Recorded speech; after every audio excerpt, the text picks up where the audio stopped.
There's a line of dialogue in the first cutscene of Red Dead Redemption 2 that, if you'll forgive the histrionics, kinda changed my life. It's a very random throwaway line in which Hosea complains about the weather. This weather, it's May. On one of my many playthroughs, this line got me thinking, what was the weather like in May of 1899? In fact, what was any of this like in 1899? Over 4 years, hundreds of hours, thousands of sources, and more than a dozen videos, it's a question I've tried to answer, using the game as a lens through which to view history. And now, combined, corrected, expanded, and remastered, I'd like to do so once more. So let's take a look at the real history of Red Dead Redemption 2. First things first, the shirt that Arthur is wearing is definitely not historically accurate, having first released today at realpixels.store. Have you ever wanted to own a piece of Real Pixels merch? Well, you can anyway. Become a real historian with your new clothing, show off your knowledge of the history of tea and coffee with your new set of mugs, or celebrate all those hours listening to my voice that you can no longer get back with this new very cool t-shirt. You could have played like a whole video game with all that time. What a moron. Patreon supporters have a permanent discount, in addition to bonus videos, commentaries, and more, so feel free to head over there if you feel so inclined. And to celebrate the launch of the store, everything is 10% off for the first week, and there may or may not be an extra early bird discount code below if you're quick enough. So head over to realpixels.store to get the merch you never wanted. Never knew you wanted, sorry. That's realpixels.store.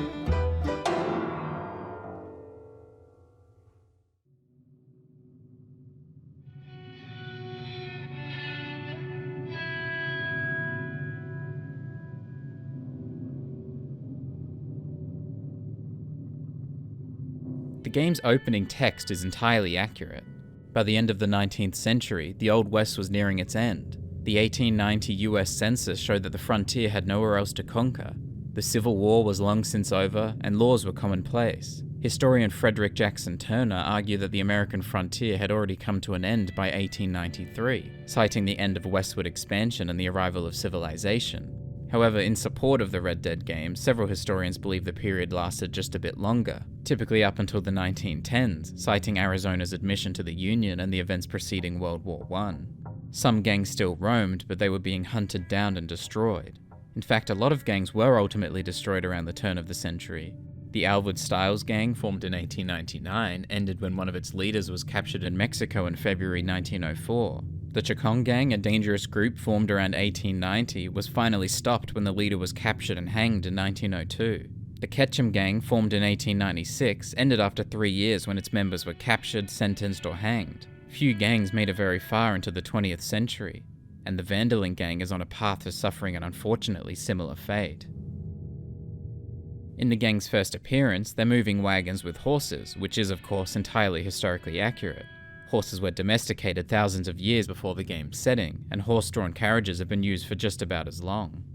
Unsurprisingly, all of the horse breeds in the game are based on real breeds, like the Arabian, considered one of the oldest human-developed breeds, the Suffolk Punch, said to have the longest unbroken written pedigree of any horse, the Morgan, which can be traced to the foundation sire named Figure, owned by Justin Morgan, and the Missouri Foxtrotter, developed from a combination of Arabian and Morgan horses, with later contributions from the American Saddlebred, Tennessee Walker, and Standardbred.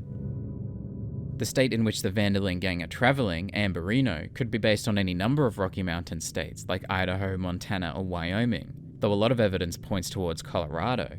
Its geographical placement, specifically Colorado's placement near New Mexico and Texas, its name, in Spanish, Colorado means to be reddish or red-colored, and Amberino means amber, and its state flag, which bears a striking resemblance to the 1907 to 1911 Colorado state flag. In this opening cutscene, of course, Hosea complains about the snowstorm. This weather, it's May. Despite Hosea's apparent confusion, snowstorms in this region, namely the Colorado valleys, were said to be pretty common in May, though apparently not in 1899 when the game is set. One newspaper claims that the preceding winter was heavy with snowfall, but not May 1899. That being said, there was at least one snowstorm in the region in May. On the 2nd of the month, a snowstorm hit the northern town of Windsor, Colorado, forcing a ball game to be postponed until the following week.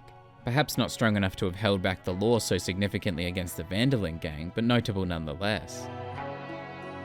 While the dates don't match up, the snowstorm may actually be inspired by a great blizzard that impacted the United States some months prior, in February, which saw record-breaking low temperatures in at least 5 states, including -2 degrees Fahrenheit or -18.9 degrees Celsius in Florida. Montana went as low as -61 degrees Fahrenheit, which is -51.6 degrees Celsius, though even that wasn't a record low.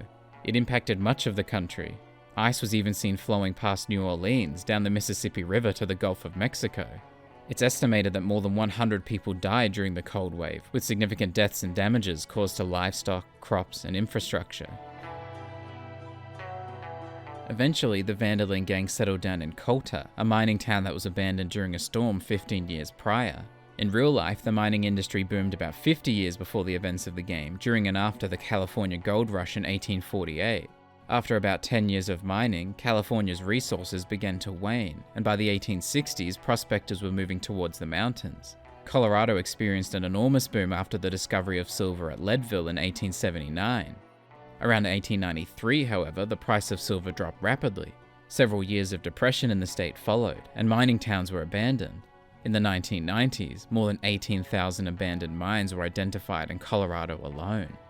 Interestingly, it appears the abandonment of Coulter in Red Dead Redemption 2 is not due to the price of silver or any other metals, it's due to heavy snow. And it's not the only mining town to have suffered such an incident around this time. In December 1883, a boarding house for the Virginius mine outside of Ouray, Colorado was swept over by an avalanche, resulting in at least 6 deaths. However, unlike Coulter, the mine, owned by the Carolina Mining Company, was not abandoned. It had 35 employees at the time and continued to operate, eventually becoming known as the Revenue Mine. Also in 1883, a 23-day blizzard at Animas Forks, Colorado could have led to a similar fate. The blizzard blanketed the mining town with 25 feet of snow, forcing the locals to dig tunnels simply to move between buildings. Despite this major setback, the mine continued to grow for several years, and in 1904 the Gold Prince Mill was constructed. Eventually, however, it suffered the same fate as most mining towns of the time. The mill ceased operation in 1910, and in 1917 miners removed its major parts for use in a new mill in Eureka. By the 1920s, Animas Forks was a ghost town. 100 years later, it still is. The fate of Coulter may not be an exact replica of any particular real-life event then, but it certainly could have been inspired by many.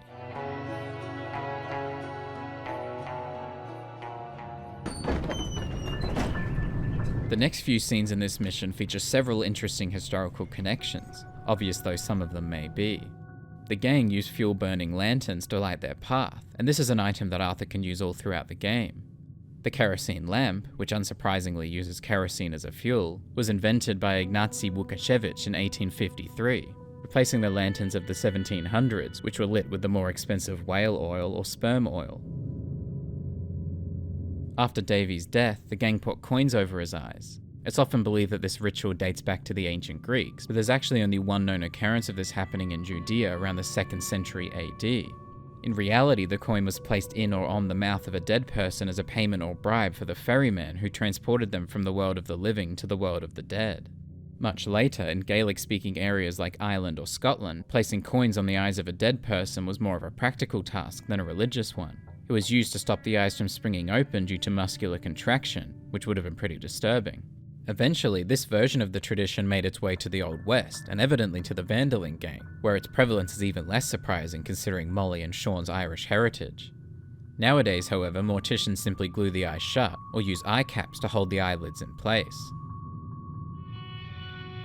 When Arthur, Dutch and Micah make their way to the Adler Ranch, they tether their horses to hitching posts. These, of course, were very common during this time period. They were essentially the parking spaces of the time. They likely originated in Europe in the 1600s, and when they made their way to the US, were typically made of stone or wood. Charles Bush of Newbury, New York, was issued the first patent for the hitching post in 1861. Many others followed in the next few decades with more patents and many different designs. And by the end of the 19th century, they were as common as they are in the game. Interestingly, there's a story from Kansas City, Missouri in 1899 in which the city forester believed the addition of more hitching posts would lead to fewer injured trees, which suggests their growing popularity at the time. The men at the ranch recognized Dutch and moved to attack, so Arthur, Micah and Dutch kill them, the first of many people to be killed throughout the game. Laws may have been commonplace at the turn of the century, but violence was certainly not uncommon. Possibly part of the reason for violence was the laws. By the late 19th century, the US had largely moved away from its original English laws and adopted ones that allowed people to use force in response to threats. There was no longer the duty to retreat, and that remains the case in most states today. The sheer volume of deaths accumulated by the Vanderlyn gang throughout the game is certainly extreme, though largely understandable considering the medium. In real life, some of the gangs who mirror the Vanderlyn gang, like Butch Cassidy and his Wild Bunch, were known for their avoidance of violence for the most part. Butch was known for breaking the law, but not for murder. Once inside the homestead at the Adler Ranch, Dutch and Arthur begin looking for supplies, including in the medicine chest. For centuries before the game, people would store their medicines and cosmetics in a chest or pantry, often in or near the bedroom, to protect them from bugs, rodents, and children. It wasn't until the late 1800s and early 1900s that the bathroom became the more prominent location, particularly in wall-hanging shelves. In 1894, an advertisement claimed that every family should have one. So by 1899, it's no surprise that the Adlers were one such family. All of the supplies that Dutch and Arthur come across are based on real equivalents too. Oatcakes, known in the game as classic oatcakes, existed in Scotland as early as the 1st century during the Roman conquest of Britain, and they eventually made their way to Canada via Scottish immigrants in the late 18th century. It's highly feasible then for them to have moved from Canada to the US sometime over the next 200 years, before the events of the game. The canned fruits and vegetables are most certainly historically accurate. In 1795, as France was involved in several battles around the world, the French government offered a cash reward of 12,000 francs to anyone who could invent an effective and cheap way of preserving food in large quantities. Enter French confectioner and brewer Nicolas Appert, who observed that food packed into airtight champagne bottles did not decay. He soon progressed to glass containers. In 1810, a British merchant patented his own method, said to have actually been created by a Frenchman, though this time packed within a tin can. Thus, modern-day canning was born, and made its way to the United States before too long, the first factory being established in New York City in 1812 by Robert Ayres. On that note, Arthur picks up a can of baked beans in the homestead too. Interestingly, the timing on this one is relatively tight, though not entirely implausible. The origin of baked beans can be traced back to Native Americans, but the first example of mass-produced commercial baked beans in cans is in 1895 by the H.J. Heinz Company in Pennsylvania, 4 years before the game is set. In Colorado specifically, there's mention of some Heinz products making their way there in 1897, and a wider range in 1898, but there's no mention of beans specifically until 1902, 3 years after the game, but certainly not impossible in 1899, especially considering the lack of shops in Amberino, likely prompting the Adlers to purchase their supplies from elsewhere anyway. Salted beef, which Arthur finds on the table in the homestead, also has an interesting history. Salting meat is theorized to date back to ancient times, when it was discovered that in cold areas, meat didn't spoil when it had enough salt. Though they can also refer to separate products, the name salted beef is often used interchangeably with corned beef. The latter was seemingly named by the English in the 17th century due to the size of the salt used to cure it. Interestingly, corned beef can be consumed in the game, but only in cans. Schiffer beer, created by the Amos Schiffer Brewing Company of Chicago, could be based on any number or combination of companies, but its name and logo are reminiscent of two in particular: the F&M Schaefer Brewing Company, founded in New York in 1842 by Frederick and Maximilian Schaefer, and known for its Schaefer beer, and the Joseph Schlitz Brewing Company, founded in Milwaukee in 1849 and taken over and renamed in 1858 by Joseph Schlitz, known for its Schlitz beer. Schlitz became the largest beer producer in the US in 1901 and had this title several times throughout the 20th century. While the companies themselves have undergone several changes and acquisitions in their more than 170 years, the actual beers, at least in some form, continue to be produced today. Interestingly, Schiffer is a German surname, and the similar Schiffen is an old term meaning to sail, but colloquially it also means to urinate, which is totally consistent with Rockstar's typical branding for its fictional beers, like Dusche Gold, which essentially means golden shower, and Pisswasser, which speaks for itself. Arthur takes money from a coin purse found in a chest. Versions of coin purses have existed for thousands of years, potentially dating back to 3300 BC, though the design of the one found in the homestead is a reflection of the typical designs of the time, demonstrating class and eccentricity. While in the house, Dutch references Uncle Sam, and this isn't the last time he mentions his estranged uncle. Wanting Colm dead is about the only thing me and Uncle Sam agreed on. But of course he's not talking about a relative of his. Uncle Sam refers to the United States, or more specifically, the federal government. The origin of the name is disputed, though a common story is that it's based on Sam Wilson, a meatpacker from New York who supplied food rations during the War of 1812 to American soldiers. When somebody asked what the labels on one of the cans stood for, a worker joked that the US stood not for the United States, but for Uncle Sam, and the nickname remained. However, there's evidence of the term being used as early as 1810, so the story may be entirely false. The nickname was really popularized when it was personified by a well-known recruitment poster during the First World War in 1917, but there's no reason why Dutch wouldn't have known the meaning of the name in 1899. At the end of the first mission, Micah complains about the living arrangements at camp, particularly his roommates. How come Arthur gets a room and I get a bunk bed next to Bill Williamson and a bunch of darkies? Even in historical texts, that last word isn't very frequently used, but it is of course a racial slur. It was first used around 1765 to 1775, but at the time it may have actually been used without direct intention of offense. For example, in the 1853 song My Old Kentucky Home, Stephen Foster uses the term alongside the word gay, which at the time of course meant carefree or cheerful. But regardless of the intention behind the term at the time, it was still likely seen as offensive and patronizing by those to whom it referred. Over time, particularly around the late 19th and early 20th centuries, the term became known as more offensive and unacceptable, and this is almost certainly the intention behind Micah's usage in the game. In 1986, Stephen Foster's song, which by that time had become the official state song of Kentucky, underwent a change, replacing the offensive term with the word people whenever it was used officially by the government. Since then, the term has become nigh obsolete, and rightly so.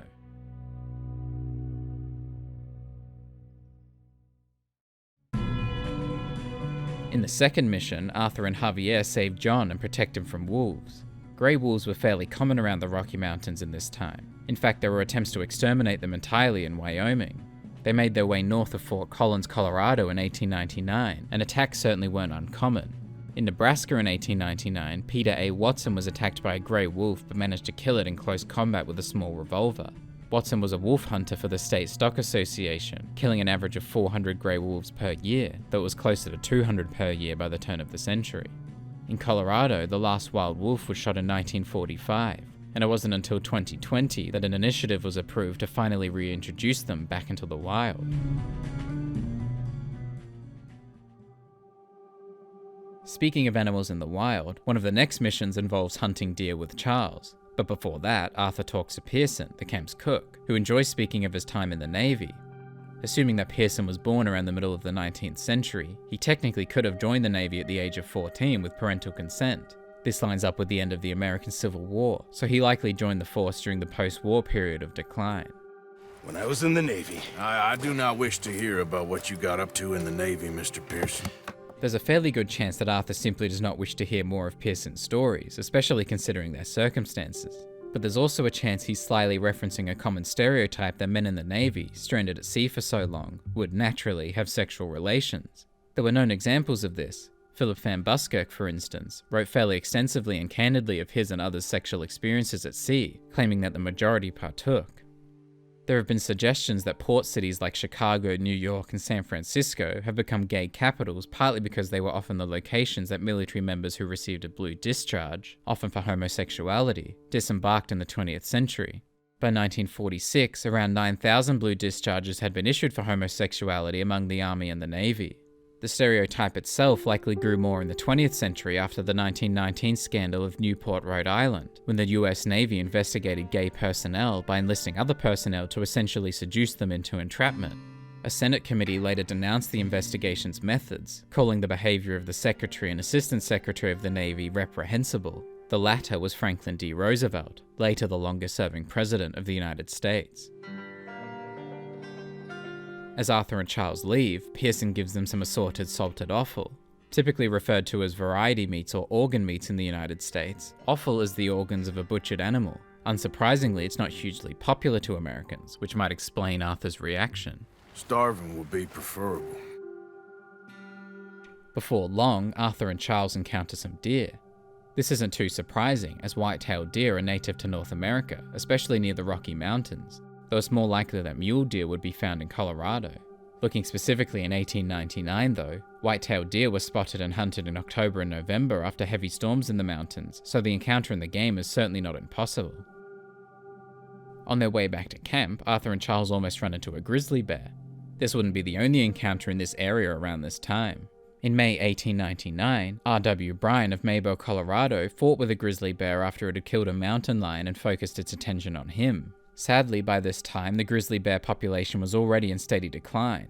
Between 1850 and 1920, they were eliminated from 95% of their original range. In the North Cascades area in Washington, more than 3,700 grizzly bear hides were shipped from trading posts between 1827 and 1859.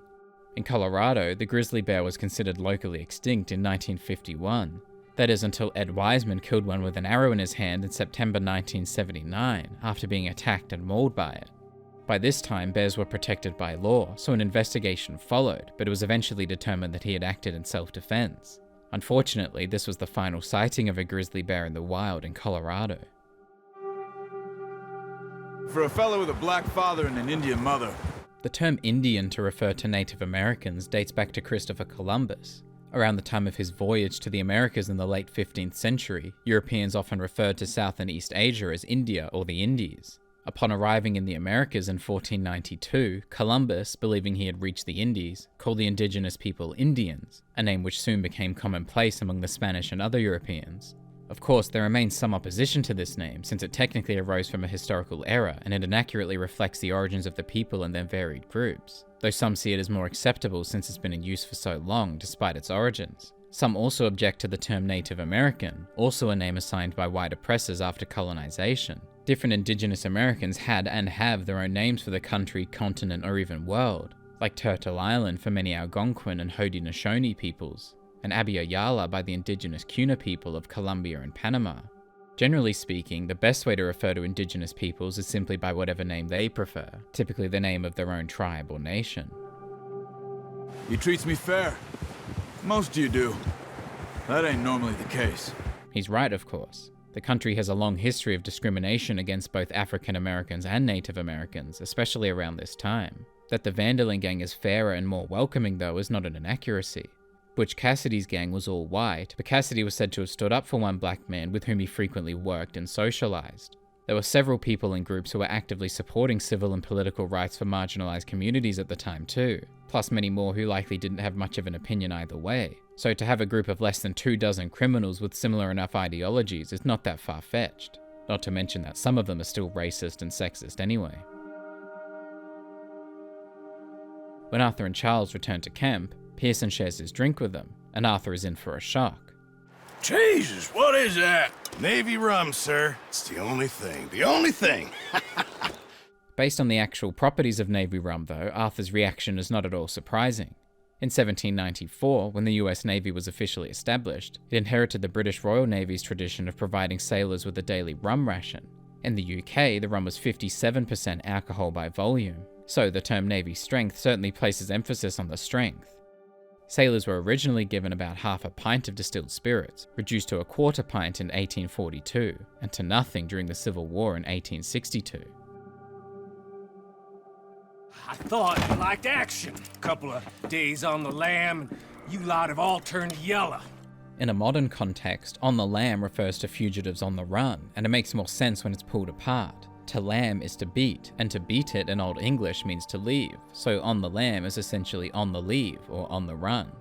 In 1938, a New York police officer claimed to have heard the phrase about 30 years prior, which would be around 1908, later than the game's 1899 setting. However, Cabaret Society apparently used the word lamb around 1900, so it's feasible that it was in use during the game. As for turning yellow, the source of yellow and yellow belly meaning coward is unclear, though it may date back to the 13th century, when heretics who repented were forced to wear yellow crosses. It wasn't until 1856, however, that the word first appears in print as a synonym for coward, as P.T. Barnum wrote, "We never thought your heart was yellow." 13 years prior, a newspaper quoted Captain Wright of New York using the term yellow belly to refer to Mexicans, though it's more likely that this referred to their uniform or was intended as racist, rather than meaning cowardly. The actual etymology of the term yellow belly might be based on the fact that those with yellow guts, and thus are yellow-bellied, have fake courage, as guts began to mean courageous around 1893. Regardless, it's safe to say that Michael was likely well aware of the term yellow by 1899. When the gang arrive at the O'Driscoll's camp, Arthur observes them through his binoculars.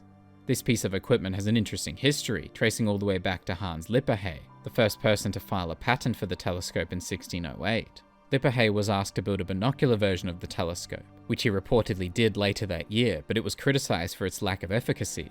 Several other attempts were made over the next 200 years, but it wasn't until 1811 that the drawbacks were corrected by Johann Friedrich Voigtlander with the binocular opera glasses. The first pair of binoculars that modern users are familiar with were invented by J.P. Lemoyne in 1825. Another familiar design is the Porro or prism design, invented by Ignazio Porro in 1854, though Arthur won't use these in the game. Inside the O'Driscoll camp, Arthur and Bill find a large stash of dynamite, which also has an interesting history. In France, Swedish chemist Alfred Nobel studied under a Russian chemist whose other pupil, an Italian chemist, was the first to synthesize nitroglycerin in 1847. Over time, Nobel, along with his father and brother, experimented with nitroglycerin, and he performed the first successful detonation in 1863. He originally sold it as Nobel's blasting powder, but changed it to dynamite based on the ancient Greek word dynamis, meaning power. The giant powder company was incorporated in San Francisco in August 1867 to manufacture dynamite, having obtained the exclusive rights from Nobel, and thus it made its way to the United States, and 30 years later, into the hands of the O'Driscolls and stolen by the Vanderlyn gang. Interestingly, there's a story that a French newspaper published an obituary for Alfred Nobel while he was still alive, criticizing his invention of military explosives, which inspired Nobel to leave a better legacy. Upon his death, per his instruction, the majority of his wealth was used to found the Nobel Prize, which continues to be awarded today. Whether or not his obituary actually existed has been questioned by historians, but an interesting story nonetheless. Towards the end of the mission, Arthur uses his lasso to capture Kieran. Interestingly, the history of this tool may date back as far as 1280 BC, when carvings in Egypt showed the pharaoh holding a lasso. A few thousand years later, Native Americans were said to have used the lassos in the battles against Spanish conquistadors, and when the Spanish introduced horses to the New World, the Native Americans improved their ability by learning to attack on horseback. A few hundred years later, and Arthur seems to have mastered it himself.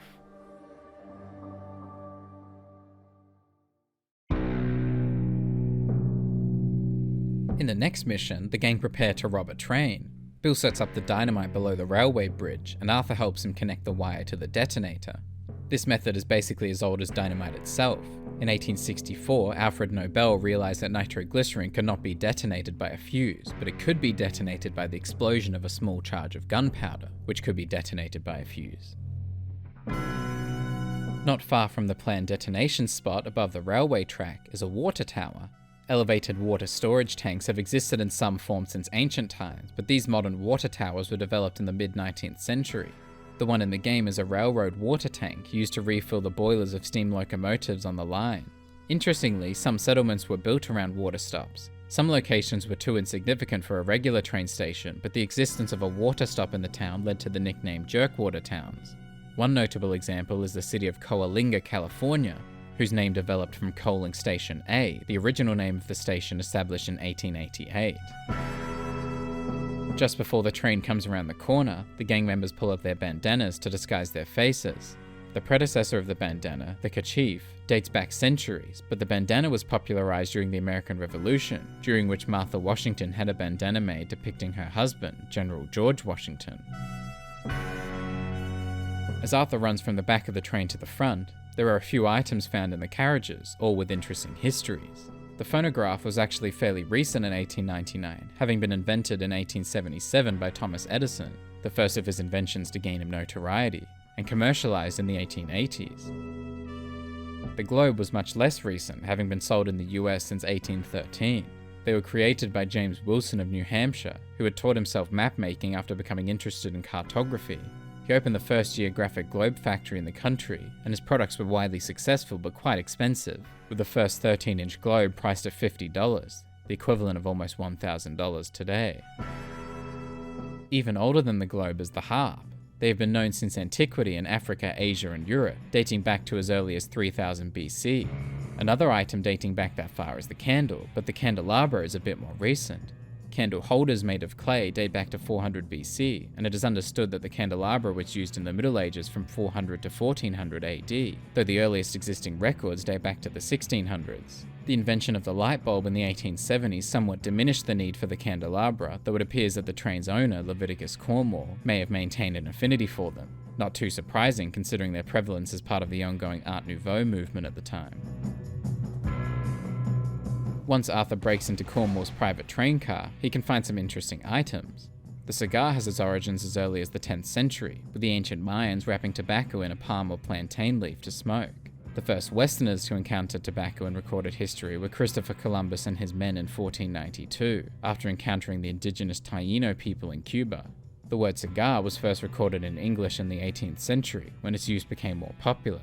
By the mid-19th century, approximately 300 million cigars had been sold. The pocket watch evolved in the 17th century from the earlier clock watches, as men began to wear them in their pockets instead of as pendants, partly due to fashion, but mostly because it kept them safe from the elements and other damage.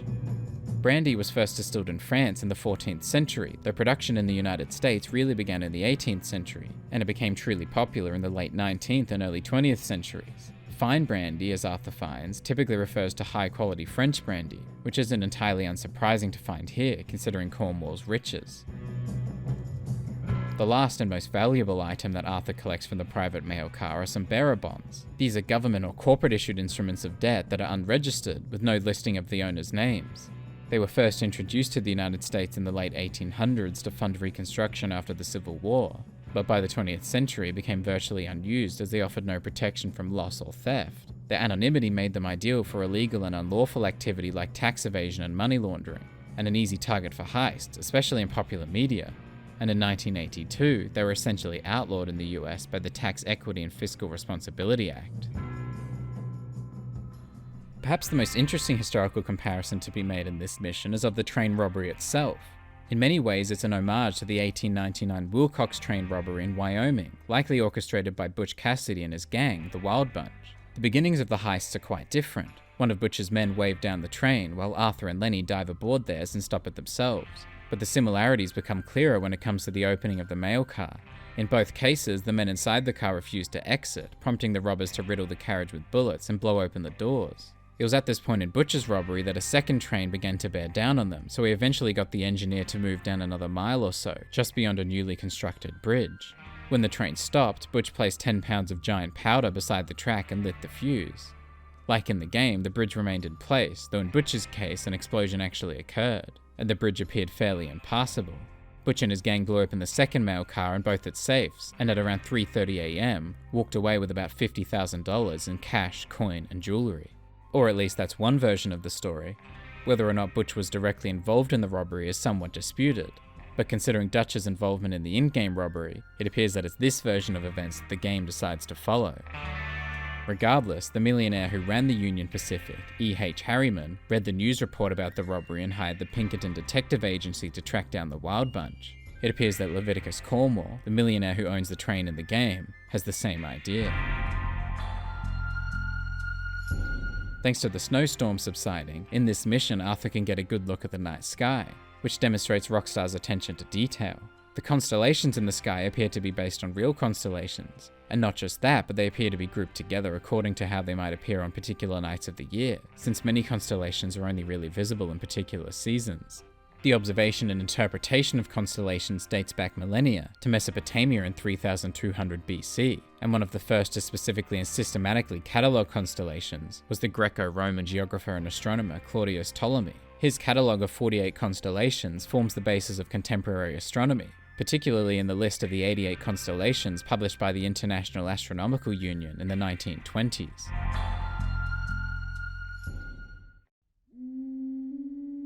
Early in the next mission, the last one of Chapter 1, Arthur, Charles, and Hosea encounter some Native Americans from a distance. Hosea tells Arthur of their troubles. Stolen clean away from them it was, every blade of grass. Killed or herded up to the reservations in the middle of nowhere. Sadly, this is very much true. The Indian Removal Act, signed into law in May 1830 by President Andrew Jackson, authorized the president to negotiate with southern Native American tribes for their removal to federal territory, also known as reservations. As expected, however, these negotiations were full of corruption and laden with coercion. This could certainly be said about the Lakota people, on whom the in-game Wapiti appear to be based, whose land borders were defined by the Fort Laramie Treaties of 1851 and 1868. These were soon broken by white settlers and the US government, leading to wars that killed hundreds and the significant reduction of Lakota lands, including the unilateral and illegal seizure of the Black Hills mountain range. In the southeastern United States, part of the forced displacement of Native Americans has become known as the Trail of Tears. One particularly brutal part of this was the removal of the Cherokee Nation from their lands, conducted through a treaty that was not approved by the Cherokee National Council, nor signed by the nation's principal chief. Despite this, the government ratified it anyway, and the removal ultimately resulted in at least 4,000 deaths, equating to 1/5 of the Cherokee population, but likely even more. I just heard some of the army out here was particularly unpleasant about it. Unfortunately, Hosea is right about this too, though the unpleasantness certainly wasn't restricted to any one area. Of the approximately 100,000 Native Americans forced to relocate between 1830 and 1850, thousands, as many as 20,000, died. Slightly later in the mission, Hosea gives Arthur some yarrow and ginseng. Good for the health. He's not wrong. Yarrow was native to Europe and Western Asia, but was naturalized in Australia, New Zealand, and North America. Its botanical name is said to be named after Achilles, the Greek mythical hero who used the herb to stop the bleeding wounds of his soldiers in the Trojan War of 1200 BC. In medieval times, yarrow leaves were rolled up and stuffed into the nose to stop bleeding. Most similar to the in-game usage, however, yarrow was popular in European folk medicine for centuries, as it contains plant-based chemicals that help to support healthy digestion. In the game, yarrow replenishes Arthur's health and can be crafted into medicine, so its usage is fairly accurate. American ginseng, meanwhile, was discovered around 1916 in Montreal, Canada, and in the US, it's native to the deciduous forests to the east. It was one of the earliest marketable herbs to be harvested in the country, becoming one of Minnesota's first major exports. In 1860, more than 120 tons of dried ginseng roots were shipped from Minnesota to China. In the US, pharmacists classed the herb as rather mild, but the Chinese apparently believed it to be powerful, so its success continued.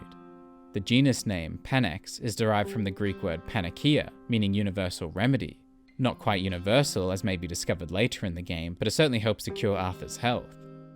By 1901, the price of the wild dried ginseng root was around $5 per pound, while the cultivated product was $9 to $9.50 per pound. A far cry from the 25 cents that Arthur gets for it, but it's a lot more abundant in the game, and at that price all the gang had to do was find some ginseng in the wild and they'd have been in Tahiti in no time, so some changes to the economy had to be made somewhere.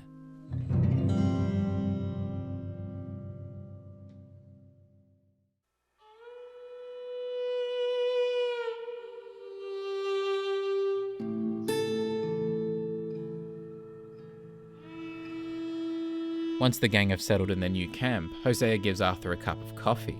Knowledge of coffee drinking and coffee trees dates back to the late 15th century, but they were first brought to the Americas when they arrived in the Caribbean in 1720. It didn't truly become the drink of choice until after the Boston Tea Party in 1773, however, as Americans decided that tea, largely associated with the British, had become unpatriotic. There are several interesting things inside Arthur's sleeping quarters, but perhaps the most interesting is the flower in the glass jar. At first glance, it seems most similar in appearance to an Echeveria plant, though those are only native to Mexico and Central and South America. It's likely based on a Dudleya plant, several of which were actually formally classed in the Echeveria genus. In Chapter 4, Arthur tells Mary Beth that the flower is native to the western United States, around California and Oregon. Two Dudleya plants closely fit this description. Dudleya cymosa, native to the rocky areas in low elevation in California and southern Oregon mountains, and Dudleya farinaceus, which is native to Oregon and northern California. Elsewhere in Arthur's quarters is a newspaper clipping from his first bank robbery in 1887, which bears a striking resemblance to a New York Times newspaper story from 1863. In the game, a brazen bank robbery, in real life a bold bank robbery, involved three men robbing the bank of Lee and Hoyt, in real life Waters, Bishop & Co. In both instances, the robbers scored about $5,000, but while in the game the men escaped and were reported to have used the money to help orphans and the poor, In real life, all of the robbers were eventually captured. The story of the men using the money to help poor people and orphans may be inspired by similar stories attributed to Jesse James, though their truthfulness, in both instances, is questionable. Over in Dutch's sleeping quarters are a few books, several of which appear to have real-life inspirations. Existence in Oblivion by Nikolai Fedorov is not a real book, but Nikolai Fyodorov was a real Russian Orthodox Christian philosopher. The title Existence in Oblivion may be inspired by Crime and Punishment, while its contents, a tale of theology, faith, brothers, and murder, are likely inspired by the brothers Karamazov, both well-known novels written by Russian author Fyodor Dostoevsky. Interestingly, one of Dostoevsky's brothers was named Nikolai. Elsewhere in the camp is a game of dominoes, which has a much more recent history than one might expect. The oldest confirmed written mention of the game comes from 13th century China, but the modern game of domino didn't surface in Europe until the early 18th century, and it doesn't seem to appear in American literature until the 1860s. By 1889, however, the game had spread worldwide, so the Vanderlyn gang's enjoyment of it is unsurprising. Within the camp, the Vanderlyn gang keeps some chickens around. Chickens arrived in the New World in 1493 as passengers on Christopher Columbus's second voyage to the Americas, so they're nothing new, but by the end of the 19th century they were becoming rarer as many people began moving towards industrial cities. To eat chicken, especially chicken salad around this time, was a symbol of wealth, as the rarity of chicken in cities meant that only the rich could afford to eat it. In the first mission of Chapter 2, Arthur kicks Uncle awake, and they decide to head into town with some of the women. Before long, they start to sing a song. I got a girl in Berryville, can't be screwed 'cause she's too damn ill, so I don't go down there no more. There's a blue horse laying outside her door. They sing 4 verses in total, and they're all based on real-life verses that were heard or retold around Arkansas and Missouri in the late 19th and early 20th centuries. They're all pretty much identical, besides some minor censoring, an occasional word change, and of course the complete replacement of the first 2 lines of the second verse, changing the location from Baltimore to Valentine.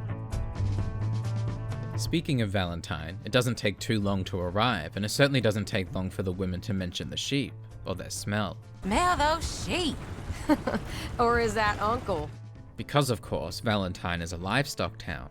Although Valentine focuses specifically on sheep, cattle towns were fairly common in the 19th century, Midwestern settlements catering to the cattle industry. The first to be established was Abilene, Kansas, which became a market for Texan cattle in 1867. Dissatisfaction with the Kansas Pacific Railroad, however, led several Texan cattle drivers towards Nebraska in the 1870s, and eventually towards Cheyenne, Wyoming. Cheyenne became the center of the cattle trade in Wyoming, which was unusual for cattle towns at the time as it was also the center of society and culture. Its diverse economy allowed it to prosper through the off-season.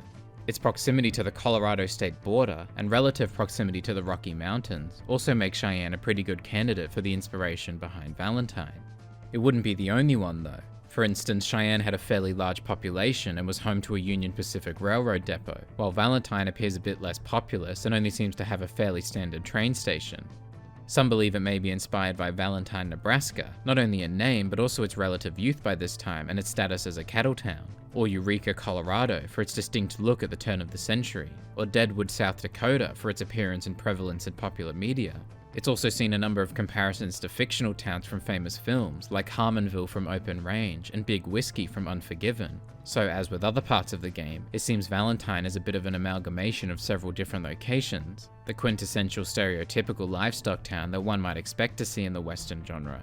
The name itself could be inspired by a real location by the same name, or perhaps by a real person with the name, like Valentine McGillicuddy, known for his efforts to build and maintain relationships between Native Americans and the US government. On their way through town, the group ride past 2 saloons. Of course, saloons feel like the quintessential image of the American frontier, and the first one, Brown Saloon, opened in 1822 near the border of Wyoming, Colorado, and Utah, serving mostly fur trappers at the Browns' whole trading fort. Before long, saloons became especially popular with soldiers, cowboys, and miners, and poker tables were present at virtually every one. When Arthur eventually stops the wagon, the women tell him that they'll get to work. We'll start at the saloon. This is especially interesting, because typically women weren't allowed at the saloon, so it's unlikely that the women simply walked into the saloon looking to buy a drink. They more than likely started acting like dance hall girls or sex workers. Dance hall or saloon girls were tasked with brightening the evenings of the men, singing for them, dancing with them, talking to them, anything to get them to remain at the bar and continue buying drinks. Based on where Karen ends up though, it's more likely that she acted as a sex worker. Get out of here, buddy, I paid! As the women get to work, Uncle takes Arthur into the general store. General stores existed in the United States as early as the 18th century, but they became increasingly important in the 19th as the country grew and railroad lines were built. They generally grew with the times too, offering a range of services: banking, shoe fitting, postage, pharmacies, school supplies, gun and whiskey sales. General stores became especially important after the American Civil War, so it should come as no surprise that there's basically one in every town in the game. Inside the general store, Arthur can select items to purchase on the shelves, or in a catalogue on the store counter. The in-game catalogues appear to be based on the Sears Roebuck & Co. catalogues of the 1890s and early 1900s. Some adaptations have been made to fit with the in-game items and the user interface, but the designs are undoubtedly influenced by the real catalogue. The Sears catalogues were primarily used for mail orders, while those in the game are primarily, though not exclusively, used as a product directory for the stores. If Arthur sticks around the store long enough, he'll notice Uncle buying a jaw harp. Interestingly, these were originally known as a Jew's harp and later a juice harp, and these are still terms often used for them today, though the exact origin and reasoning behind the name is unknown. The name jaw harp first appeared around the late 18th and early 19th century, roughly 100 years before Uncle buys one here. Once their shopping trip is over, and after a quick nap, Arthur tracks down Karen in the hotel across the street. Places of accommodation date back to biblical times, but the widespread construction of hotels was facilitated by the Industrial Revolution of the 1760s. One especially prominent early hotel was Tremont House in Boston, Massachusetts, opened in 1829. The first hotel to have indoor plumbing, toilets and baths, a reception area, and locked rooms for guests, among other innovations. At the end of the mission, if Arthur spares Jimmy Brooks, he is rewarded with a steel pen. Based on the appearance, this looks to be a fountain pen. Metal nibs for pens, typically made of copper and bronze, date back as far as ancient Egypt. However, the quality of writing was inferior to that of reed pens, and until the 18th century, they were really only made as one-off luxury items. In 1809, Peregrine Williamson was the first recorded maker of steel pens as a primary occupation in the United States, sold for $1 each, the equivalent of over $25 today. They began to take off in the decades that followed, with mass manufacturing beginning in the early to mid-1800s. A little south of Valentine, Arthur can meet a man and his two sons building a house, and in one encounter helps to defend them against outlaws demanding protection money. Such protection rackets are not new. There's some evidence suggesting they existed as early as the 12th century. They certainly existed during the Old West as well. Often it was lawmen who used their power and position to earn some extra money racketeering. Jim Courtwright, known as Long-Haired Jim, was a lawman in Fort Worth, Texas, who was said to have run a protection racket for several years. It's believed that it was him offering protection to one business that resulted in the confrontation that ultimately led to his death in 1887. Also south of Valentine, then elsewhere in the world, Arthur encounters 3 mutilated bodies, each accompanied by a note from the killer taunting him. One such note simply asks the question, "Do you see?" This is a fairly generic phrase, but considering its context, it might be inspired by Thomas Harris's novel Red Dragon. Not so much historically, since it was published about 80 years after the game takes place, but perhaps as a reference. In the novel, a serial killer taunts a journalist by showing him several disturbing slides while repeating the question, "Do you see?" A scene that became known in the film adaptations Manhunter and Red Dragon. Accompanying one of the other bodies is the taunt, "Look on my works." Both historically and referentially, this may be based on Percy Shelley's 1819 sonnet Ozymandias. "My name is Ozymandias, king of kings. Look on my works, ye mighty, and despair." The poem is considered a lesson to tyrants about their inevitable decline, perhaps fairly relevant to the killer in this context then. Speaking of which, the killer is revealed to be a man named Edmund Lowry Jr.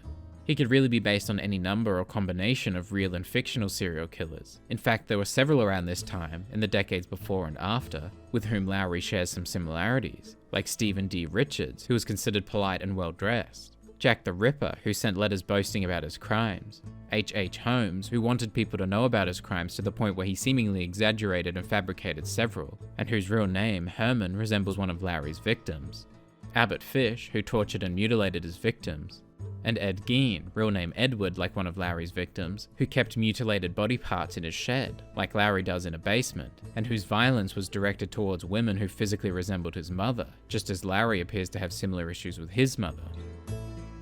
In the letter from Larry's mother, she recommends that he takes the laudanum given to him by a doctor to improve his nerves. Laudanum is a tincture of opium that was widely used in the 19th century as a sleeping aid and painkiller. It is highly addictive, however, and often leads to drug addictions.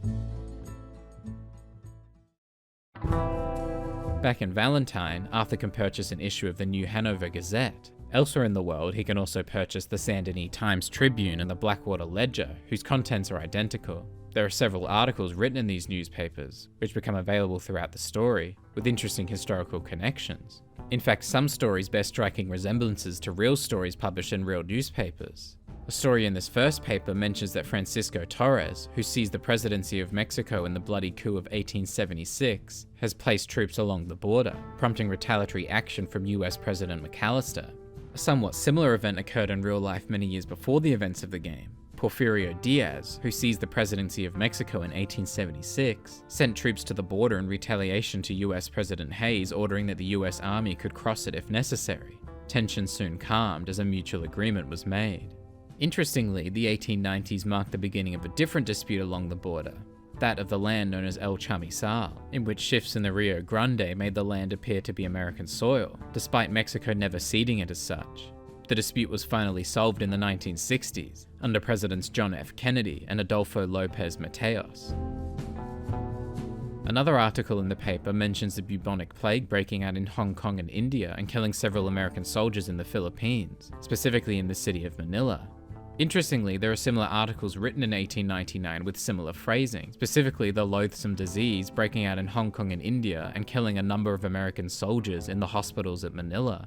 This is part of what's known as the Third Plague Pandemic, which started in China in the mid-19th century, making its way to Hong Kong in 1894, Bombay in India in 1896, and the Philippines in 1899, as the article suggests.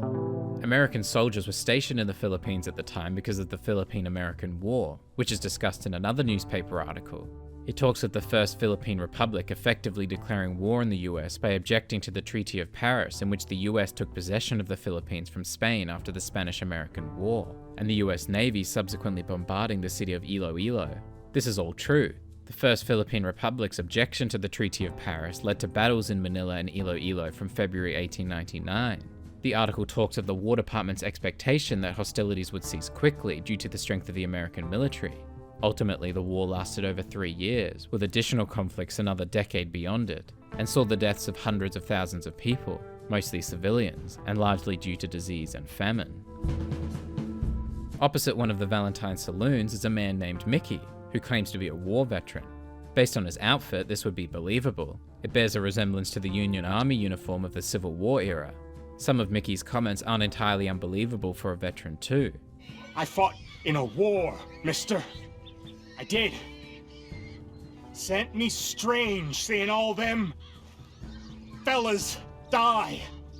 Mental health issues, including post-traumatic stress disorder, were certainly present after the Civil War, and the use of opiates during medical operations led to drug addictions. Some evidence suggests that the vast majority of soldiers weren't traumatized by the war, but times were certainly different. Many soldiers were strongly religious and relied heavily on their personal perceptions of glory and honor, so discussing any pain, especially mental health, was quite uncommon, much less seeking any assistance for dealing with it.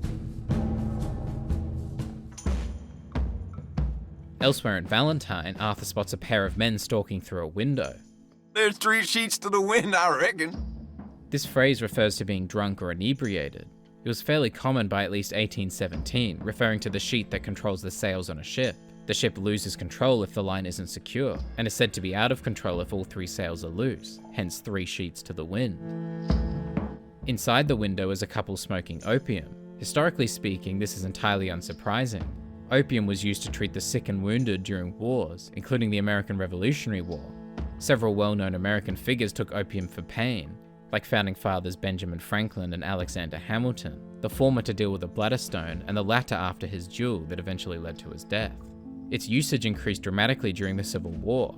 Union forces alone received almost 10 million opium pills and almost 3 million ounces of tinctures and powders during the war. Addiction often followed. From the 1840s to 1890s, the number of addicts in the country increased more than sixfold to nearly 1 in 20 Americans. Around the era of the game, usage gradually began to decrease as doctors, and consequently state laws, began regulating its distribution. Also in Valentine, but certainly not exclusive to it, Arthur can witness a public hanging. This was also not too uncommon in the Old West, though it certainly wasn't without controversy. One particular judge, Isaac Charles Parker, became known as the hanging judge of the Old West. Of the more than 13,000 cases he tried, 8,500 pleaded guilty or were convicted, 160 were sentenced to death, and 79 were executed. The final public execution in the United States was in Kentucky in 1936, when about 20,000 people gathered to watch Rainey Bethea hanged after confessing to rape and murder. Less than 2 years later, Kentucky outlawed public executions, the last state to do so. In a brief but common encounter, Arthur is challenged to a gun duel. This certainly isn't the last duel seen in the game, and this certainly isn't the first time the United States had seen one. The first recorded American duel was between two men named Edward in what is now Massachusetts, back in 1621, about a year after the arrival of the Mayflower. They fought with swords. Pistols became the more popular weapon of choice for duels about 130 years later. In the years that followed, there were of course several duels, including quite a few between particularly notable people. In 1777, founding father Button Gwinnett was killed in a duel by political rival Lachlan McIntosh. In 1804, and perhaps the most well-known duel, former Secretary of the Treasury Alexander Hamilton was killed by sitting Vice President Aaron Burr. In 1806, attorney Charles Dickinson was killed in a duel by lawyer Andrew Jackson, who later became the only US president known to have killed a man in a duel. In 1842, State Auditor James Shield and State Legislator Abraham Lincoln agreed to a duel with broadswords, but it was cancelled shortly before it occurred, the reason itself the subject of some debate. Lincoln, of course, famously became president less than 20 years later. And in 1859, in what was later called the last notable American duel, David C. Broderick became the only sitting US senator to be killed in a duel after he was shot by his former friend David S. Terry, who the day before the duel had resigned as Chief Justice of the Supreme Court of California. By the time of the Civil War, such duels had mostly declined. This is Jim Boy Calloway. The Jim Boy Calloway. Who? The gunslinger. Fastest left-handed draw that ever drew breath. In addition to this entire mission strand possibly being inspired by the 1992 film Unforgiven, a possible inspiration behind Jim Boy Calloway is John Wesley Hardin, an outlaw and gunfighter who lived in the latter half of the 19th century. Like Calloway, he is thought to have been left-handed, which was rare at the time, or at least rarely recorded. Hardin claimed to have killed more than 36 men, though evidence suggests that some of these may be exaggerated or fabricated. Similarly, Calloway claims to have killed over a dozen people, but as the other gunslingers in this mission suggest, this may not have been the case. It seems Hardin was a little more proficient as a gunslinger than Calloway at least, regardless of the exaggerations. Interestingly, one of Hardin's signature weapons was a Smith & Wesson Model 3, one variation of which was known as the Schofield, which is included in the game as the Schofield revolver, Calloway's weapon of choice. In this mission, Calloway's biography is being written by Theodore Levin, whereas in real life, Hardin famously wrote his own autobiography, though in both cases, they appear to have the same effect of exaggerating the outlaw's reputation. What really happened at Sylvia's Saloon back in '76? Just a lot of bunk, Plato. It's just a lot of bunk. The word bunk, referring to nonsense, is thought to date back to February 1820, when a speech by North Carolina Congressman Felix Walker was met with disapproval by his colleagues. Walker refused to cut his speech short, claiming that he was making the speech for Bunkum, referring to Buncombe County in North Carolina. An alternate spelling subsequently became slang for nonsense in the US by around 1841, and was shortened to bunk by at least 1900, around the same time as Calloway's usage, though it was perhaps made more famous a little while later by Henry Ford, who in 1916 claimed history is more or less bunk. Throughout this mission, Calloway consistently refers to his biographer as Plato, who was of course an ancient Greek philosopher, one of the central figures of philosophy in fact, often considered one of its originators.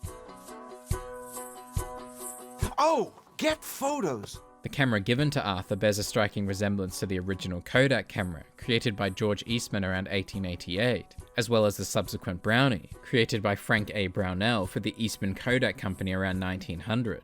both fairly appropriate for the time period.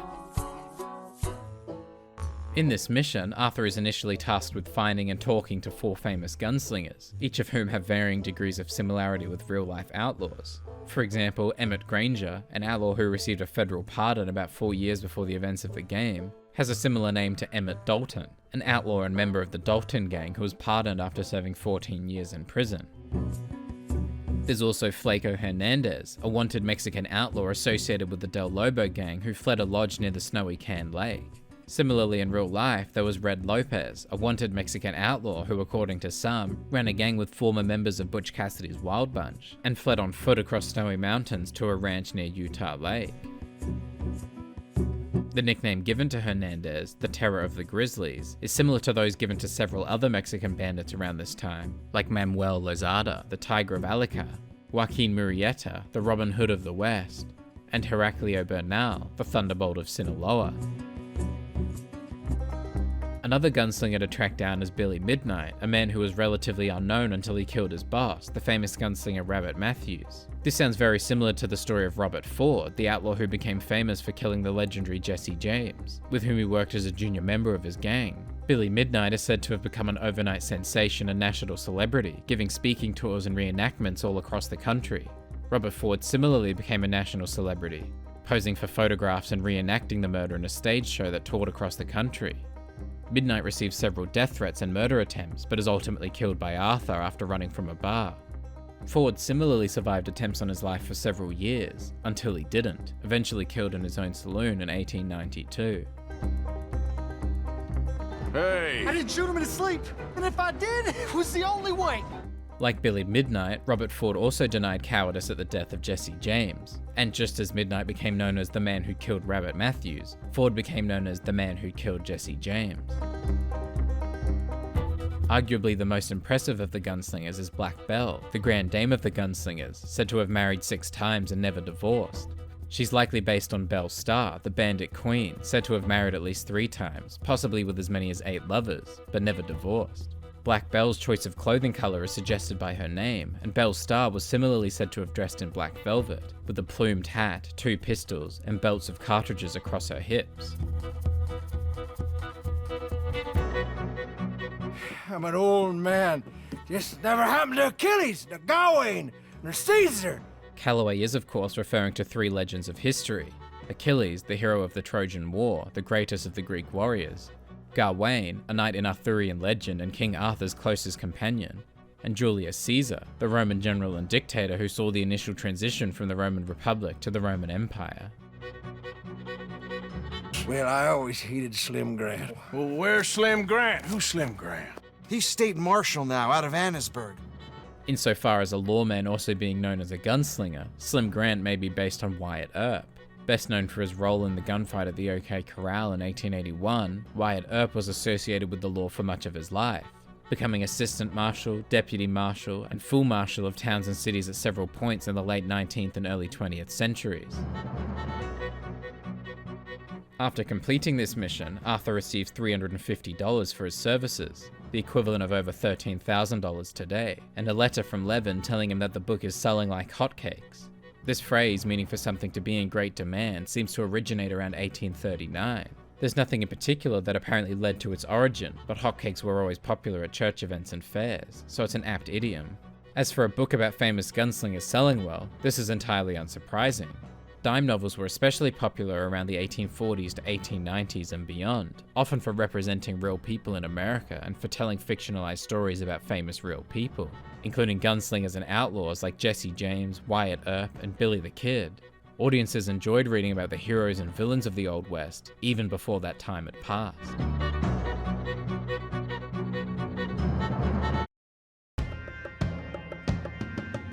Back in Valentine, and of course elsewhere in the game, Arthur can make more money by completing bounties for the local sheriff's office. This system was implemented due to failures brought on by a lack of finances and public faith in the criminal justice system.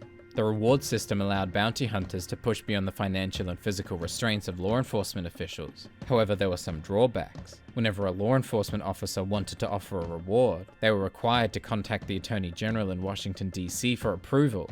Generally, they waited for a reply before offering a reward, which could often cause delays in capturing the criminals in a timely manner. As for the term itself, "You a bounty hunter, mister?" Curiously, it's more of a feature of popular media than actual history. The word bounty in English originally referred to goodness, valor, and kindness around the 1300s. It was in the early 1700s when it began to refer to a gift or reward, which is somewhat closer to the game's usage. Bounty hunter was used a significant amount in the 1800s, but generally to refer to those seeking reward for hunting animals and their pelts, not criminals. It was seemingly not until around the 1950s that it was commonly used in reference to vigilantes of the Old West. But not impossible here, and considering its iconic nature in relation to the Western genre, it seems like a logical inclusion. The first bounty Arthur captures is Benedict Albright, a snake oil salesman. Chinese water snake oil was used around the 1840s by Chinese railway labourers who worked long days of physical labour on the Transcontinental Railroad.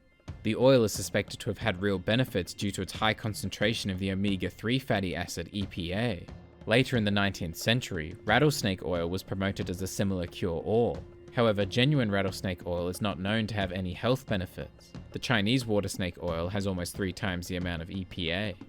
Despite this, some people took it a step further, substituting the rattlesnake oil for something even cheaper, thereby misleading the customers. Clark Stanley's snake oil liniment was taken to court over its ingredients. He was found guilty and fined $20, equivalent to almost $500 today. As a result of these deceptions, snake oil has become a euphemism for healthcare fraud or scams. Albright is accused of selling a miracle cure that actually contained not just empty promises, but harmful substances. He wouldn't be the first. Investigative journalist Samuel Hopkins Adams wrote a series of articles uncovering many of the false claims made by these so-called cures, like Peruna, advertised from 1885 as a cure for catarrh, a buildup of mucus in the airways. It was actually harmful to some, made up of around 28% alcohol by volume, and sale eventually stopped around the 1940s. Mrs. Winslow's soothing syrup was marketed to mothers as a method of calming babies during the pain of teething. It actually contained, in at least one iteration, morphine, sulfate, and alcohol, and was blamed for the poisoning and death of several infants in the early 1900s, though it continued to be sold until the 1930s. The next bounty in Valentine is Ellie Ann Swan, the Black Widow, whose wanted poster accuses her of matricide, the killing of her mother, though it seems more likely this is intended as mariticide, the killing of one's husband, or in Ellie's case, husbands, or at least lovers, and at least 4 of them.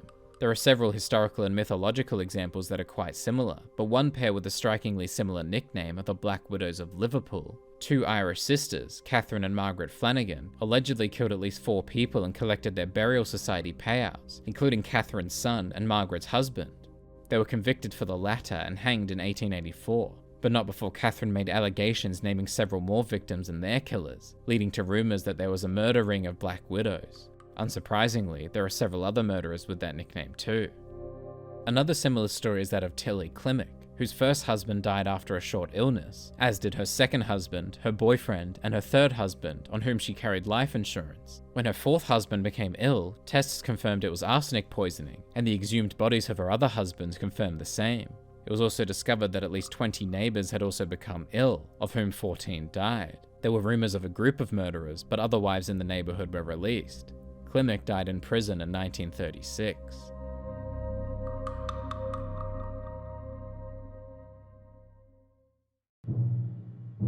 In the next main story mission, Arthur meets some fellow gang members at the saloon. There are several songs that he might hear on his visits to saloons, including Maple Leaf Rag. This is a real song written by the king of ragtime, Scott Joplin. It was written in 1897 or 1898, and the copyright was registered in September 1899, so a fairly accurate inclusion here. Sales of the sheet music had a slow start, the first printing of 400 said to have taken a full year, but it soon kicked off, selling 3,000 a month by 1905 and over 1 million by 1915, apparently the first instrumental piece to do so. The sheet music for this song is also present at a party later in the game. It's interesting to note that there are women at the saloon, but as mentioned before, these are likely working girls whose presence is expected. The same, however, cannot be said about black men, Native Americans, or Mexicans, 3 ethnic groups into which Charles and Javier can be classified. Native Americans were excluded from saloons by law, and black men were only occasionally accepted begrudgingly, or at least ignored if he was a noted gambler or outlaw. Charles is neither, though he certainly wouldn't take any crap from anyone else. Meanwhile, it's unlikely that a Mexican would have been totally ignored at this time, especially with some of the racial tensions between the United States and Mexico around the turn of the century. That being said, segregation was often informal, sometimes limited more to sections of the bar than complete exclusion, and whether these practices were actually enforced was up to the bar owners and patrons. So a scenario like the one in the Mission is not entirely unrealistic, especially in some more western regions, and even more so if the patrons pay for their services, as Charles and Javier almost certainly did with their drinks here. The lack of visual segregation cues, like signs explicitly separating black and white people, here and elsewhere in the game, is not entirely inaccurate either, as such systems were still fairly young at the time, though it would not have been totally inaccurate to see some too. One of the women at the bar calls Arthur a toughest teak mountain man.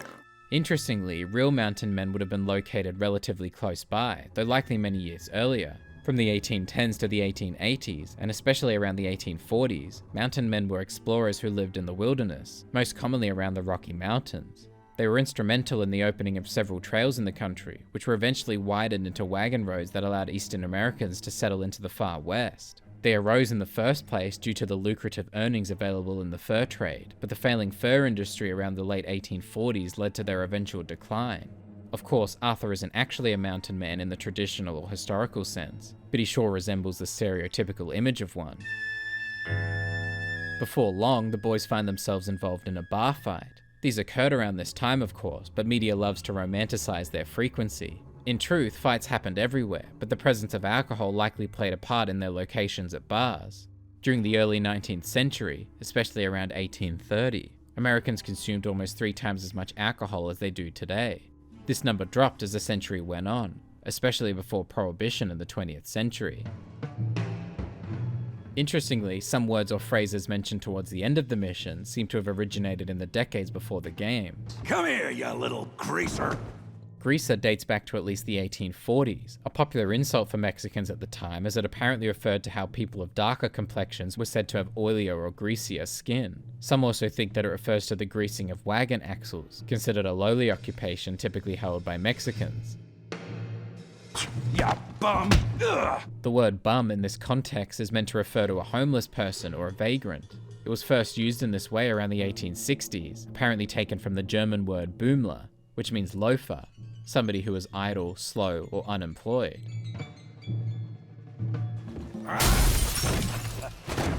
Come on, pretty boy. Pretty boy? You're kidding me. Pretty boy?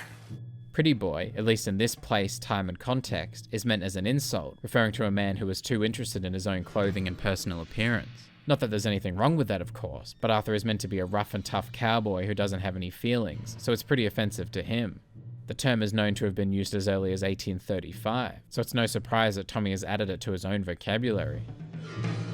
Interestingly, there was a bank robber known as Pretty Boy Floyd who lived in the early 20th century, though he hated the nickname. Bureau of Investigation Director J. Edgar Hoover declared him Public Enemy No. 1 in 1934, and he was shot and killed in October.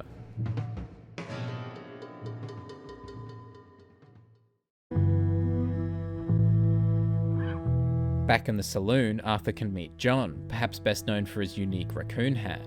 John loves to complain to thin air about lots of different things, and brags about how many different animals and people he's killed. Don't know how many redskins he killed, but they deserved it.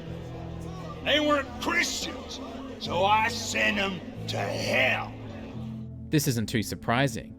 There were several incidents of Christian settlers killing Native Americans in the name of the Bible, like Ralph Lane in 1586, whose battle cry was Christ our victory, or William Bradford in 1637, who described a scene as a fearful sight but a sweet sacrifice to God, or John Underhill, who of the same incident felt that women and children perishing with their parents was sometimes demanded by the scripture.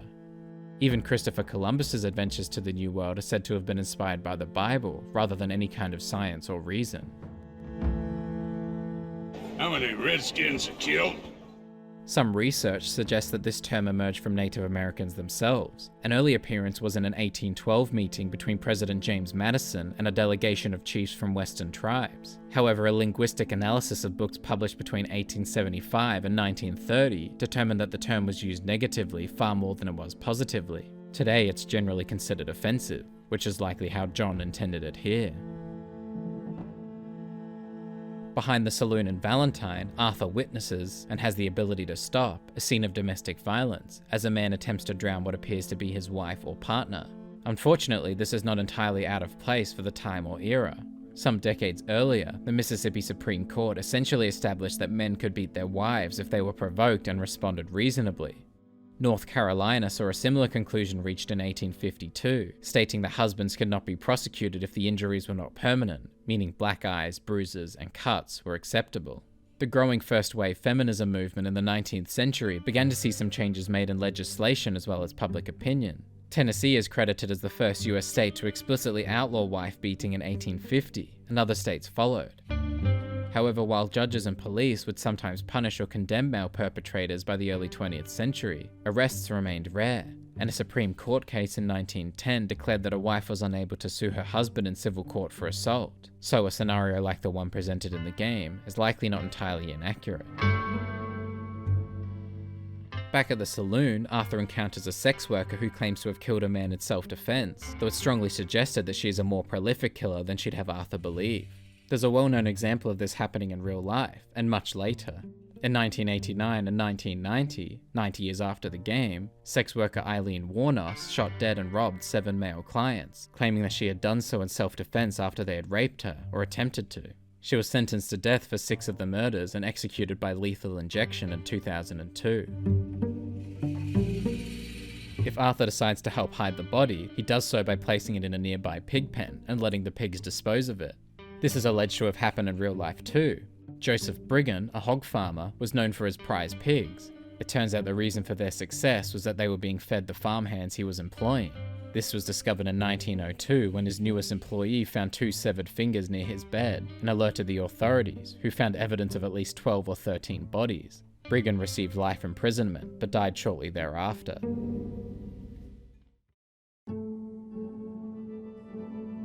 One of the next story missions is called The First Shall Be Last, a reference to the Gospel of Matthew in the New Testament. Many that are first shall be last, and the last shall be first. In this mission, Arthur and some gang members set out to rescue Sean. Sean is being moved to a federal prison. From 1776, prisoners charged with federal crimes were confined to state and county prisons, as there simply weren't enough to justify a separate facility. Over time, however, the number of federal prisoners increased, prompting the 3 Prisons Act in 1891, authorizing the operation of the first 3 federal penitentiaries in the United States. 2 of these didn't begin operation until the 20th century, but one, on McNeil Island in Washington, had already been open since 1875, before Washington was admitted to the Union, so it essentially became the first federal prison in the country after the 3 Prisons Act. Its placement on an island, only accessible by sea, is reminiscent of the game Sisika Penitentiary, but more on that later. After they rescue Sean, the gang decide to throw a party to celebrate his return. Over the course of the night, Arthur hears several different songs performed by different members of the gang, and all based on real folk songs of the time. The first, named by Uncle as the Louisville Maid, is based on a folk song called the Amsterdam Maid. This written version, the one used by Rockstar as a reference, was sung in 1933 by a man from Missouri, who recalled learning it around 1890. The lyrics are basically identical.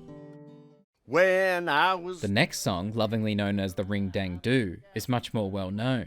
Likely originating in the United States and sometimes known as London Town, the song is said to have been continually learned by new generations, particularly 12 or 13-year-old boys. Due to the widespread nature of the song, it's difficult to track its exact origins or its original lyrics. The version in the game is an amalgamation of different versions, with verses dating from the 1920s to 1940s and appearing pretty heavily edited for the game. It's possible that some of the in-game verses may not have actually existed in 1899, but the song's history is so convoluted that it's likely that it existed long before it was ever written down.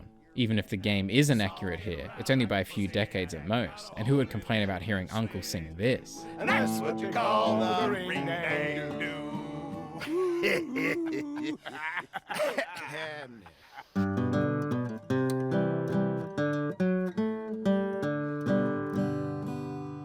The next song is called Jack o' Diamonds, but this wasn't always the case. It has its earliest origins as far back as the 17th century, as a Scottish folk song way up on Clinch Mountain, though the lyrics are significantly different. Another version of the song appears in print in 1874, this time known as The Rebel Prisoner, with, again, very different lyrics. It's also known by the name Rye Whiskey, perhaps most famously in a song by country singer Tex Ritter in the 1930s. The version from the game, however, appears to be based on one printed in 1910. The lyrics remain mostly the same, but towards the end it starts to swap several verses around, though this is completely unsurprising considering Sean's state at the time of his performance. To enter her door. The last song is a solo performance by a very drunk Sean. Oh! Known as the Sprig of Shillelagh, this is an Irish song, appearing in print as early as 1825. The original song has 4 verses of 8 lines each. Sean sings most of it, deciding to skip a few lines in the final verse, perhaps because it doesn't align with his political views of Irish nationalism. The lyrics are pretty much identical too, which is doubly impressive considering his drunken state. With his sprig of shillelagh and shamrock so green. One of the next missions is for Reverend Swanson. The name of the mission, Who is Not Without Sin, is from the Gospel of John in the New Testament. In the New International Version, it's from John 8:7. Let any one of you who is without sin be the first to throw a stone at her. This chapter isn't the only one that Rockstar took inspiration from. John 8:32 states, Then you will know the truth, and the truth will set you free. A familiar line for fans of the first Red Dead Redemption. The location of this mission, Flatneck Station, has a few historical artifacts of interest. Just above the water tower is a windmill. The placement of these so close to each other would make this appear to be a wind pump, a type of windmill used for pumping water. Early versions of wind pumps were first introduced in the Middle East around the 9th century, eventually making their way to Europe, and eventually to the United States and Mexico in harsh environments where water was only found deep underground. In 1852, Daniel Halliday designed the self-regulating windmill, turning automatically and only requiring maintenance as little as once per year. This invention was crucial to the operation of steam trains, allowing further autonomy and development. Inside the main building at Flatneck Station is a wooden pallet on its side. An early alternative form of pallet, known as a skid, can be traced as far back as ancient Egypt in the 1st millennium BC. Much later, they were used to move goods in American factories in the late 19th century. However, skids aren't the same as modern pallets. They lack the bottom deck boards that secure them when lifting a forklift. The forklift wasn't invented until the 20th century, and the development of the wooden pallet didn't appear to start until the 1920s, becoming much more popular during the Second World War in the late 1930s. At the beginning of the mission, Swanson tells Arthur, I have removed myself from Morpheus's embrace. This appears to be an adapted version of the more common expression, in the arms of Morpheus.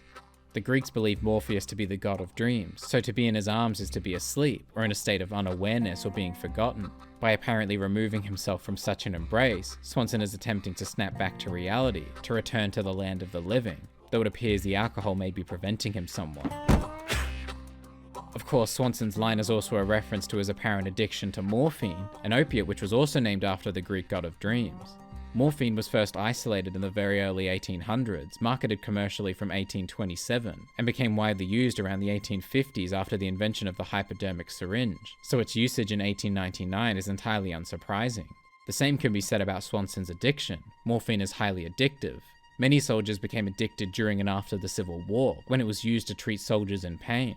An 1866 report indicated that Union soldiers alone were issued 850 kilograms of morphine, in addition to nearly 10 million opium pills and over 80 tons of liquid and powdered opium. Many more became addicted in the following decades, and it's estimated that there were at least 200,000 opiate addicts in the United States by 1900, probably many more. In fact, one article suggests that there were around 400,000 soldiers alone who were addicted to morphine by the end of the Civil War. When Arthur finds Swanson, he's playing a game of poker. Of course, poker is basically synonymous with the Old West. During the American Civil War in the early 1860s, poker was played by both sides during the large stretches of downtime between fights. The soldiers who survived the war took the game home with them, and its popularity grew, eventually making the game synonymous with the expansion of the Western frontier in the late 19th century. It's no surprise then that it can be played so frequently throughout the game. What might be a little more surprising is the specific type of poker that is being played in the game. It's generally called Texas Hold'em. A resolution passed by the Texas legislature in 2007 suggests that it originated in Robstown in the early 1900s, which would make it accurate in the game, but evidence suggests that it actually came much later.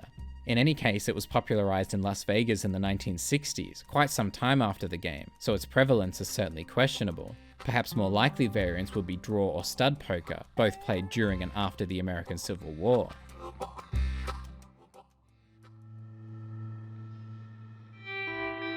Also at Flatneck Station, Arthur encounters Phineas T. Ramsbottom, a possible reference to Phineas T. Barnum, a showman also drawn to money, who has a curious collection obsession. Cigarette cards. The value is in completing the set. And the amount of money? A veritable fortune, sir. Fortune? Oh, sure. A complete set of any series is worth a fortune. Cigarette cards were rather new at the time of the game, having been introduced in the mid-1870s by the US-based tobacco company Allen & Ginter. They were collectible cards often included with packages of cigarettes and released according to themes, including film stars, sports athletes, nature, and military heroes. In the game, there are 12 series with 12 cards each. In real life, there were often plenty more within a set, 30, 50, even 100. They were mostly used as a way to advertise cigarette brands, and while they might have been worth something at the time, they're definitely worth a lot more now. There are more expensive cards generally, but the most expensive cigarette card is the T206 Honus Wagner, of which approximately 50 to 200 were distributed before Wagner refused for production to continue. In 2022, one card sold for $7.2 million. By collecting every card and sending them to Phineas, Arthur earns a collective total of $1,000, equivalent to more than $38,000 today. Not far from Flatneck Station, Arthur encounters a self-professed renowned explorer. There has been much written about me. I once had high tea with the Viceroy of India. One such version of high tea is also known, at least in England, as afternoon tea, which is probably what he's talking about. It's considered to have originated around 1841 by Anna Russell, Duchess of Bedford. Having become hungry between her lunch and late dinner, she requested tea and some small foods be brought to her room in the late afternoon. She soon turned this into a habit and started to invite friends to join her. Before long, it became a popular social event for the wealthy, often as a way for them to show off their wealth and discuss social events. As for the Viceroy of India, Maximo doesn't say when he apparently had high tea, but Henry Petty Fitzmaurice, 5th Marquess of Lansdowne, was Viceroy from 1888 to 1894, followed by Victor Bruce, 9th Earl of Elgin, until 1899, so if he's telling the truth, there's a good chance he's referring to one of them. I helped liberate South America! He may not be telling the full truth here. Most South American countries gained independence between 1809 and 1825, at least 74 years before the game. Suriname and Guyana, meanwhile, gained their independence in the mid to late 20th century. Unless he's referring to smaller or failed rebellions, or he's a lot older than he appears, it's unlikely that Maximo helped to liberate any South American country. The closest successful revolution around this time was the Cuban War of Independence in the mid to late 1890s, but Cuba isn't considered part of South America geographically. He could be using the word liberate in a more metaphorical sense, aligning with whatever side of the conflict he was on, like the War of the Pacific from 1879 to 1883, Chile against Bolivia and Peru, or the Chilean Civil War in 1891, resulting in the resignation and suicide of the president, but his lack of context makes it difficult to say for certain. Beautiful country, reminds me a lot of Almeria. Almeria is a city in Spain where notably several films, especially spaghetti westerns, were shot, including the famous Dollars trilogy. You see this map here? It was made by the Jack Hall gang. Elsewhere in the game, Uncle sings a song about Jack Hall and his gang, which is almost identical to an old song about Cole Younger, a leader in the James Younger gang alongside Jesse and Frank James. According to the song, they had identical journeys. Robbed a California miner, rode towards Texas, met another gang on the Nebraska prairies, robbed a train, killed the engineer and fireman, and traveled northwestward to Minnesota, where they attempted to rob the Northfield Bank but were captured, imprisoned in a jail in Stillwater. The game's version of the song ends with a quote that is commonly attributed to Cole Younger, but seems to actually be from his brother Bob. They rob banks all the way from here to California! The James Younger gang are known to have committed several robberies across several states, but no California robberies were specifically attributed to them. The closest is the second verse of the song, which references robbing a California miner. Maximo offers to sell Arthur the map for $10, but Arthur can haggle down to $5, the equivalent of haggling down $380 down to around $190 today. Why the hell not? Can't be that hard to suss out. The use of the word sus as a verb meaning to suspect dates back to the 1920s in text, and to figure out and discover is thought to be even later. So Arthur using it similarly here, over 20 years earlier, is a little curious. But this is the kind of phrase whose casual use predates its first literary documentation, so it's not totally illogical. If Arthur follows the maps, he will eventually find 2 gold bars, worth $500 each, around $18,380 today. There are several rumours that Jesse James and his gang buried gold or money somewhere in the United States, but to this day, nothing major is ever known to have been discovered. The name of one of the next missions is also based on an old text, though not quite as old as the Bible. Exit pursued by a bruised ego is based on an infamous stage direction from William Shakespeare, Exit pursued by a bear.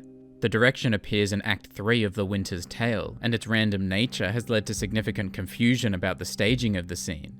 The name is also a hint towards the animal scene much later in the mission. Speaking of which, Hosea tells Arthur that he has seen a bear.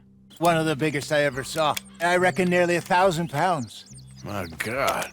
The Kodiak bear actually commonly reaches sizes of 1,320 pounds, with some as heavy as 1,500, that's 680 kilograms. But these are native to the Kodiak Archipelago, a group of islands south of Alaska, so it's unlikely that this is what Hosea saw. The only native bears in the Rocky Mountains region, the area that most closely resembles Amberino and the grizzlies, are grizzly and black bears. The legendary bear that Hosea and Arthur look for is a male grizzly, which are typically between 400 and 800 pounds, but there are reports of some reaching as much as 1,000. In the 19th century, one grizzly bear in captivity was apparently fed so much by the thousands of visitors that he could not walk, only moving by crawling. He was estimated between 1,800 and 2,200 pounds, but after his death, he weighed a little under 1,200. Something quite curious about Hosea's accent is how unique it sounds in comparison to the rest of the gang. It's somewhat reminiscent of a 1929 interview with an 84-year-old man seemingly from Missouri, so he would have been roughly the same age as Hosea in 1899. He struck Will Morgan in the face with a rock, and John Morgan shot him with an old-fashioned horse pistol. Some big, loudmouth bastard tried to rob me, was out riding, so well, you know how it is. I see. This isn't too surprising, considering Hosea's actor was born in the northeastern United States and raised in eastern Canada. Before they head out, Hosea tells Arthur to move his saddle to a different horse. Some evidence suggests that saddles have been used since around 700 BC, and they were fairly common during the Middle Ages. When the Moors invaded Spain in 711 AD, they brought with them a distinctive saddle. The Spanish adapted the basic design to create the Spanish war saddle. Over time, the saddle evolved, and as the Spanish colonized the Americas, the saddle made its way there too. Mexican vaqueros, early cattle handlers and horse trainers in the US and Mexico, developed a saddle for working cattle across vast lands, and thus with some modifications, the Western saddle was born. I miss her. She was quite a horse. This one's okay, but ain't no Boadicea.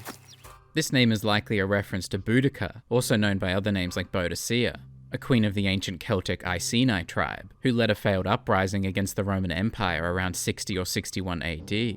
Interestingly, several of the other gang members' horses have names that may also be references to other historical, legendary, or fictional figures or locations, like Javier's horse Boaz, also a figure from the Hebrew Bible whose name is suggested to mean in strength or sharp mind. Sean's horse Ennis, also the name of a town in County Clare, Ireland. Kieran's horse Branwen, a character in the Welsh mythological cycle the Mabinogi. Trelawney's Gwydion, a magician and trickster in another cycle of the Mabinogi. Sadie's Hera, the Greek goddess of women, family, and marriage. Charles's Taima, a Meskwaki chief who lived in the late 18th and early 19th centuries. Bill's Brown Jack, an Irish racehorse who won several races in the 1920s and 30s. And Micah's Baylock, also the name of a character in The Omen who was sent to watch over the Antichrist.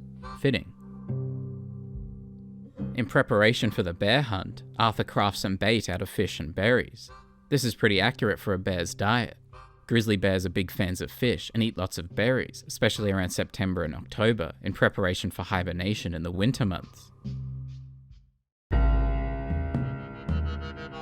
In another mission, Bill threatens Kieran with a pair of gelding tongs. The name of this tool is interesting.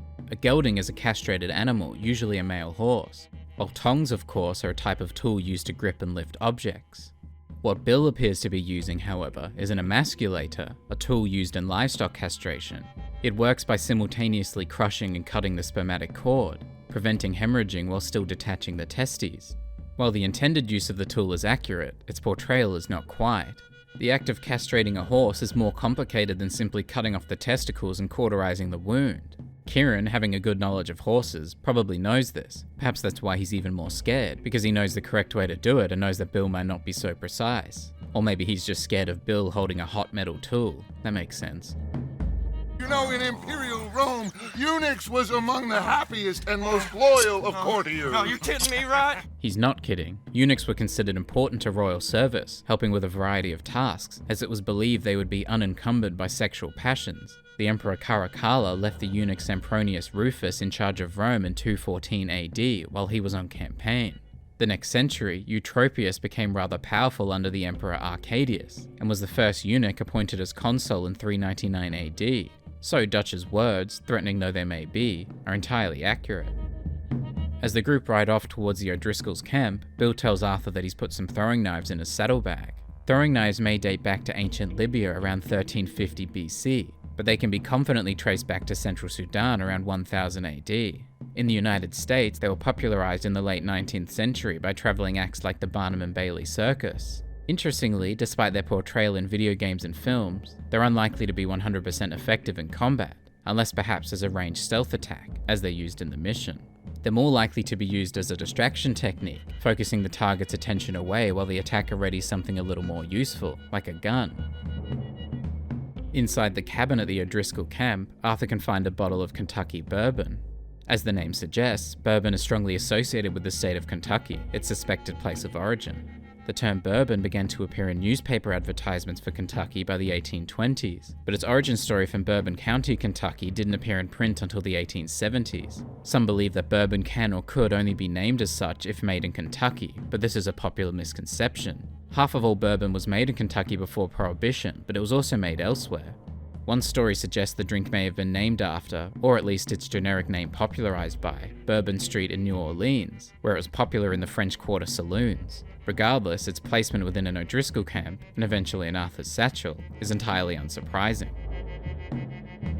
Above the chimney in the cabin, Arthur finds a double-barreled shotgun, which he cleans. This was and is a common activity done by any diligent gun owner, especially if the gun is exposed to harsh elements. Dirt and dust can damage the internal parts, dirty or rusty bore can alter a rifle's accuracy, moisture can create internal rust, and so on. Plain soap and water, preferably hot water, was the cheapest cleanser, and sperm oil was the best. Other whale oil was second best, though an 1878 US Army manual warned that it could become gummy and hard on exposure to the air. Even a temporary dab of olive oil, castor oil, animal fat, or wagon wheel grease was better than nothing. Nothing but the best pocket oiler for Arthur though, which very closely resembles its real 19th century equivalent. Another mission in this chapter is given to Arthur by Leopold Strauss, the gang's loan shark. In the late 19th century, banks and other major financial institutions stayed away from small-time lending as they were viewed as irresponsible and unprofitable due to the low legal interest rates. Instead, plenty of small lenders offered loans at profitable but illegally high interest rates, presenting themselves as legitimate. By the 1890s, usury, now known as loan sharking, had become a large cottage industry throughout the United States, especially in the West. Around the time, loan sharking was viewed as one of the country's two greatest social evils, alongside alcohol consumption, and it wasn't long until Prohibition temporarily dealt with that. To force a defaulter into paying, the lender would often threaten legal action or public shaming. In the 1920s and 30s, a new breed of illegal lender was finally beginning to be noticed, one who used violence to enforce debts. One of the defaulters from whom Arthur can reclaim the debt is a man named Roble, said to be from Silesia. Silesia is a historical area that was contested between Poland and Prussia for centuries. Roble is from the Polish region of Upper Silesia. After World War II, most of Silesia was transferred to Polish jurisdiction. A small part remained in Germany, and an even smaller part in Czechoslovakia, now the Czech Republic. Roble briefly tries speaking to Arthur in German, calling it the language of the Empire, a reference to the German Empire, as Germany was known at the time until the end of the First World War in 1918. His apparent enthusiasm to switch from Polish to German is not an accident. Around this time, during the partitions of Poland, efforts were made to systematically remove the Polish language from the region, particularly in the Prussian and Russian partitions, including in governments and schools. So it seems logical that Roble would be hesitant to speak it when faced with someone he believes to be German.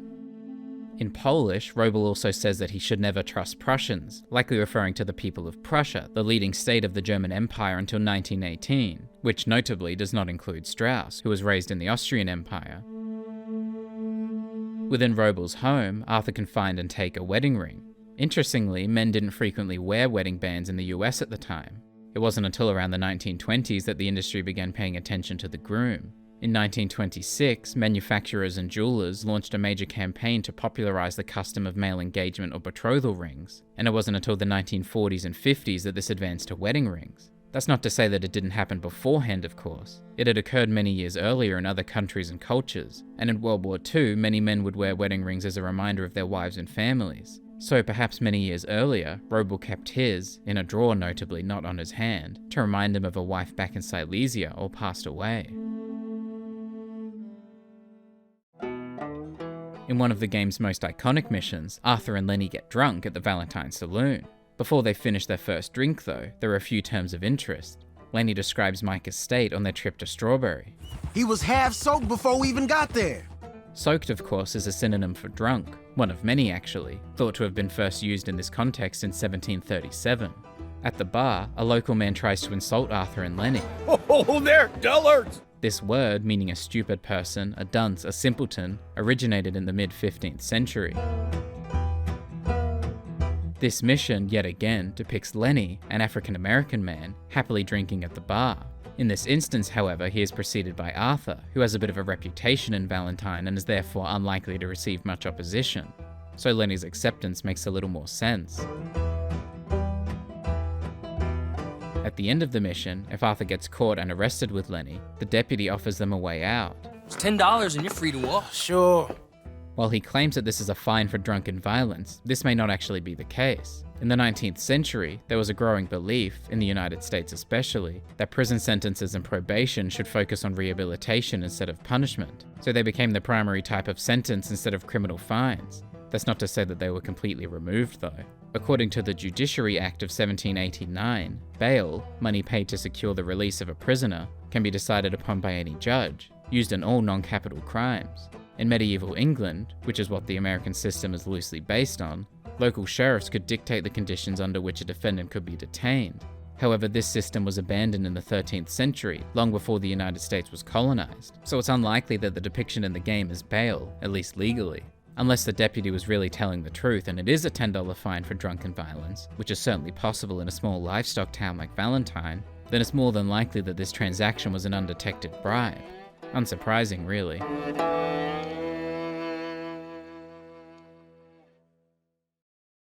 Dear Arthur. When Arthur meets up with Mary, she tells him that her husband died of pneumonia. Symptoms of pneumonia were first described by Greek physician Hippocrates around 460 BC, and in the thousands of years that followed, it carried many different names and was often identified as a sickness. This wasn't corrected until 1875, when German pathologist Edwin Klebs identified it as its own infection, and not just a symptom of other diseases. Around this time, specifically the late 1800s and early 1900s, pneumonia was one of the leading causes of death. The first antibacterial agent used to treat pneumonia, sulfapyridine, was introduced in 1937 and successfully used to treat Winston Churchill's bacterial pneumonia in 1943, but was soon superseded by antibiotic penicillin. In this mission, Arthur tracks down Mary's brother Jamie, who has fallen in with the religious order known as the Chelonians. Elsewhere in the game, Arthur can find the Chelonian Handbill, which reveals that the group's headquarters, Chelonia House, is based in Boston, Massachusetts. They're not the only ones. After John Winthrop, one of the leading figures in the founding of the Massachusetts Bay Colony, invited Puritans to build a mythical city upon a hill, the area continually attracted seekers of utopia, of a perfect, desirable world. In the 19th century especially, several new religious movements were introduced to the United States, so the existence of one like Chelonia, apparently founded in the late 18th century, is entirely unsurprising. An interesting behaviour of the Chelonians is the shell of safety, a formation used when confronted with potential danger. This may be inspired by the testudo formation, a type of shield wall which was commonly used by the Roman legions during battles. Testudo is the Latin word for tortoise, and is also a genus of tortoise, while chelone is the Greek word for turtle, and Chelonia is the order of the turtle family. Considering the Chelonians' obsession with turtles, this inspiration isn't too surprising. As Arthur rides Jamie back to Valentine, Jamie tells him that he likes apples, I guess. Apples? Yeah, I love apples. Funnily enough, apples had a similar introduction to the United States to John Winthrop's Puritans. Pilgrims who settled in modern-day Massachusetts in 1620 brought young apple trees from England and planted seedling orchards throughout New England. The Massachusetts Bay Colony requested seeds and cuttings from England, which were brought over on subsequent voyages to Boston. Speaking of orchards, Arthur suggests to Jamie that he go and work in one due to his love of apples. There are apparently 4 periods in the history of American orchards. The 17th and 18th centuries focused on planting for pleasure, followed by the development of fruit varieties until the 1880s. 1899, when the game is set, is in the 3rd period, which focused on commercialization, technology, and regionalism, so it might not be so difficult for Jamie to work in one after all. That woman confuses me and plays me for a fiddle like no one else alive. The first known publication of this phrase is in June 1822, in a letter written by Mr. Robert Morgan to his brother John. Interesting names. In its full meaning, the term appears in 1846. A lady's heart is said to be like a fiddle, because it is played on to the best advantage by a bow. In the mission The Spines of America, if Arthur chooses to commit the robbery during the day, Hosea puts on a fake salesman routine to distract the owner of the house. However, not all of what he says is fake. You ever meet a Scot who didn't hobble in old age? But the English stand tall, sir. Gin! They drink gin. After gin made its way to England, its popularity rose significantly in the 1700s after the government allowed unlicensed production. Meanwhile in Scotland, gin has always been popular, but there's a reason Scotch whisky is called Scotch whisky, and the drink has always been a staple of the country. And what is gin made with? Junipers. And what does the juniper do? Creates movement in the spine. This one isn't entirely wrong either. Gin does in fact derive its main flavour from juniper berries, and always has, though the use of juniper berries to create movement in the spine is not necessarily proven to be true. That being said, juniper berries have been used for centuries for health purposes. Romans burned juniper branches for purification, and distilled drinks containing juniper were sold in pharmacies to treat kidney and stomach ailments, gallstones, lumbago, and gout. Today, essential oils extracted from juniper berries are used in aromatherapy for body massage.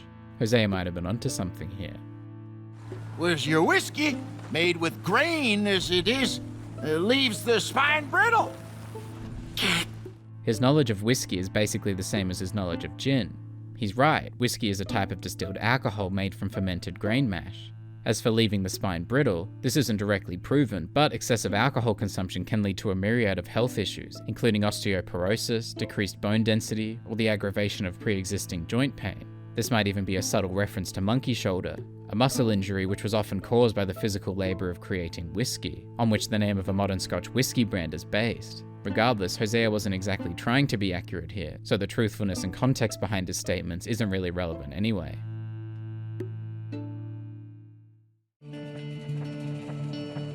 In one of the game's most cryptic missions, Arthur meets a man named Francis.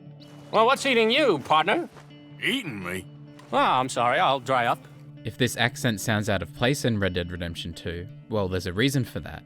This is a mid-Atlantic or transatlantic accent. A blend of American and the British RP accents, it's typically associated with the entertainment industry, film, television, and radio, and therefore the American upper class. Some well-known speakers included Katharine Hepburn and President Franklin D. Roosevelt. Interestingly, it's a purely learned accent. It's said that no Americans actually spoke it unless educated to do so. It was mostly used in the 1930s and 40s, largely fading in the 50s after the Second World War, following some cultural changes in the United States. Another interesting feature of Francis is his clothing, particularly his trousers or pants, which appear to be at the length of +4s, extended 4 inches longer than regular knickerbockers or knickers. They developed from the baggier clothes worn in the First World War, introduced around the 1920s. Notably, Francis's trousers have a loop for his belt. Around this time, non-ornamental belts were often worn as part of military uniforms during the Civil War and World War I, and sporting uniforms like baseball. But the more distinctive modern belt rose in popularity around the 20th century, the 1920s and 30s. That's not to say that it's impossible in 1899, of course, but perhaps unusual. Francis's shoes and socks are of great interest too. His sock design is an Argyle pattern, which derives from older patterns but itself was popularised after the First World War, especially in the 1920s after it was adopted by the Prince of Wales, later King Edward VIII, then the Duke of Windsor. Francis's shoe design, meanwhile, appears to be a spectator shoe, which also dates to the 19th century but was popularised around the 1920s and 30s, one of the most famous wearers being Wallis Simpson, later the Duchess of Windsor, Edward's wife. Hey, can I ask you a strange question? I mean, it sounds ridiculous, but I'm on the level. On the level is an American colloquialism thought to have originated in the late 19th century, so around this time, assumed to originate from Freemasonry, in which the level of a carpenter is thought to symbolize integrity. I know, it sounds ridiculous, but I'm on the up and up. This phrase has a bit of a mysterious origin. Some date it to 1863, while others say it originated around the 1920s, 30s, or 40s. In any case, certainly an interesting usage here. You'll think I'm jazzed if I tell you. You're what? Drunk? This one also has contested dates, but all seem agreed that it seemingly originated after the game, around 1920, perhaps even 1955.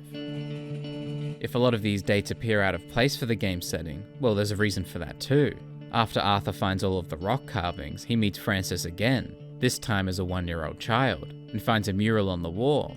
Essentially, the mural, with its depiction of several events throughout history, including futuristic creations like super tall skyscrapers and models of the atom, seems to suggest that Francis might be a time traveller, and the fact that he's a 1-year-old child in 1899 suggests that the adult Francis who Arthur met was from the 1920s or 30s, so perhaps some of these apparent inaccuracies aren't so inaccurate after all. As for the mural itself, visually it appears to be inspired by Diego Rivera's mural Man, Controller of the Universe from the 1930s, a recreation of his unfinished earlier work Man at the Crossroads.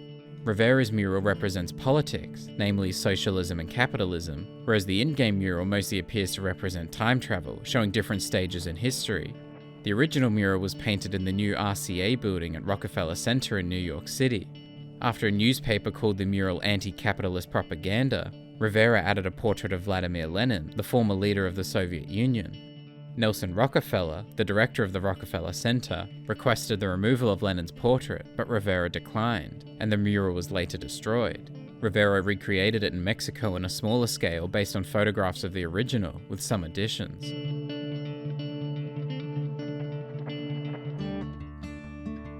Elsewhere in the world, Arthur meets Albert Mason, a wildlife photographer. Interestingly, possibly the earliest photograph of a living animal dates to around 1842. Photographs of domesticated and zoo animals became more popular in the later decades, like the only 5 known photographs of a quagga at London Zoo from 1863 to 1870, before the species went extinct in the 1880s. Heavy camera equipment and long exposure times made the hobby difficult at first, but it began to improve around the 1880s with quicker shutters. The first natural history book with illustrations consisting entirely of wild photographs was published by brothers Richard and Cherry Kearton in 1895. They used several techniques, such as tall tripods, one standing on the other's shoulders, artificial rocks, and stuffed animals. Wildlife photography in general became more popular by the end of the 19th century, leading to the establishment of the Zoological Photographic Club in 1899. There are several well-known pioneering photographers who could be the inspiration behind Albert, including the Kearton brothers. Another could be George Shiras III, called the father of wildlife photography, who began taking photographs in 1889 and was said to have been the first to use flash photography and camera traps to do so. There's also Ansel Adams, who bears a striking resemblance to Albert. He was born in 1902, so started his photographic career much later than the game, but he was known for his iconic landscape photographs and environmental advocacy. If I have to take another picture, Of a grumpy housefrau or pompous middle-class burgher, I will feed myself to the lions. A Hausfrau is a German housewife, while a burgher likely refers to the social class, often synonymous with bourgeoisie, considered the materialistic middle class. Albert's camera is accurate for the time period, particularly resembling the Primo cameras of the Rochester Optical Company, invented in 1883. The company was taken over in 1903 by Eastman Kodak, who continued Rochester's cameras until 1921. Albert also uses flash powder to light his photographs. This method, introduced by two German inventors in 1887, involves measuring an amount of flash powder into a pan or trough and igniting it by hand. While seemingly effective at lighting photographs, it was also known to have injured some photographers or those in close proximity. In their second encounter, Arthur saves Albert from being attacked by wolves. What a way to... literally a dog's dinner. This phrase is thought to have originated in the UK, meaning a complete mess, especially regarding fashion. It was first recorded in the early 1900s, but of course likely originated earlier. And of course, Albert is using it in the literal sense, though it only really makes sense with a figurative version in mind anyway. A little further north from where Arthur meets Albert is the town of Strawberry. Interestingly, there are several real-life areas by this name in the US. A town in Arkansas, a ghost town in Nevada, and at least 6 unincorporated districts in Arizona, California, South Carolina, and Utah. Of these, the town in the game most closely resembles the unincorporated community of Strawberry in El Dorado County, California, which became a popular tourist resort around the 1850s, not too dissimilar to the town in the game. On a completely unrelated note, it's also the name of a neighborhood of Los Santos in Rockstar's Grand Theft Auto V. Interestingly, the watermill in Strawberry bears a striking resemblance to the Glade Creek Grist Mill, a popular photography spot in Babcock State Park, West Virginia. In Strawberry, Arthur meets an alleged conman. This damn con man sold me a serum made from rhino horn for a little problem I've been having. This is a believable scam, as it's believed Chinese medicine had used rhino horns for over 2,000 years, including for disorders like fever, gout, and rheumatism. The belief that it was prescribed as an aphrodisiac, however, appears to be a misinterpretation or misunderstanding by Western media, but that hasn't stopped it from catching on, including in recent years, leading to increased interest in rhino horns. Elsewhere in Strawberry, Arthur encounters the mayor, who is doing his best to promote the town's image to those around him. Temperance, diligence, forbearance shall make for a happy land here. These are essentially 3 of the 7 virtues, the opposite of the 7 deadly sins. Temperance, which opposes gluttony, diligence, the opposite of sloth, and forbearance, which is essentially patience, the opposite of wrath. These are based on the revision by Pope Gregory I around 590 AD. By living in peace and harmony, we are building a great Jerusalem. Historically, comparing one's town or city to Jerusalem is a logical promotion method. Jerusalem is sacred to several religions. It is the holiest city in Judaism, considered the homeland of the Jewish people since the 10th century BC. It's considered the cradle of Christianity, the city where Jesus was brought after his birth, and the home of the most important church in Christendom, where Jesus was crucified, buried, and later resurrected. It is the 3rd holiest city in Sunni Islam, where Muhammad was transported during his night journey. It is also believed by Mandaeans to be the birthplace of their chief prophet, John the Baptist. A new Athens in the mountains! This is also a logical comment. Athens is one of the world's oldest cities, the oldest capital in Europe, with a recorded history beginning in at least 1600 BC, and it is often regarded the birthplace of democracy and the cradle of Western civilization. It's a magnificent little community we are building here. Almost Tolstoyan, if you know what that means. I don't. Well, neither do I. As the name suggests, this is a social movement based on the views of Leo Tolstoy, a Russian novelist who lived in the 19th and early 20th centuries. Its followers generally identify as Christians, but opt specifically to follow Jesus' teachings rather than his divine nature. They prefer a simple lifestyle, avoiding meat, alcohol, smoking, and sex, and preferring pacifism and non-violence. It's known to have inspired Mahatma Gandhi and thought to have had an influence on Martin Luther King Jr. and Cesar Chavez. The mission title, Blessed Are the Meek, is unsurprisingly a reference to Matthew 5:5 in the New Testament. Blessed are the meek, for they shall inherit the earth. To be meek in this sense meant to be gentle, humble, merciful, and compassionate. Today it's often meant in a less favourable manner, referring to one who is submissive or powerless, not unlike Micah here. If Arthur speaks to the sheriff in the Strawberry Jail, he gives a description of two of the men locked up downstairs. Now one of them's an idiot, the other's some kind of dumb mick, so maybe them's your boys. A derogatory term for a person of Irish birth or descent, this dates back to the early 19th century, most notably in Britain and America. By the late 19th century, around the time the sheriff uses it here, it had spread pretty far across the English-speaking world. One of the ways that Arthur can break Micah out of his cell is by using a steam donkey. These were invented by John Dolbear in Eureka, California in August 1881. It's a steam-powered winch that was once widely used, primarily in logging to pull logs, but also in mining for construction or lifting large loads. In logging specifically, the steam donkey was superseded by the diesel-powered tractor crawler in the early 20th century, while in mining it was abandoned in favour of cheaper and easier techniques like hydraulic mining. At the end of the mission, with half of Strawberry dead and Arthur and Micah safe and sound, Micah gives Arthur a holster. My way of saying thank you. Holsters mounted on a belt began appearing in photographs around the 1840s, though these were usually primitive at best, often just slits in the belt that were just large enough for a pistol to slide through. The California gold rush in the 1850s saw the introduction of more modern holsters. And later in the century, shoulder and hip pocket holsters became more popular as the West began to be tamed and discreetness became necessary.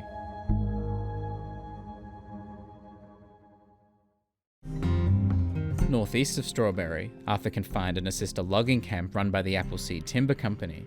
The company is possibly named after Johnny Appleseed, named as such for his introduction of apple trees to large parts of the United States and Canada.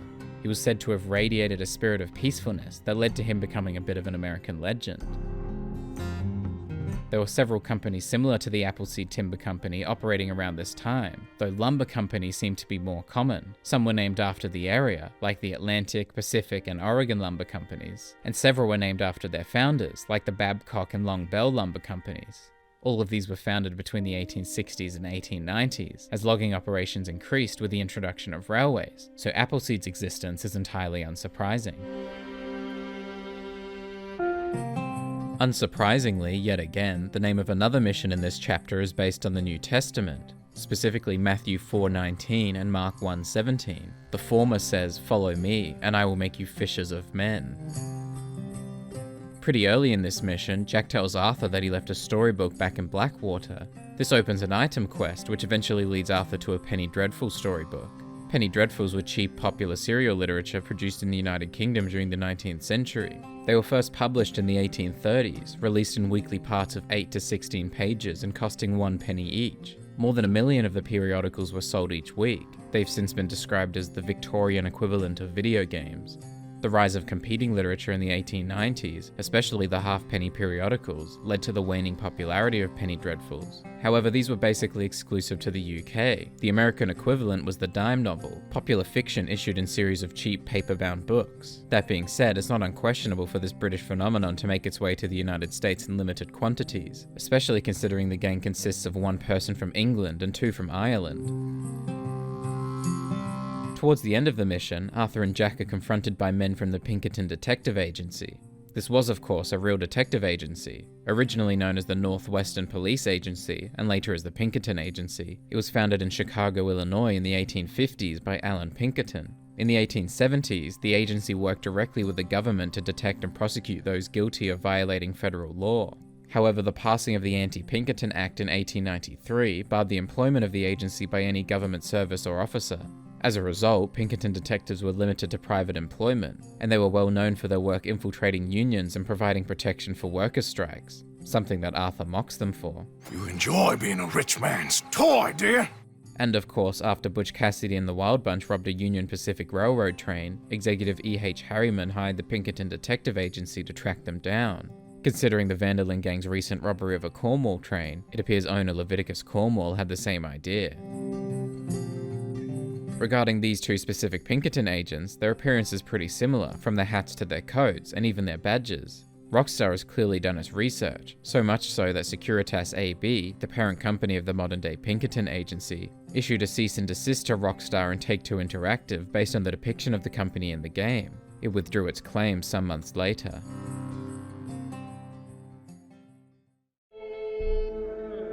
Elsewhere in the world, Arthur meets an allegedly famous fisherman. Who are you? Jeremy Gill! Who? Realistically, Jeremy could be based on any number of famous fishermen, or none at all, but some elements of his character point in specific directions. For example, he writes a regular newspaper column called The Art of Angling by Jeremy Gill, which in theory bears resemblance to a regular Daily Mirror cartoon strip called Mr. Crabtree Goes Fishing. It was written and illustrated by Bernard Venables, who later founded and edited the Angling Times and Creel magazines and was said to have considered the philosophy of angling to be a personal affair, developed and nurtured as the fisherman grows and matures. Seems somewhat familiar. According to some in-game elements, Jeremy Gill also wrote a book called The Gentle Art, Wisdom from international angling sensation Jeremy Gill. He's very modest. There are several books that have been titled The Gentle Art, including The Gentle Art of Angling by Joseph Adams, but perhaps the most notable here is The Gentle Art of Angling by Bernard Venables, published in 1955. In their first meeting, Jeremy shows Arthur another one of his books, titled The Piscary Poet, which is somewhat similar in name to A Common of Piscary by Ben Wolfe, but Wolfe was more of an author of art than about fishing, so this is likely coincidental. Some suspect that elements of Jeremy Gill are based on Jeremy Wade, a television presenter and biologist who has also written books about angling. Notably, they have somewhat similar surnames, Jeremy Gill, Gill being part of a fish, and Jeremy Wade, like the action that a fish takes. The second episode of Jeremy Wade's River Monsters, and apparently the first to be filmed, perhaps even the inspiration behind the series, was called Killer Catfish, following the search for a catfish species that can reach up to 2 meters, or 6.6 feet, in length. So not a completely illogical comparison.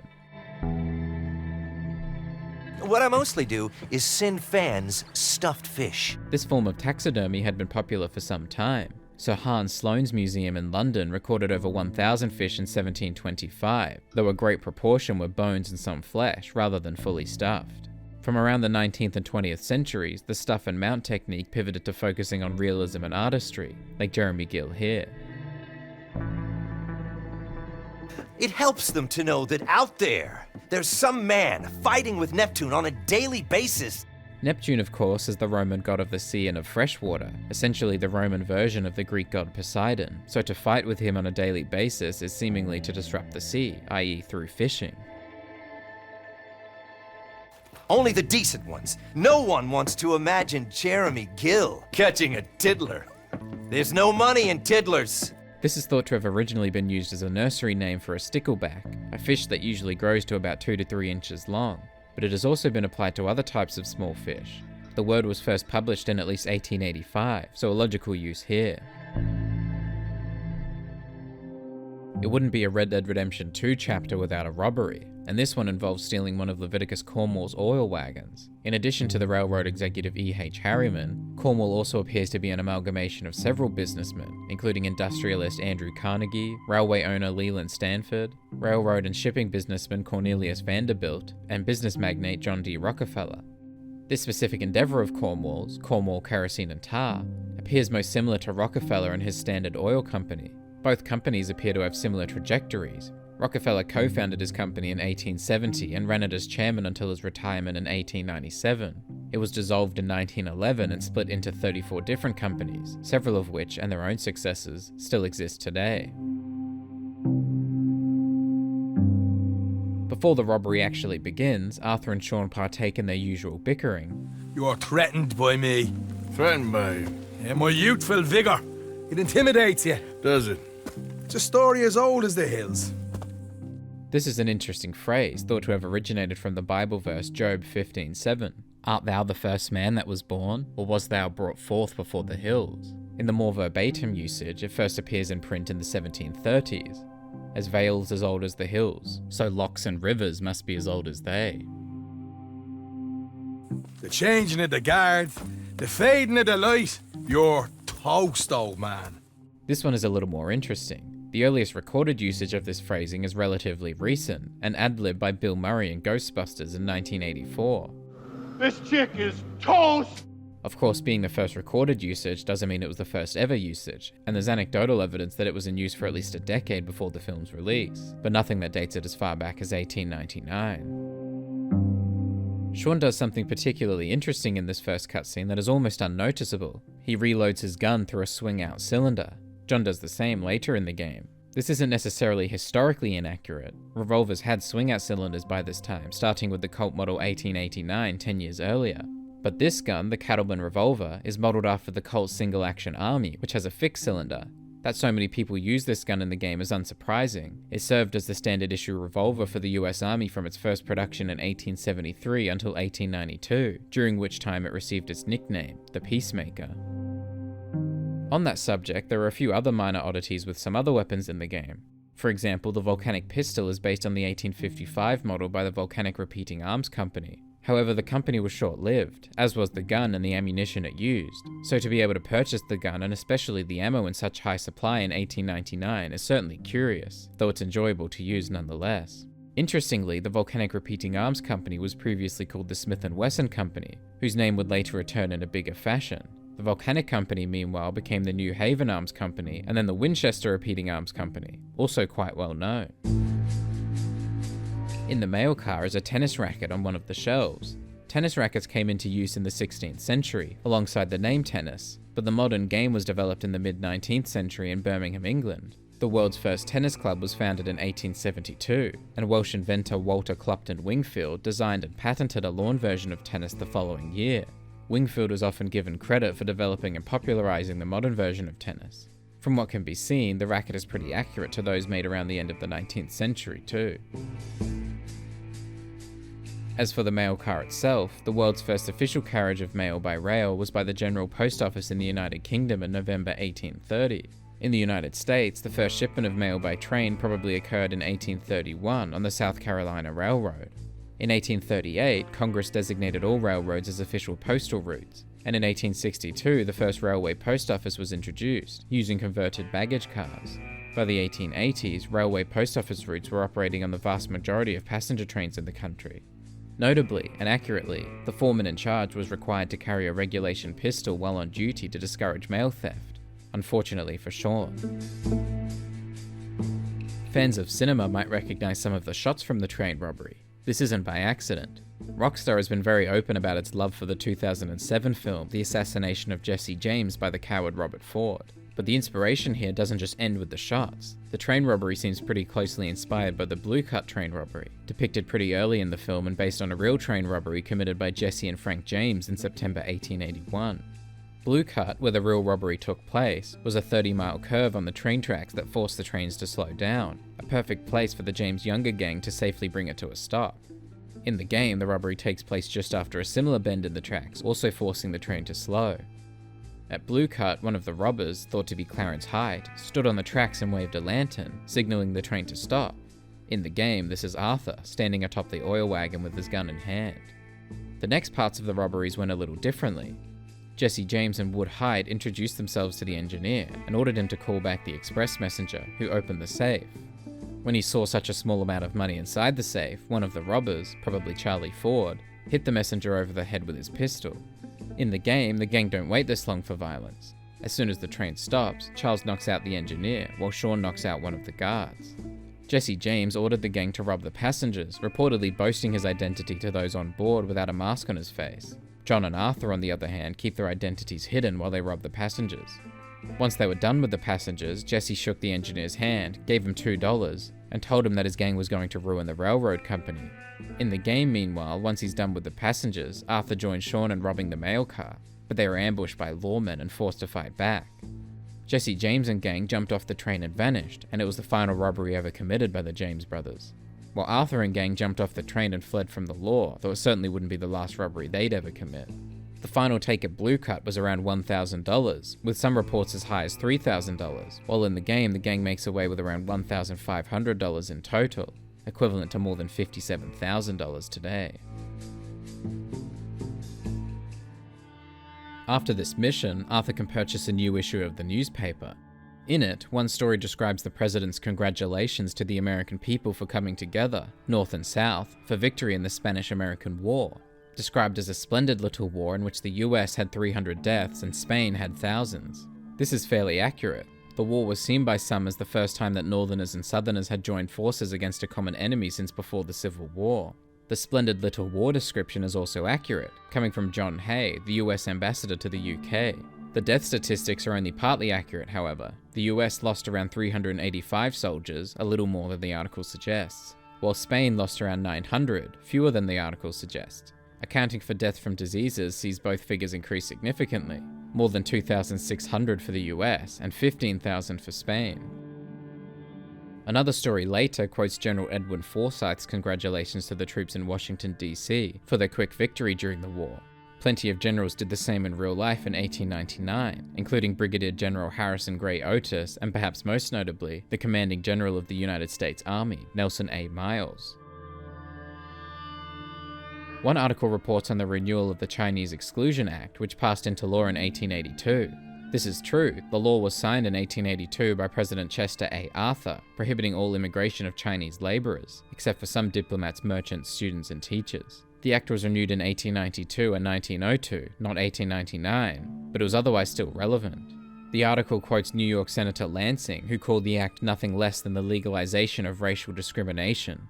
This is also a direct quote from a biography of George Frisbee Hoare, a senator from Massachusetts, though the quote is the biographer's, not Hoare's. He voted against the act and its renewal, which led to him being scorned by the press. One San Francisco paper called him a moral traitor who has lived too long, and should go forth like Judas and hang himself. There's an article about the first recorded death by petrol-driven vehicle, Thomas Eberhard, who flew from his vehicle around Connecticut due to poor weather.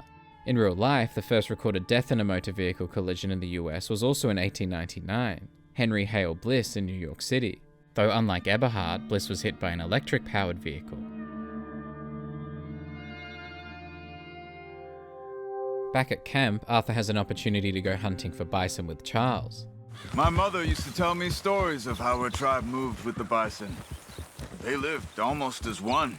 This is pretty spot on. For thousands of years, Native Americans relied heavily on bison for survival. They used every part of the animal for many different reasons. Food, clothing, shelter, tools. Horns became spoons, bones became knives and needles, skin was used for teepees and water bags, hides became beds, blankets, winter counts, and drums. They were even used for jewelry and ceremonies. They were the center of all life. We couldn't survive without them. Native Americans highly value their relationship with bison, who they view as sacred, treating them with respect to ensure their abundance and longevity. The Lakota teacher and elder John Fire Lame Deer once said, "The buffalo gave us everything we needed. Without it, we were nothing. When you killed off the buffalo, you also killed the Indian." Sadly, this is exactly what Arthur and Charles find. No. Look. Bison. Shot and left for dead, it looks like. This was all too common at this time. In fact, the number of bison that Arthur and Charles encounter is almost too many for the time. At the beginning of the century, tens of millions of bison roamed North America. By the end, there were 300. European settlers were almost exclusively accountable for the animal's near extinction. Railroads even advertised hunting by rail, where men would stand on the roof or near windows, leaving countless animals to rot where they died. That's not to say that Native Americans were not also wasteful or that they practiced sustainable hunting. It goes without saying that there would be unused carcasses, that not all of them could be used, especially in areas in which they drove herds off of cliffs to kill them, but there's nothing to suggest that the hunting was as systematic or sport-like as the European settlers saw it. We were paid to kill as many as we could, and make it look like it was Indians. In real life, this wasn't necessarily the case. Overhunting wasn't really motivated by framing the Native Americans, it was more the government and military's desire to limit the power of those whose diets and cultures relied on buffalo herds. Thankfully, at least, repopulation efforts began as early as the 1860s, with a handful of private citizens independently capturing and sheltering bison. Those bison served as the foundation for most bison herds today, especially as repopulation efforts shot up in the early 20th century. Today, it's estimated that the population is around 500,000.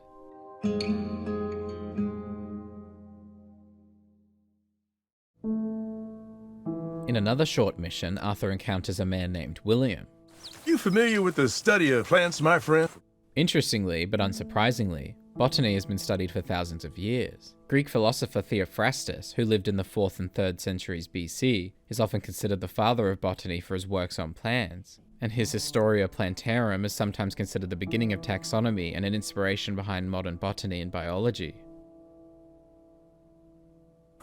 You see, there are thousands, maybe millions of plants, all across this vast country we share. There are around 17 to 18,000 vascular plant species native to the US, so it's not a stretch to assume there are hundreds of thousands, if not millions, of plants in the country, including back in 1899. To know all of nature's bounty and all of her wonder. The concept of nature personified as a woman, typically Mother Nature, like the study of plants itself, dates to at least ancient Greece. The Greek goddess Gaia is the personification of the earth, and one transliteration of her name gives Mother Gaia. The concept is also a part of the history of the indigenous people of America.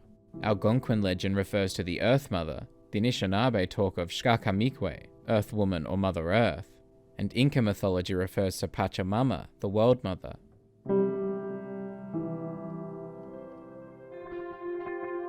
Elsewhere in the Heartlands, Arthur meets a paleontologist named Deborah McGuinness, who might be partly inspired by Mary Anning, an English paleontologist and fossil collector. Firstly, her clothing colour matches a known portrait of Anning. Like McGuinness, Anning was also overlooked and uncredited. She was ineligible to attend university or join the Geological Society of London, and struggled financially for most of her life. That being said, Anning's work was uncredited and overlooked because she was a woman in the 1800s. This may be partly the case with McGuinness, of course, but there were likely other reasons as well. Are you quite certain you're not a spy? Interestingly, there were similar accusations by paleontologists of having spies sent to disrupt their work around this time. It was known as the Bone Wars, wherein two paleontologists, Edward Cope and Othniel Marsh, consistently attempted to outdo each other, using theft, bribery, and destruction of bones to do so. This mostly took place in the 1870s to 90s. Cope died in 1897, and Marsh in 1899. Here, just as I thought. Totalosaurus West Elizabethus. Like this one, several early paleontology discoveries were incorrect, usually based on assumptions of few fossils. For example, early Megalosaurus reconstructions presented it as a quadruped, whereas modern reconstructions depict it as a biped. An earlier Iguanodon depict a horn which was later discovered to be a thumb. Such mistakes made it to the Bone Wars too. In reconstructing the Elasmosaurus in the 1860s, Cope positioned the skull at the end of the tail, for which Marsh mocked him for decades. It seems Totalosaurus West Elizabethus is another such mistake. In the next mission for Micah, he and Arthur rob a banking stagecoach on its way to Strawberry from the Bowles Overland Stage Company. This company's stagecoaches are available for fast travel in Rhodes and Saint Denis, since they apparently take passengers as well as bankloads. In real life, the Overland Trail was a stagecoach and wagon trail, most heavily used in the 1860s as an alternative route to the more popular Oregon, California, and Mormon trails in central Wyoming. The Overland Trail was famously used by the Overland Stage Company, owned by Ben Holliday, to run mail and passengers to Salt Lake City, Utah. The stage line operated until 1869 upon the completion of the first transcontinental railroad. Ben Holliday's company appears to be pretty similar to the one seen in the game. In 1866, he sold it to the Wells Fargo Company, which consolidated it to become the undisputed stagecoach leader, if only for a brief period. Wells Fargo was known for carrying loads of gold across the country. Gold dust, bars, coins, legal papers, checks, and drafts were transported in treasure boxes stored beneath the driver's seat.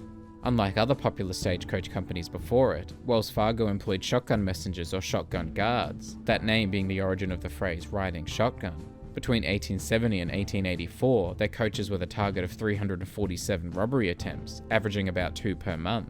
By the late 1890s, the bulk of gold shipments were carried by rail, and stagecoaches became meager pickings for robbers. Perhaps Arthur and Micah got one of the last few good ones. There are a few more minor points from this mission that are interesting. Dutch said you was a big shadow cast by a tiny tree. I don't even know what that means. This term of phrase may be based on an Abraham Lincoln quote. Character is like a tree and reputation like its shadow. The shadow is what we think of it, the tree is the real thing. In a more modern sense, it may be based on a quote from Chinese inventor and philosopher Lin Yutang. When small men begin to cast shadows, it means that the sun is about to set.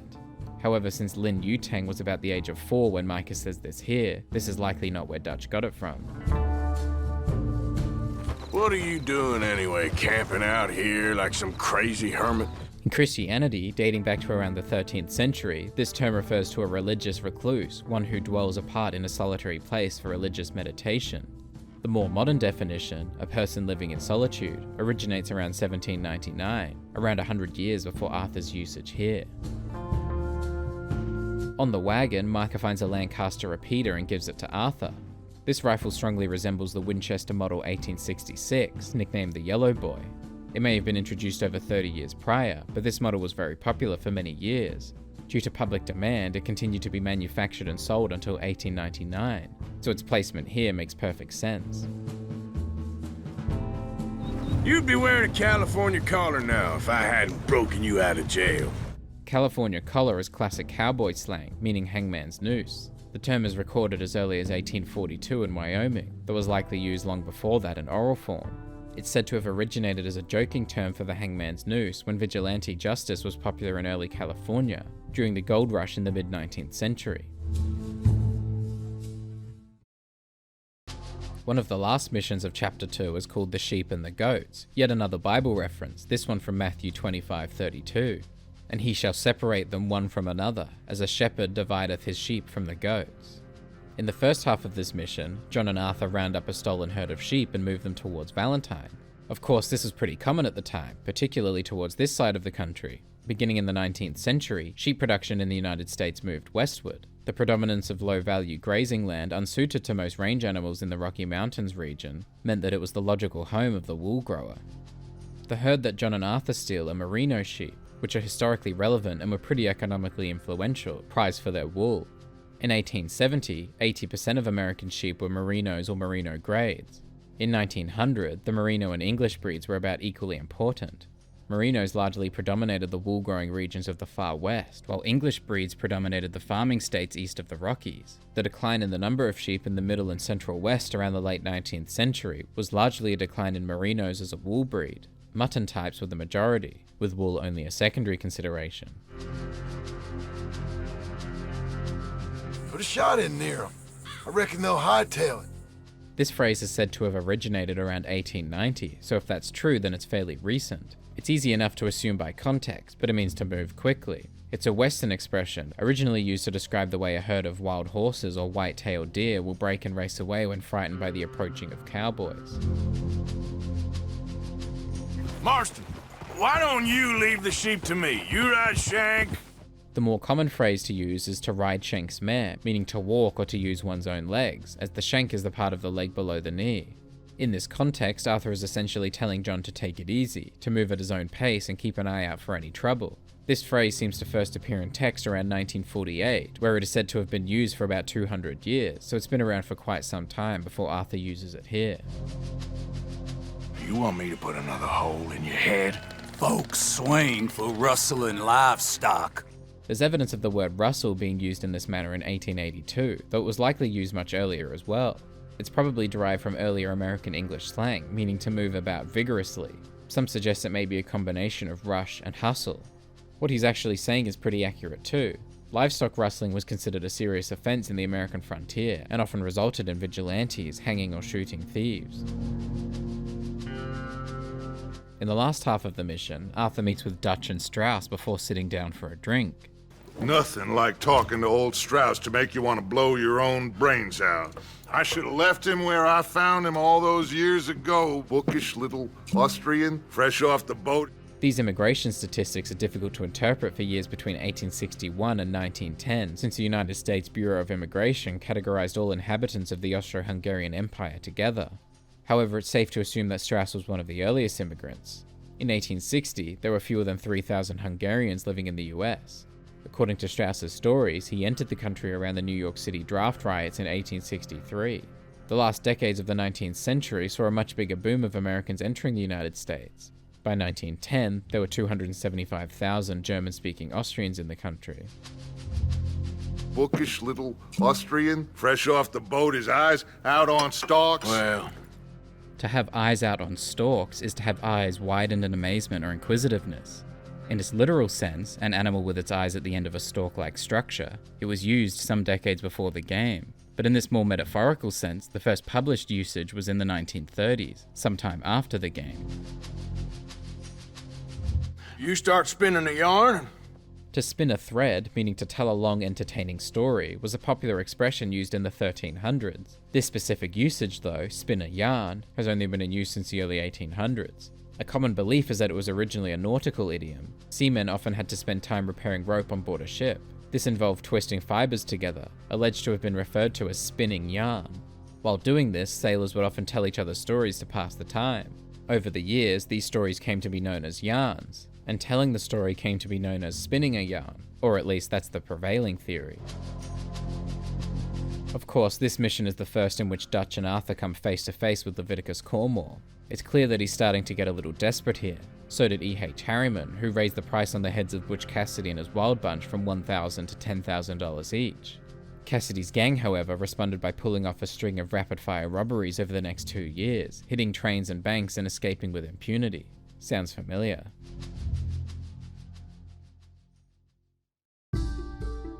If Arthur cautiously returns to Valentine, or finds a vendor elsewhere, he can read the latest issue of the newspaper, in which one article describes the pneumatic wonder, Thomas Rivington's invention of the motorized carpet sweeper, using a large gasoline-powered combustion engine. This is historically accurate. John S. Thurman patented the pneumatic carpet renovator in October 1899, having filed the application the previous year, essentially the world's first vacuum cleaner. Another article mentions Professor Cecil H. Peck, secretary of the Smithsonian Institution, working for years on the Aerodrome, a steam-powered flying machine to be used for war purposes, for which he was given $25,000. According to the article, during testing, the machine buckled upon launch and fell into the river. This is all fairly accurate. Samuel P. Langley, also the secretary of the Smithsonian Institution, worked for years on the Aerodrome, for which he was given $25,000 in 1898, and another $25,000 later. During testing in 1903, the machine fell into the river. The article mentions the Smithsonian receiving a letter from the Wright Cycle Company in Ohio. The same thing occurred in real life, the company in question being operated by the Wright brothers, credited for inventing and flying the first successful airplane in 1903. One story criticizes President McAllister for signing the Tariff Act, raising custom duties by an average of 60%. McAllister's real-life counterpart, William McKinley, was associated with increased tariffs around this time, but it was 9 years earlier. When he was a member of the House of Representatives, McKinley authored the Tariff Act of 1899, which raised duties by an average of almost 50%. The article also mentions a typhoid epidemic killing 2,500 troops and military bases across the country. In real life, there were around 2,200 such deaths, the troops in question being those training in the southeastern US before the Spanish-American War. A well-known newspaper article discusses the kidnapping of Princess Isabeau of Luxembourg around 15 years earlier, when she was 5 years old. There are a few different princesses with familial ties to the Grand Duchy of Luxembourg, but perhaps the closest in age was the daughter of William III, the Grand Duke of Luxembourg. She was born in 1880 as Princess Pauline, and in June 1884, the same month Princess Isabeau was captured, became Princess Wilhelmina as heir presumptive. But she was not kidnapped. 6 years later, she became Queen of the Netherlands, a role she held for almost 60 years. Curiously, there was another Princess Pauline, also the daughter to a King William, who died at the age of 6 in 1806, though this was due to poor health and bad weather, completely unrelated to any kidnapping. In the last mission of Chapter 2, Arthur and Charles look for a new camp for the gang to lay low. In doing so, they find and rescue a German man and return him to his family. His placement here is entirely unsurprising. The largest flow of German immigration to the United States occurred between 1820 and the First World War, with 6 million Germans entering the country in this time. In German, the man says that his family owns a gold mining business, but he doesn't say where. Germany has gold, but the age of commercial gold mines in the country appeared to end around the 17th century, so it's more likely that this business is in the United States. This is completely unsurprising. Gold has been mined in the United States since at least 1799.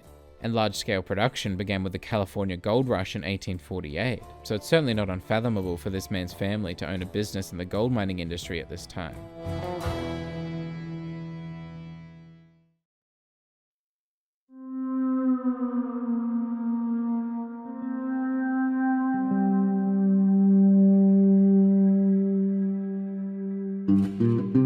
Now that Arthur and the gang are set up at their new camp, there's only one thing to do: talk to Dutch. My daddy died in a field in Pennsylvania, fighting this lot. Of course, he's referring to the fact that his father fought for the Union in the American Civil War. Being a southern state, an amalgamation of several real southern states, Lemoyne was part of the Confederate States of America, the breakaway state that fought for secession in the Civil War. There were many different field battles in the Civil War, but the Pennsylvania battle that Dutch is referring to is probably the Battle of Gettysburg, which took place in July 1863. The battle is often considered the turning point of the Civil War, eventually leading to the victory of the Union Army. However, it wasn't without its casualties. Both armies were said to have lost at least 23,000 soldiers during the battle, Dutch's father apparently one of them. As Dutch rides away from camp with Arthur and Hosea, he mentions the weather. It's like I can breathe again, thick and soupy as this air is. Anyone who lives in the southern United States likely knows how true that is. The South has a reputation for being hot and humid, with long summers and weak winters. This is because most of the southern states fall within the humid subtropical climate zone. The deputy that Arthur meets later speaks about the weather a little more. We are in dire need of some rain round here, let me tell you. Though the state is fairly large and diverse in its inspirations, this close to the city of Saint Denis, Lemoyne is almost certainly taking most of its inspiration from the real state of Louisiana. But Louisiana is certainly not dry.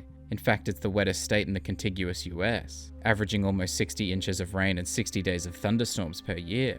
That being said, the year 1899 in particular saw several reports regarding a lack of rain throughout the state that negatively impacted the growth of crops, so the deputy's comments have some truth to them.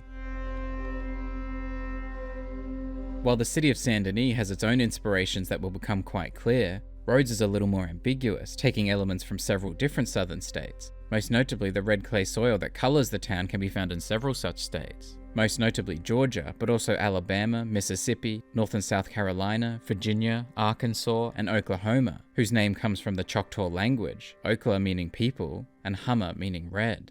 In addition, however, there are more signs that point to Rhodes, and the entire state of Lemoyne, being fairly heavily influenced by the state of Louisiana, from the plantation houses to the Lemoyne Raiders, and even to the feud between the Braithwaites and the Greys, which the deputy tells Arthur about. I'm sure you already know of the Braithwaites. They've been fighting with the Greys for as long as I can remember. This dispute could be inspired by any number of family feuds, including fictional ones like that in the 1964 film A Fistful of Dollars, itself based on the 1961 film Yojimbo, or real-life 19th century feuds like the Hatfield-McCoy feud from the West Virginia-Kentucky border, a particularly popular one that has inspired several recreations and adaptations, but perhaps a closer match is the Jones-Liddell feud from Louisiana. Both feuds were fueled by speculation. The Braithwaites and Greys believed that the other had stolen their treasure, while the Joneses blamed the Liddells when one of them was shot in the face. In reality, neither story was true. The family treasure was actually taken by lovers Lucille Braithwaite and Douglas Gray to help finance local groups fighting to end slavery, while the gunshot to the face was from a family friend of the Liddells, though that didn't stop the Joneses from blaming them anyway. It's also important to remember the economic, political, and social context that may not have only prompted such feuds but dragged them along for so long, taking and destroying many real lives in the process.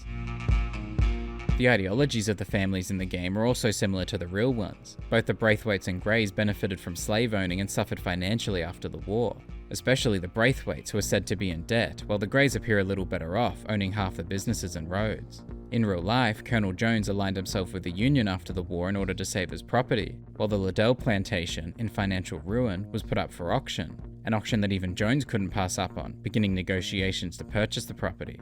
Ultimately, General Liddell was killed by Colonel Jones and his sons, and in revenge, Jones was killed by a mob who wanted justice. And with that, the feud was over. That the Greys appear to have non-family members on their side in the feud, like Archibald, whose own family works for them, is unsurprising.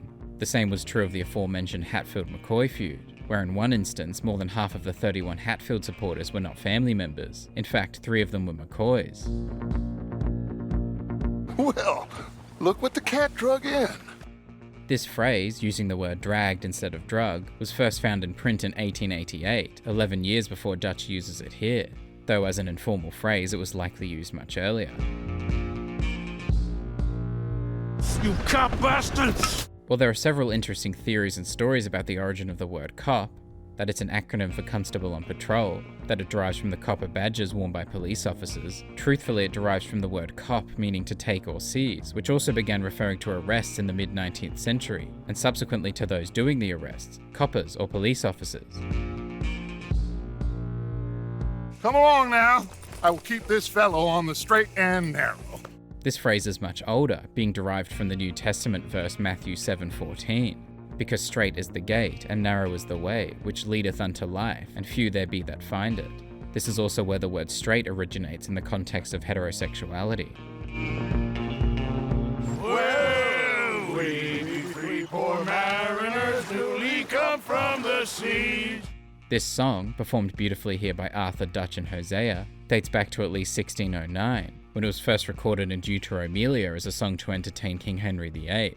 The lyrics in the game are identical. Boy, come pledge me on this ground.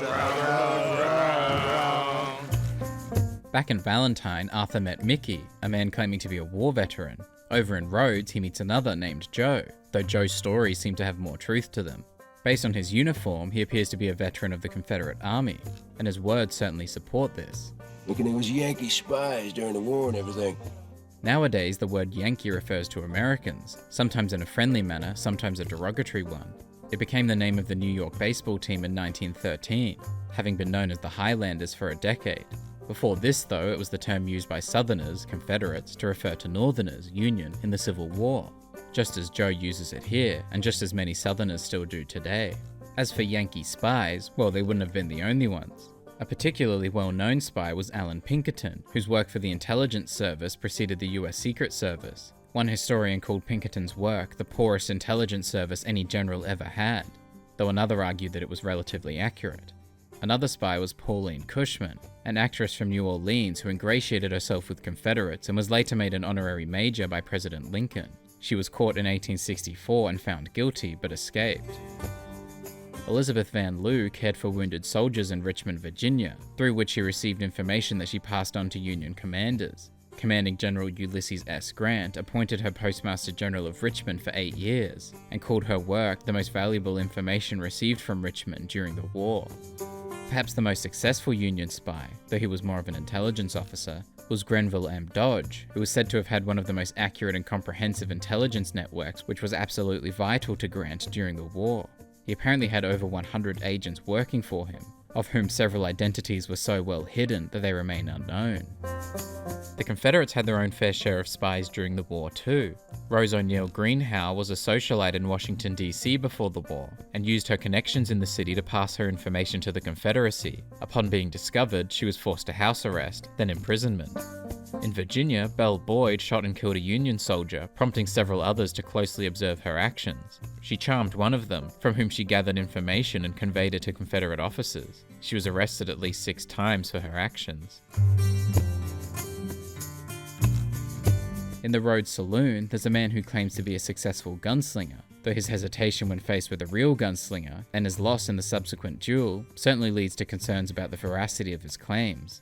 He wouldn't be the first to pretend to be a talented gunslinger, though in some real cases, men would claim that they were real outlaws who were thought to have died, like Brushy Bill Roberts, who claimed to be Billy the Kid, who died in 1881, and was even apparently supported by some people who knew the real Billy the Kid.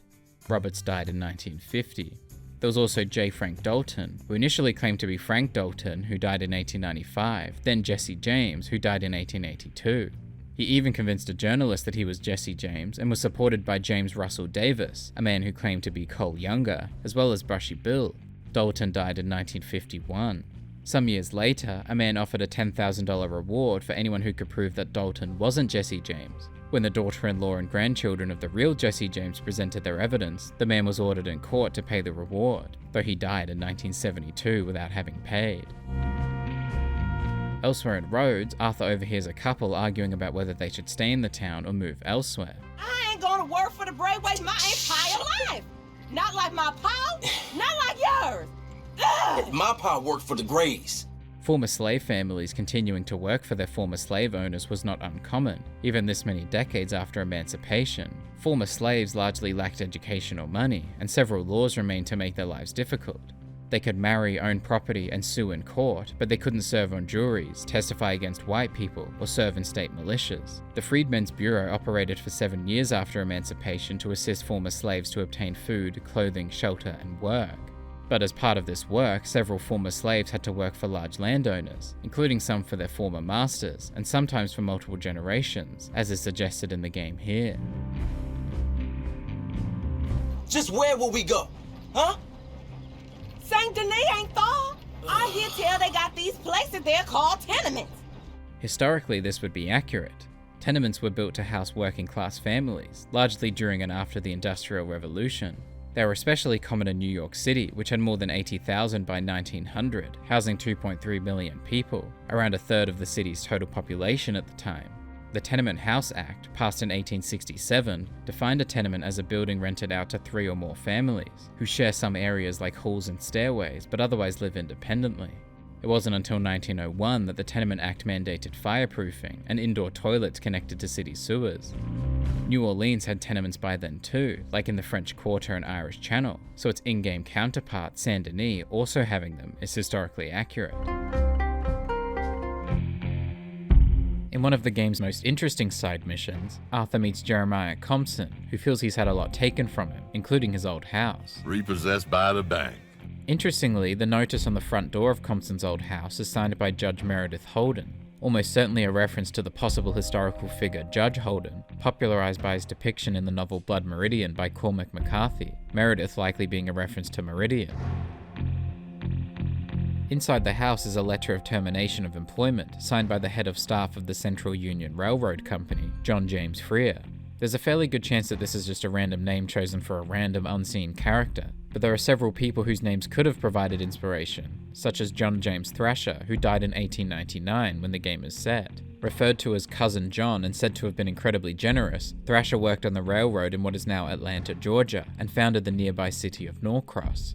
Another possible inspiration, based on his railroad association, is John Huff James, a builder of railroads and president of a company responsible for building one of the country's first. James, who died in 1881, was said to have been a pioneer in the development of Western banking and transportation. As for the surname, a possible candidate is Charles Lang Freer, a manufacturer of railroad cars who is now possibly best known for his role as an art collector, being the founder and namesake of the Freer Gallery of Art at the Smithsonian Institute in Washington, D.C. Speaking of the Central Union Railroad Company, its name is almost certainly referencing Central Pacific Railroad and Union Pacific Railroad, two companies founded in the early 1860s that were primarily responsible for the construction of the first transcontinental railroad from 1863 to 1869, essentially revolutionizing the economy of the western United States. The Central Union Railroad Company actually has a camp located further north in the game, which is largely staffed by workers speaking Cantonese, a likely reference to the construction of the first transcontinental railroad, during which the Central Pacific Railroad hired around 12,000 Chinese men. Elsewhere in Compson's house is a daguerreotype gifted to him out of appreciation, for your assistance in the recovery of my property.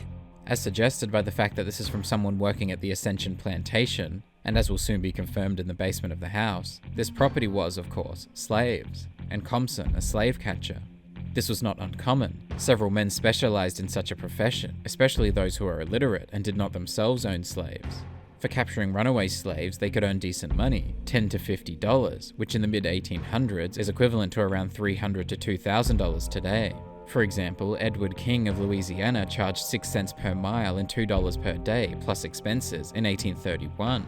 Oliver P. Findlay of Georgia charged $10 per slave, plus additional money for performing punishments. In 1847, he earned $35 for capturing 3 runaways, $10 per slave, and $5 for whipping one. This amount of money is similar to what is found in Compson's ledger in the basement, in which it said he earned between $7 and $20 for capturing and returning slaves in 1856, equivalent to around $250 to $750 today. The ledger is visually and conceptually similar to slave ledgers of the time, such as William James Smith's, tracking the years 1844 to 1854, though notably Smith appeared to be a trader, not a catcher. Also found downstairs is a diary, presumably belonging to one of the slaves captured by Compson. Till the day I die, I ain't gonna forget the sound of that dog barking in my heels. Dogs were frequently used to help catch slaves around this time, and the fear of them is not inaccurate. Some runaways recalled being so frightened of them that they would rather run through alligator-infested water than come face to face with the pursuing hounds. As Solomon Northup recalls in 12 Years a Slave, it was difficult to determine which I had most reason to fear, dogs, alligators, or men. It was 50 lashings yesterday and 50 more to come. A whip was a common form of punishment for slaves generally, including for runaways, and this amount is not inaccurate. Austin Stewart, an author who escaped slavery in Virginia, recalled 39 as an ordinary number of lashes for the most trifling offense. Francis Frederick, who escaped slavery in Kentucky for 9 weeks before being recaptured, recalled receiving 107 lashes. Moses Roper, who was enslaved in Florida and North Carolina, said he received 100 lashes every time he attempted to escape, and 500 upon a particularly notable escape. In 1804, Judge Andrew Jackson placed an advertisement in a newspaper seeking the capture of one of his slaves, promising $10 extra for every 100 lashes any person will give him, to the amount of 300. 25 years later, Jackson became President of the United States. I do hope I live to see the end of this war and justice win out. June 64. At this stage, there was about a year left until the American Civil War ended, or more accurately, about 10 months until Confederate General Robert E. Lee surrendered. Of course, the Emancipation Proclamation, issued on January 1st, 1863, had effectively declared slaves in the South as free, the North having done so already, but this was unable to be enforced in regions still in active rebellion during the war.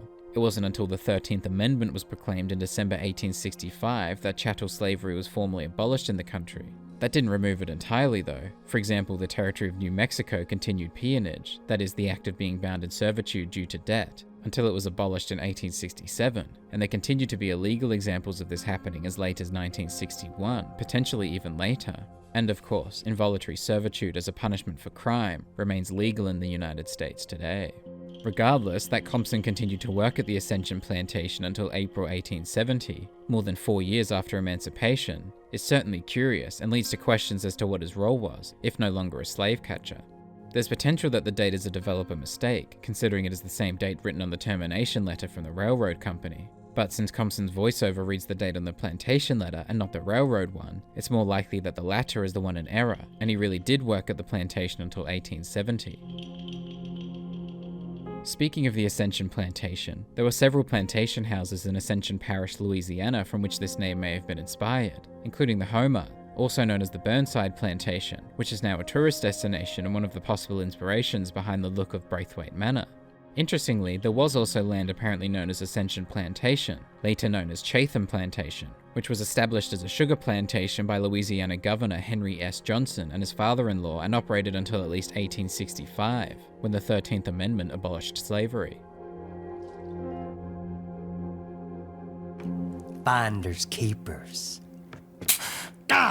Compson's pistol appears to be based on a US Model 1836, made by Robert Johnson of Connecticut. He was contracted to make 3,000 in 1836 and 15,000 in 1840. It was soon superseded by the very similar looking Model 1842, of which a total of 40,000 were contracted to Henry Aston, his company, and his business partner Ira N. Johnson at different stages from 1846 to 1855. Both models were used throughout the Civil War. Considering its age and condition then, it's no wonder Compson's pistol encountered some difficulties. Damn you!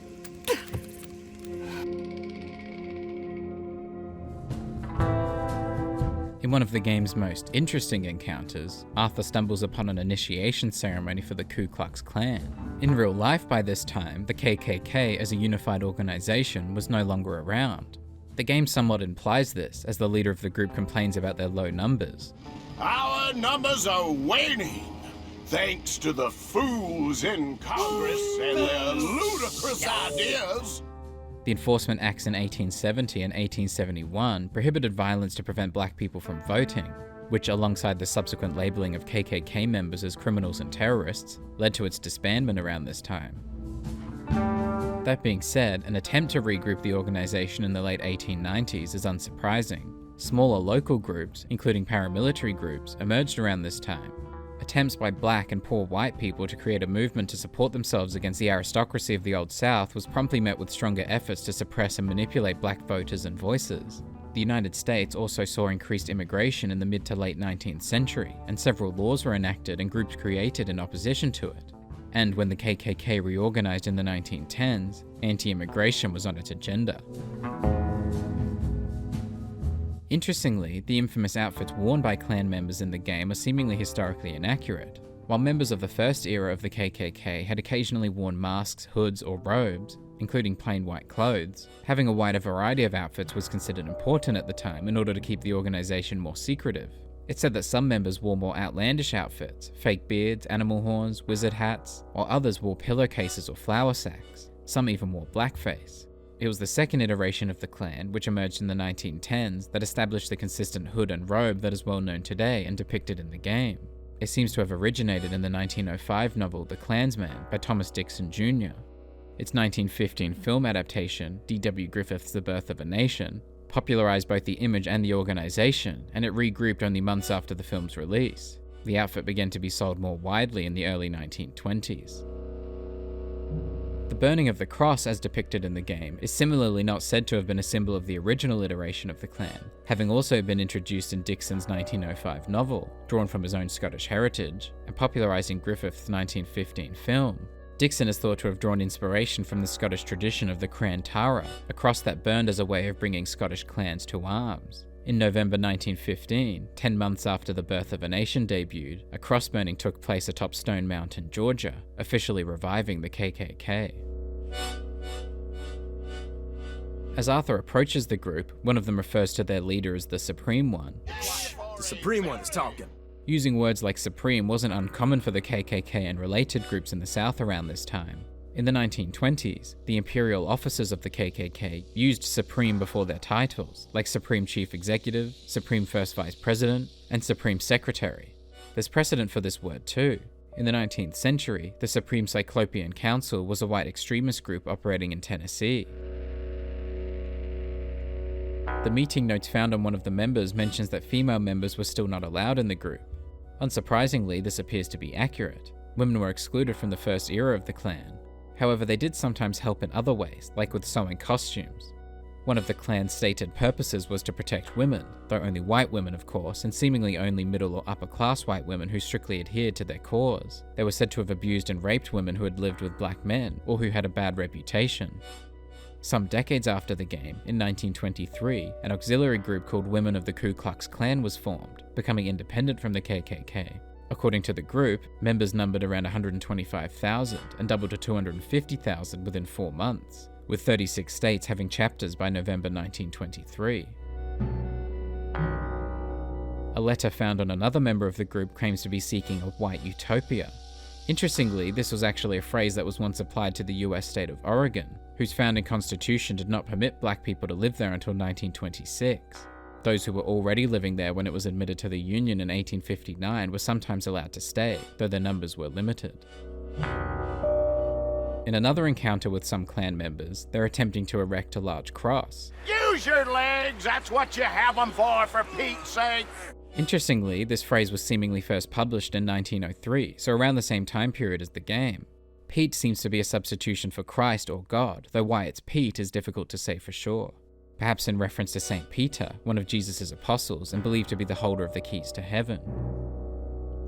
One element of the KKK that is perhaps misrepresented in the game is the intelligence of its members. The game takes a satirical approach to their behavior, and this is both valid and entertaining. To some perhaps an appropriate stance to their hideous ideologies, and an accurate caricature of the true intelligence of such principles. But the KKK and other white supremacists were able to spread their message with such speed, force, and success. Its leaders, at least, were capable of tapping into growing fears, of inadequacy, instability, otherness, of weakness, and a loss of control, and manipulate those feelings into suspicion, hatred, and violence, often through means of manipulation and misinformation, and they were able to do so with varying levels of success, often with great failure and cowardice, but sometimes integrating themselves into different levels of government, such as Colorado in the 1920s, which simultaneously had Klansmen as governor and mayor of its capital city, as well as at several levels of city government, though it was often this level of visibility that also made the organization a target and led to its downfall. In the early 1920s, the KKK helped elect a new governor of Oregon, who, aware of the growing public resentment towards the group, subsequently distanced himself from them, no longer in need of their help. They were often clever and powerful, but ultimately, perhaps, not clever and powerful enough.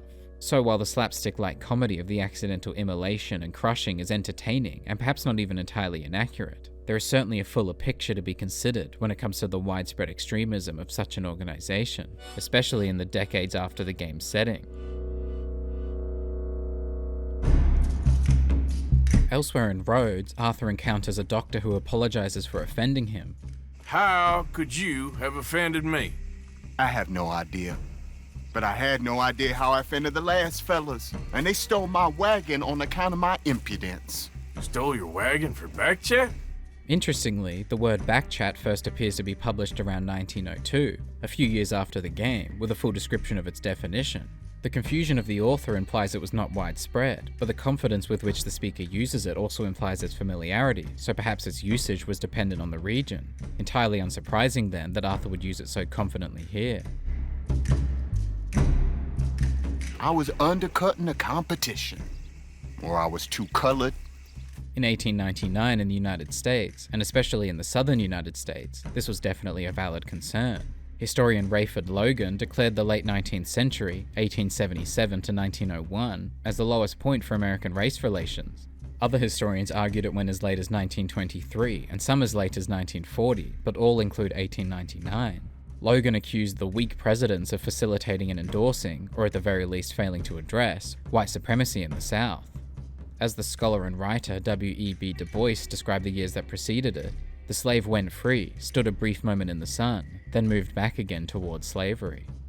A big part of this consolidation of white supremacy was the disenfranchisement of black voters. After the ratification of the 15th Amendment in 1870 allowed black men to vote, they accounted for around half of the voters in several southern states, and the majority in 5. Some elections saw turnouts of 90% for black voters. This clearly didn't sit well with white supremacists, who used intimidation to discourage black voters. Perhaps the most notable example is the Colfax Massacre, which saw at least 100 black men murdered in Colfax, Louisiana, after the contested gubernatorial election in 1872. It wasn't all violence either. It was often slower, more intricate attempts to interrupt black people's ability to partake in the democratic process. Between 1890 and 1908, all former Confederate states passed constitutional amendments to deliberately limit black voters from voting or registering to vote. This included requirements to pay a poll tax or pass a literacy test, preventing poor and uneducated people from voting, including some white people and a lot of black people. A lot of states included a grandfather clause, allowing men to be eligible to vote if their father or grandfather was previously eligible before 1867, which of course excluded black voters, since they were largely unable to vote until 1870. The result was a significant decline in black voters. Louisiana saw a drop from more than 130,000 to less than 750 within 14 years. North Carolina and Virginia saw an estimated 100% drop by 1904. It wasn't until the mid-20th century that black voter registration saw an increase, from 3% in 1940 to 43% in 1964. But circling back on the doctor's comment about being too coloured, even outside of their role in the democratic process, simply existing as a black person in the South in 1899 was dangerous. In 1901, simply the idea of a black man, Booker T. Washington, dining at the White House with President Roosevelt caused an outrage in Southern press and politicians. Benjamin Tillman, the infamous senator from South Carolina, called for the deaths of 1,000 African Americans so they would learn their place again. One Memphis newspaper called the dinner the most damnable outrage which has ever been perpetrated by any citizen of the United States. To be clear, for some historical context, this was literally less than 6 weeks after an American citizen had assassinated the previous president. Even in 1929, when a black woman, Jessie DePriest, the wife of a Chicago congressman, was invited for tea at the White House, a senator from North Carolina called it a great blow to the social stability of the South, and one from Texas said that recognizing social equality between races is fraught with infinite danger to our white civilization. So all of this is to say that yes, being too colored was in fact a concern at the time, not just in social circles, nor in political ones, but simply in the very nature of existing. That ain't very nice. That was my impression. Still, compared to the gutting, castration, defenestration, and crucifixion they offered me, I felt I got off lightly. This was also common in this era. Most of the lynchings around this time, from 1880 to 1930, occurred in the southern United States, and a majority of the victims were black. Several of these lynchings included disembowelment, including the pregnant Mary Turner in 1918, and many included castrations, including Charles Kelsey in 1872 and 17-year-old Jesse Washington in 1916. For retrieving his wagon, the doctor gives Arthur a parting gift. Provide a man a tincture, he'll be well for a day. Teach him to make one, he might be well a while longer. This is a play on the now classic idiom about providing fish or teaching fishing. The first known English publication of this phrase is from the 1885 novel Mrs. Diamond, written by Anne Thackeray Ritchie. If you give a man a fish, he is hungry again in an hour. If you teach him to catch a fish, you do him a good turn. The recipe Arthur receives is for a special health cure, made using ginseng, yarrow, and English mace or milkweed. The recipe claims that variants of it were used by the ancient Greeks, called life medicine by Indians for fevers, colds, wounds, and health boost, and used by the Chinese for several treatments including bowel disease. To an extent, in regards to the individual ingredients, this is mostly true. As far as ancient Greece is concerned, all of the plant's genus names derive from Greek. Ginseng's panax from panacea, meaning cure-all, named after the Greek goddess of universal remedy. Yarrow and English mace's Achillea from the Greek hero of the Trojan War, Achilles, who was said to have used yarrow for his own invulnerability and to treat the battle wounds of his army. And milkweed is used to refer to several plants, but the likely candidate here is Asclepius, named after the Greek god of healing. As for Native Americans, ginseng and yarrow were both used traditionally, medicinally and spiritually, by several nations. The Navajo Nation considered yarrow a life medicine, just as the recipe claims. The raw root of the butterfly milkweed was eaten by the Omaha and Ponca nations for bronchial and pulmonary troubles. Interestingly, this medicine is similar to the one made by Rain's Fall later in the game, which uses ginseng and English mace.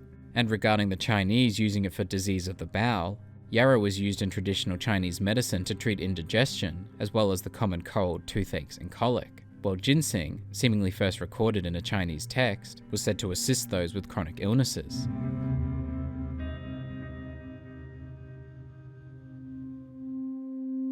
Just outside of Rhodes, Arthur encounters two escaped convicts, Mr. Black and Mr. White.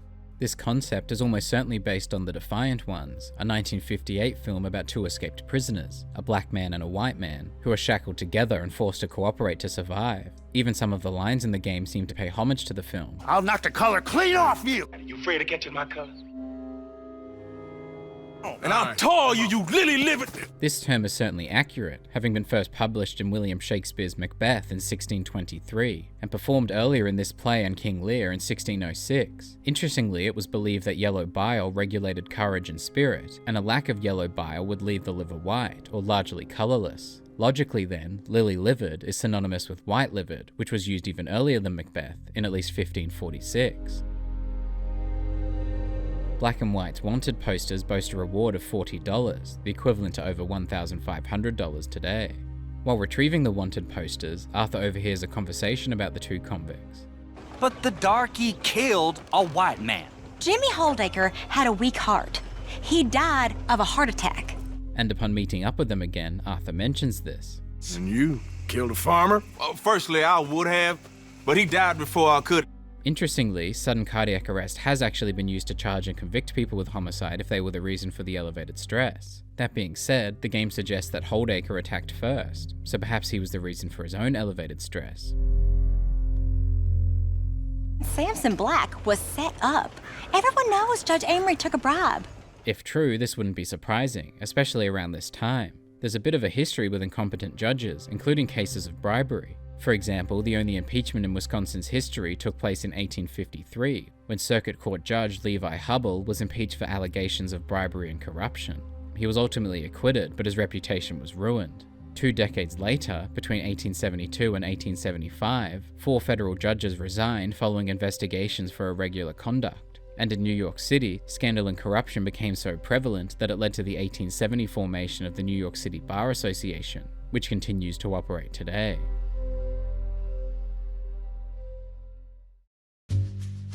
In one of the chapter's next missions, Arthur explains the gang's alias to Shady. And what's this?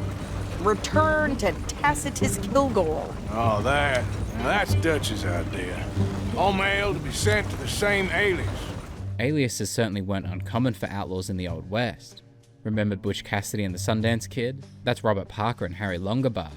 In fact, Butch Cassidy wasn't the only alias used by Parker. He also went by George Parker, George Cassidy, James Maxwell, James Lowe, Lowe Maxwell, Santiago Lowe, among many others, most likely. Considering how useful aliases seem to be for Butch Cassidy, perhaps Dutch had the right idea.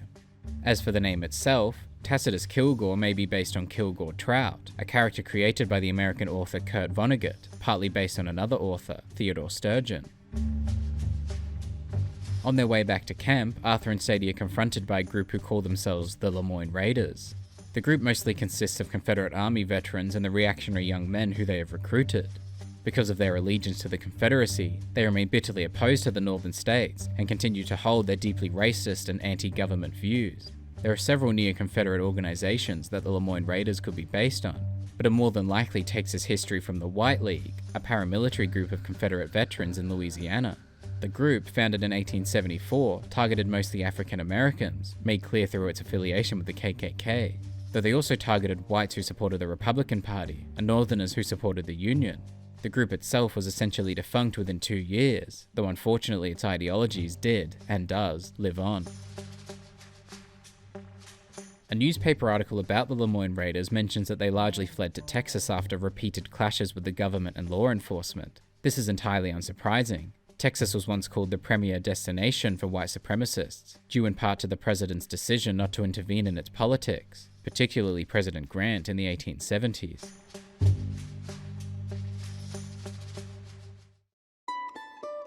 The next set of missions, The Course of True Love, properly introduces Beau Gray and Penelope Braithwaite, two star-crossed lovers from each side of the opposing families, a familiar tale for any fans of William Shakespeare. At the beginning of this mission, Arthur gets the first proper look at Caliga Hall, the home of the Greys. Plantation families were fairly common in the southern United States from the 17th up to the 20th centuries. They were generally self-sufficient, relying on the forced labour of slaves, which of course was no longer legal after the abolition of slavery in 1865. Many continued to operate after abolition, often with former slaves as labourers and often to less economic success. Caliga Hall itself could be based on any number of plantation houses in the southeast, and it most likely is, with different elements taken from different properties. However, it appears to most closely resemble the Shirley Plantation in Virginia, built in the early 18th century. The land was originally used for growing tobacco, which is the same operation of the Gray family at Caliga Hall. The main building at Caliga Hall bears a striking resemblance to the one at Shirley Plantation, but the similarities don't end there. The front gates, specifically the brick pillars, are quite similar, as are the smaller surrounding buildings. At the Shirley Plantation, there's the ice house, kitchen, smokehouse, and farms. The main difference is that the secondary buildings at Caliga Hall are mostly to the side of and behind the main one, while at Shirley Plantation they're technically in front. Both plantations back onto a long flowing river too, Caliga Hall to the Carmessar River and Shirley Plantation to the James River. After speaking with Beau Gray, it's time to take his letter to Penelope Braithwaite, and in doing so, Arthur gets a look at Braithwaite Manor, at least while sneaking around the property. Like Caliga Hall, Braithwaite Manor could be based on several different plantation houses, especially those located in Louisiana, but it seems most likely modelled on Oak Alley Plantation, located in Vacherie, Louisiana. The property was founded as the Bon Séjour Plantation in the 1830s to grow sugarcane, a slight difference from Braithwaite Manor, which primarily grows corn, and previously cotton. After the Civil War, Oak Alley Plantation was left intact, but the economic disruptions caused by the war and the abolition of slavery left it economically unstable. The same can be said for the Braithwaites, who were impacted economically by abolition. The owner of Oak Alley became severely in debt, and the plantation was sold for $32,800 in 1866. The Braithwaites were a little more stubborn, becoming severely in debt but refusing to sell. Today, Oak Alley is a historic landmark and remains open for public viewing. In the last part of this mission, Arthur agrees to drive the wagon of a women's suffrage march through the main street of Rhodes. The demand for women's suffrage was a decades-long effort to allow women the right to vote. By 1899, this movement was in full swing, with several associations organising and attending multiple conventions to argue for the right to vote. While more local small-scale marches like the one in the game may have occurred, it's typically thought that the first suffrage march in the United States didn't take place until August 1908, 9 years later, with as many as 300 attendees. In any case, the suffrage movement is an integral part of American history, so its inclusion is commendable. That this march occurs in a southern state is unsurprising. There remains strong opposition to suffrage there, whereas the West was already more open, with 4 states, Colorado, Idaho, Utah, and Wyoming, already having granted women the right to vote by the turn of the century. Encouragingly, Arthur's participation in the rally, whether he knows it or not, isn't entirely historically inaccurate. There were several men around this time who were quite vocal in their support of the women's suffrage movement, including Frederick Douglass, George Francis Train, and William Lloyd Garrison, as well as the larger organisation, the Men's League, though their support was much more involved than Arthur's apathy and obliviousness as a shotgun messenger. In one of the next missions, Arthur, Dutch, and Bill are temporarily deputized by Sheriff Grey, which is historically accurate, as deputies were typically hired by a superior officer, like the sheriff. The sheriff, meanwhile, was typically elected to office by residents of the county. In their first outing as deputies, the boys are tasked with shutting down a moonshine distillery. Historically used to refer to clear, unaged whiskey, moonshine was made with corn mash in the United States, which might explain why the Braithwaites are involved. The term moonshine, referring to illicit or smuggled liquor, dates back to 1785 in the United Kingdom, making its way to the southern United States by 1829. It apparently derives from the fact that illegal spirits were often made under the cover of moonlight to avoid detection from authorities. The US began taxing liquors and spirits shortly after the American Revolution in 1791. During the Whiskey Rebellion in the 1790s, moonshiners were often portrayed as heroes defying an oppressive government. After the Civil War in the 1860s, many saw them as violent criminals. On their way out, Dutch makes a snarky comment about Sheriff Grey's alcohol consumption. And people waste time with the temperance movement. Liquor never dulled a good man's senses. Of course, the temperance movement was a social campaign against the consumption of alcohol.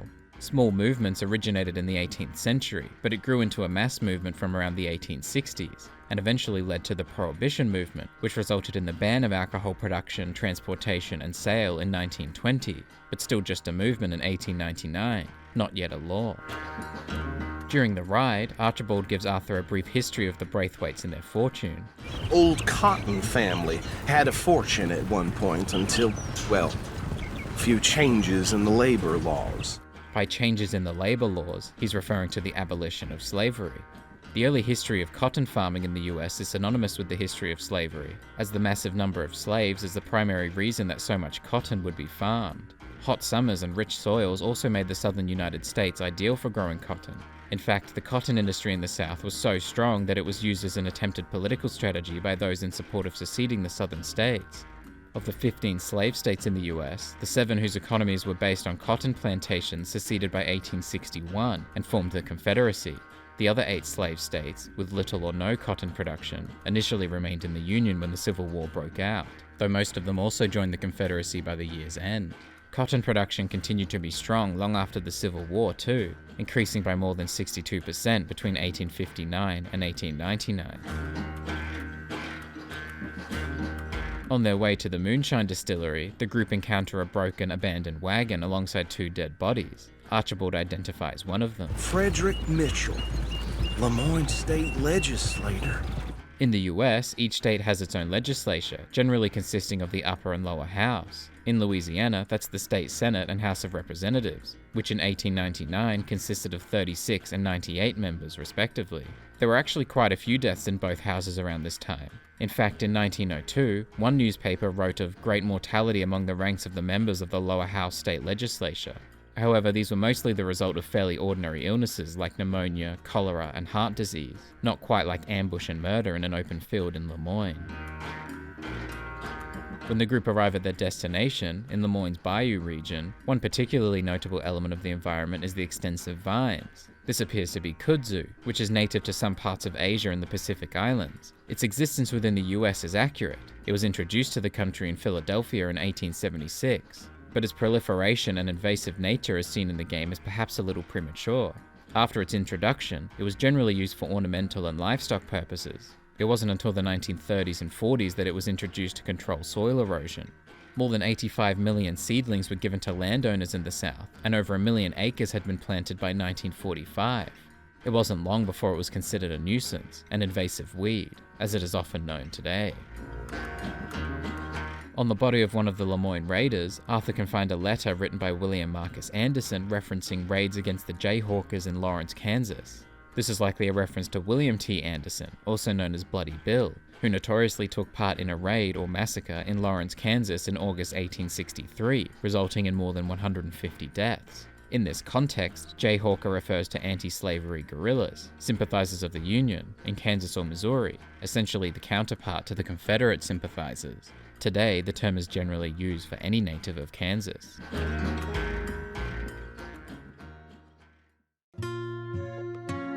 Not too far away, Arthur meets Margaret, an animal wrangler whose crash caravan features the name Bradley Brothers Circus. This is, of course, a common naming format for travelling circuses, including, perhaps most famously, the Ringling Brothers Circus. Interestingly, another similar name is the Bradley and Benson Circus, which operated around the 1940s. Elsewhere in the game world is an abandoned wagon with the similarly named Fitcher Brothers Travelling Circus and Minstrel Show, a minstrel show being a form of theatre enacting racial stereotypes like blackface. Fashion-wise, Margaret bears a close resemblance to the lion tamers of the time. A priceless Ranjaniki tiger from the slopes of the Hindu Heights. This sentence could really be referring to any number of things, fictional or real, but one possibility is that the slopes of the Hindu Heights is the Hindu Kush, an 800-kilometre mountain range in Central and South Asia, stretching across Afghanistan, Pakistan, and Tajikistan. Several tigers are known to exist there, including the Bengal tiger. Not that it matters though, since the in-game tiger is actually a painted cougar. A fantastic, elusive zebra from the plains of Ongo Bongo by the shores of the Limpopo. Limpopo is the name of a northern province in South Africa, but it is landlocked without shores and was not established until post-apartheid in 1994. Margaret is likely referring to the Limpopo River, which rises in South Africa and moves through Botswana, Zimbabwe, and Mozambique before entering the Indian Ocean.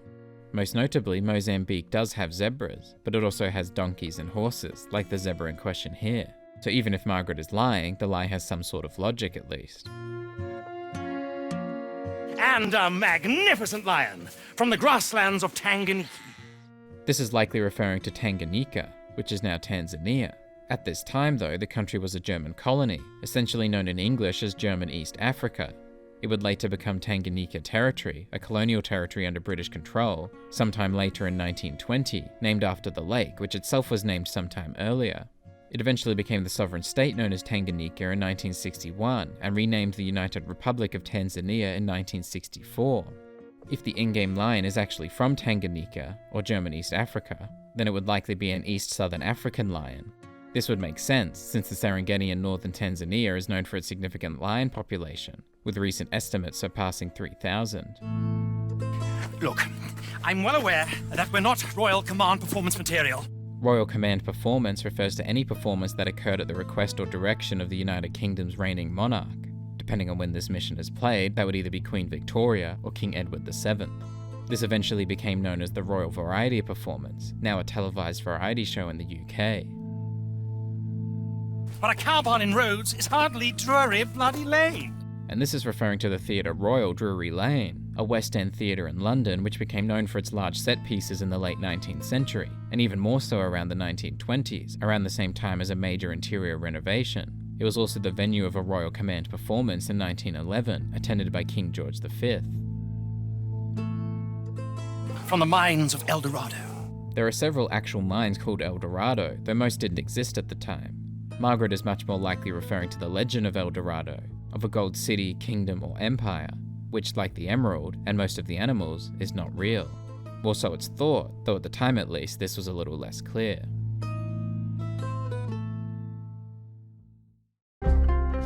Not too far away from where he meets Margaret, Arthur encounters a couple named Tammy and Bray Aberdeen.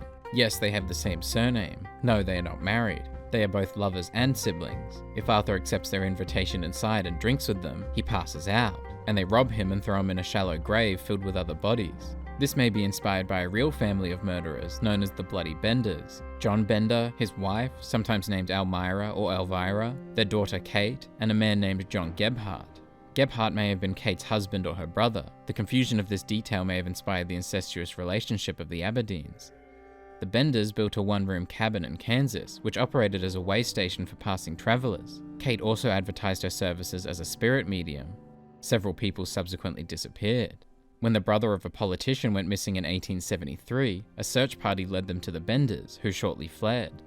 When their property was searched, at least 11 bodies were discovered. Ultimately, it seems the family went unpunished for their crimes, escaping justice by apparently living among other criminals in areas the law dared not approach.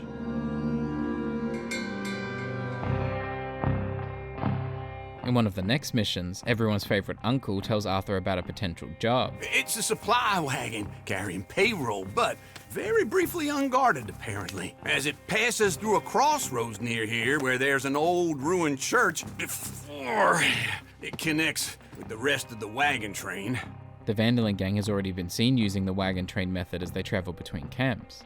They're groups of wagons that travel together, often associated with the American West. In some areas, wagons would often fan out and travel further apart to minimize the amount of dust blown onto the wagons behind. Wagon trains were fairly popular around the 1840s to the 1880s, upon which their popularity waned after the completion of the first transcontinental railroad. But the Van der Linde gang can't exactly be expected to travel between camps by rail, so the wagon train makes sense, just as it does for the payroll wagon for added security. There are a few more things of interest said throughout this mission. First things first, someone needs to insult Uncle, and Bill takes that honor without hesitation. I've been getting down to business. Finding the nearest grog house. Grog originally referred to rum diluted with water. In Australia and New Zealand today, it refers to any alcoholic drink. A grog house then is referring to a pub or a bar, first in use as early as 1810 in England and 1834 in Tennessee. I've been scoping jobs like this since you fellers were knee-high to a grasshopper. This specific phrase seems to be the most common today, but it had several alternatives too. The earliest recorded version is knee-high to a toad in 1814, though it could also be substituted with mosquito or duck. The earliest verbatim usage of Uncle's version exists in print as early as 1851, when Uncle was still a young man, so it's unsurprising that this version is what he stuck with. When? Soon, Williamson. Christ's sakes. The timing of this phrase is interesting. In text, "for Christ's sake" dates back to 1893, though it doesn't clearly appear in text as a vulgar term until 1907. The abbreviation used in the subtitles wasn't printed until 1934, but as with any colloquial or vulgar term around this time, its usage likely far predates its publication, so this specific phrasing certainly isn't out of the question.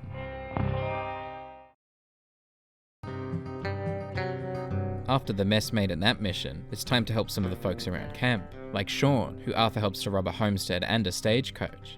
He tells me they're a stick-up crew. The verbal usage of stick-up, meaning to rob someone at gunpoint, is said to have originated in 1846, a little over 50 years before it's used here.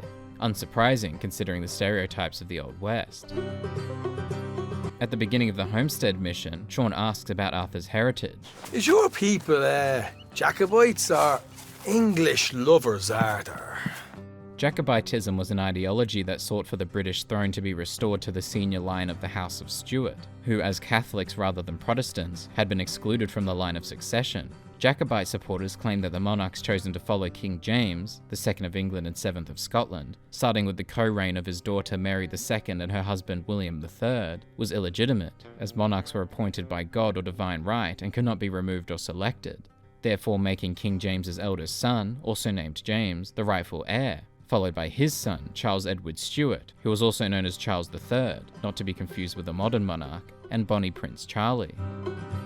When mentioning English lovers then, Sean is referring to those who opposed the Jacobites and were loyal to the crown, likely Protestants. All Jacobite attempts to reclaim the crown were unsuccessful.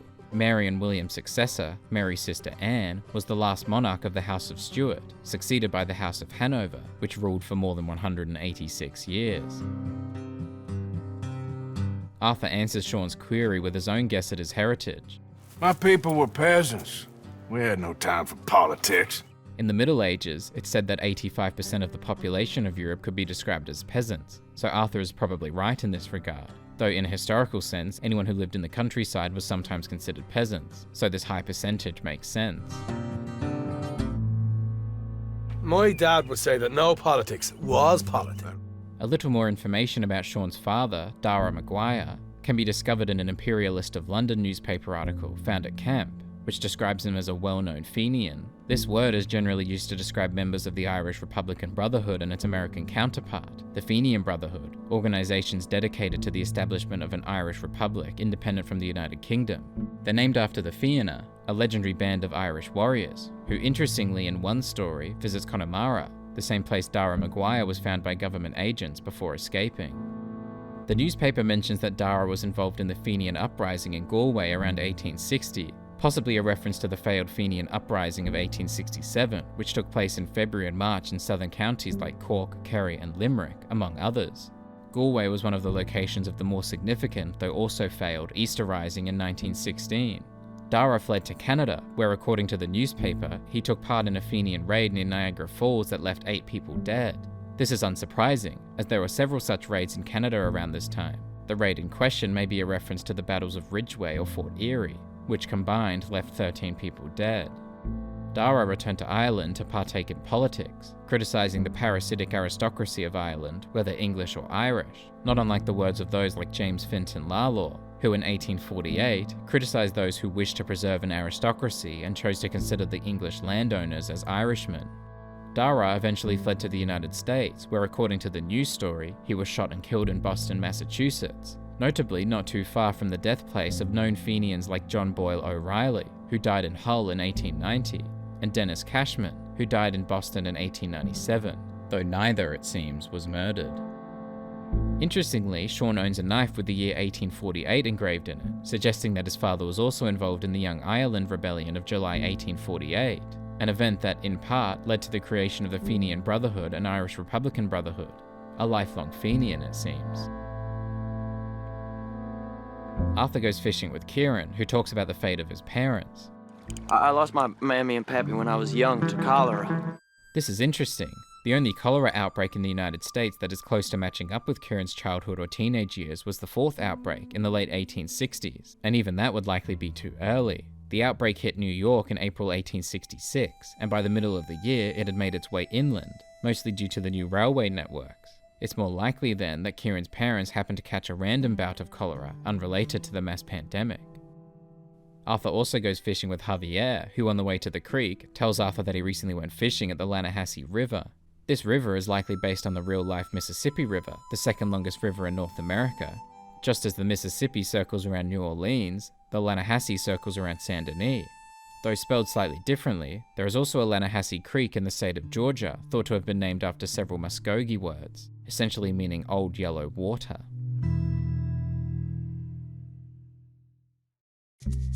Speaking of which, elsewhere in the world, Arthur can encounter a group of Lemoyne raiders, one of whom tells war stories involving the Lannahechee River. Most of us old-timers, we fought alongside each other.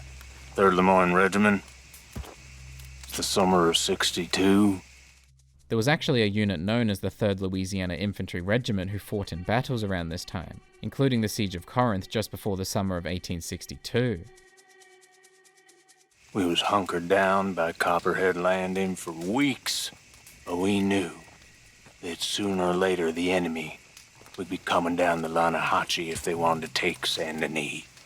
There's some truth to this. The Mississippi River was seen by many as vital to success during the Civil War, and part of the Union Army's Anaconda Plan involved attacks along the river to disrupt Confederate communication and transportation routes. One fairly important battle along the river was that of Forts Jackson and St. Philip in Louisiana in April 1862, when Union fleets successfully approached from the Gulf of Mexico, ultimately leading to the capture of New Orleans on May 1st. A little over a year later, further up the Mississippi River, the Union Army successfully sieged Vicksburg, Mississippi, considered a major turning point of the war. And I see a swarm of them damn blue bellies. The word blue belly commonly referred to the Northerners, the Union soldiers, during the Civil War, in contrast to the Confederate Army's greybacks. Speaking of blue bellies, in the hills of Roanoke Ridge, Arthur encounters a man who thinks he's still in the Civil War. Captain Hayden Russell, 29th Ambarino Volunteer Infantry. This name matches that of several infantry regiments who served during the Civil War, like the 29th Regiment Illinois Volunteer Infantry and the 29th Indiana Volunteer Infantry Regiment. We will move on Lemoyne soon and take Saint Denis from the rebels. You do know what year it is, right? What kind of question's that? 1862, April 14th. This is 4 days before the start of the Battle of Forts Jackson and St. Philip, which led to the capture of New Orleans. So it seems a similar battle occurred in Lemoyne and Saint Denis in the game's history. Now move along, civilian, and watch yourself. Johnny Reb's in the area. Johnny Rebs was the personification of Confederate soldiers and the nickname given to Confederate soldiers, sometimes by Union soldiers across the picket line. It's the counterpart to Billy Yank, the personification of the Union soldier, derived from the word Yankee. Back in the main story, in order to hide their identities in town, Hosea gives Arthur a nickname. There! Fenton, there! Interestingly, by some counts, Fenton briefly entered the top 1,000 baby names around the late 19th and early 20th centuries. Arthur might not have even been the only Fenton and Rhodes on that day. In more recent years, the name tends to hover around number 10,000. Hosea probably wasn't the only Melvin either. The name tended to hover around the top 150, much higher than Fenton. Of course, Hosea gives Fenton some background too. You're a clown's idiot brother. The word idiot comes from the Greek noun meaning common man or a person lacking professional skill. Regarding the clinical definition of the word, it's a few years too early, but in 1908, Henry H. Goddard proposed a classification for intellectual disability based on an existing concept of mental age. In Goddard's system, an idiot is someone with a mental age of around 0 to 3 years, or an IQ of 0 to 25. Meanwhile, an imbecile has a mental age of 3 to 7 and an IQ 26 to 50, and a moron has a mental age of around 7 to 10 and an IQ 51 to 70. The concept of mental age today, however, is outdated, and IQ is determined very differently, so idiot is now basically just an insult. At the saloon, Hosea explains their business.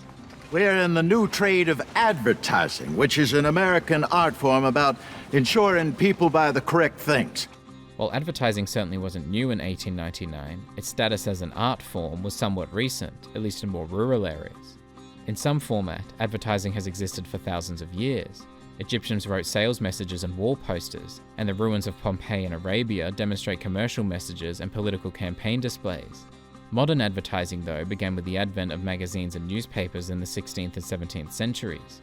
In the United States, the first advertising agency was established in Philadelphia around 1840, and the act of advertising dramatically increased after 1870 as demand for manufactured products increased. By 1900, there were an estimated 350,000 traveling men doing business in America, like, albeit briefly, Melvin and Fenton.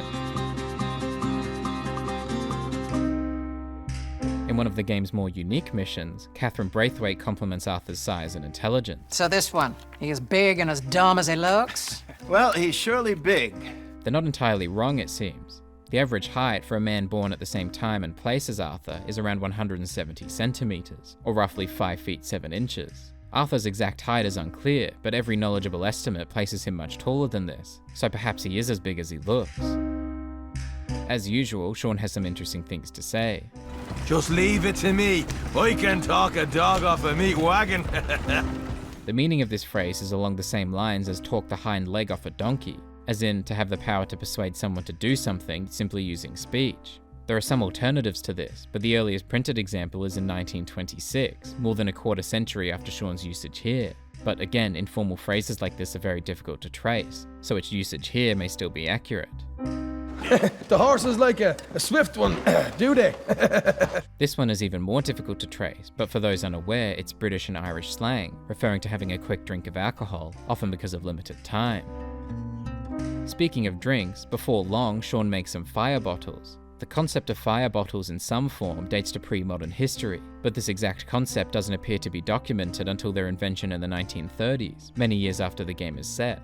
But that doesn't strictly mean that they weren't conceived and used before then. Their first documented use in warfare was in the Spanish Civil War between 1936 and 1939, before they were given a name.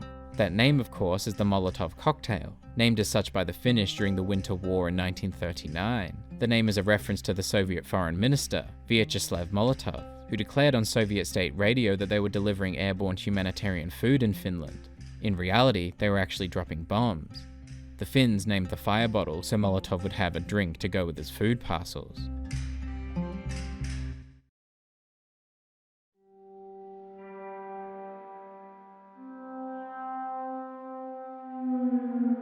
In another mission, Arthur meets Tavish Grey, the patriarch of the Grey family who lovingly describes the warring Braithwaites.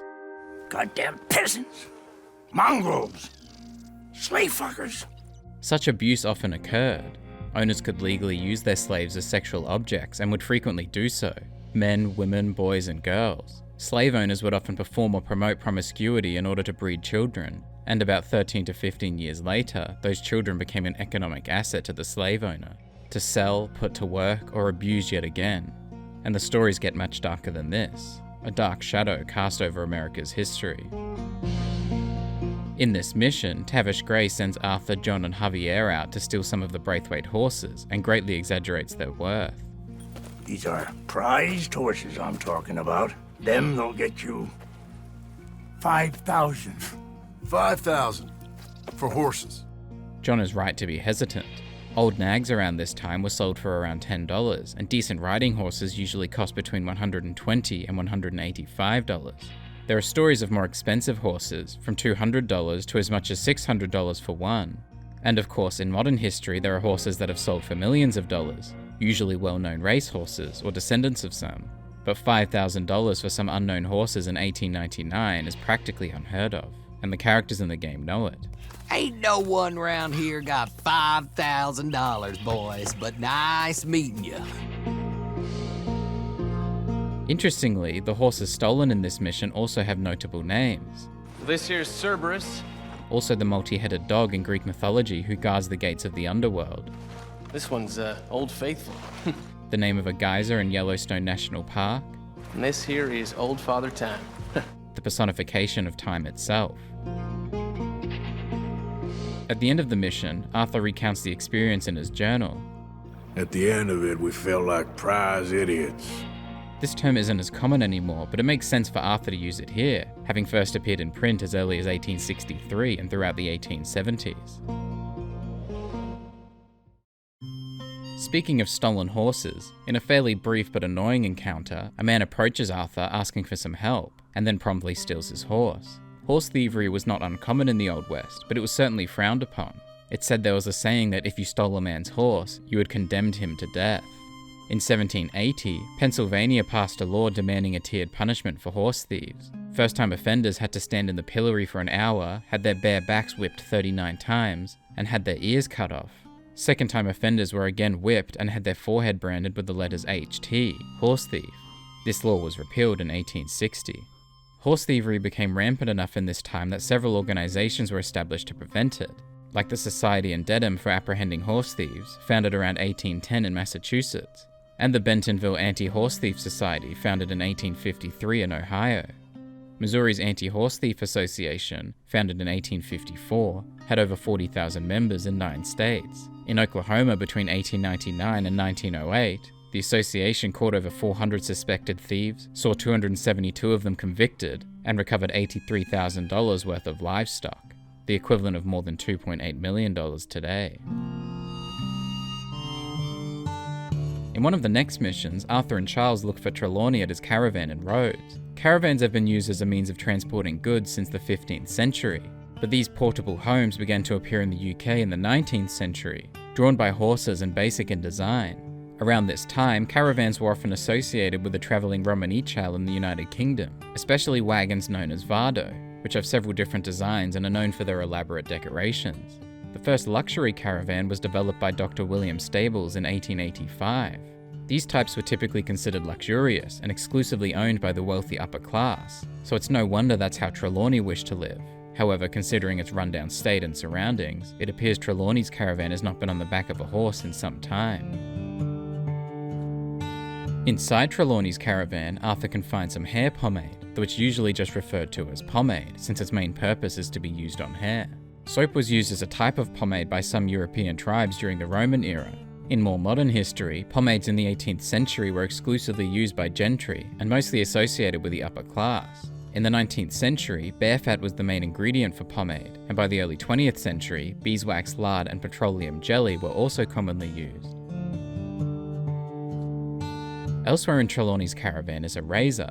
Several forms of razor have been used for centuries, including some resembling the straight razor. The first narrow-bladed folding straight razors were listed in 1680 by a manufacturer from Sheffield, England, and they became the primary method for manually shaving for more than 200 years, eventually being surpassed by the safety razor in the mid-20th century. Not too far from the razor is Trelawney's wood stove. The early history of these date back to at least the 1740s, when founding father Benjamin Franklin, prompted by a wood shortage in Philadelphia, attempted to improve the open hearth.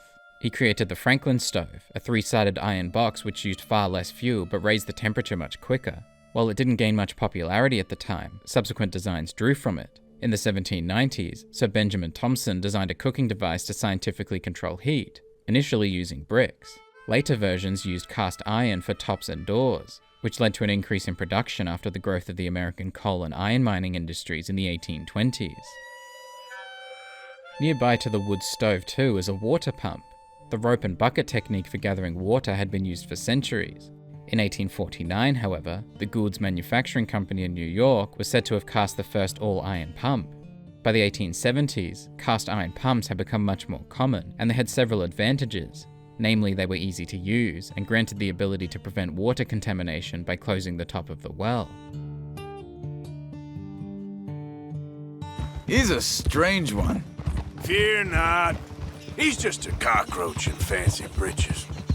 Breeches is an alternative form of breeches, a type of clothing worn from the waist down to just below the knee, perhaps most commonly associated with nobility until around the end of the 19th century. In the latest edition of the newspaper, one story talks of the First Day Synod of Virginia, led by Reverend T.M. Spriggs, whose committee was tasked to study the scriptural position of women in the home and church and their duties. This looks quite similar to a story from October 1899, discussing the Second Day Synod in Virginia, wherein Reverend G.W. Finley's committee was appointed to study the scriptural position of women in the home and in the church, and their place, rights, and duties in the home.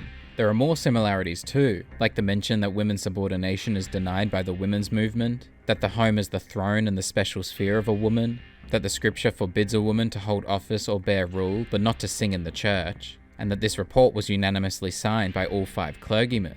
Charming. Elsewhere in the paper is a story that mentions Great Britain entering a full-scale war against Dutch settlers in southern Africa known as Boers.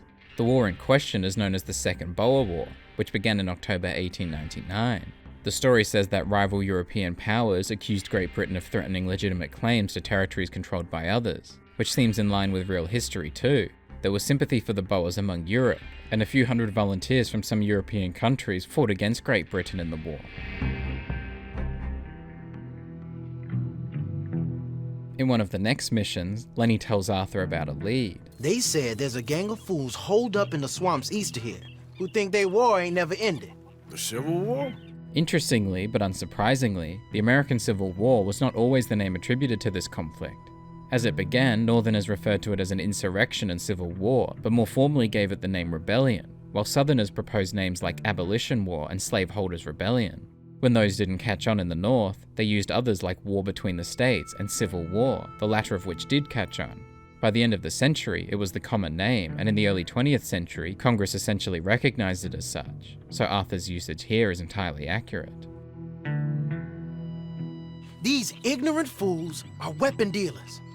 They have been selling weapons to Cuba and South America for years. Interestingly, while not a group like the Lemoyne Raiders, there was one particular politician who would sell and smuggle ammunition and manpower to Cuba around this time. Napoleon Bonaparte Broward was the governor of Florida in the early 20th century.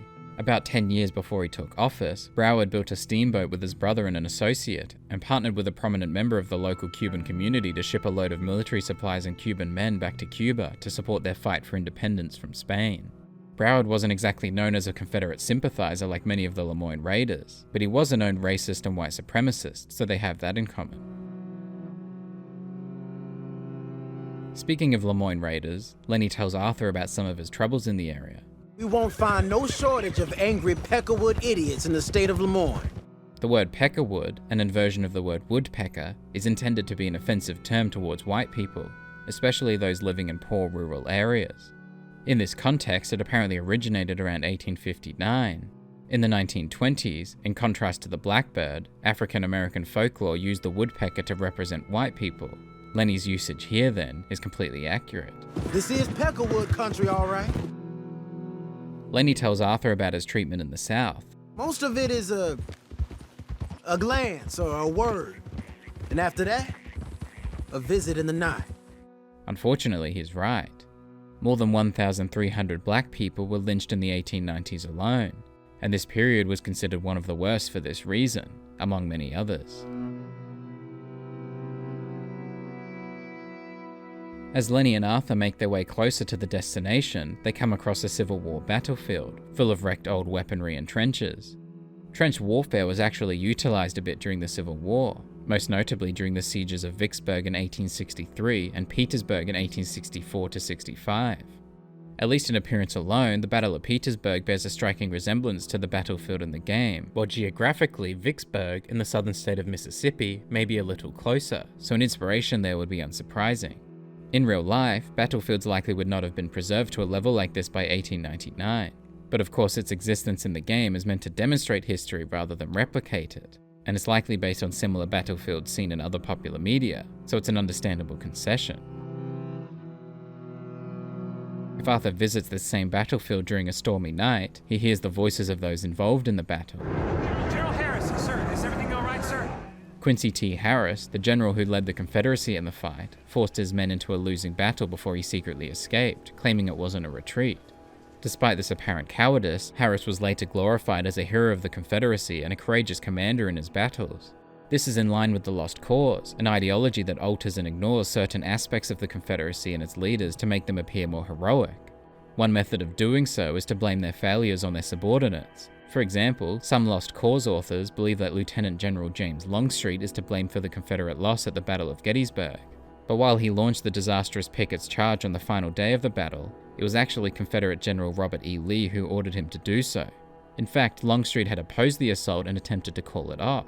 Considering Lee's status as an icon of the South and a hero of the Confederacy though, somebody else had to get the blame to make him appear stronger, especially in attempts to deify him after his death. The main destination in this mission is Shady Belle, the plantation house located in southern Lemoyne that the gang will become a little more familiar with later on. In appearance alone, Shady Belle bears a striking resemblance to the Southern Oaks plantation in New Orleans. Interestingly enough though, Southern Oaks was never a real plantation. It was built as a private residence in the mid-1960s, and since 1987 has been available as a wedding venue. The name Shady Belle could possibly be inspired by Belle Reve, a plantation house featured in Tennessee Williams's play A Streetcar Named Josiah, set in New Orleans.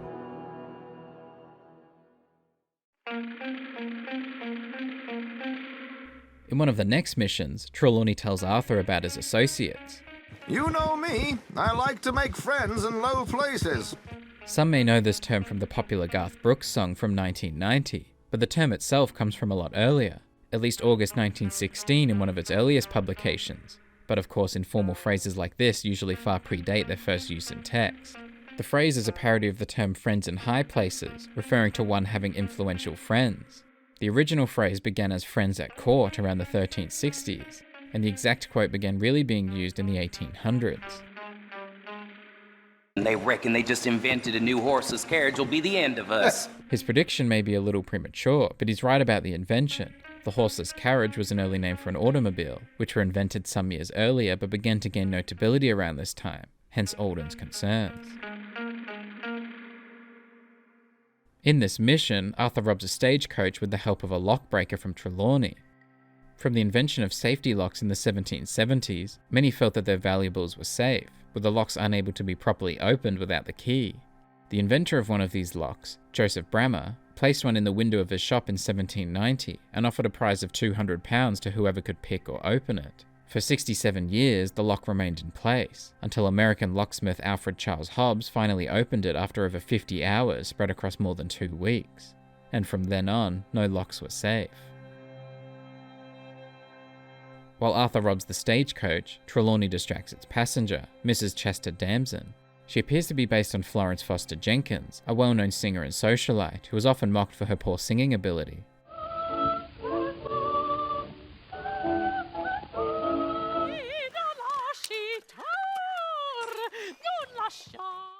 There are some subtle differences between the two, but the similarities are clear. Damson is a wealthy socialite and self-trained opera singer, while Jenkins was also wealthy but not self-trained. She took vocal lessons in New York. At this point in the game, Damson had recently travelled to New York City to sing on Broadway.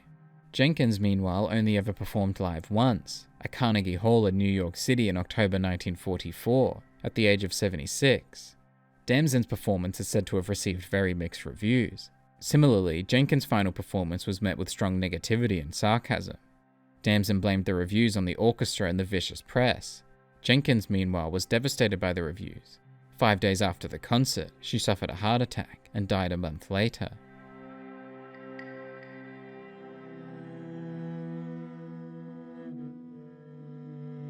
One of the mission names in this chapter references Sodom and Gomorrah, 2 biblical cities that were destroyed in the book of Genesis. On that note, at the end of this mission, Arthur gives his thanks to Mrs. Downs. Thank you for your punctuality. It's next to godliness, isn't it? That's cleanliness. I'll have to take your word on that. The proverb cleanliness is next to godliness, meaning that those who are pure are close to God, was first put forward in 1605 by Sir Francis Bacon, but the exact phrasing is best known from preacher John Wesley around the year 1791. Cleanliness is indeed next to godliness. As Arthur speaks to the young Downs, he delivers one of the game's best lines. Maybe when your mother's finished mourning your father, I'll keep her in black, on your behalf. The concept of wearing black at a funeral or in mourning appears to date back to at least the ancient Romans, who apparently wore black garments to mourn the death of loved ones. For a long time after this, white was actually preferred for mourning at funerals. However, after the death of Prince Albert in 1861, his widow Queen Victoria only wore black for the rest of her life.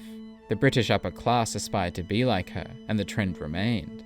Other countries still sometimes wear other colours, white in some Eastern Asian countries, purples for widows in Thailand and some Catholics in Brazil, yellow in Egypt and Myanmar, and red in Ghana and South Africa, though a lot of these countries continue to accept and wear black as well.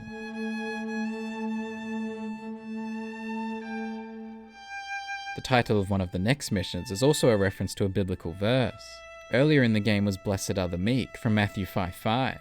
Now there is Blessed Are the Peacemakers from Matthew 5:9. Blessed are the peacemakers, for they shall be called the children of God. Now it's Micah's turn. Blessed are the peacemakers, for they shall be called... Hey, Molly, where's Dutch? Well, however it goes. On the ride, Dutch talks about the promises of the United States. The promise of this great nation. Men created equal. Liberty and justice for all. The first part, Men Created Equal, refers to a line from the United States Declaration of Independence, penned by Thomas Jefferson in 1776, and inspired by other authors and philosophers before him. We hold these truths to be self-evident, that all men are created equal, that they are endowed by their Creator with certain unalienable rights, that among these are life, liberty, and the pursuit of happiness. This line has often been considered the single phrase of the American Revolutionary period with the greatest continuing importance. The second part of what Dutch says, liberty and justice for all, is also a promise made for and by the American people. Some of the earliest works to make such a promise are those of English philosopher John Locke, who wrote in 1689 of the pursuit of life, liberty, and estate, and of life, liberty, health, and indolency of body. Other works used similar phrases in the years that followed, and the preamble of the US Constitution, written and ratified in the late 1780s, refers to both liberty and justice. Perhaps the most well-known modern usage is the Pledge of Allegiance, the first version of which was drafted in 1892 by Reverend Francis Bellamy. I pledge allegiance to my flag and the republic for which it stands, one nation, indivisible, with liberty and justice for all.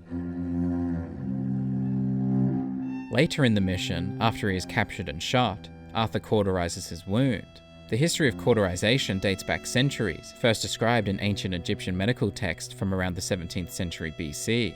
The method of cauterizing gunshot wounds was popularized around the 16th century AD, though it was also around this time that alternative treatment methods were suggested. Eventually, cauterization was seen as outdated, unnecessarily painful and risky, though that doesn't mean it wasn't used at all. The Germans used it where necessary to treat gunshot wounds in the Second World War, for instance. So Arthur's solution, while certainly painful and not the recommended method, is accurate for an emergency, especially his use of gunpowder to cauterize the wound, which is fairly common in popular media, but definitely not recommended in real life. Towards the end of this mission, Arthur escapes from the O'Driscolls and with the help of his horse makes it back home. Interestingly, horses typically can remember their way back home, apparently using two methods to do so.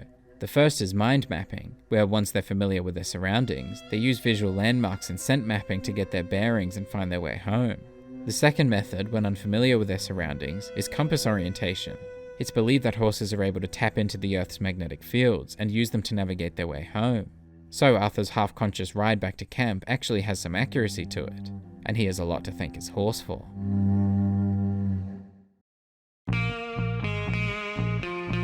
In one of the chapter's last missions, as Arthur and Micah fight back against the entire town of Rhodes, one of their attackers yells something.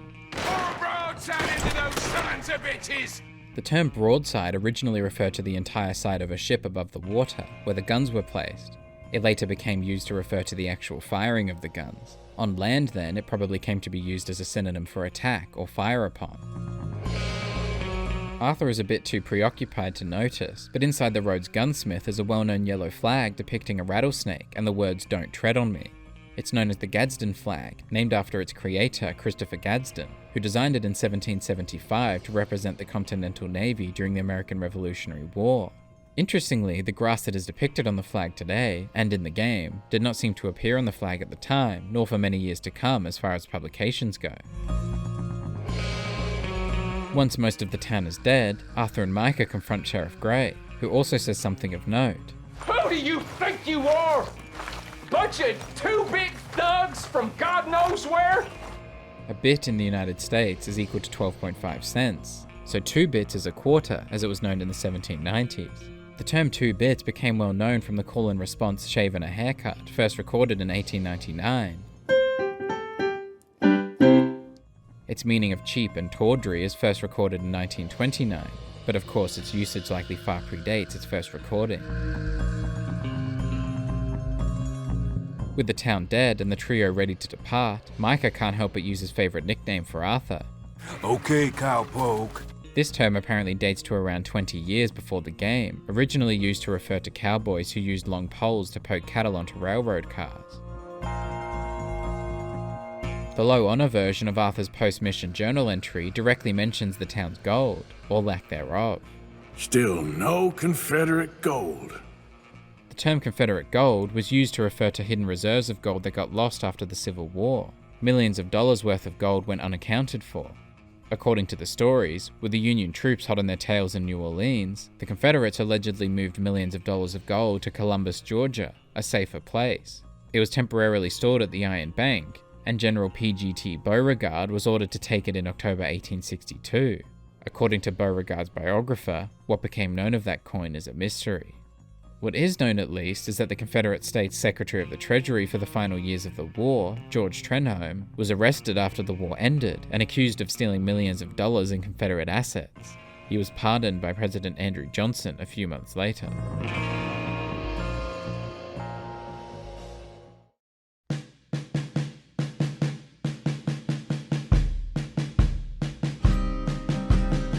In one of the game's best missions, the gang launch an assault on Braithwaite Manor, the scale and context of which is perhaps comparable to the 1888 Battle of Grapevine Creek, which ended the Hatfield-McCoy feud, in which almost 40 people fought on both sides, though it was less damaging than the fight in the game, with only 2 casualties, of whom only 1 died. Inside the manor are a few things of note, like the stove, which is pretty accurate in appearance to real 19th century stoves. There's also a clock within a mantelpiece. Mantle clocks began being mass-produced by Eli Terry in Connecticut in the early 19th century, and they were popularized by Simon Willard, creator of the banjo clock, in Massachusetts. Upstairs in the manor, Catherine Braithwaite possesses a perfume bottle with a vintage atomizer. The earliest known example of a product like this is the Perfumer from 1870, created by Thomas J. Holmes of Boston, Massachusetts. He developed 3 different versions, priced from 50 cents to $1.25, somewhere between $15 and $40 today. It appears the bottle and atomizers were also used for medical purposes, having been cited in medical journals around this time, and even used as an insect repellent.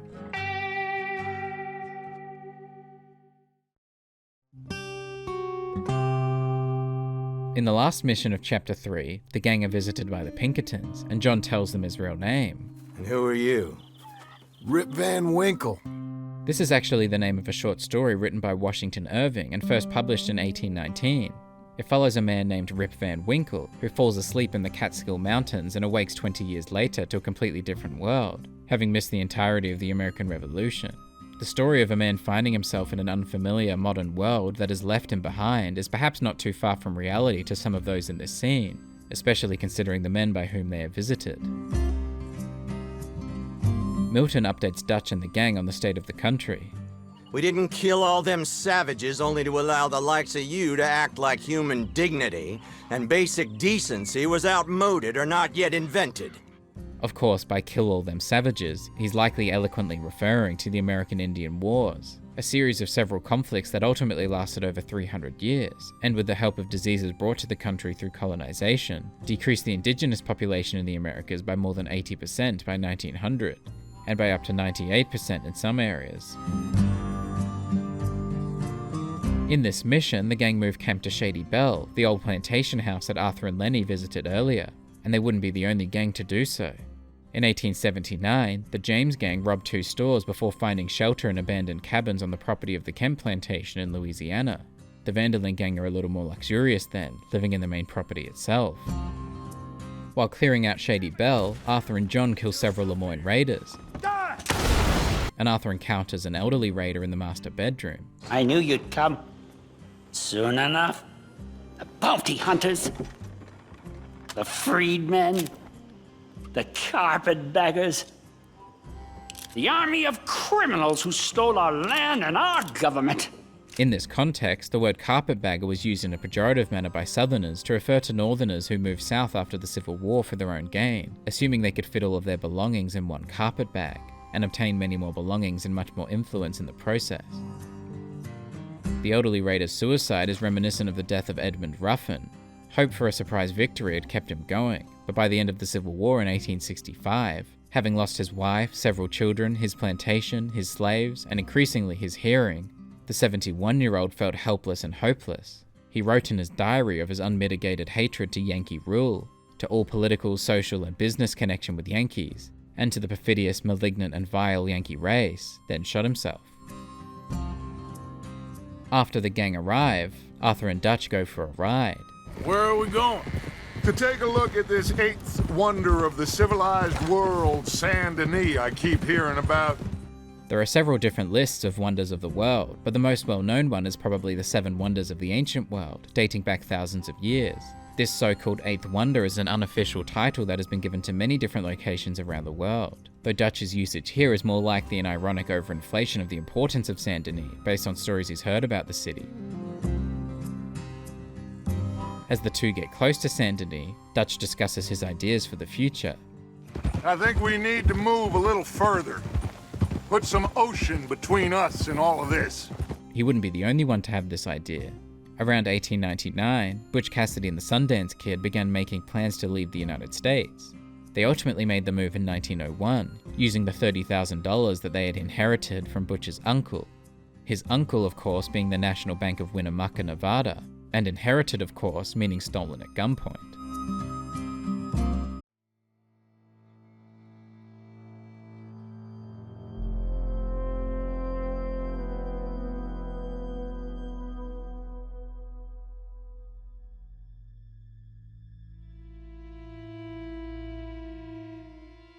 The city of Saint Denis, set within the fictional state of Lemoyne, is mostly based on the city of New Orleans, in the state of Louisiana.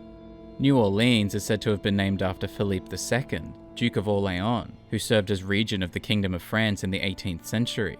Similarly, the city of Saint Denis appears to be named after Saint Denis of Paris, believed to have been the first bishop of Paris in the 3rd century. Denis was martyred and decapitated, and is claimed to have picked up his head and walked several miles, a familiar visual for those who have seen the official flag and seal for the state of Lemoyne. Beyond this though, New Orleans is also named after Orléans, a city in north-central France, while Saint Denis may be named after Saint Denis, with a hyphen, a former city in Paris, now a suburb. In some leaked assets for the game, Saint Denis was originally named New Bordeaux. Mafia 3 fans might be familiar, which also fits these criteria. Bordeaux is a port city in southwestern France and one of the world capitals of wine. Saint Denis may also be named after Louis Dutroux de Saint-Denis, a French-Canadian explorer who founded the city of Natchitoches in Louisiana. Even the name of the state has some possible French connections. Lemoyne is the surname of several notable French people, some of whom later inspired the names of places like Lemoyne, Pennsylvania, Lemoyne, Alabama, and Lemoyne College in New York. It also sounds similar to Des Moines, the name of several places, but most notably the capital of Iowa, whose name has French origins.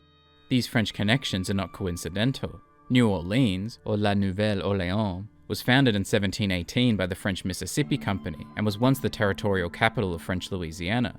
The heart of the city is the French Quarter, known for its French and Spanish Creole architecture and nightlife.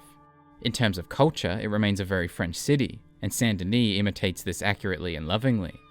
Its French and Spanish inhabitants are reflective of the French and Spanish origins of New Orleans and the empires who once laid claim to the city, and its diversity is not unlike the real New Orleans too, which had notable numbers of German, Italian, Irish, French, and English inhabitants, though the game city seems to have a particular focus on just a few of these. Geographically, the cities are quite similar. Saint-Denis backs onto the winding Camisard River and is surrounded by the Lanahassee River, while New Orleans backs onto the winding Mississippi River and the lakes Pontchartrain and Bourne. They're also architecturally similar, with many of the buildings based on the French colonial style also adopted in much of Louisiana. Nowhere are these architectural similarities perhaps clearer than the balconies of Saint-Denis, as well as the galleries, which in New Orleans are defined slightly differently than standard balconies, extending over the sidewalk and with supports at the curb. There had been some structures like this throughout the city for some time, due in part to its culture and heritage, but they became much more popular in the 19th century alongside the rise of iron production. Even some of the more minor details are similar. In Saint-Denis, the sidewalks feature the street names, just as they do in New Orleans, where cement tiles were placed on the sidewalks from the 1870s to around 1920. The streets themselves are similar too. The downtown streets of New Orleans were mostly paved by the late 1800s, while less than 17% of the city streets on the outer boundaries were paved, not unlike Saint-Denis. The city also features hitching posts designed with horse heads, which were common around the time and still exist today, though many are reproductions of the originals damaged or destroyed by motor vehicles. Speaking of which, the lack of motor vehicles in Saint-Denis in the game is not too unsurprising. Although the state of Louisiana didn't require motor vehicle registration until 1915, the last state at the time to do so, vehicles were still registered before then, but not many, only 60 in 1900, a year after the game. This number increased fairly quickly, over 1,000 by 1907 and 12,000 by 1914, though it still didn't have any automobile laws at the time. There were attempts to implement laws for other vehicles, like speed limits, but they were often difficult to apply and perhaps even more difficult to enforce, hence the often chaotic and dangerous nature of the roads in Saint-Denis. One thing that's notable about Saint-Denis is its heavy industrialization, which is quite fitting to New Orleans too. The economic and population peak of New Orleans occurred around the antebellum period, so around the early to mid-19th century. In 1860, it was the 5th largest city in the United States, and by far the largest in the South. As the century continued, it began to slip, and by the mid-20th century, it no longer led the South in this manner, but the industrialization was clear, and Saint-Denis reflects this accurately. Nowhere is this level of industrialization clearer than in the city's businesses. There are dozens of them littered throughout the city, plenty of which have their own real-life connections. For example, the Ebner Fiebler Pencil Company appears to be based on the Eberhard Faber Pencil Company. There's also the Wheeler Rawson & Co. Goods Warehouse, whose real-life counterpart, Sears Roebuck & Co., was founded around 1892 and established its first proper headquarters the following year, followed by a 41-acre complex in Chicago in 1906. Outside of this, there's the Saint-Denis Cemetery, which appears to be based on the St. Louis Cemetery No. 1 in New Orleans, including the above-ground graves due to the city's regular flooding, and the vandalism that eventually led to its closure from the general public. There's also the city's Chinatown district, not unlike the one in New Orleans that grew from around the 1880s after Chinese laborers made their way to the city decades earlier, and lasted until the demolition of the district in 1937. Interestingly, a Chinese restaurant in Saint-Denis is named Le Shunko, which is also the name of a province in China, also formerly known as Port Arthur, named after the Royal Navy officer William Arthur. Elsewhere in the game's city is the Saint-Denis markets, with items for sale like fruit and vegetables, not unlike the French market of New Orleans, said to be the oldest in the country, founded in 1791. There are several musicians found throughout Saint-Denis, each performing different songs from the era, like a trumpet player performing different march tunes by William Parrish Chambers, the 1891 Howard Cassard March, 1892 Chicago Tribune March, and 1895 Northwind March, or other songs like Edward Mack's Independence Hall March, published in 1899, Charles Graham's Two Little Girls in Blue, and Robert B. Hall's 10th Regiment March, both published in 1895, and Tom Turpin's Harlem Rag, published in 1897. That ragtime music would be played here, as in Turpin's Harlem Rag, is unsurprising. It was in its heyday around the late 19th and early 20th centuries, especially with music from artists like Scott Joplin, the king of ragtime. It also in some form began to inspire and evolve into early jazz music around this time, which is geographically appropriate, as jazz largely has its origins in New Orleans in the late 19th and early 20th centuries. Saint Denis, like other areas in the game, has some beggars on the streets asking for money. Such contrast between the city's wealth and poverty is not unrealistic. It defined parts of New Orleans around the turn of the century, essentially splitting the city in two, with much of it lacking the necessary infrastructure or maintenance for its growing working population. Several US cities actually established ugly laws to stop poor and disabled people from street begging around this time.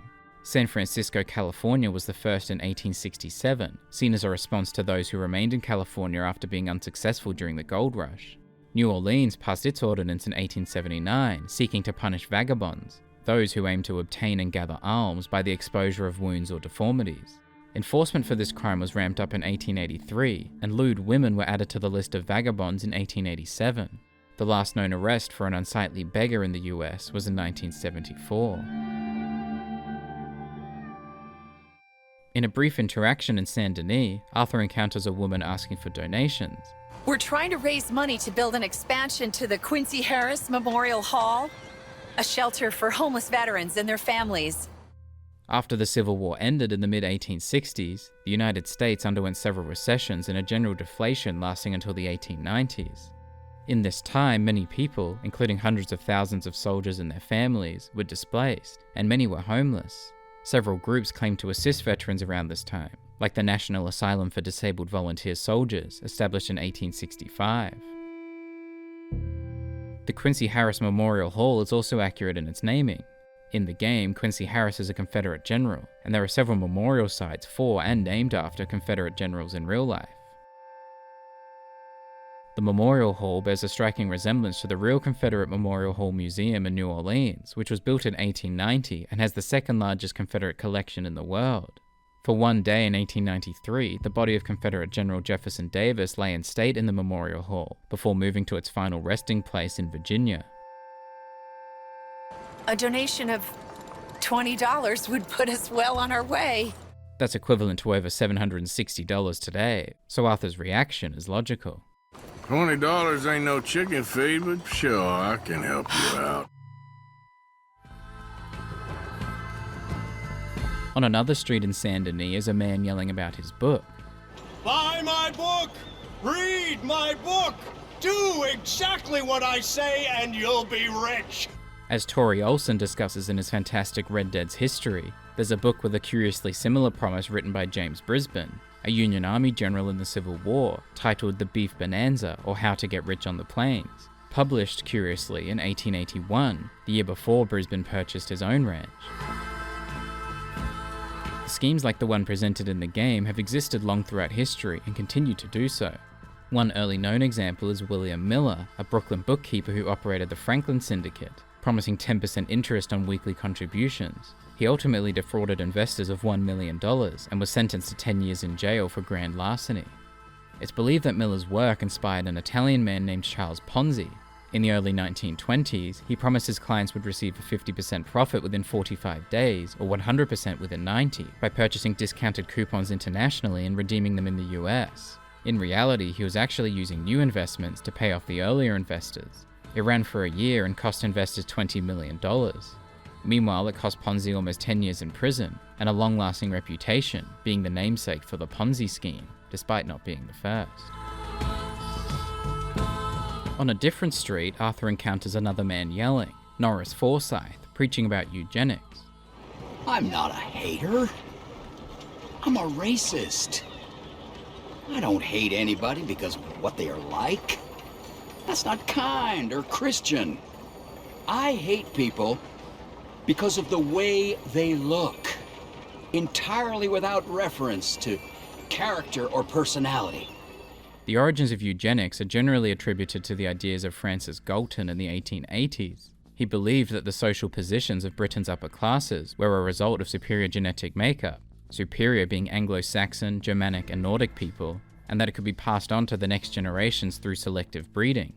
There were several organizations established and funded to support the eugenics movement. like New York's Eugenics Record Office in 1911, funded by the Carnegie Institution and E.H. Harriman's railroad fortune, and Michigan's Race Betterment Foundation in 1914, funded by John Harvey Kellogg. Norris Forsyth could be inspired by several of the eugenicists who led these groups, like Charles Davenport, who saw race mixing as a threat to society. There was also Harry H. Laughlin, who served as superintendent of the Eugenics Record Office for almost 30 years. His model legislation led to the forced sterilization of tens of thousands of people in the US, and was ultimately used as the basis for the Nazi eugenics policies that saw the forced sterilization of at least 2 million people. Relatedly, Laughlin lobbied to maintain barriers during the Second World War to keep out Jewish immigrants attempting to escape the Third Reich.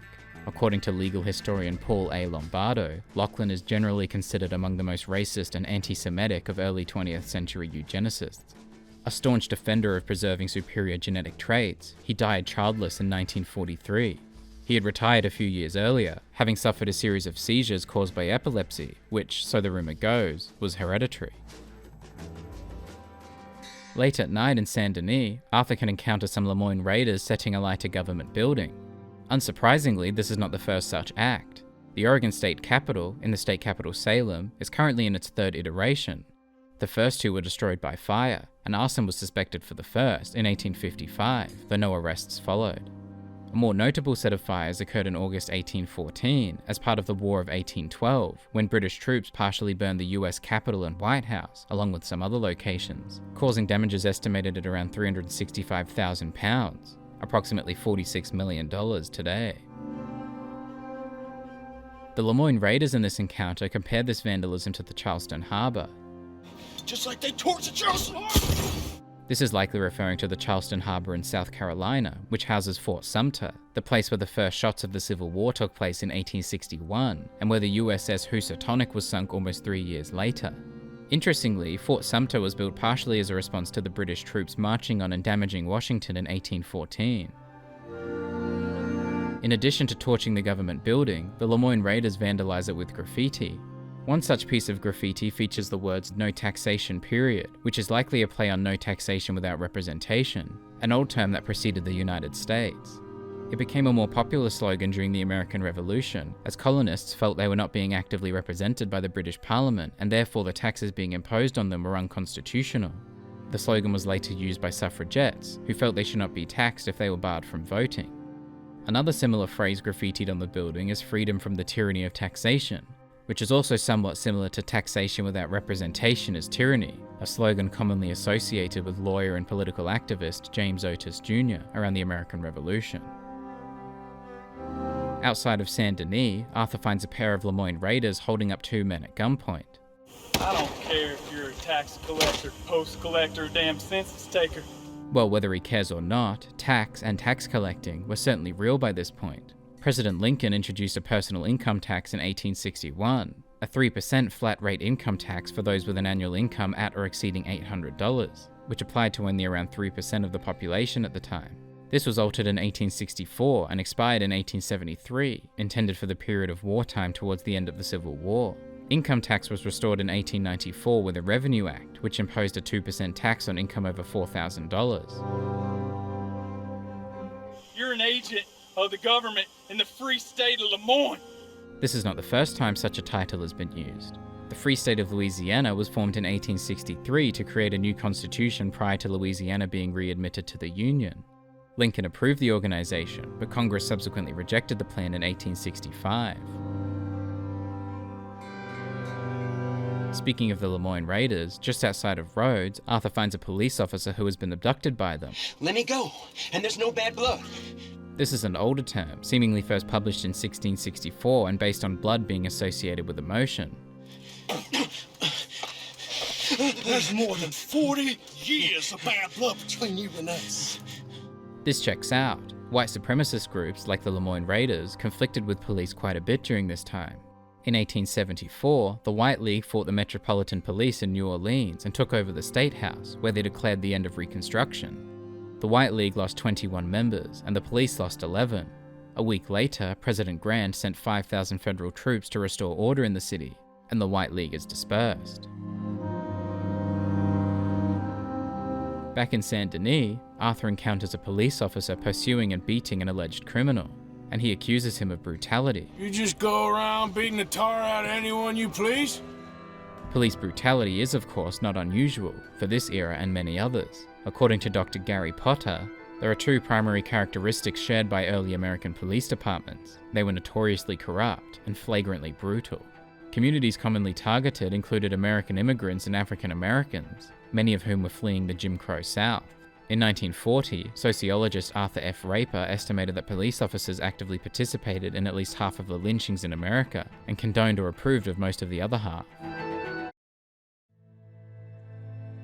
In the first mission of Chapter 4, Arthur meets Dutch at the Bastille Saloon, another French connection, the Bastille being the name of a well-known fortress in Paris, whose storming in 1789 became an iconic event of the French Revolution and subsequently a French national holiday.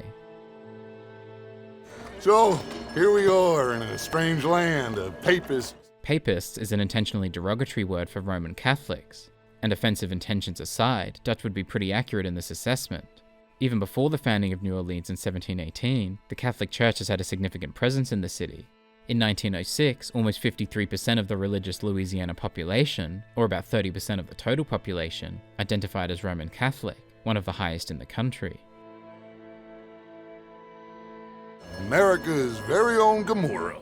Of course, this is a reference to Sodom and Gomorrah, the biblical cities that were destroyed in the book of Genesis. The cities were said to have been destroyed for their sins. Perhaps Dutch is surprised that Saint Denis, seemingly boastful of its own sins, is still standing. I'll meet you back here anon. The term anon is a somewhat outdated word meaning soon or shortly, first found as early as the 11th century. Shakespeare aficionados might recognize it from Romeo and Juliet, first performed in the late 16th century. I'm a transplant, but I'm never leaving. Not unless we all get washed away. This could simply be a reference to the consistently wet weather in the state, which is true of Louisiana as well, but it is also likely referring to the actual loss of land in the area, wherein the state's wetlands turned into complete open water. Louisiana loses an average of a football field's worth of land every hour. From 1932 to 2010, it lost over 1,880 square miles. There are several reasons for this, including the rising sea levels and reduced sediment flow from the Mississippi River and its tributaries. This wasn't really a well-known problem until around the 1960s, however. The rest of the states, they'd lucky to have us. If it wasn't for us, they'd probably have run back to Britain with the tails between their legs at the first sign of trouble. This is likely a reference to the War of 1812, of which the Battle of New Orleans in 1815 was one of the last major conflicts. It ended with American victory over the British, a symbolically important victory for Americans, like the bartender, even if the overall results of the war were more inconclusive. It was perhaps doubly symbolic considering its timing. The peace treaty to end the war had already been signed 2 weeks earlier, but the news had not reached the United States yet, so the battle took place anyway, and the Americans were victorious. $1, please. For a whiskey? Oh, that's the real stuff. From Scotland. At that price, one would certainly hope so. It would be worth around $38 today. And the $5 that Arthur gives to the kids for information about Bronte is equivalent to around $190. Quite an investment. That's the Church of the Holy Blessed Virgin, mister. Modeled on the famous church in Toulouse, which is in France. He's actually not wrong. The church he's likely referring to is the Basilica of Saint-Senat in Toulouse, France, which bears some resemblance to the church in Saint Denis, particularly the bell tower. My mama said they used to burn Protestants and all. This is also true. Tensions between French Catholics and Protestants, known as Huguenots, in 16th century France eventually led to a decades-long series of wars, marked most severely by the St. Bartholomew's Day massacre in 1572, during which between 5,000 and 20,000 Protestants were killed, and many houses burned. The wars finally ended in 1598, when King Henry IV granted Huguenots religious freedom, but this was reversed almost 90 years later by Louis XIV, who banned Protestant worship in 1685. Huguenots subsequently fled to other countries or converted to Catholicism. The king claimed that the Protestant population had dropped from 800 or 900,000 to around 1,200 or 1,500 within 3 months, though it's believed that both of these numbers are significant underestimates. Persecution wasn't limited to France either. During her reign in the mid-16th century, Mary I of England ordered that hundreds of Protestants be burned at the stake, earning her the nickname Bloody Mary. At the end of this mission, Arthur finds Dutch sitting in front of a statue of Quincy T. Harris. The existence and defacing of Harris's statue is likely based on those of real Confederate generals P.G.T. Beauregard and Robert E. Lee, both of whom have had plenty of memorials removed or destroyed in recent years. In terms of appearances, the statue seems to be based on that of Andrew Jackson in the renamed Jackson Square, after he helped lead the United States to victory in the Battle of New Orleans. But this story sounds closer to that of the in-game J.D. McKnight, who has a statue near the trolley station, erected because of his role in reconstructing Saint Denis. McKnight's statue, however, looks nothing like Jackson's. It's more similar to that of the Henry Clay Monument, erected in New Orleans in 1860 to commemorate statesman Henry Clay, who often visited the city. McKnight's character could also be partly based on that of banker Jacob Schiff, who warned a group in New York that the United States could see a financial panic within 10 years. According to the in-game newspapers, McKnight did the same thing, warning the country could see a repeat of the Panic of 1893. And of course they were right. The Panic of 1907 caused the largest decline in US stock market history at the time, and remains one of the 10 worst today. An interesting piece of information about equestrian statues that is often shared is that the horse's stance indicates how its rider died. If the horse is on its hind legs, the rider was killed in battle. If it has one leg in the air, the rider died of wounds from the battle. If it has all four legs touching the ground, the rider survived. And while this is undoubtedly true of some statues, all but one of the equestrian statues at Gettysburg, for instance, follow this code, intentionally or not. It's not a rule of any kind, quickly disproven by the many statues across the country that don't follow it, including Harris's statue in the game, which would indicate that he was killed in battle, and not, according to his crypt, 23 years after the end of the Civil War. Something interesting to note about the Confederate statues in the game, Quincy T. Harris's in Saint Denis, Hobart H. Crawley's in Rhodes, is that they don't appear to be very new. This is not inaccurate. There were Confederate monuments being established almost immediately after the end of the Civil War in 1865, and there were dozens by the turn of the century, including at least 3 in Louisiana from the 1880s and 90s. Many of them were in cemeteries, and many were general monuments not honoring any specific person, but there were still some similar to those in the game too. While these still existed though, the significant increase in Confederate monuments actually began around the early 1900s, particularly with the emergence of the Jim Crow South. Interestingly, Confederate General Robert E. Lee was opposed to battlefield memorials himself, preferring not to keep open the sores of war, but to follow the examples of those nations who endeavored to obliterate the marks of civil strife and commit to oblivion the feelings it engendered.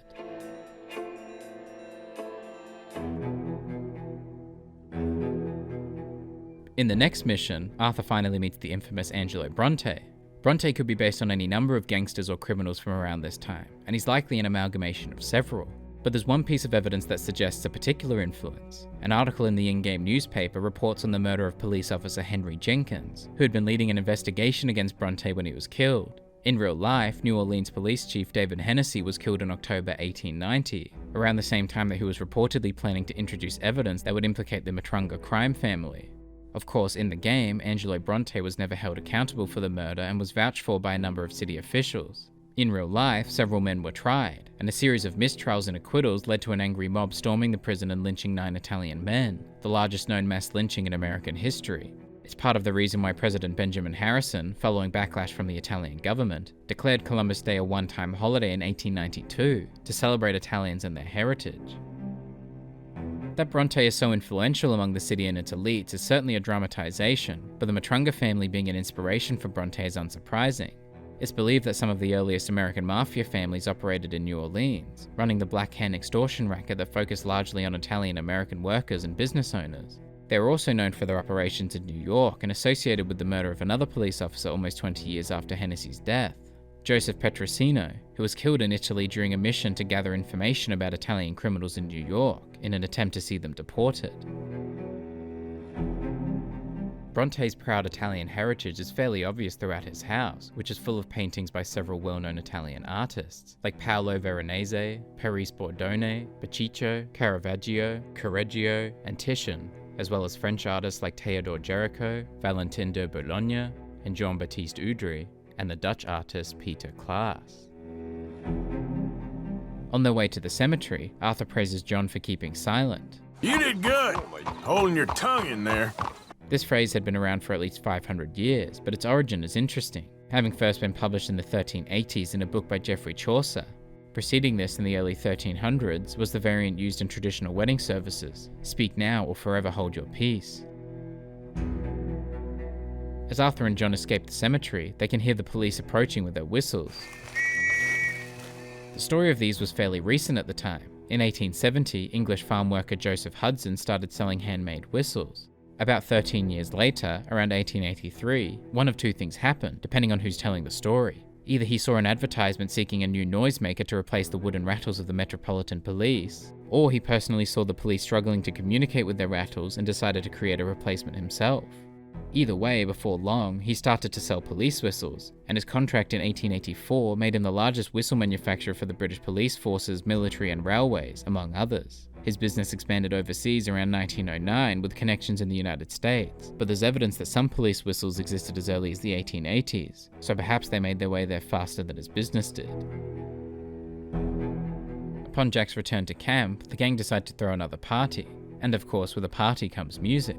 The first song, performed by most of the gang, is Cielito Lindo, a popular traditional Mexican song. This was written in 1882 by Quirino Mendoza y Cortez, a Mexican composer. The original song consists of 6 verses and a well-known chorus.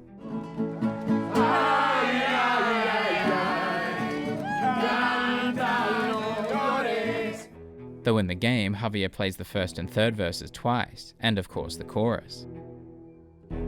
After finishing that song, Javier immediately starts playing another.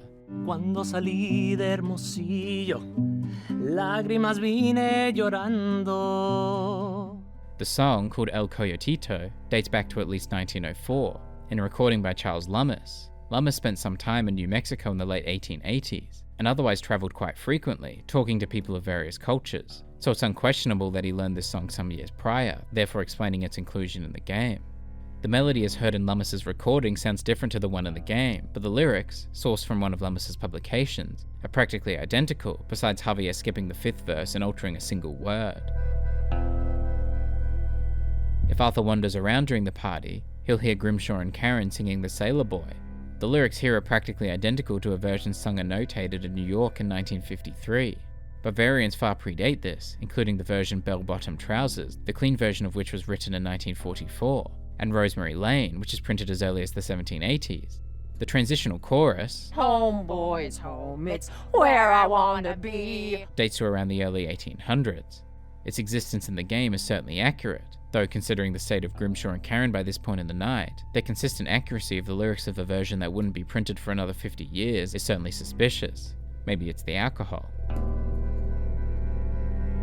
A little while later, Arthur can catch another song from Grimshaw and Karen, this time joined by Uncle and Javier on guitar. They started as a thieving line in 1849. The original song is called California Stage Company, though that won't make much sense in the context of the game since the lyrics have been altered to replace California Stage with the more relevant Heartland Stage. There are a few other minor changes, such as the skipping of a few verses and repeated choruses. In the game's time period, it's certainly historically accurate, having first appeared in print in 1858. Before the next song, Dutch has a quick speech, in which, seemingly for the first time, he specifically mentions Tahiti.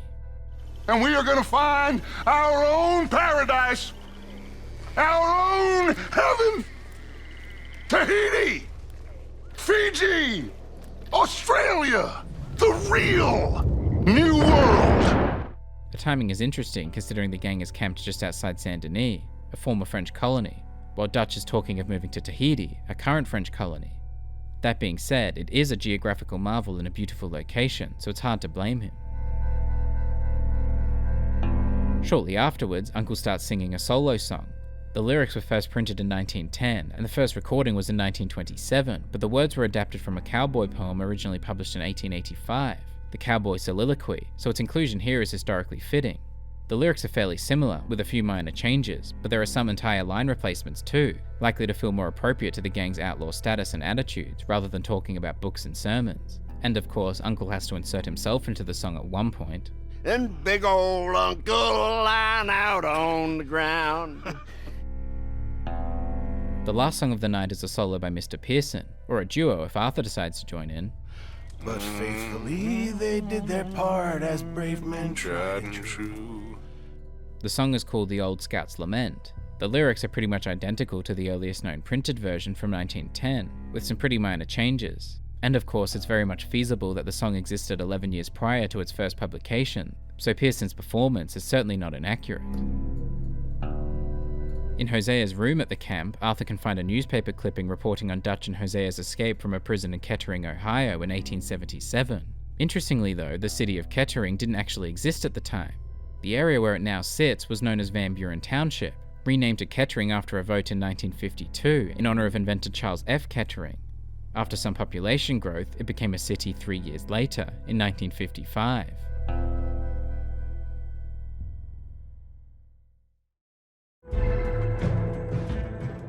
In an optional mission around this time, Arthur robs the Bank of Rhodes with Charles and Uncle. Interestingly, the columns at the front of the bank appear to follow the composite order design, a Roman adaptation combining two Greek orders, the Ionic and Corinthian. The other Greek order is Doric, while the other Roman one is the Tuscan, both known for their relative simplicity in comparison. There are many banks throughout the United States that use identical or similar designs in several different states. The bank also has a sundial on the roof, though its vertical placement implies this is not its original position, and its two hands imply that it's perhaps been converted into a traditional clock. Interestingly, like the columns, sundials also have ancient origins, dating as early as around 1300 BC in ancient Egypt and Mesopotamia, and later in Greece.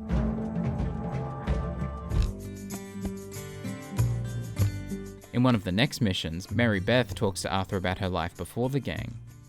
Life weren't very nice, Arthur. Not after Mama got typhoid, and that was a long time ago.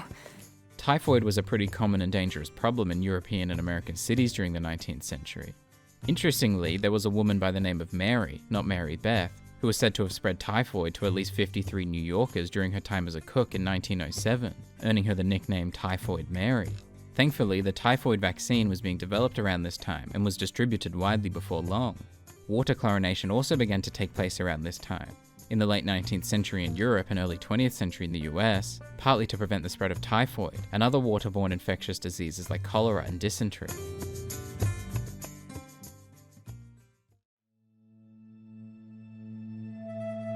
The name of one of the next missions, the Gilded Cage, is a pun on the term Gilded Age, an era from around 1870 to 1900 wherein the United States saw rapid economic growth, largely through power and corruption, as well as abject poverty and inequality as the wealth concentration became clear. The term Gilded Cage is used to refer to people who live in wealth and luxury but without happiness or freedom, a concept that some residents of Saint Denis might be familiar with. Speaking of which, Dutch is invited to a party at the mayor's house. Old Senor Bronte, that horrendous snake, has invited us to the ball, Cinderella. A literary man like Dutch being aware of the story of Cinderella is entirely unsurprising. The earliest known variant of this story, called Rhodopis, dates back to at least late 1st century BC or early 1st century AD, an ancient Greek tale about a slave girl who marries the king of Egypt. The first literary European version was published in Italy in 1634, and the version widely known in English today was published in French in 1697. At the party, Dutch speaks with Bronte. So, this is Saint Denis High Society. The term and concept of high society became more common around this time, in the late 19th century, as newly rich people arrived in major cities, Boston, Newport, New York City, where they built mansions and sponsored large parties. The media quickly began paying close attention, with entire sections of newspapers dedicated to the parties, weddings, funerals, and other events sponsored by them. Essentially, they were the equivalent of modern-day celebrities. Bronte points out some of the men of Saint Denis. And that is Hobart Crawley, a Confederate major in the war, and a hero, they say, but that is his very young wife. In Crawley's case, this relationship appears to be a genuine one, at least on his behalf, but in real life it wasn't uncommon for Civil War veterans to marry young women without a genuine relationship, often to provide them with a pension. The last known living example was Helen Viola Jackson, who married Union soldier James Boland in 1936 when he was 93 and she was 17. He did so to repay her kindness offered to him, as she would become eligible to receive his pension after his death. She never applied for it, however, as Boland's daughters threatened to ruin her reputation. She died in December 2020, at the age of 101. About halfway through the party, Arthur witnesses some fireworks. My lord, they're fantastic. Types of natural firecrackers are commonly believed to have been developed in ancient China in the 2nd century BC. When bamboo stalks were thrown into a fire, they exploded with a bang because of the overheating of the hollow air pockets. Around 600 to 900 AD, a Chinese alchemist produced the first gunpowder by mixing potassium nitrate, sulfur, and charcoal, pouring it into bamboo sticks to make fireworks. They made their way to Europe in the 13th century and were widely used for public entertainment and religious festivals by the 15th century. When they were brought to the US by the early settlers, they were used as part of the first Independence Day celebration in 1777, a tradition that has continued ever since. Discoveries in the 18th century likely made fireworks even brighter and more colourful, essentially what is seen today.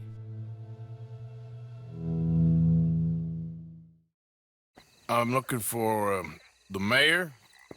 Sometime later, if Arthur returns to the house of the mayor, Henry Lemieux, he tasks Arthur with some unsavoury jobs. Whether intentional or not, there are other political figures of Louisiana with similarly controversial histories. One such man is Walter C. Flower, who was one of the members of the large mob that lynched 11 Italian men in 1891. 5 years later, he was elected mayor of New Orleans. Another controversial real-life politician from Louisiana was Huey Long, who was impeached in 1929 of 8 charges, but the impeachment was later suspended without a trial. Long was governor of Louisiana from 1928 to 1932, and then senator until his assassination in 1935. Many academics and writers negatively view him as a dictator or demagogue, though few others as a populist champion. This even nastier little man from New Haven has come here to verify my paintings, and he's saying that they're all fake. Art forgery actually dates back quite some time, to at least the 14th century. By some accounts, the great artist, sculptor, and painter Michelangelo was said to have started with art forgery. His since-lost statue, Sleeping Eros, sculpted in 1496, was sold to a collector of Roman antiquities, having been passed off as an ancient statue. Michelangelo's skills, of course, were so evident in his forgery that it actually led to later work, which is not often the case. Interestingly, for a long time, artists and amateur connoisseurs were responsible for judging the authenticity of art. It was around the late 19th and early 20th centuries when full-time art historians were entrusted with this. They were less focused on artistic or even financial value, and more so on the authenticity through consultation with several historical sources. Experts around this time issued certificates asserting authenticity, and the legitimacy of these certificates often hinged on the specialist's reputation, hence the reluctance of Professor Shiftacre here. I couldn't! My reputation! In 50 years, man will put down his guns and start living a life of relentless purity. Hear, hear! This term is the shortened version of hear ye, or hear him, first recorded in the 17th century, though the use of the word hear as a command to listen dates back much further. Its reduction to hear occurred by the late 18th century, so much earlier than its usage here. It's often used in the House of Commons in British Parliament, where cheering is frequently discouraged or forbidden. It's also often incorrectly written as H-E-R-E, such as in the game's subtitles here. In the second part of this mission, the mayor tasks Arthur with threatening Hector Fellows. He's a newspaper man, and He's leaving town on a coach, heading to his country estate because he doesn't like your heavy-handed approach. Fellows and the Saint Denis Times-Tribune wouldn't be the first newspaper to disapprove of a political figure, including in Louisiana.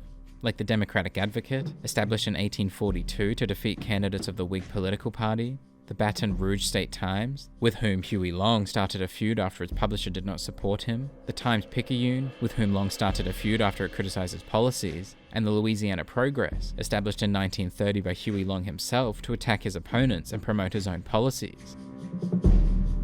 to convince him to make good on his promise to help finance the library. Interestingly, the New Orleans Public Library opened its doors in 1897, so around this same time. Similarly, the Howard Memorial Library was opened in New Orleans in 1889, some years after the death of its namesake, Charles T. Howard, who had sought to provide several charitable contributions for public improvements, including, shortly before his death, a library, which was completed and named in his honor. This is an old field guide. Might be of some interest to you, maybe not. But please have it. The book that Lemieux gives to Arthur is called Farm, Field, and Falconry by George T. Duval.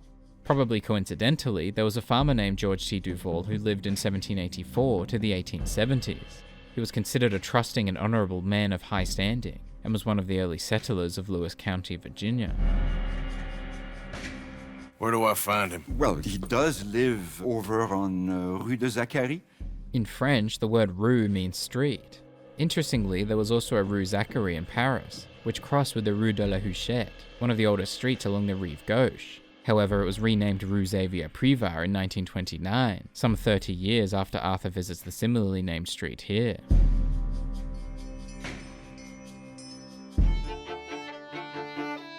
Elsewhere in Saint Denis, Arthur catches up with another man from the mayor's party, Algernon Wasp, who tasks him with collecting, among other things, flowers. Based on this information alone, there's a possibility this mission is inspired by the title of the novel Flowers for Algernon, though the comparisons mostly end there.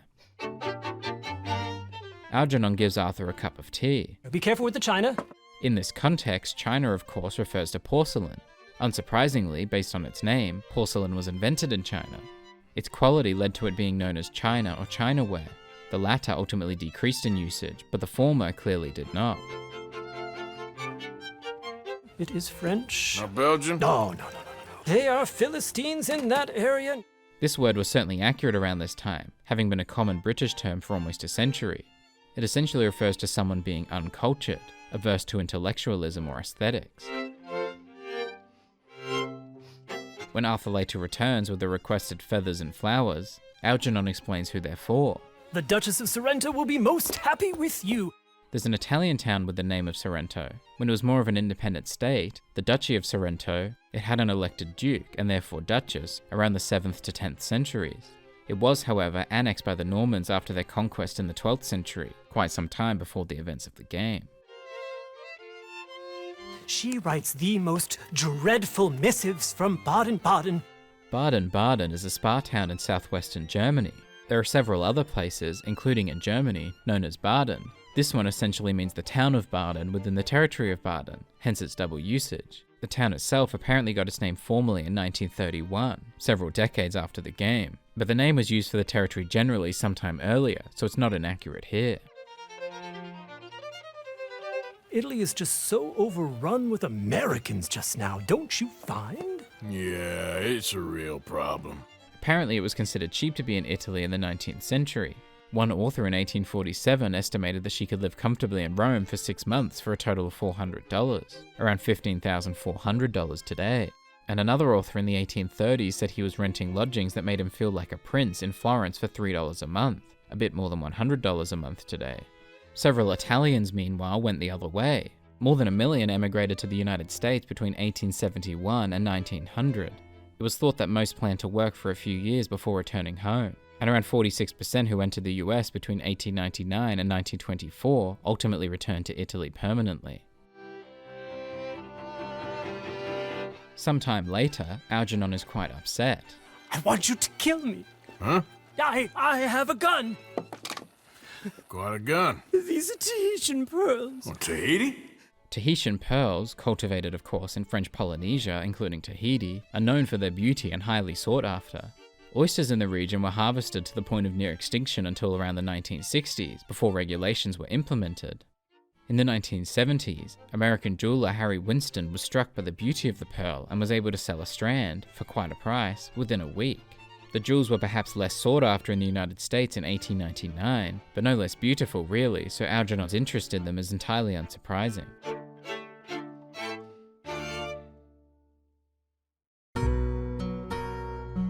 Deeper in the heart of Saint Denis, Arthur meets a professor. Professor Marco Dragic. Dragic is almost certainly based on Nikola Tesla, who was around 43 years old in 1899.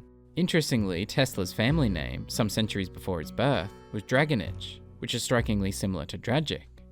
Beyond this, the two have similar appearances, and are both inventors working with electricity. Both are European, Tesla was Serbian, Dragic is from the Balkans, likely also Serbia. Both emigrated to the United States, Tesla in 1884. Dragic complains about an American. They want the silver-tongued American betray and not pay the money to. Tesla had similar problems with Thomas Edison and his company doing the same. Both Dragic and Tesla had problems with investors choosing not to invest.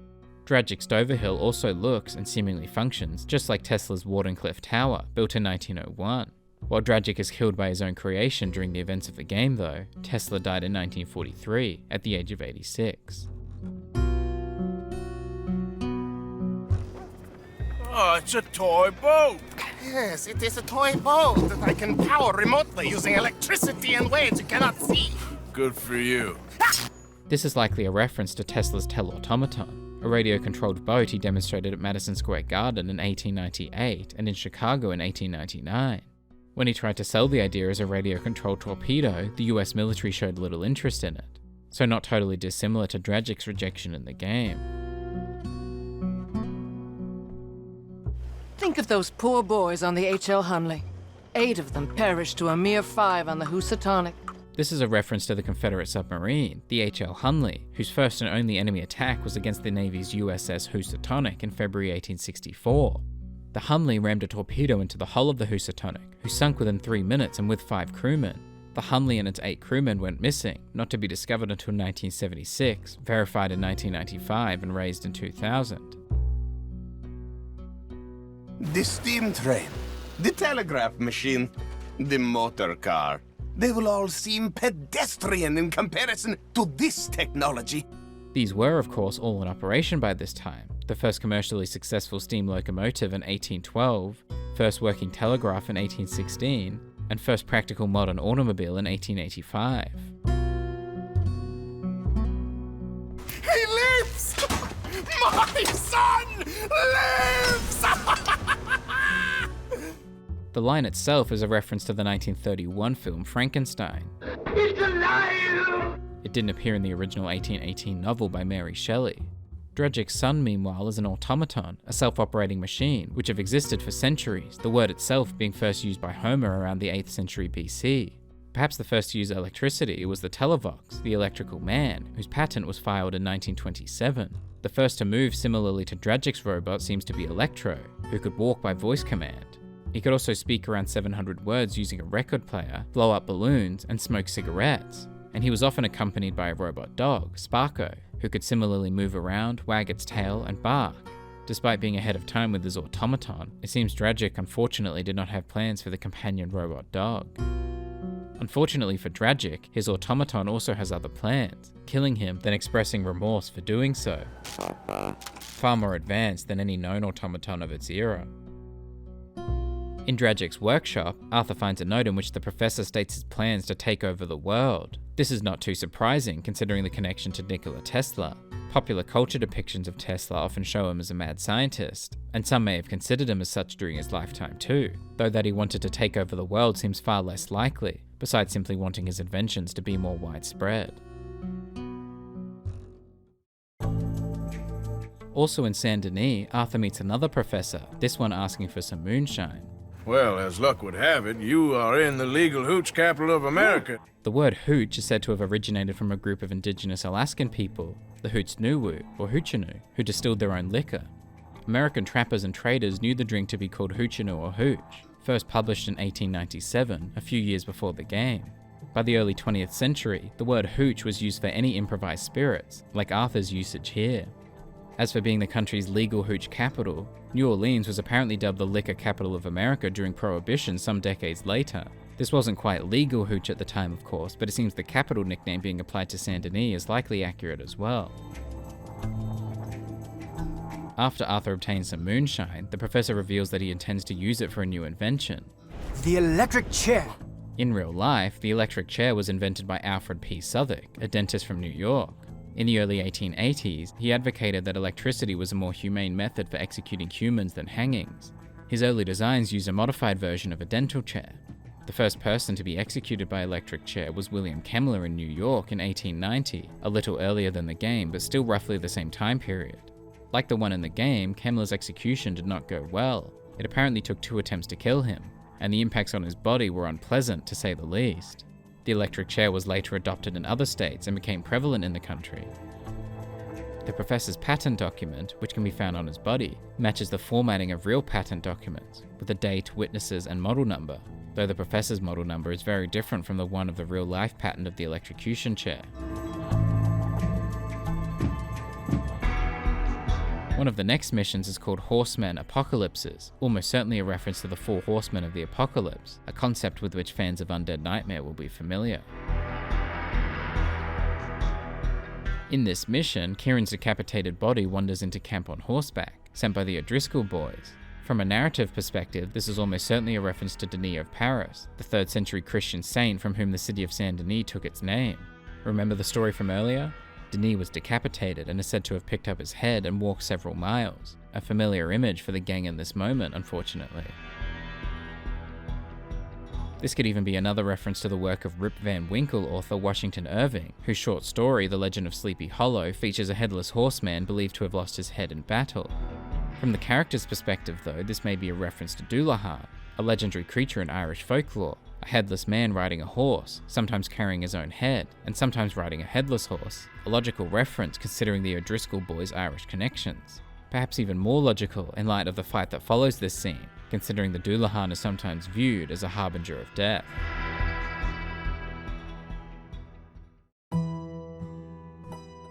In this chapter, Arthur can choose to help Mary once again. As part of this mission, he makes his way to the Theodore Eckhart stable, somewhat towards the edge of the city. The existence of stables is unsurprising, of course, and it certainly makes sense here. In New Orleans towards the end of the 19th century, a collection of stables developed into a major industry district. Arthur can choose to attend the theatre with Mary. The theatre itself appears to be modelled on the French Opera House in New Orleans, which was opened in 1859 but eventually destroyed by a fire in 1919. One of the performers at the theatre, Robin Koninsky, is a singer. If Arthur returns for another one of her performances, he'll hear her song Hello My Baby, perhaps best known from the 1955 animated short film One Froggy Evening. The song was first published in 1899, so right in time for the game's setting, and as Koninsky mentions, its lyrics refer to the telephone, the first well-known song to do so. The next performer, Antoinette Sanseverino, is a fire breather. This type of performance would not have been particularly out of place in this time and location. In February 1897, there were newspaper reports of a large kraken creature spitting balls of fire on stage at the French Opera House in New Orleans. It's certainly not unexpected that other performers also gave it a go. The final performance of the show is by a dance group performing the can-can. The song itself originates from the Gallop Infernal number from Jacques Offenbach's opera Orpheus in the Underworld, first performed in 1858. It was in the late 19th century, about 15 years after Offenbach's death, when it began to be associated with the can-can dance, which itself originated some decades earlier. The dance was actually considered rather scandalous around this time, perhaps because it revealed its performers' undergarments, often said to have been pantalettes with an open crotch. In 1875, the St. Louis Chief of Police addressed letters to theatre managers demanding that they withdraw or radically modify the vulgar dance. In New Orleans specifically, the Globe Theatre came under fire for its highly promoted can-can performance. The stage manager and 16 dancers were indicted for keeping a disorderly house, and the mayor revoked the license permitting the theatre to hold the performance, though it appears that didn't stop them. In 1897, a committee made it unlawful to perform the dance or similar sensational performances outside of a specific area. After the show, Arthur walks Mary to the trolley car. The first rail service in New Orleans was established in April 1831, pulled by horses as the engines did not arrive from England until the next year. In 1866, several railway companies introduced streetcars, some powered by an overhead cable car system, since an underground one, like in San Francisco, was impossible because of the city's high water table. Electric-powered streetcars were introduced to New Orleans in February 1893, and over the next few years, almost all streetcar lines were electrified. The time period of the game marks an interesting time for streetcars, as it was one of the last years that both black and white people could ride them together. They'd been desegregated in New Orleans in 1867 after some protests, but resegregated in 1902 and would remain so for 56 years until they were finally integrated again in 1958. Train cars, however, likely would have been segregated at this time, after the Separate Car Act was passed in Louisiana in 1890, though this was judged not to apply to interstate travel, likely partly why it's absent in the game.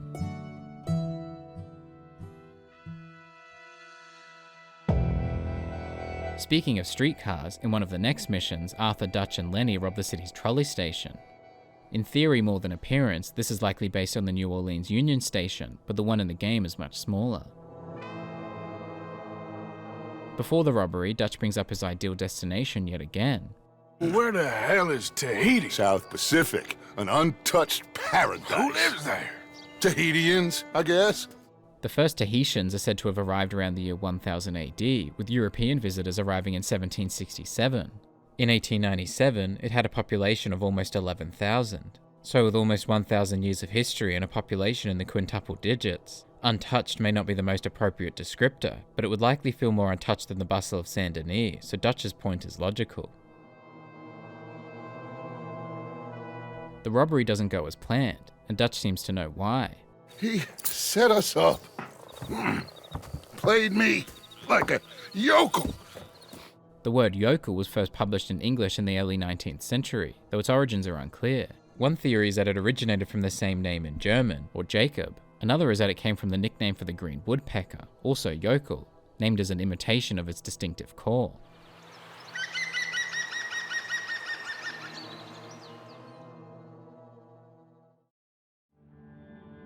Back in Saint Denis, Arthur can purchase issues of the Saint Denis Times-Tribune, whose contents, again, are identical to the New Hanover Gazette.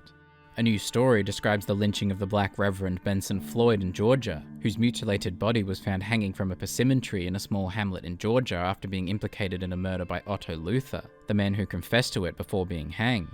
The article is practically identical to some published in April 1899, reporting on the lynching of the black preacher Elijah Strickland, whose mutilated body was found hanging from a persimmon tree a little more than a mile outside of Palmetto, Georgia, after being implicated in a murder by Sam Hose, the man who confessed to it before being burned. In both instances, it's believed the implication was a falsehood, as argued by the preacher's employer, and in both instances, the mob killed an innocent man anyway. There are several other articles spread across various issues of the paper discussing other creations of the time, like the first submarine commissioned by the Navy, expected to be completed by 1900 and developed by Jack Yanna, who was 10 years old at the end of the Civil War but remembered stories of the Confederate submarine H.T. Abernathy, whose own torpedo explosion sank it after destroying the enemy ship. The Abernathy could be a reference to the aforementioned Confederate submarine H.L. Hunley, who destroyed the Union's Housatonic in 1864 before also sinking shortly thereafter. Yanna's submarine appears to be inspired by the USS Holland, the first submarine commissioned by the Navy in 1900, developed by John Philip Holland, who was actually 24 at the end of the Civil War, and in Ireland. Another invention is that of the motorized lawnmower, for which the newspaper says that Carlisle McInroy had filed a patent. It appears that some petrol-driven mowers might have been invented some years earlier, but the first commercially available machine was produced by the English company Ransoms in 1902, based on experiments by James Edward Ransom. The next paper also mentions a patent being filed for a mechanical refrigerator, with a regulator that controls the flow of the refrigerant through thermostatic pressure and a compressor. While commercial refrigerators had existed in some form or another for quite some time, this specific model, adjusting the flow of refrigeration in response to changes in temperature, sounds like a thermal expansion valve, for which Harry E. Thompson filed for a patent in 1927, sometime after the events of the game.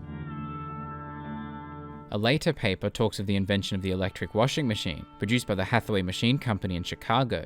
This is likely based on the Thor, believed to be the first electric washing machine, produced by the Hurley Machine Company in Chicago, though this was first marketed around 1906 and 1907, several years after it's mentioned in the newspaper here.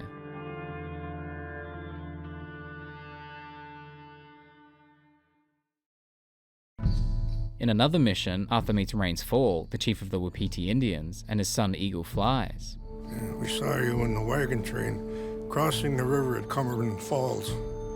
And at the party, you were upstairs. You have great powers of observation. Such skills of observation and wisdom can often be a stereotype in popular media depicting indigenous people, but several Native American peoples were actually known for their talents here.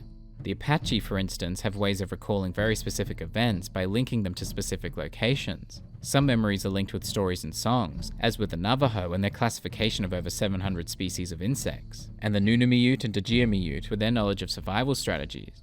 While some memories are physically sketched, as with the Nakota recalling the previous year's events on buffalo hides, and the Ho-Chunk, Ojibwe, and Tlingit reciting knowledge and stories on wooden planks, scrolls, and totem poles.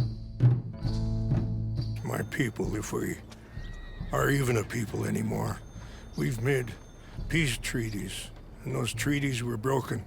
Unfortunately, but unsurprisingly, this is true. There's a long history of the United States making and breaking treaties with Native American tribes.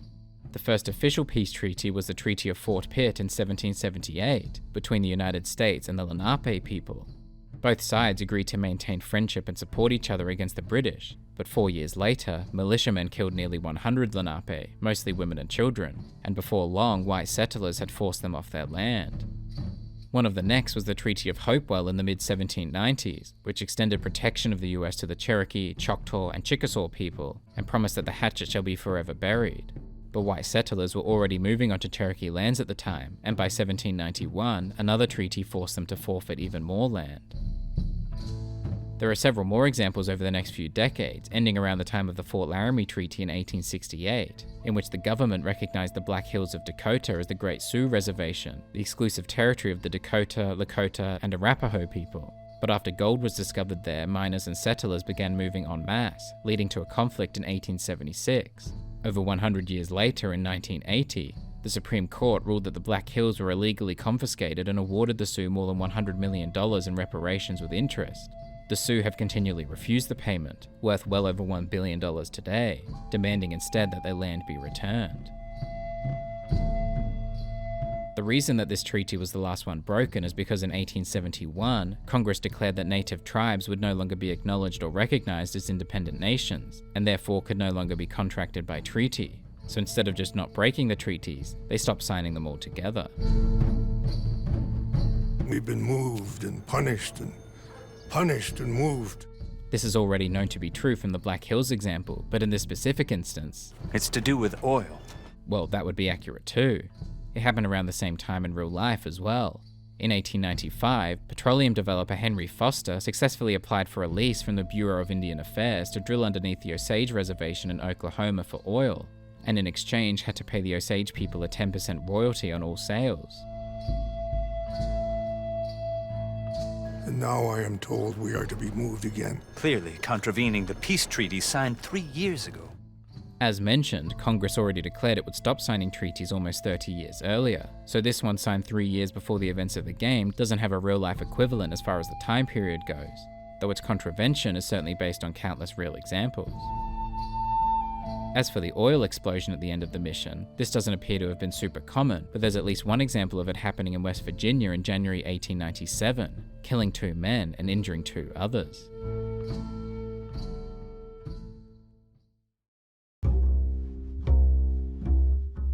In one of the next missions, as Arthur is purchasing a suit for a robbery, Trelawney tells stories of Arthur's heritage. It was the English's fault his grandfather had to emigrate.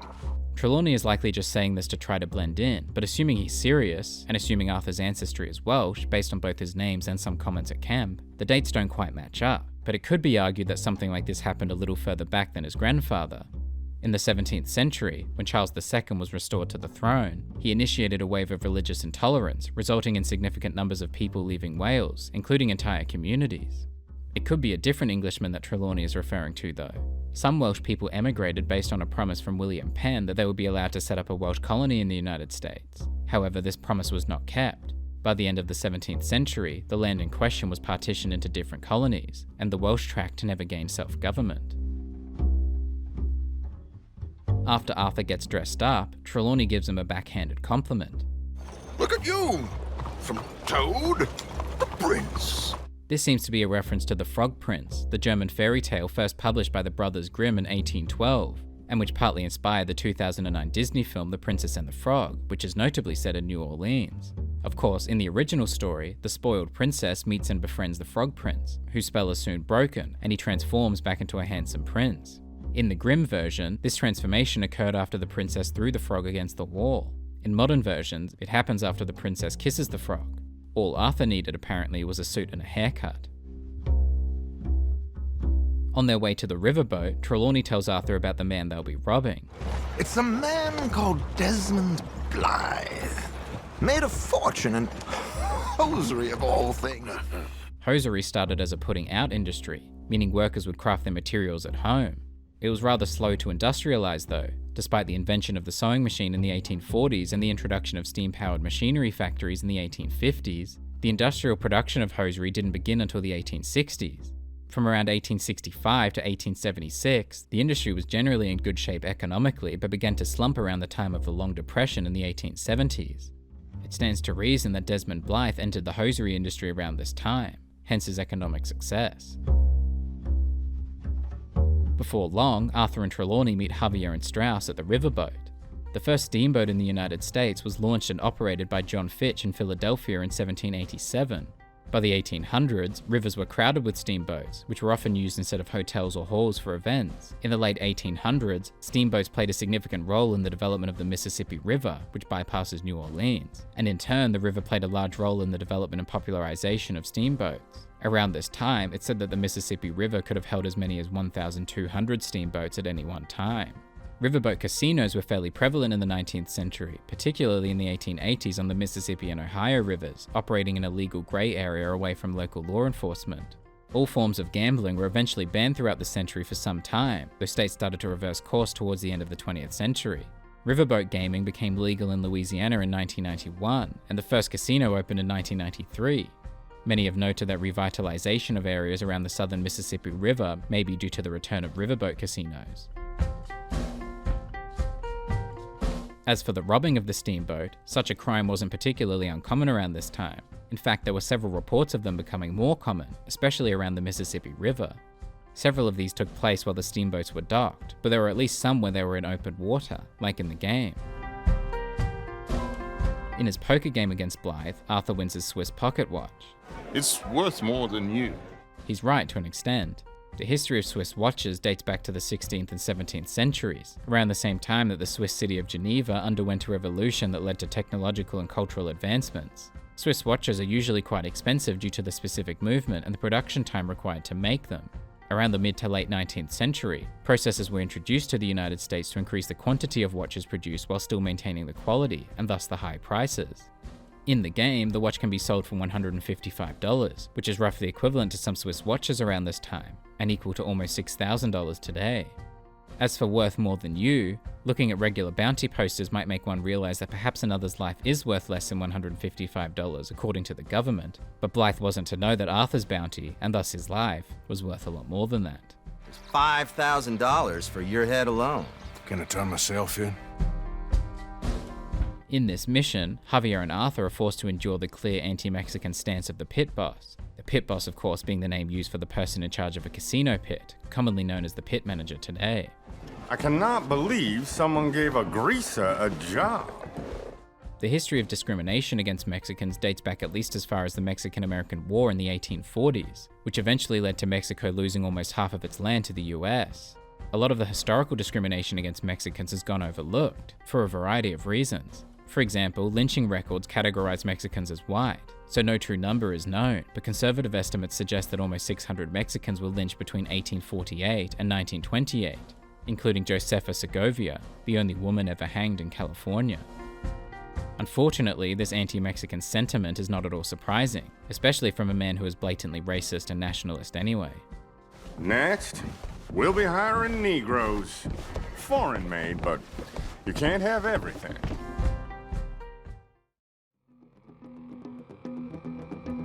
Before getting back to more pressing matters, Arthur can spend some time with the folks around camp. First up is Mr. Pearson, with whom he goes hunting. All water under the bridge now. Some suspect that Heraclitus, the ancient Greek philosopher who lived in the 6th and 5th centuries BC, intended a similar meaning with the phrase, "you cannot step twice in the same river." The verbatim usage, though, seems to originate in the Dictionary of French Academy in 1762, and the modern English usage apparently began around the late 1800s, so around the time Pearson uses it here. Pearson reminds Arthur why they're looking for crawfish. Won't be much of a gumbo if we don't find some more. It's completely unsurprising that this is the end goal, considering where the gang is located, because of course gumbo was the official state cuisine of Louisiana, on which Lemoyne is based. It originated in Louisiana around the early 18th century, though its exact origins are difficult to pinpoint. It owes a lot of its popularity to slaves, who would often exchange or combine ingredients to make the dish as a means of community and identity, and it remains incredibly popular to this day. After collecting some crawfish, Pearson finds a new target. Gator eggs. Really valuable, even better eating. He's right, alligator eggs are considered a delicacy, loved by those who try them and valuable to those who sell them. When Arthur expresses concern over Pearson's plan to steal the eggs, Pearson tries to reassure him. I've done it before in Sumatra. It's easy. He's probably right, but he's likely referring to crocodiles, who are native to Sumatra and also buried their eggs.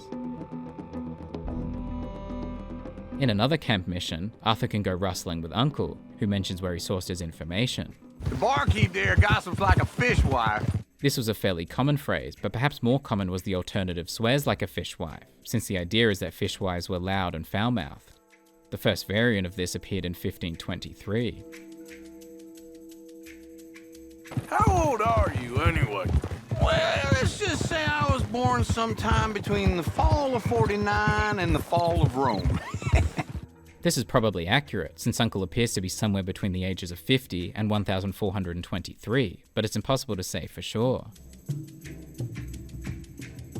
Unfortunately, one of the companion side missions is with Micah. Hey, I want this whole damn shit show. Both of these individual words were in usage for a while, but the earliest known combined version is around 1976, in an English translation of comments made by a member of the Red Army faction. Of course, colloquial words, especially those with profanity, typically originate long before their first published usage, but for Micah to be using this 77 years before then is fascinating. There's one more companion activity back at camp, another stagecoach robbery, this time with Lenny. Ultimately, it turns out to be a setup, a trap set by the company to catch robbers on the road. There's not a huge amount of anecdotal evidence of this happening, but there's one particular story that's quite interesting, despite not being too similar. In 1879, after it was noticed that some Colorado stagecoaches were being consistently robbed, the sheriff conceived a plan to catch the bandit by leaking information about a fake shipment. When the bandit appeared, the lawmen shot and killed them, only to discover, upon unmasking them, that it was actually the sheriff's wife.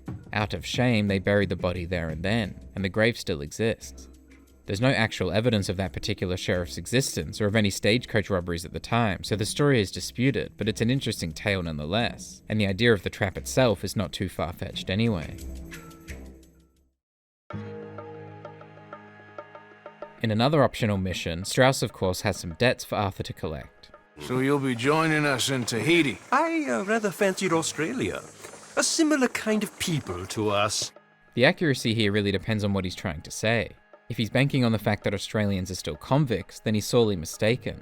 The Constitution of Australia was ratified about a year after the events here and came into effect on the 1st of January 1901. Alongside it came the first Prime Minister and the First Ministry. Not too dissimilar to the United States, it was already a land of laws, so Strauss would likely have been rather disappointed. If he's specifically speaking ethnically, then he's not entirely wrong. It's said that almost 60% of the Australian population were Europeans in 1850, and when the first national census was taken in 1901, roughly 20% of all people in Australia, almost 90% of all foreign-born people in the country, were from Europe, the United States, or Canada. Though it is important to note that a lot of these statistics often underestimated or ignored the indigenous Australian population. One of the debtors Arthur seeks to recover money from, Winton Holmes, is tracking a cougar. It's rare. Lily white coat, the pelt will more and cover what I owe. He's probably right, considering how rare white cougars actually are. There was one young male white cougar spotted in photographs in a Brazilian national park in 2013, but that's about it. This cougar has leucism, a genetic mutation that turns most of its body white. This same condition exists in several other species of animals too. This one's rare as hen's teeth. This one's a fairly old phrase, and was considered as such even in 1890, and a logical one too, considering hen do not have teeth. It was used fairly often around this time. One paper claimed that a comparable phrase in Hawaii was as rare as a plover's nest, though that one seemed to have less staying power, which seems logical, considering plovers do have nests. There's a cougar in here, and I bet she's white as virgin cotton. The interesting thing about virgin cotton is that it's also known as greige cotton, meaning grey cotton. It actually becomes whiter during the bleaching process. During this chapter, back in Valentine, Arthur encounters two brothers, Protus and Acrisius, fighting to gain the love and attention of Helen. Interestingly, Protus and Acrisius are also the names of twin brothers in Greek mythology, who were said to have quarrelled even in the womb. Their quarrel continued into when Acrisius was the king of Argos. Eventually, they decided to split and share the kingdom, with Protus ruling Tiryns. Based on this then, it's logical that Helen is based on Helen of Troy, said to have been the most beautiful woman in the world and whose abduction essentially started the Trojan War. Interestingly, her surrogate father, Tyndareus, was actually a descendant of Acrisius, his great-great-grandson.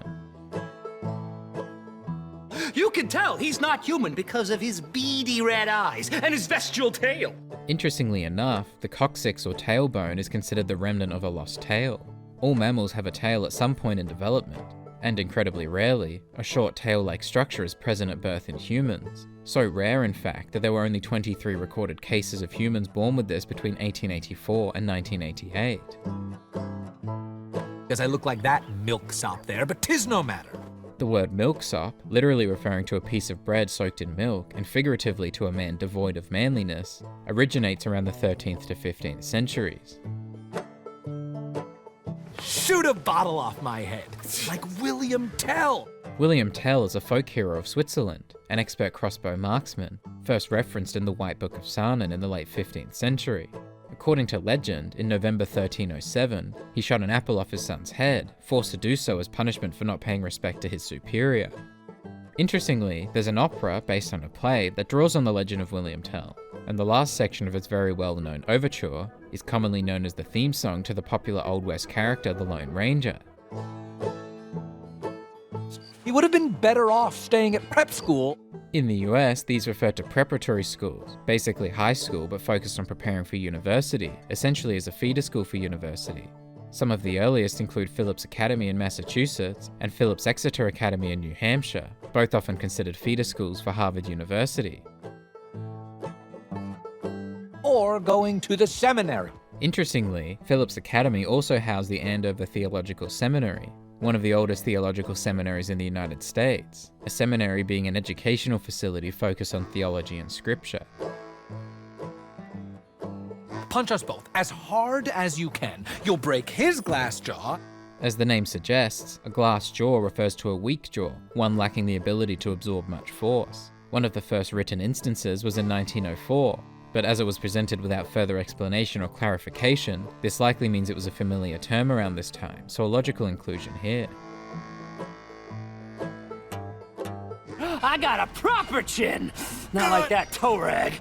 Unsurprisingly, this originally referred to rags, strips of cloth, that people, often convicts, would wear on their toes, often in lieu of socks.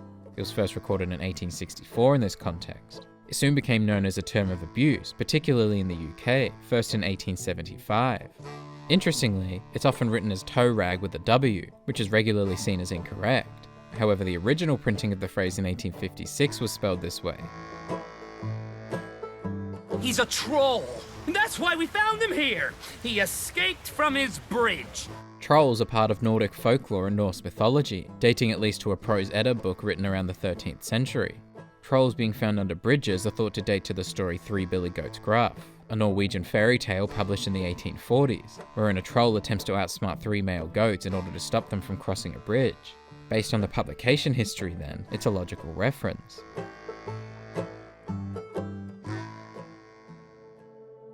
Speaking of brothers, back in Saint Denis, Arthur meets brother Dawkins, who has some concerns about the pawnbroker. Saint Denis is acting as a staging post for shipping slaves out to some of the islands. Unfortunately, it seems that the slave trade did continue after the Civil War, especially where some of the islands are concerned. The primary Cuban slave trade continued until 1867 and did not systematically end until chattel slavery was abolished in 1886. Meanwhile, Guam, which was captured by the US in 1898, didn't abolish slavery until 1900. In the second mission for Brother Dawkins, Arthur meets the wonderful Sister Calderon.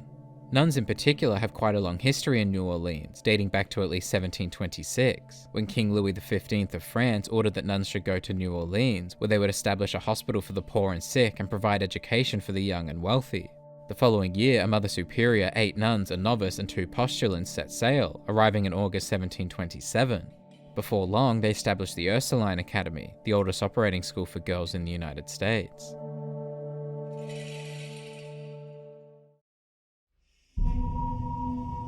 Back at Shady Belle, Dutch tries to convince Hosea to take revenge against Angelo Bronte. Now I know his type. He is a vindictive little power broker who rules by fear. The term power broker, meaning one who exerts influence on the distribution of political power, is an interesting one in this time period, since it doesn't actually appear in any publication until 1961, in a book by Theodore H. White. The only prior usage is of a different meaning, like one from 1887, referring to someone whose job it is to sell power or electricity. Perhaps that's what Dutch thought Bronte was doing all this time. Before the year is out, we are going to be harvesting mangoes in Tahiti. Yes, mangoes are grown in Tahiti, and the rest of French Polynesia, in relative abundance too, alongside other fruits and vegetables like bananas, pineapples, and taro. There are a few more quotes of interest in this mission. Feels like Hosea's lost his spine. This one dates to at least 1904, so it would make sense here. We just got a lot of pots on the boil. This one doesn't actually appear in print until 1981, but it's a relatively simple concept, so its usage here isn't completely unbelievable. Just feels like we're on borrowed time again. Interestingly, borrowed days was originally used to refer to the first 11 days of May in 17th century England, since in the old style calendar, these days belong to April. An alternative interpretation, particularly in Ireland and Scotland, refers to the last 3 days of March, said to have been borrowed from April and particularly chaotic in their weather. Borrowed time refers to time borrowed from death. The term was known in the US by the 1880s and was defined in the English Dialect Dictionary in 1898. In this mission, Arthur and Dutch make their way to Le Gras, a bayou settlement to the north of Saint Denis. These areas actually exist in the southern United States, and are especially known around Louisiana. In fact, the word bayou entered the English language through Louisiana French, though it originated from the Choctaw word bayock. Bayous, often just called swamps, are shallow stagnant bodies of water. In Louisiana, bayous were formed through outlets and inlets from the Mississippi River over thousands of years. Many of them, and the communities that lived on them, disappeared throughout the 20th century, partly due to flooding and partly to the minimal redirection of water washing them away. Common residents of bayous are Creoles and Cajuns, due in part to the fact that several early bayou settlements were established by Louisiana Creoles. The word Creole simply meant to be born in the New World, so essentially if one were born in Louisiana, practiced Catholicism, and spoke a Latin-based language like French or Spanish, they were considered Creole, regardless of their race.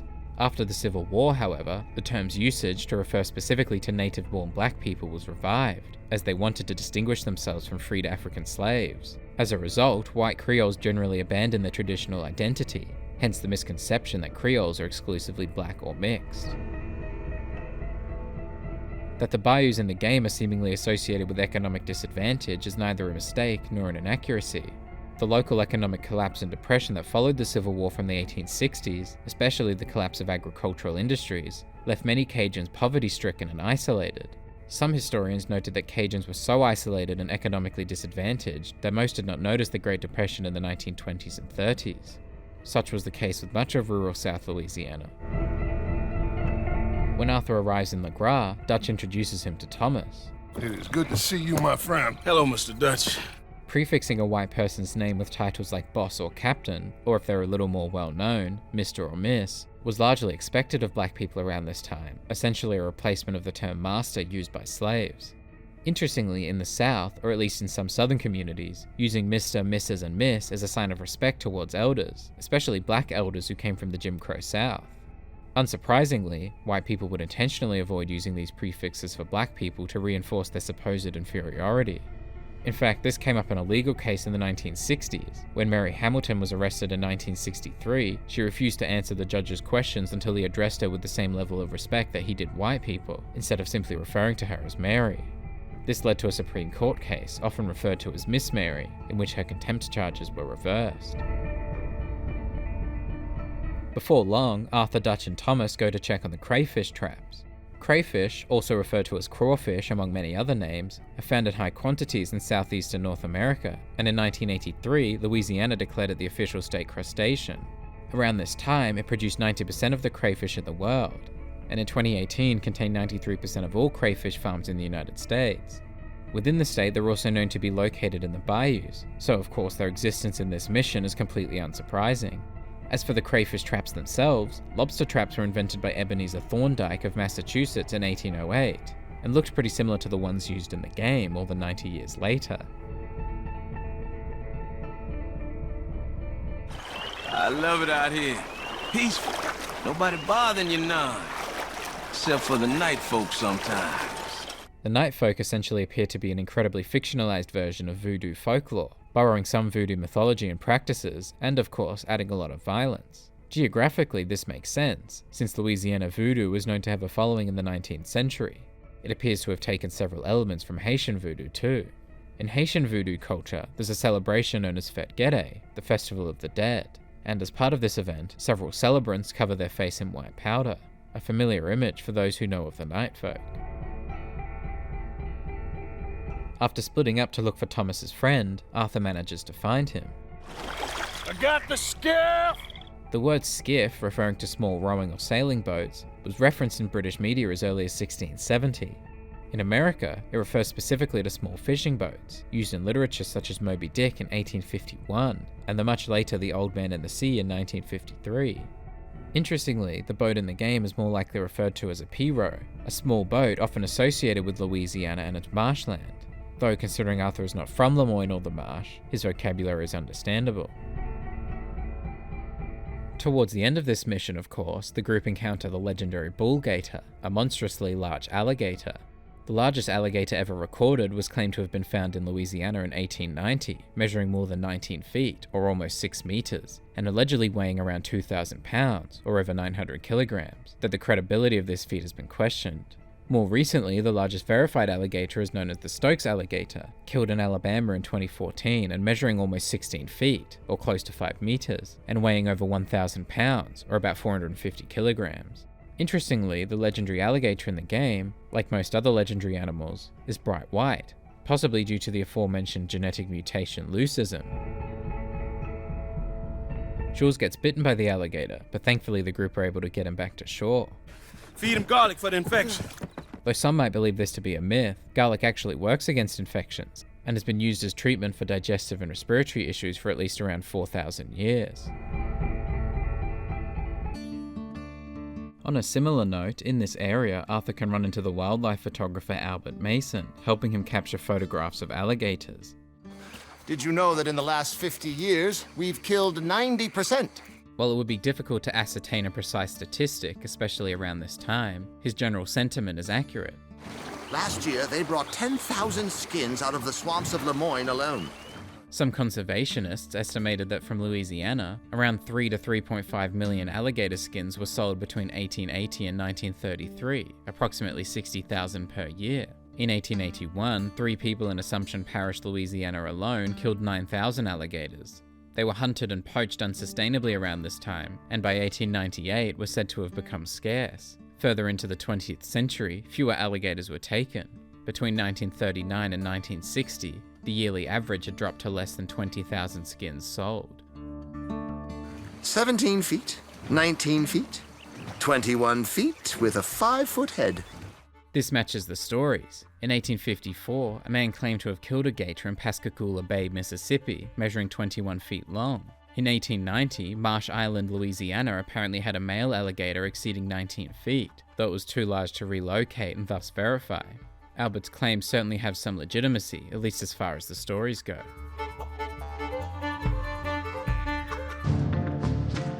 Not too far away, in the wetlands of Blue Water Marsh, Arthur meets a man who complains about the night folk.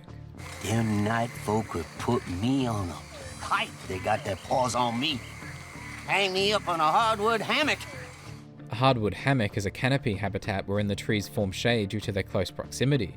They're found in southern Florida and its flooded grasslands, the Everglades, whereas the bayous of Red Dead Redemption 2 are mostly inspired by the wetlands of Louisiana.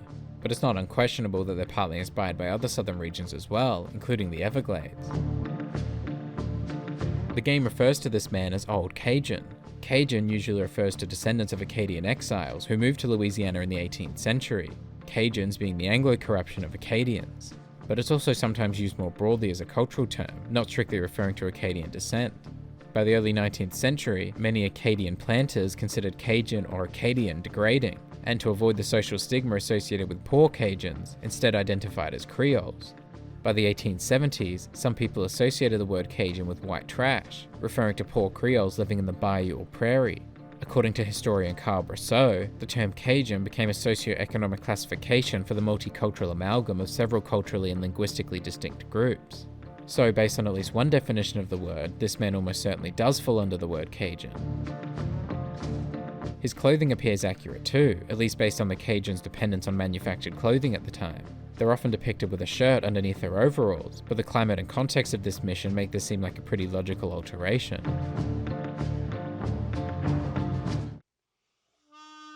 Interestingly, around this area, and a little further south, Arthur can find birds known as the Carolina parakeet, one of only a few parrot species native to the United States. The distribution was quite wide, ranging from the mid-Atlantic coast to as far inland as Nebraska and as far south as Florida, though their population began to decline in the 1800s, receding further west and further south in tandem with European expansion.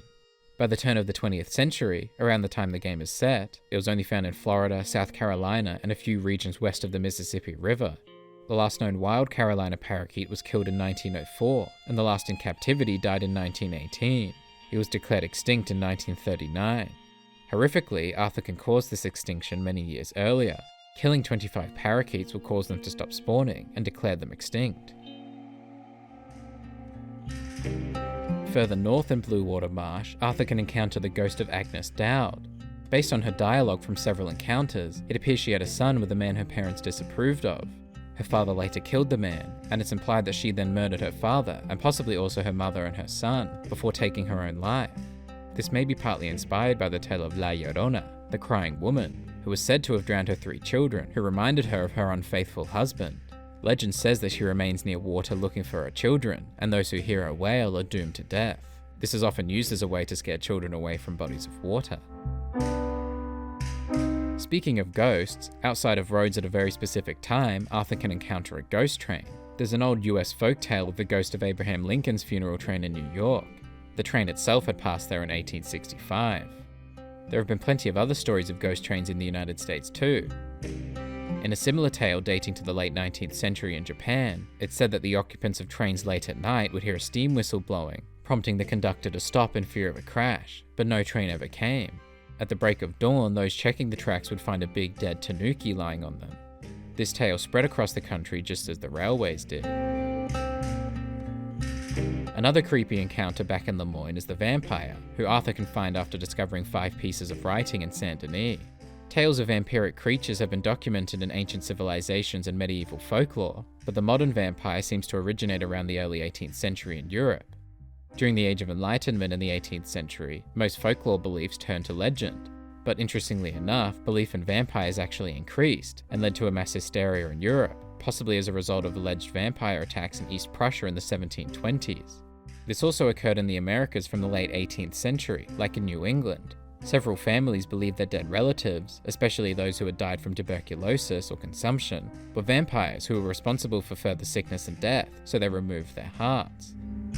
Physically, the vampire bears a striking resemblance to Count Orlok from the 1922 film Nosferatu. Back in the main story, with the preparation done, it's time to hunt down Angelo Bronte. First though, Dutch gives his opinion about men like Bronte and Cornwall. In Tahiti, to my understanding, folks feed them to sharks. There are plenty of sharks around Tahiti and French Polynesia, so this may be true, though sharks generally don't perceive humans as food, nor is it believed that they actively target them, so to say that folks are fed to sharks is perhaps an exaggeration. There's a story from 1892 where 2 brothers snuck on board a ship and killed the captain and his crew before throwing their bodies overboard, where they were devoured by sharks. It would appear that this happened around Honolulu, but interestingly, there's one newspaper that claims it was in Tahiti. That being said, it seems unlikely that the captain and his crew were anything like Bronte and Cornwall, so probably not what Dutch was referring to. Folks feed them to sharks rather than make them kings. He's technically correct. Tahitians didn't make people kings or queens, they were born into it. The last king was Pomare V, who was forced to abdicate after the annexation of Tahiti in 1890. On their way to Bronte's mansion, Bill and Dutch have a tense conversation about Bill's military history. Them Indians were savages. I saw things out there. I don't doubt you saw things, Bill, but your tiny little mind was too small to comprehend what you saw. What you saw was people who lost everything to savagery. In a way, they're both right. It's hard to blame Bill for having this opinion, since Americans and Europeans were consistently fed stories to fear the Native Americans, most of them untrue or exaggerated. And he likely did witness lots of violence during his time in the military, as Native Americans tried to fight back against the changes and violence forced upon them. Events like the Meek massacre, in which a group of Utes, facing forced social reforms and encroachment on their land, killed a government agent and his 10 employees and took 5 women and children hostage. Their punishment was being branded criminals without trial, having their 12 million acre homeland stolen from them, and being forced to relocate to a different state. And this applied too to the more than 1,000 people who were not involved in the massacre in any way, many of whom from a different band entirely. In this way then, Dutch is right. Bill seems unable to comprehend or acknowledge the savagery suffered by the indigenous populations, the massacres, the battles, the removals, the broken treaties. By some accounts, between 1492 and 1900 in the US, as many as around 12 million indigenous people died. It doesn't take long for the gang to capture Bronte, nor does it take long for Dutch to brag about it. All your men, all your money, it weren't no match for a bunch of bumpkins. Bumpkin is basically a synonym for yokel, which was mentioned earlier. It's originally the word that the English used to describe the Dutch, that's the Dutch people, not this Dutch, referring to them as small, comic, and tubby. In English, it appears to have originated around the 16th century, and downgraded to country bumpkins by Lord Chesterfield in 1774. In a final effort to set himself free, Bronte offers the gang a substantial amount of money. $1,000 to the man who kills him and sets me free. That's equivalent to over $38,000 today. Perhaps he should have thought about offering it earlier instead.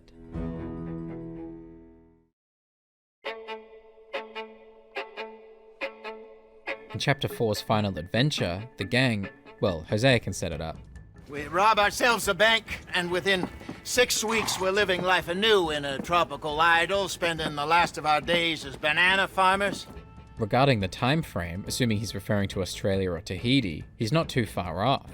In 1854, there was a ship that travelled from New York to Australia in about 8 weeks, and from Australia to Tahiti in less than 2. It's not unreasonable to expect a slightly shorter travel period almost 50 years later, especially if it departs from the western United States rather than the east.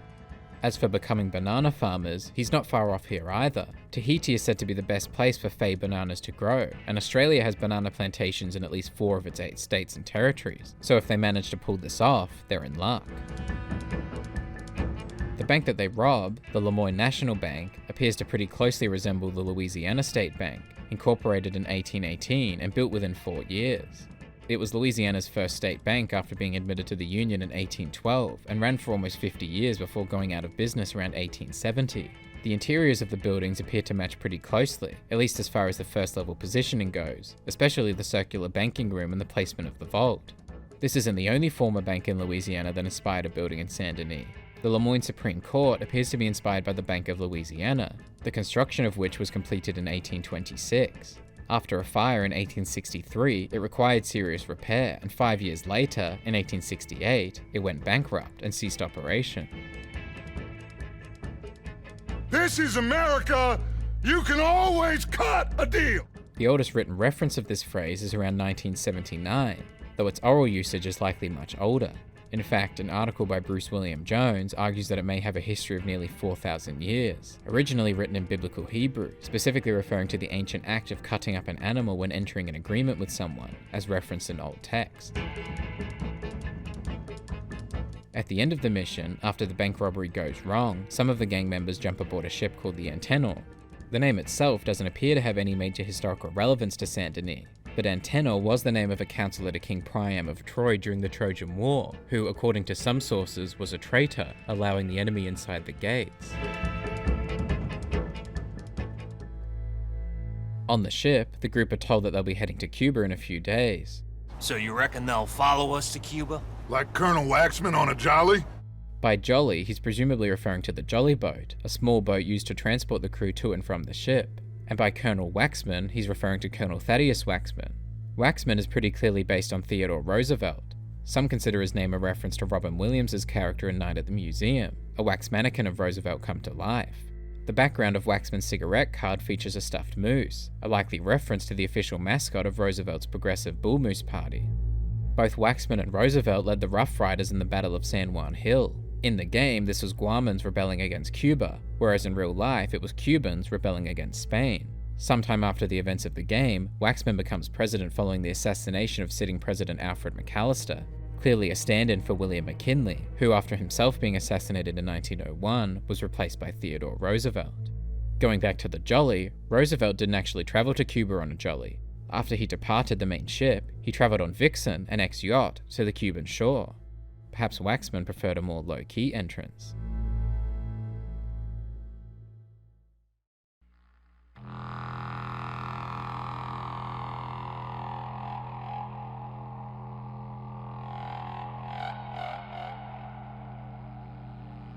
After Arthur miraculously manages to meet up with some of the gang, Dutch explains where they are. We are on the island of Guam. Guam seems to be an amalgamation of several Caribbean islands and perhaps some Central American countries. One of these islands is likely Cuba, despite the fact that Cuba also exists in the game's lore. Interestingly, Guam, spelled slightly differently as it was perhaps earlier in the game's development, is also the name of a municipality in Cuba. It's also the name of a Taino chief who led a rebellion against Spanish colonizers in Cuba in the 1520s and 1530s.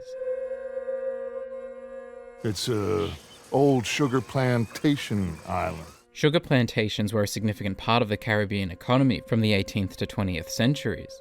In fact, by the late 1700s, the world centre of sugar was considered to be Saint-Domingue, now known as Haiti. By 1789, it was the wealthiest and most prosperous colony in the Caribbean, producing around 40% of the total sugar imported by Britain and France. There were so many sugar plantations at the time that the slaves were managed by other slaves, called commanders. Interestingly, it was around this time that the commanders of the rich sugar plantations gathered and swore an oath to rise up against their white owners, ultimately leading to the Haitian Revolution. Considering the fact that a similar uprising takes place on Guam in the game, partly assisted by Haitian pirates, a connection here would be unsurprising. Cuba also became more well known for its sugar production around this time, especially as some sort of replacement to Haiti following the revolution. Annual sugar production in the country rose from 14,000 tons in 1790 to more than 34,000 in 1805, 55,000 in 1820, almost 1 million in 1895, and over 5 million tons by 1925, a significant percentage of world production. It isn't long before the group are caught and forced to walk as a chain gang. The best known early usage of chain gangs was in the convict era of Australia, around 80 years onwards from the 1780s. They were introduced to the US after the Civil War as a way for free work to be performed by prisoners, and abolished in every state by the 1950s. Speaking of Australia, while on Guam, Arthur can hear a particularly unique bird call. This is the sound of an eastern whipbird. They're generally found in temperate forests like rainforests and often near water, so Guam seems like a good candidate for them, except that they're native to Australia, specifically the eastern states of Queensland, New South Wales and Victoria, so maybe not entirely accurate, even if their calls are quite beautiful and unique. Perhaps a reference from the developers to another country Dutch considers escaping to.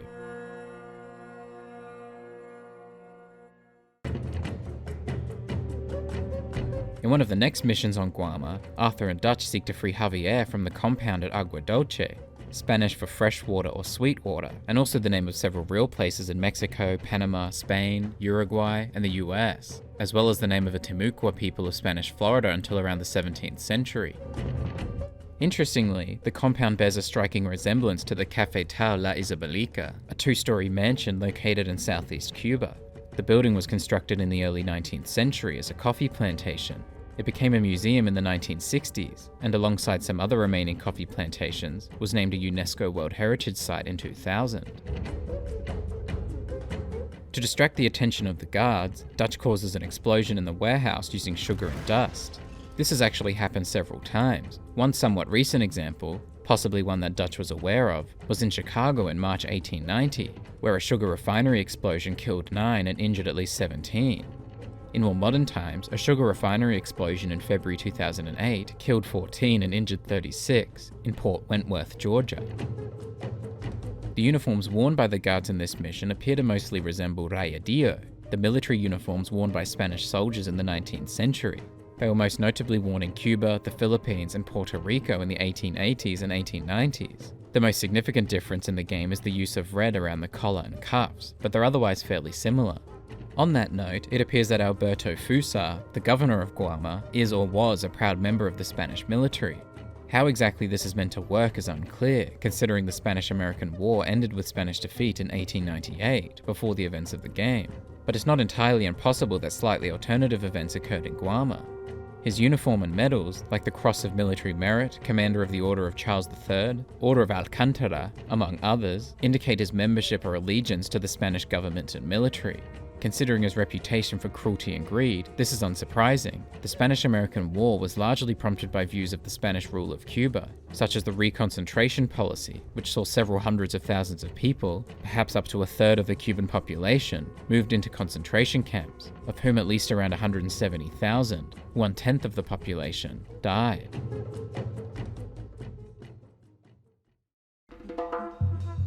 In another mission, as Arthur is seeking to help the Guaman rebels, he is shot with a tranquilizer dart. The origin of these may well be related to that of the poison arrow, which is thought to have existed for thousands of years. But the history of hypnotic drugs, those typically intended to initiate or sustain sleep, is much more recent. The first to be used specifically as a hypnotic was actually introduced in the 1800s. However, these typically don't take effect immediately. At the very least, they usually take a few minutes, though time technically moves faster in the game anyway, and waiting several minutes likely wouldn't make for the most interesting gameplay. What is used to shoot the dart at Arthur is unseen, but it was almost certainly a blowgun, which had existed for at least hundreds of years. It certainly wasn't a tranquilizer gun, since these wouldn't exist for another 60 years. In the 1950s, New Zealander Colin Murdoch wanted a better way to capture and restrain animals, and thus the modern tranquilizer gun was born. There are a few minor things said in this mission that are of some interest. One of the guards describes Guam as the island God forgot. Interestingly, this is a term used by Charles B. Stilson in his 1922 book of the same name, but in it he's referring to islands in the Pacific, not the Caribbean. A little later, one of the guards speaks of his dislike of socialists and his enjoyment of their suffering. Historically speaking, such an opinion would not be uncommon, especially if he is a soldier from Spain. An anarchist movement was rising in the country throughout the 19th century, generally as a way to combat state terrorism. As part of this, there are several events that may have prompted hatred from opposers, like the bombing of the Lyceau Theatre in 1893, which killed around 24 people. And the assassination of Prime Minister Antonio Cánovas del Castillo in 1897. Importantly, these events were carried out by anarchists, not necessarily self-proclaimed socialists, but there was often little distinction made between the two by those opposed to it. Another guard suggests that they go check if the American has squealed yet. The word squeal has existed for some time, with the meaning to cry out originating as early as around 1300. But as a reference to inform on another person, this was first recorded in 1865, so fairly recent compared to its usage here.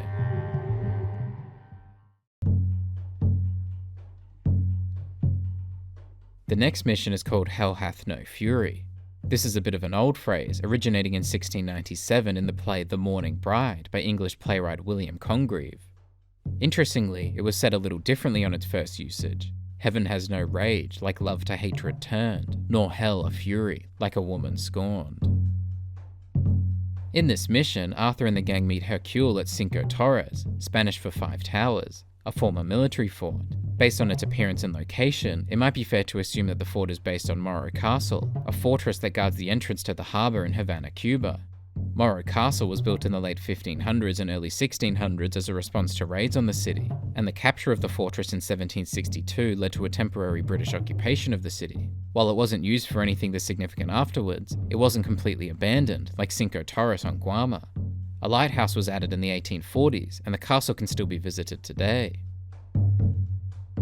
Another possible inspiration is the similarly named El Morro in Old San Juan, Puerto Rico, ordered by King Charles I of Spain in 1539. It would continue to be built for the next 350 years. It was similarly not abandoned though. It came under American occupation in 1898, and after World War II became part of a historic site administered by the National Park Service. Hercule tells the gang that they'll be forced to wait a little longer before leaving. Fuso has called in the Navy from Cuba. Interestingly, the game actually takes place in the brief period in which Cuba was under the rule of the United States. In 1898, President McKinley signed a resolution asserting the US's control over Cuba. and a military government was installed on the 1st of January 1899. The Constitution of the Republic of Cuba wasn't adopted until 1901 and took effect in 1902. So when Colonel Fusar calls in the Navy from Cuba, he's likely corresponding with the military government of the US in Cuba, which makes sense considering his connections to the mayor and Angelo Bronte and Saint Denis. It soon becomes clear exactly what Fusar called in from Cuba. That's a goddamn warship. It appears to be an ironclad warship, which makes sense around this time. It's said that the age of the ironclad begun with the Crimean War in the 1850s, and they were used during the American Civil War from 1861. The first battle between ironclads took place the following year at the Battle of Hampton Roads in Virginia. This had an immediate effect on navies around the world, leading to the increased development of ironclads and the use of some of them in Cuba and South America, so the fact that one appears in Guam 37 years later is entirely unsurprising. The model of the ironclad in the game appears to be somewhat of an amalgamation between the CSS Virginia and the USS Monitor, the two participants of the Battle of Hampton Roads, specifically the triangular shape, funnel, and guns of the Virginia and the armoured turret of the Monitor. Both ships were out of service in 1862. The Virginia was destroyed in May, and the Monitor capsized and sank in December, so perhaps a little outdated for 1899, but an interesting historical reference nonetheless. The cannon that Arthur uses to destroy the warship appears to be a Hotchkiss revolving cannon, invented by Benjamin B. Hotchkiss in the 1870s and used by several nations before too long, including the US Army. It is often compared to the Gatling gun, but has several differences, most notably the size of its rounds. It was often used as a naval gun and could fire around 15 shots per minute.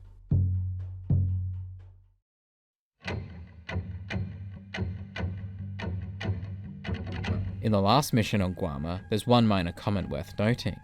They got him trussed up like a hog. There are several alternatives to this phrase. One of the earliest and most common is trussed up like a turkey, which appears at least as early as 1893. Trussed up like a hog appears as early as 1905, and an alternative with chicken as early as 1912, though the first usages likely predate this. Back in the United States, Arthur finds the gang held up in Le Cay, a small area southeast of Le Gras. Its close proximity to Le Gras makes sense too. In Haitian Creole, the word Le Cay means home. In this area, Arthur can find a shrunken head, an artifact that is typically used for ritual or trophy purposes, and commonly associated with voodoo, which makes sense in this area.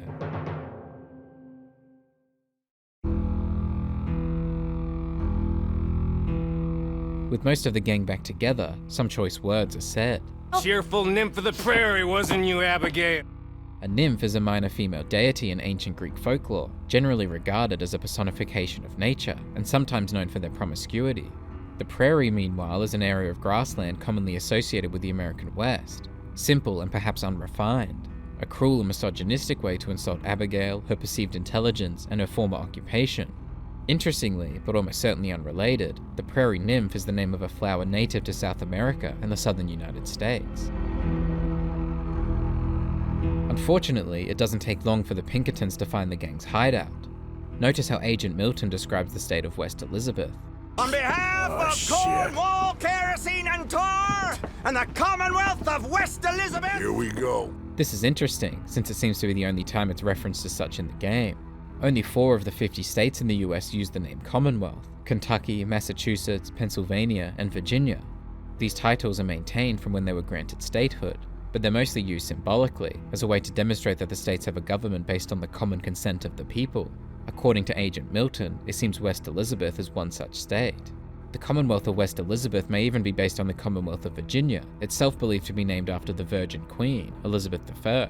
Commonwealth is also used by 2 unincorporated territories of the United States, the Northern Mariana Islands and Puerto Rico, that was only the latter at the time the game is set, and it was used for the Commonwealth of the Philippines when it was a US territory from 1935 to 1942. This mission really allows the first look at how brutal the Pinkertons are, and how desperate Milton is becoming. Give them to a count of 5, then give them everything. Actually, let her have it. This likely isn't based off of nothing. In real life, Alan Pinkerton took on the case of outlaw Jesse James as a personal vendetta. In January 1875, the Pinkertons, led by Mr. Pinkerton himself, threw an incendiary device into James's homestead, but he wasn't home. Instead, the explosion killed his younger half-brother Archie and blew off the right arm of his mother Zerelda. Pinkerton continued to deny that it was intentional arson, but several years later, biographer Ted Yeatman found a letter written by Pinkerton declaring his intention to burn the house down. Sounds like a familiar character. I shall hunt you to the ends of the earth and the end of time! In this mission, the Pinkertons bring, and Arthur later commandeers, a Maxim gun. While the mission objectives refer to this correctly, the game's gold medal objectives refer to this as a Gatling gun, as does Sadie. Get on that Gatling gun, Arthur! And it's understandable, especially from Sadie. They're similar looking guns capable of firing continuously. However, a Gatling gun is hand cranked, whereas a Maxim gun, as seen in the game, is fully automatic.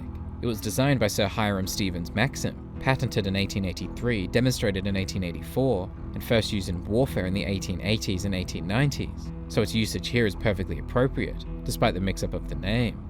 A Gatling gun would also be appropriate, predating the Maxim gun by about 2 decades. It was designed by Richard Jordan Gatling in the early 1860s, in the hopes that it would supersede the necessity of large armies, and consequently exposure to battle and disease would be greatly diminished.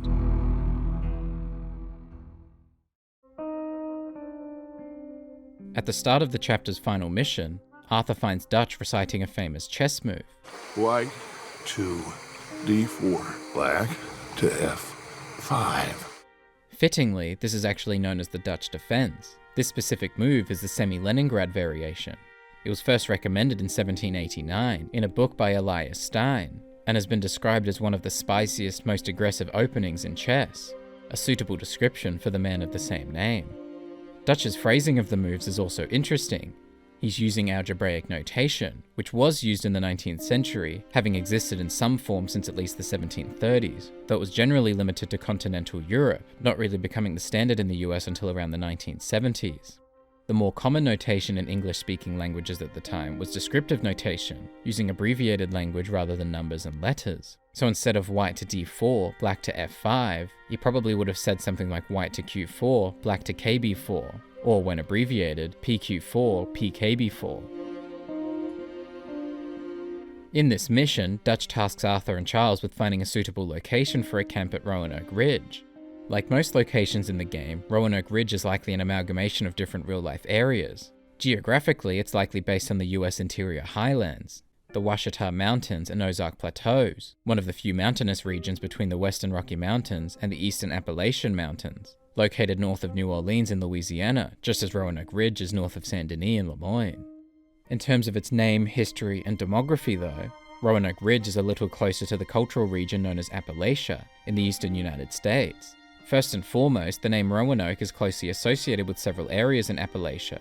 It's the name of an independent city in the state of Virginia. Roanoke Colony was an attempted English settlement in what is now North Carolina, and the Roanoke were a group of indigenous people also located in North Carolina. To outsiders, Appalachia is frequently associated with the coal mining industry. After the Civil War, industrialization and railroad expansion brought more demand for coal, and despite the industry being vulnerable to labor strife and economic downturns, as well as injuries and death, it largely prevailed until innovations in mechanization after World War II forced a decline in mining in the region. Today, the mining industry employs around 2% of the Appalachian workforce. In the game, one location frequently associated with the coal mining industry is unsurprisingly Roanoke Ridge, especially the town of Annesburg, seen towards the end of this mission. Similar to the mining town of Coulter seen at the beginning of the game, Annesburg is a coal town. As the name suggests, it's a type of town whose population consists mostly of miners and related workers. This is generally known as a company town, one in which the employer owns the majority or entirety of the business and buildings, generally for industries like coal, lumber, and steel. It's estimated that there were more than 2,500 company towns in the United States, and in 1916, around 1,000 companies housed 600,000 employees and their families. Around 35% of employees were accommodated in company houses. Annesburg itself could be inspired by any number of the many coal towns on or near the Mississippi River, just as Annesburg itself sits along the Lannahechee River. One notable example of one such town, though not quite as close to the Mississippi, is that of Buxton, Iowa, founded in 1895 by Ben Buxton, president of Consolidation Coal Company. By the early 20th century, it was the largest coal town west of the Mississippi, with houses, schools, parks, a department store, a post office, a baseball team, and more. After the peak of coal production in 1914, though, residents started to leave. By 1919, only 400 people remained. By 1932, the final mine was closed. and by 1936, the tracks and most buildings were removed. Perhaps Annesburg will see a similar fate after the events of the game.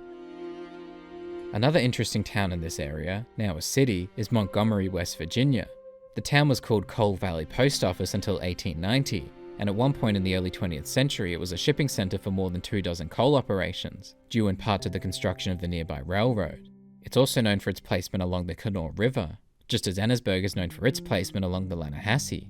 On that note, there is also Homestead, Pennsylvania, located along the Monongahela River with a population who mostly worked in the local steel mill owned by Andrew Carnegie, just as Leviticus, Cornwall has a stake in the Annesburg mine. Homestead is perhaps best known for the strike in 1892, during which workers sought to halt a wage decrease. About 9 workers died, as did 3 of the 300 Pinkerton agents, and after some time and the arrival of an 8,000-strong state militia, the strike finally ended, a success for the owners, not for the workers. The name Annesburg seems to match several other American towns and cities, like Gettysburg, named after Samuel Geddes, Pittsburgh, named after William Pitt the Elder, and Harrisburg, named after John Harris Sr. A lot of these places kept the burg after becoming cities, despite it generally referring to boroughs. It's also commonly used in German, burg being the German word for castle, which makes sense considering Annesburg was established by German settlers, perhaps named after someone with the name Anne. Notably, it's within the state of New Hanover, which also has German connections, being the name of a large city in Germany and the name of a royal house of German origins. Also in this mission, Arthur and Charles encounter the Murphy Brood, a savage group known for being incredibly vicious and territorial. These could be based on any number of murderous clans, fictional or otherwise. One such possibly fictional example is Sawney Bean, who was the head of a 45-member clan in 16th century Scotland, said to have murdered and cannibalized more than 1,000 people over 25 years. At the end of the mission, Grimshaw demands that the gang get back to work. Quit your lollygagging! The first known usage of the word lollygag was in 1862, so well before the events here, but it was actually once used to refer specifically to displays of affection or lovemaking. Probably not how Grimshaw intended it here. Get back to work!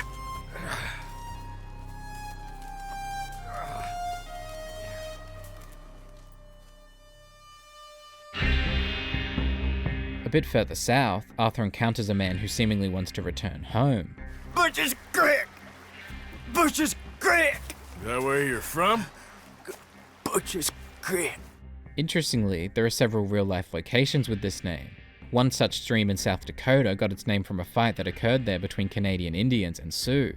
Another such stream in South Dakota was named after either a butcher, an early settler, or a local cook, both of whom were nicknamed Butch. There's also a stream in Missouri which was named after an early settler, whose surname, Bucher, became Butcher when Americanized. And in Queensland, Australia, Butcher's Creek is a suburb named as such after a massacre of the local Nunjanji people, though the whitefellas tried to claim it went the other way, of course. After Arthur returns this man to Butcher Creek, he learns that his name is Lemuel. He's told this by a man named Obadiah, and later in the mission, he helps a man named Cain. Interestingly, these names are all related to religious texts in some way. Lemuel, a Hebrew name meaning belonging to God, is the name of a biblical king mentioned in the Book of Proverbs, and the name of a man mentioned in the Book of Mormon. Obadiah, meaning servant of God, is the name of a prophet in the Hebrew Bible, considered the author of the Book of Obadiah. And Cain, though spelled slightly differently, is the name of a biblical figure in the Book of Genesis, a son of Adam and Eve. Perhaps it's no surprise that the townspeople believe the town is cursed then. Speaking of which, when Arthur saves the townspeople from dogs, he's shocked to hear that they still believe they are cursed.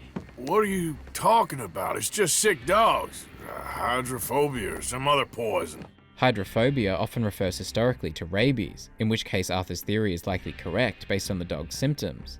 Though there's not an objection to using hydrophobia to refer to rabies, as it only focuses on the aversion to water, and not the disease's other symptoms.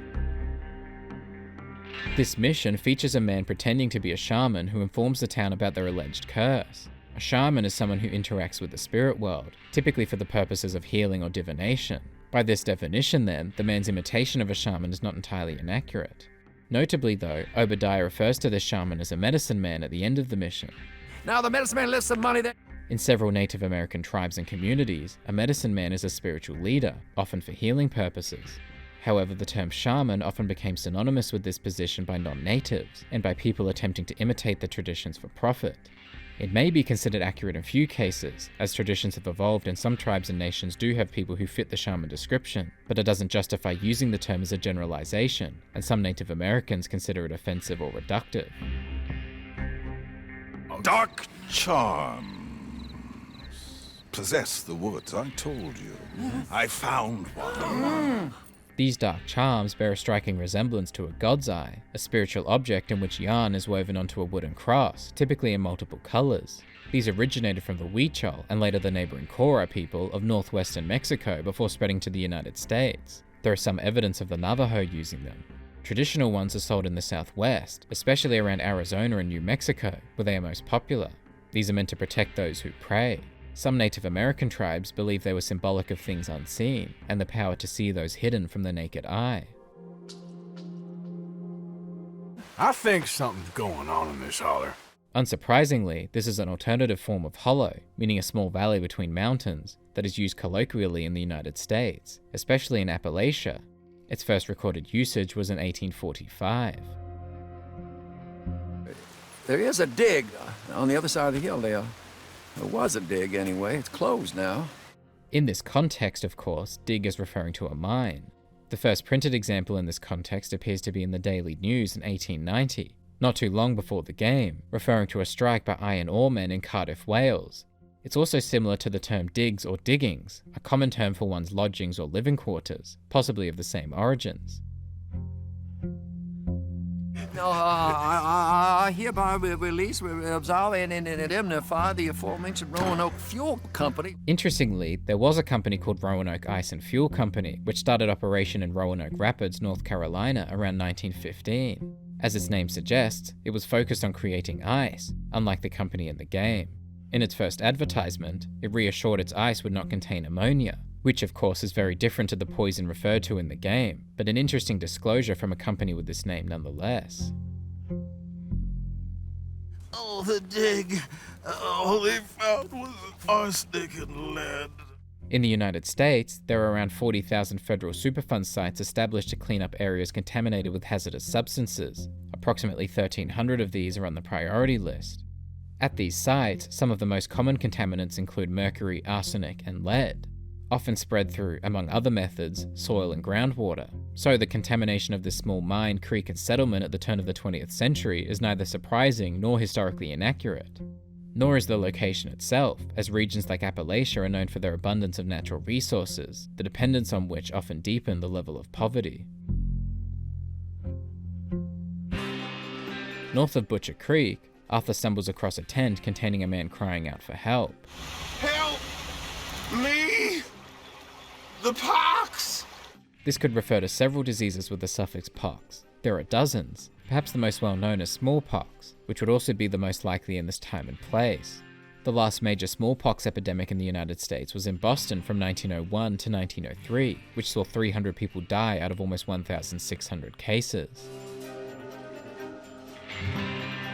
Also in this area, Arthur encounters a wild man who is naked and howling, like his wolf friends. While this man was a little bit older when he chose this lifestyle, there are several examples of so-called feral children who were raised by animals, including wolves, like Denis Senechar, who was found in a cave with wolves in India in 1867 at the age of 6, and Marcos Rodriguez Pantoja, who was abandoned as a 7-year-old in 1953 and discovered at 19 in 1965. In a slightly different but equally fascinating story, a Vietnamese man took his youngest son into the jungle to flee the Vietnam War in 1973. They lived there in isolation in a treehouse. The son only knew a few words of the local Kor dialect. They were ultimately discovered 4 decades later, in 2013. The father died in 2017 at the age of 86, and the son of liver cancer in 2021 at 52. In several locations in the game, Arthur can encounter a man who is dubbed the Mad Preacher. There are likely several real-life figures who may fit this description, but one interesting man is Lorenzo Dow, an American preacher who was given the nickname Crazy Dow. He valued his nickname and felt it helped in bringing in larger congregations. His methods were apparently unconventional, but he was said to have preached to more people, traveled more miles, and consistently attracted larger audiences to camp meetings than any preacher of his day. He and his wife would often not wash for some time, and would wear clothes until they fell apart, embracing poverty for the sake of gospel. He was said to have cursed the town of Jacksonboro, Georgia for attacking him in opposition of his sermon, except for Seaborn Goodall, who had rescued him. The town subsequently fell apart with winds, fires, and floods, except for Goodall's house.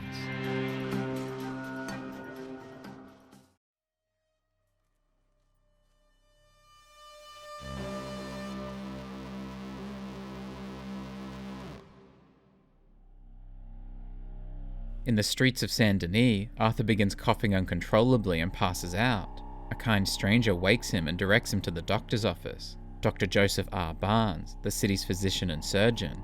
This name, of course, could be a simple coincidence, but it would be unsurprising if it was inspired by Joseph K. Barnes, a physician who served as the 12th Surgeon General of the US Army in the 19th century, attended the deathbed of President Abraham Lincoln and oversaw his autopsy, and later served in the chamber of the dying President James A. Garfield for several weeks. Inside Barnes's office are a few things of note. For example, the eye chart, known as the Snellen chart, which was developed by Dutch ophthalmologist Herman Snellen and published in 1862. There's also the radiator, the history of which is a little contentious but dates back to around the 1840s or 50s. The design closest to the model seen today, as well as the one in the game, is known as the Bundy loop, introduced by Nelson H. Bundy in 1872. Once inside, the doctor uses some tools to diagnose Arthur. First is his stethoscope, a tool first invented by René Laennec in Paris, France, in 1816, because he was not comfortable placing his ear directly onto a woman's chest. The binaural stethoscope was invented by Irish physician Arthur Laird in 1851 and perfected by George Philip Cummin in 1852 for commercial production, so its inclusion here is entirely unsurprising. Say ah. When doctors do this, they're often looking for discoloration or swelling in the mouth or throat, which is likely the case here. Early versions of tongue depressors were made from redwood, balsa, or pine woods, and around the Civil War, some were also made of metal. Interestingly, after checking Arthur, the doctor washes his hands. That someone would wash their hands in general is not especially notable. Physical cleansing had been performed for centuries, but the concept of specifically doing so in a doctor's office, i.e. to combat germs, was a much more recent phenomenon. Perhaps the first to recognize the need to wash one's hands was Hungarian physician Ignaz Semmelweis, whose experiments saw the mortality rate for new mothers in his ward drop from more than 18% to about 1%, but few believed him. He lost his job and was committed to an asylum, where he was beaten and died shortly thereafter in 1865 at the age of 47. Over the coming decades, his observations proved correct, and by the turn of the century, hand washing became commonplace, not just for doctors, but for something that was recommended to everyone. Unfortunately, the news from the doctor is not good. You got tuberculosis. Really sorry for you, son. It's a hell of a thing. Sadly, he's right. In the 19th century, tuberculosis killed about a quarter of the adult population of Europe. By the late 19th century, around 70 to 90% of urban populations in Europe and North America were infected with the bacteria that causes tuberculosis, and 80% of those who developed active TB died of it. Latent tuberculosis, when a person is infected but asymptomatic and non-contagious, can last a lifetime, though it's not surprising that recent events in Arthur's life may have prompted the disease's reactivation. Interestingly, one physician who was dedicated to studying tuberculosis was René Laennec, the aforementioned inventor of the stethoscope, who died at the age of 45 after contracting the disease while studying infected bodies in contagious patients. The disease was first discovered to be contagious in 1869. Sadly, the first vaccines were only developed in the early 20th century and first used on humans in 1921, over 2 decades after the events of the game. The disease was most commonly known in the 19th century as consumption, based on the Latin con, meaning completely, and sumere, meaning to take. The word tuberculosis was still widely used at the time, including since 1882 for this disease in particular, when Robert Koch identified the bacillus that caused tuberculosis, so the doctor's usage here is historically accurate. It was also often known more metaphorically as the romantic disease. Several artistic figures wrote of romance or envy in relation to the disease. Edgar Allan Poe famously wrote, "I would wish all I love to perish of that gentle disease," despite his own mother having died from it, and later his wife. And many died of the disease themselves: John Keats, Emily Bronte, Franz Kafka. It's said that the manner in which it adjusts how a person observes their surroundings made it somewhat artistic. And while Arthur likely won't attest to the disease's artistry, the manner in which it adjusts his perspective is difficult to deny. Now, the best thing is rest, and getting somewhere warm and dry and taking it easy. In the latter half of the 1800s, there was a movement for sanatoriums to be founded to aid and potentially even cure tuberculosis patients. One such sanatorium was founded in Falkenstein in 1877 by Peter Detweiler. 9 years later, he published findings claiming that 132 of 1,022 patients, almost 13%, had been completely cured. In the US in 1900, it's said there were around 34 sanatoriums with fewer than 5,000 beds. Within 25 years, that had increased to 536 sanatoriums with over 70,000 beds. One of the most famous, or infamous, examples was the Waverly Hills Sanatorium in Louisville, Kentucky, opened in the early 19th century after an outbreak of tuberculosis. It closed in the 1960s and has since been dramatically called one of the most haunted places on Earth. Some claim that 65,000 deaths occurred there, though primary accounts put the number at around 5,500. Sure, I can just take my winters in my country club in California. Country clubs originated in Scotland and first appeared in the United States from upper-class elites in the early 1880s, so fairly recent to the game. By 1907, they were considered the very essence of American upper class, so basically everything Arthur and the gang despised, hence his tone. Arthur's mention of California, meanwhile, is especially appropriate. In the 19th and 20th centuries, California, especially Southern California, became somewhat of a capital for sanatoriums, including for tuberculosis sufferers, a movement that has been described as rivaling even the gold rush of the 1840s and 50s. One thing in this mission that isn't particularly surprising but would be very out of place today is that the doctor starts smoking. This is certainly inappropriate in a doctor's office, and not just in front of any patient, but especially a tuberculosis patient, considering the established connection between tobacco smoking and tuberculosis. But at the time, it wasn't seen that way. Of course, some physicians in the United States once pitched cigarettes as being able to improve one's health. It wasn't until 1912 when a link between cigarette smoking and lung cancer was established, and this was mostly anecdotal. It would take until the 1930s, 40s, and 50s for the first major studies to be completed, leading to clear evidence that smoking, of course, causes serious health damage, not improvements. Before Arthur leaves, the doctor gives him a quick boost. Let me get you a little bit more energy today. The first successful injection using a hypodermic needle is generally credited to Irish physician Francis Rind in Dublin in 1844. So its inclusion here certainly makes sense. As for what's actually inside the needle, at the end of the day it could be any number of things, but the most common theories appear to be morphine or cocaine. Historically speaking, morphine makes sense. It can be used to help with breathlessness or coughing, and can give an energy boost, but cocaine is also a likely suspect here for the latter.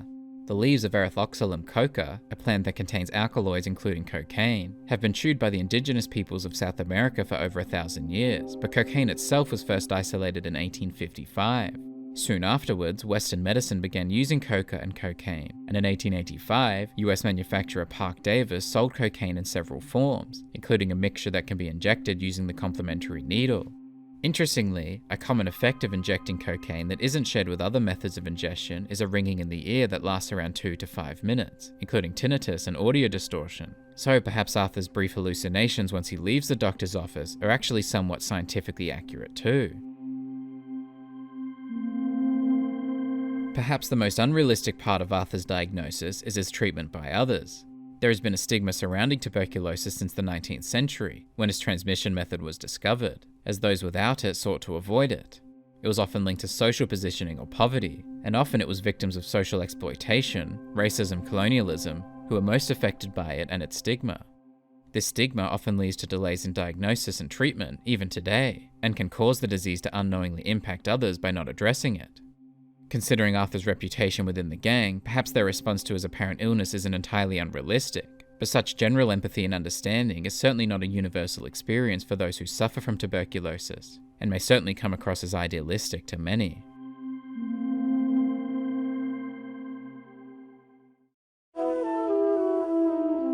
In the next mission, Arthur meets Shady at Doyle's Tavern. Behind the bar is a beer tap, better known as a beer engine. This was actually invented by Dutch merchant John Lofting in around 1688, but it was Joseph Brammer who further developed, refined, and patented the design in the 1780s and 90s, derived from its much more well-known invention, the hydraulic press. On the way to their destination, Sadie updates Arthur on some of the members of the gang.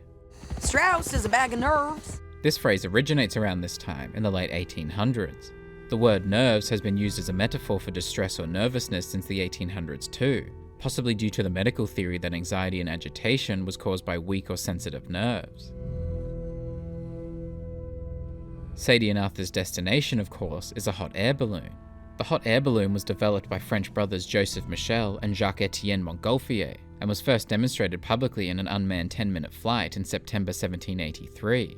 After experiments with animals, the first tethered human flight took place the following month. The first flight in the Americas took place almost 10 years later in January 1793, starting from the Walnut Street Jail in Philadelphia. The balloon's pilot, Arturo Bullard, reassures Arthur that the weather is satisfactory. It's a nice, fresh day for flying, sir. A day like today, and Icarus would have made it across the sea.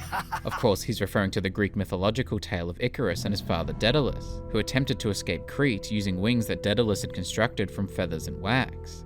However, despite his father's instructions, Icarus flew too close to the sun, causing the wax in his wings to melt.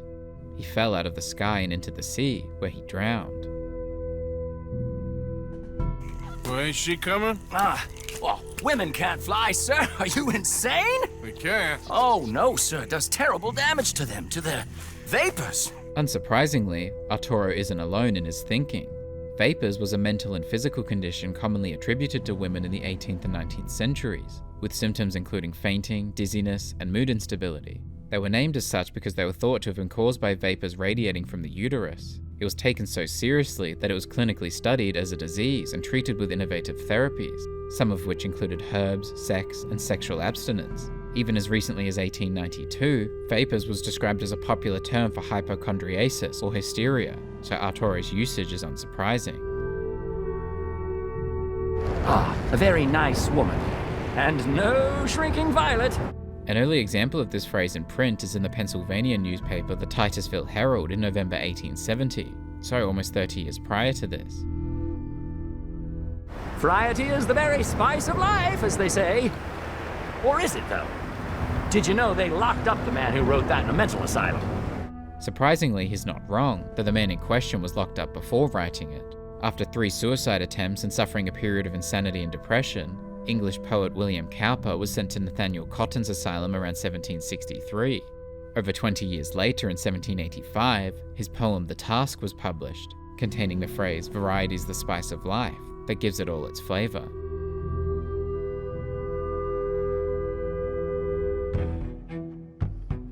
In this mission, and especially in the following one, Arthur gets a good look at Sisika Penitentiary, the prison in which John is being held. This could really be inspired by any number of prisons, and in reality it probably is, taking elements from several different ones. One possible inspiration is the Louisiana State Penitentiary, the largest maximum security prison in the United States, which moved to its current location around 1901, only a couple of years after the events of the game. This inspiration particularly makes sense due to the Louisiana State Penitentiary's relative proximity to New Orleans, especially considering Sisika's close proximity to Saint Denis. Regarding Sisika's presence as a prison island, there are a few notable real-life examples from which the game likely takes inspiration, like the Alcatraz Federal Penitentiary in California, open from the 1930s to 1960s, or more likely McNeil Island in the northwest United States, which opened in 1875 and was later known as the McNeil Island Federal Penitentiary, considered the first federal prison in the country. It was also the last remaining prison island in the US to be accessible only by sea and air, and was officially closed in 2011. One curious observation to make in these missions is the race of the prisoners. They are predominantly white. This was often not the case in southern states. In Florida in 1869, more than 90% of convicts were black. In Alabama coal mines in 1889, it was about 98%. And in Mississippi in 1904 and Georgia in 1908, it was around 91%, a disproportionately high amount compared to the general population. As Tori Olson observed, this was not an accident. The Southern regime of convict labor was meant as a partial replacement for slavery in the wake of formal emancipation. Slavery and involuntary servitude were no longer legal, except as a punishment for crime, so punish for crime they did. In one of the next missions, Dutch tells Arthur of Micah's concerns. Micah reckons there's a rat. The meaning of rat as someone who abandons their associates for personal advantage apparently originated around the 1620s, based on the belief that rats typically leave a ship that is about to sink or a house about to fall. In 1870, a slang dictionary defined rat as a sneak, an informer, a turncoat, one who changes his party for interest, so much closer to the meaning intended here. In this mission, Dutch Arthur and Micah witnessed Leviticus Cornwall's boat dock in Annesburg. Called Malvina, this is almost certainly based on the Turbinia. A newspaper article mentions that Cornwall had ordered delivery of one, called the country's first turbine-powered steamship. It was first launched as an experiment vessel in England in 1894, developed by Charles Algernon Parsons. The vessel caught the eye of Americans other than Cornwall too. George Westinghouse's company signed an agreement in 1895 for the rights to Parsons' steam turbines in North America, and successfully installed one in 1899. Dutch and Arthur overhear a conversation between Leviticus Cornwall and Mr. Didsbury about the mines. What's all this about strikes? A strike in this area around this time is completely unsurprising. The 19th and 20th century saw several successful and unsuccessful miners' strikes. One of the most successful was in Colorado in 1894, the only time in US history when a state militia was called out in support of striking workers, which led to a major victory in the formation of 54 local unions. Another successful one was in Pennsylvania in 1902, involving over 100,000 people and leading to 8 deaths in total. This strike, the first labor dispute in which the federal government and President Roosevelt intervened as an arbitrator, led to a 9-hour workday, reduced from 10, and a 10% wage increase. So this one in Annesburg is entirely fitting at this time. It's the wages. Folk feel that you... Feel? Business doesn't give 2 figs about feelings, sir, not 2 figs. This is an interesting phrase. The word fig, used to mean something unimportant, dates all the way back to 1450. Not worth a fig dates to 1600, while care a fig was first printed in 1632, and give a fig in 1634, so it was already in use for quite some time by this point. It's a nonsense that will bring a plague on both our houses. Unsurprisingly, another Romeo and Juliet reference, this time to Mercutio's death in Act 3, Scene 1. Dutch, apparently not a fan of Shakespeare, shoots and kills Cornwall. Of course, Cornwall's character appears to be inspired by several different rich businessmen of his era, and while they all died at various different ages for several different reasons, intestinal disorder at 61, heart failure at 69, exhaustion at 82, pneumonia at 83, and arteriosclerosis at 97, none died to a bullet to the chest. At the end of this mission, Micah's insults to Arthur only increase. Meet me there when you can, Black Lung. Interestingly, black lung disease, or CWP, coal workers' pneumoconiosis, is a real disease that's caused by long-term exposure to coal dust. Micah likely doesn't know this, but tuberculosis is more common in victims of black lung disease, though it's a rarer complication now than it once was. In Annesburg, Arthur encounters a couple arguing. I don't want you to work in that mine no more, okay? Her concerns about the safety of the mine are unfortunately not unfounded. There were several mining accidents before this, and many in the years to come. Like in May 1902, when at least 216 miners died in Freighterville, Tennessee, or January 1904, when 179 miners and 2 aid workers died in Chesapeake, Pennsylvania. December 1907, when 362 miners died in Monongah, West Virginia, and 239 men and boys in Westmoreland County, Pennsylvania. November 1908, 154 men in Marianna, Pennsylvania, and November 1909, 259 men and boys in Cherry, Illinois, among several others. Across the tracks in Annesburg, Arthur meets a scientist named Dr. Malcolm McIntosh, trying to spread his message on the state of the world. The land will boil. The sea will dry up. The world will heat. Crops shall wither. He's not wrong. Since the Industrial Revolution, the average surface air temperature of the Earth has increased by almost 1.5 degrees Celsius, around 2.5 degrees Fahrenheit. This has an impact on the global sea levels, which have risen almost 10 inches since 1880. Though importantly, as Dr. McIntosh suggests, increased carbon levels could see the ocean eventually evaporate, as evidenced by the receding shoreline of the Dead Sea. As for withering crops, some crops will be negatively impacted by climate change, like corn, whose crop yields are projected to decline by around 24% by 2030. though others are expected to perform a little better as a result. Wheat yield could grow by around 17%.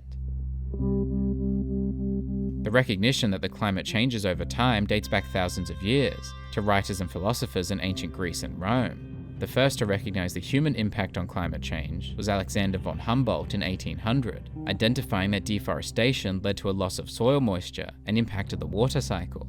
More discoveries were made throughout the 19th century by others, like Eunice Newton Foote, who in 1856 discovered that increased levels of carbon dioxide in the atmosphere led to a higher global temperature. Guy Stewart Callender was the first to discover that it had, over 80 years later. In the 1960s, John H. Mercer first warned that higher temperatures could see a rise in global sea levels. So while Dr. McIntosh appears to be ahead of his time in some of his predictions, others are based on already existing research, and ultimately, they're fairly accurate overall. When Arthur revisits Dr. McIntosh, he shares one of his ideas for his next books. We've got a great bit about how this new craze for dental hygiene will make our pets homosexual. Bizarrely, this may not be a creation of the game's writers. There's a chemical compound that can be found in some dental fillings called bisphenol A. Bisphenol A is a xenoestrogen, a type of xenohormone that imitates estrogen. Such endocrine-disrupting chemical pollutants were, according to a conspiracy theory that started in the 2010s, causing frogs in the US to become homosexual, though this was primarily in relation to atrazine, a herbicide used to control weeds, not a dental product.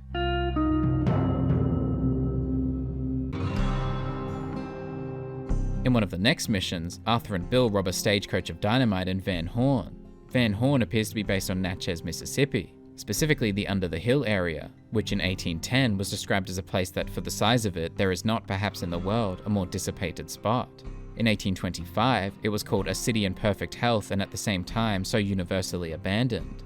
Besides the visual similarities too, this area was frequently visited by highwaymen, river pirates, and gamblers. It had limited law enforcement, and it was once said that the money was plentiful and the murders innumerable, so it appears to have a decent amount in common with the area of Van Horn as well. After they steal the stagecoach of dynamite, Bill shares some wise words to Arthur. Get up one good shot and I'll blow us close to Kingdom Come! Historically speaking, he is correct. Dynamite does explode, and the words he uses are derived from the Lord's Prayer, which exists in several different versions.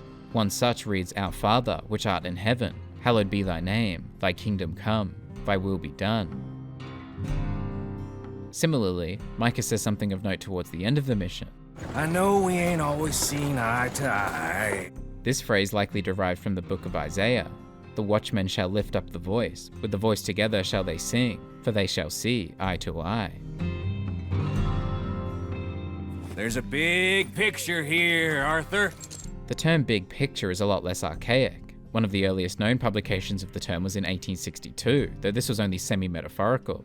In its more modern and well-known usage, the earliest publication was, funnily enough, in 1899, the same year Micah uses it here.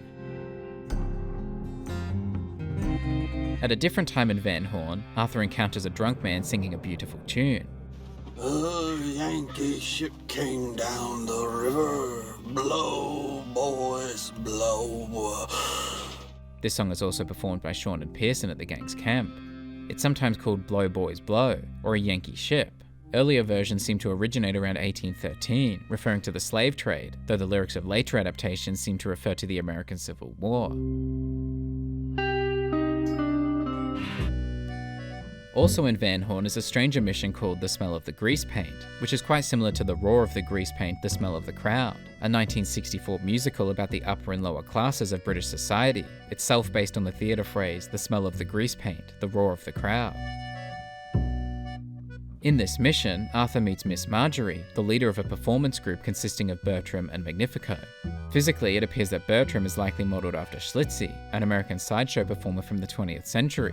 While Bertram is quite tall, however, Schlitzie was the opposite, at around 4 feet.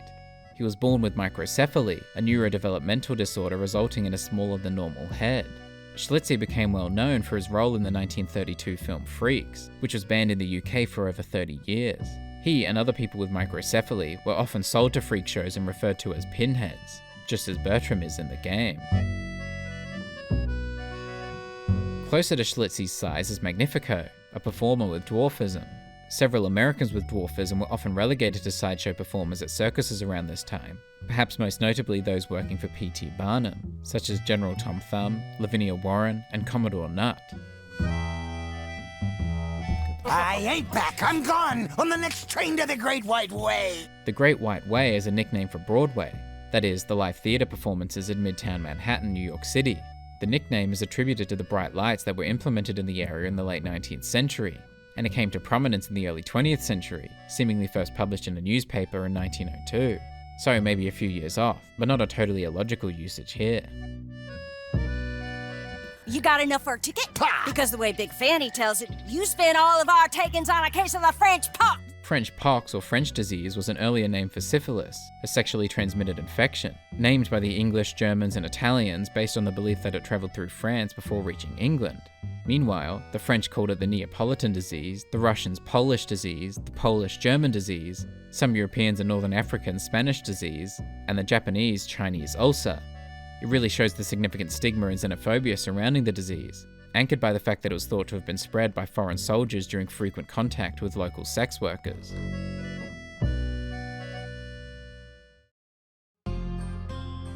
Back at camp, Strauss sends Arthur to collect a debt from J. John Weathers, a deserter of the US Army.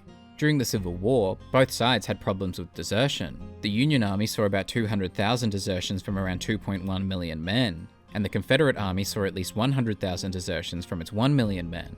The Confederate policies were particularly severe.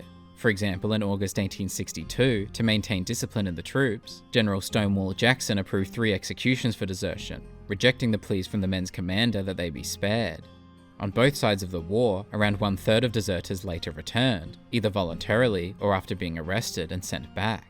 In regards to being killed for desertion, as is clearly being attempted with J. John Weathers here, only one person was ever officially court-martialed and executed for desertion after the Civil War, Eddie Slovic in 1945, the only one of the 49 death sentences given during the Second World War to be carried out.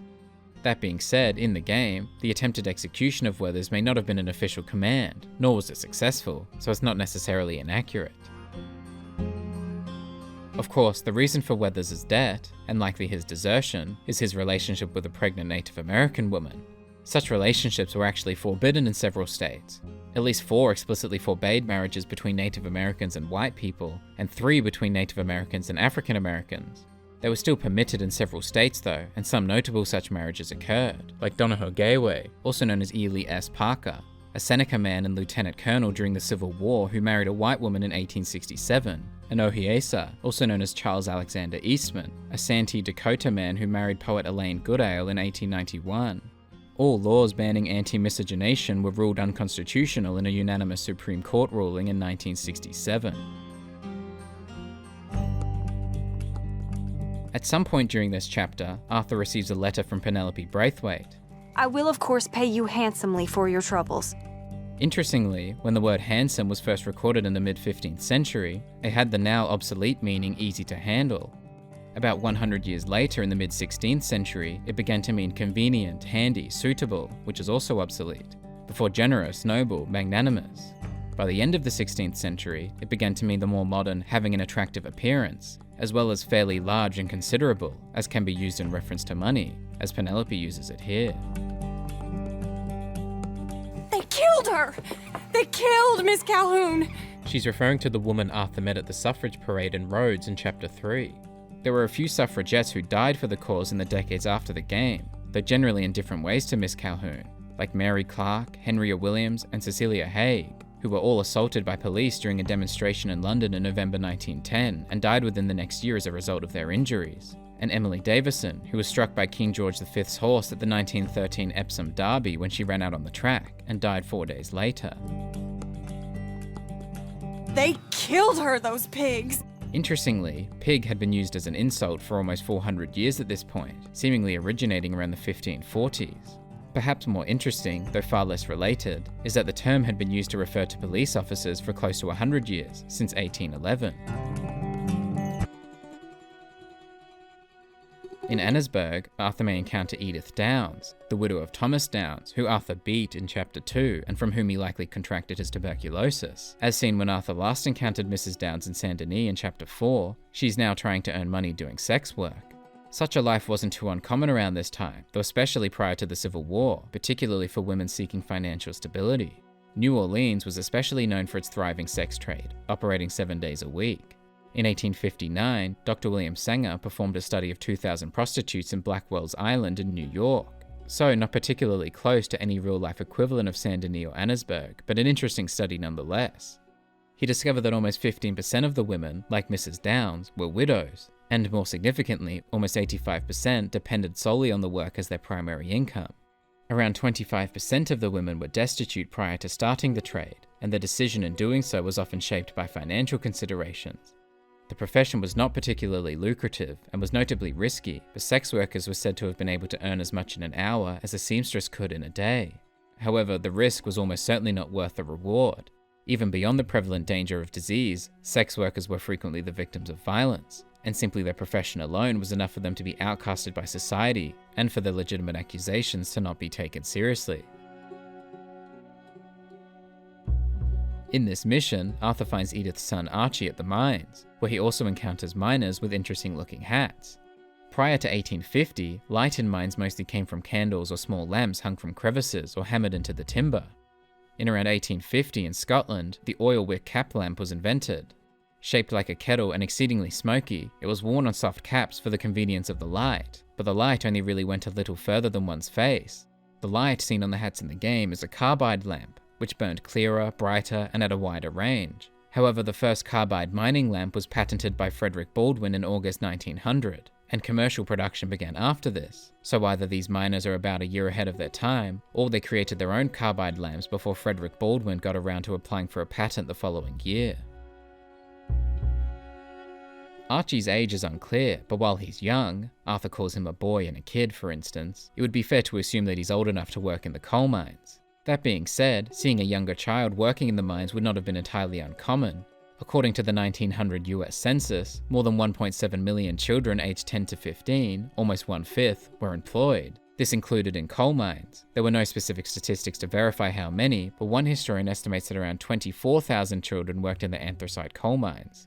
A common role was a breaker boy, whose job was to break apart coal and separate impurities. It was an arduous job. Many worked 12 hours or more per day, 6 days a week, and often incredibly dangerous, resulting in countless injuries and several deaths.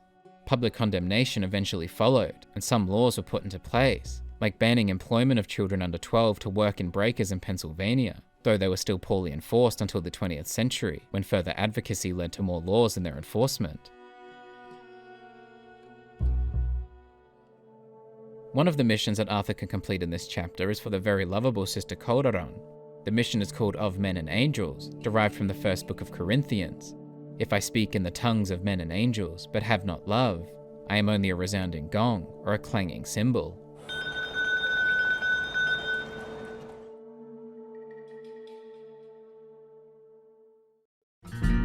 Back at the camp, Arthur, Dutch, and Charles speak with Eagleflies. We've suffered too much, been lied to too much. Now they've taken our horses. Unfortunately, but as is clear at this point, unsurprisingly, this also happened in real life. In the 1880s, the US Army confiscated the Lakota's herd of around 350 horses, putting them up for sale at a local trading post. The wild horses found in the Badlands of the Theodore Roosevelt National Park in North Dakota today are believed to be their descendants. All the young have been taken from our reservation, shipped off to reform schools. Again, of course, this is accurate. There were optional mission schools for Native American children as early as the 1630s and 40s, but the Civilization Fund Act in 1819 encouraged societies to provide education to Native Americans to stimulate the civilization process, prompting them to become even less optional. At least $10,000 of federal funds were allocated to educate Native Americans in the ways of Anglo-Americans, including teaching them to read and write English in an attempt to civilize them. This eventually evolved into forcing them to give up their native culture, languages, and religions. Notable examples of such schools include the Puyallup Indian School, founded in 1860, to which some children were forced to attend against their will, either through physical coercion like kidnapping, or the withholding of parental payments. The Carlisle Indian School was founded in 1879 by Colonel Richard Henry Pratt, whose motto was to kill the Indian, save the man. Children often weren't allowed to speak their own languages, even to each other, and were given English names. They were forced to wear uniforms and into having short haircuts. bringing shame to many. They were required to attend church services and often baptized as Christians. Children were sent at such a young age, leading to increased substance abuse, high suicide rates, and disorders such as PTSD and depression. As the Yankton, Dakota writer Zikala Shah once wrote, "In my anguish I moaned for my mother, but no one came to comfort me. Not a soul reasoned quietly with me, as my own mother used to do. For now I was only one of many little animals, driven by a herder." In 1891, the government issued a law that enabled federal officers to forcibly take Native American children from their homes and reservations, which of course was already being done at this point. It wasn't until the Indian Child Welfare Act in 1978 that Native American parents finally gained the legal right to deny the forced placement of their children. Similar systems were established for the Indigenous peoples of Canada too, becoming compulsory in the 19th century. More than 150,000 children attended the residential schools, at which the treatment, forced removal, malnutrition, neglect, physical and sexual abuse has been labelled a cultural genocide. An estimated 4,200 students, though possibly many thousands or tens of thousands more, died at the schools, and many were buried in unmarked grave sites on the properties. The last federally funded residential school was closed in 1997. Shipped off to reform schools. Many women too. By the 1840s, the federal government hoped that training Native American women to be domestic housewives would help their male partners assimilate. Around the 1870s, boarding schools wanted to add more girls, though they typically spent less than half a day in the classroom. The rest focused on domestic work. Some of the girls, aged anywhere from around 8 to 24, were sent to white homes to learn by association. Many would find the reservations intolerable upon their return and go back to the cities, where they would often become maids, or were forced to become sex workers or dancing girls. The old are weak and sick, but they deliberately withhold medicine and supplies from us. When they didn't use physical coercion, the government would often intentionally withhold clothing and rations of the families who refused to send their children to the reform schools, an action authorized by Congress to the Commissioner of Indian Affairs. Back in Saint Denis, one of the saloons is forced to temporarily close due to an infestation of rats, though one man accuses the owner of denying him entry for a very different reason. You just don't like Chinese people. Though the owner vehemently denies this, and verifiably so, such a mindset would not have been unusual for the time period. Anti-Chinese sentiment grew from economic crises in the mid-19th century. California state legislature passed laws determining that Chinese people could not testify in court against white people. In Los Angeles in 1871, after the death of a rancher, 19 Chinese immigrants were killed by a mob of around 500 men, by some definitions the largest mass lynching in American history.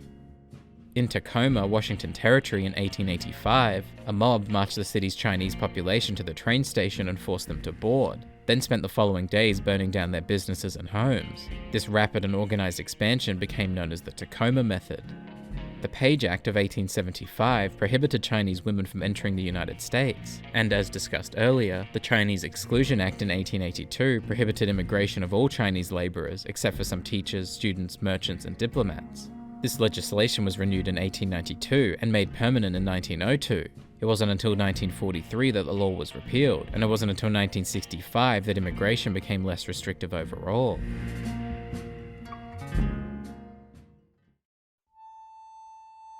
In the same saloon, Arthur meets Dutch and Sadie to prepare to watch Colm O'Driscoll's execution, and to do so, Arthur and Dutch dress up as police officers. In the UK, police officers had uniforms as early as 1828, but US police objected at the time as they were afraid of public ridicule. The first department to issue uniforms was the New York City Police Department in 1854, followed by Boston and Chicago in 1858. The navy blue outfits were surplus US Army uniforms from the Civil War. I'd dress up like the Queen of Sheba if it meant seeing that son of a bitch swing. The Queen of Sheba is a religious figure first mentioned in the Hebrew Bible, in which she gives valuables to Solomon, the king of Israel. By the 1800s, invoking the name Queen of Sheba was often intended sarcastically, meant to either demonstrate disbelief or reinforce one's truth, as in an early example from 1833, "You are my lord's brother, or I am the Queen of Sheba." Though she doesn't say it exactly in this manner, Sadie is likely attempting a similar feeling in her invocation of the name. Practice what you preach, brother. This term originates from Matthew 23:3. So you must obey them and do everything they tell you, but do not do what they do, for they do not practice what they preach. Find a way up there, onto one of these verandas. Verandas have their modern roots in Australia, first appearing in colonial buildings in the 1850s. Spanish colonial architecture around the turn of the century often incorporated external verandas, including in New Orleans, where they're prominently featured in Creole townhouses, as well as the French Quarter and Bourbon Street. You are to be hanged by the neck until you are dead.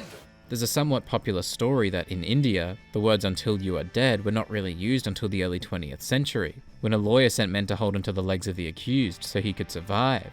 However, this has been proven false. Such words have been part of the Code of Criminal Procedure in India since at least 1861, the same year the lawyer in the story was born. Interestingly, there is actually a story of a man surviving hanging. Joseph Samuel, a German convict in the colony of New South Wales, now Australia, survived after the rope snapped multiple times. The governor, deciding it was divine intervention, let him live. It's believed Samuel and some others drowned while trying to escape by boat 3 years later. May God, in his infinite wisdom, have mercy upon your soul. This phrase is thought to have originated in the Kingdom of Israel, based on the Hebrew Bible, and was frequently used thereafter. After the United States gained independence from Great Britain, moving away from the Christian-based legal judgments and towards the principle of reasonable doubt, the term became less frequent, but was one of the very few from the British colonial system that remained in the American court system. Today, though infrequent, it is still sometimes used as a closing statement when a judge passes a sentence of death.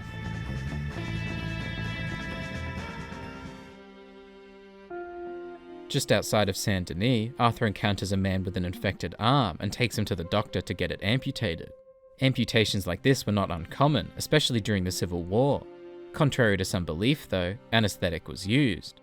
During the Civil War, only around 254 of more than 80,000 surgeries were performed without general anesthesia, approximately 0.3%. Chloroform was the most popular, being used in more than 70% of all surgeries in the North during the war. As shown in the game too, bone saws were used, leading to the nickname sawbones for surgeons during the war. It wasn't quite as basic as depicted in the game though. There was a lot more work done with the blood vessels, arteries, nerves, and bones, rather than simply cutting straight through and wrapping in a bandage as done in the game.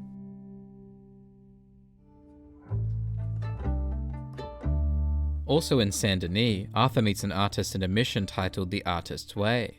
Interestingly, this is also the name of a self-help book about artistic inspiration and creative recovery, written by Julia Cameron and published in 1992. Whether or not the mission's name was based on the book title is difficult to say, but it's an interesting comparison nonetheless. The artist Arthur meets, Charles Chatenay, is likely inspired by French artist Paul Gauguin, who was 51 years old in 1899 and died 4 years later at the age of 54. Like Chatenay, Gauguin painted nude women, likely deemed scandalous at the time, though he and his work are considered more controversial now, considering his sexual relations with young girls and the fact that his work reflects his patriarchal colonialist position. Chatenay says that he left Paris for Saint Denis, and at the end of this mission, he leaves Saint Denis for the South Pacific. Gauguin's travels were similar, leaving France for several places but eventually Tahiti and the Marquesas Islands in French Polynesia, where he died. A lot of Chatenay's work bears a striking resemblance to Gauguin's as well, in subject and art style. Buy me a drink, mon ami, huh? 2 brandies, bud. It's $2 a glass. About 100 years before this, in Natchez and New Orleans, peach brandy cost around $1 to $1.15 per gallon. By the late 1890s, some brandies cost $2 per gallon in Louisiana and $3 per gallon in Virginia. So at $2 per glass, this brandy is either very overpriced, or as the bartender claims, very good. It's the best. But you paid. Not according to salons à Paris. Today, salon generally refers to beauty salons, which actually began to pop up around the United States around this time. Chatenay, though, is more likely referring to a type of gathering known as a salon, which became regular around the 1730s in France. There was also an art exhibition known as the Salon in Paris, which started in 1677 and became prominent in the 18th and 19th centuries, featuring dozens of painters, sculptors, and engravers, among other professions. As Chatenay suggests, its jury often rejected paintings. In 1863, there was a failure rate of almost 60%, so Chatenay was not alone in this at least. Here. What is it? It's just a little doodle. Interestingly, the word doodle has meant several different things over the years. In the 17th century, a fool or simpleton; in the 18th, to ridicule or make a fool of; in the 19th, to do nothing. The meaning of an aimless scrawl apparently originates in 1937, quite some time after Chatainet's usage here, but he's nothing if not ahead of his time.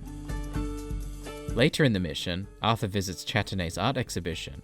In addition to Chatainet's work, the gallery houses at least 5 art pieces from Charles Wilson Peale, and 1 each from his sons Rembrandt and Rubens Peale, all painted between the 1770s and 1860s.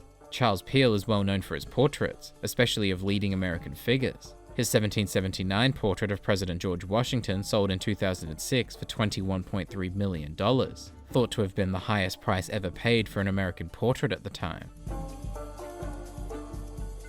Like Buddha said, we are all just here to fuck. Well, that explains the decadence of those Hottentots. This is historically a racial term used typically by Europeans in reference to the Khoikhoi, an indigenous people of South Africa.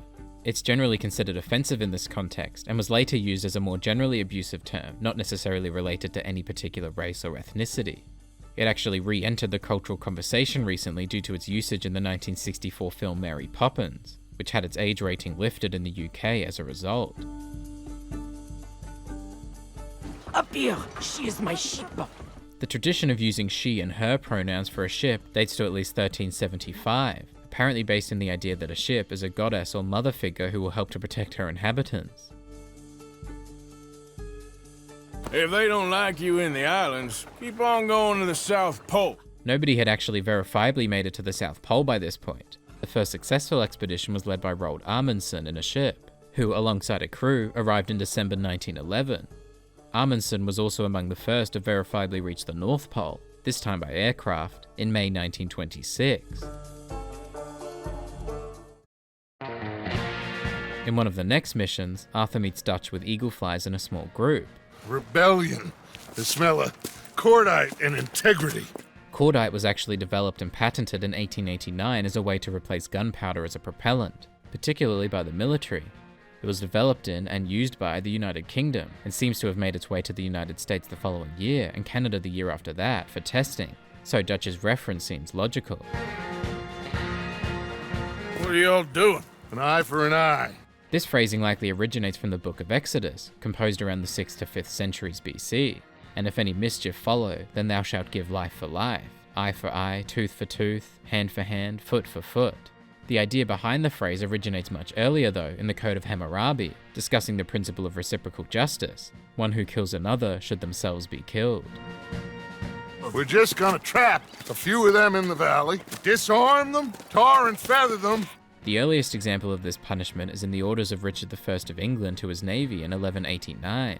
In the Americas, it gained popularity in the mid-18th century, and there are several examples of it in the late 18th, 19th, and early 20th centuries, including, in some slaveholding areas, against black criminals and advocates against slavery. This term definitely existed in the common vernacular by this point, but what's particularly interesting is its development over time.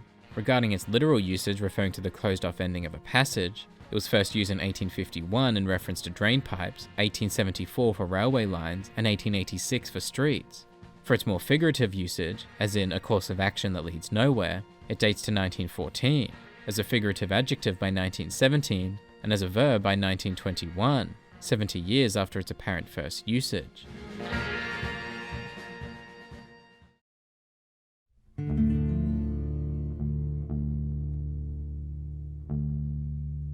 If Arthur agrees to it when talking with Charles beforehand, he has a mission with Rains Fall, who tells him about the consequences of his previous mission with Eagle Flies. Colonel Favors, he has already exacted some measure of revenge for the raid.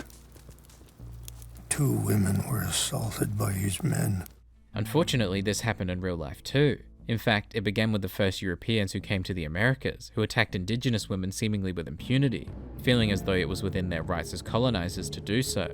A little more recently to the events of the game, there is apparently credible evidence that after the 1868 Battle of Washita River, also known as the Washita Massacre, Lieutenant Colonel George A. Custer and his men took sexual liberties with their female captives. Custer specifically picked out one woman and had her in his tent every night. Among the soldiers of this area at the time, there was apparently a saying, one that Custer and his men could heartily endorse: Indian women rape easy.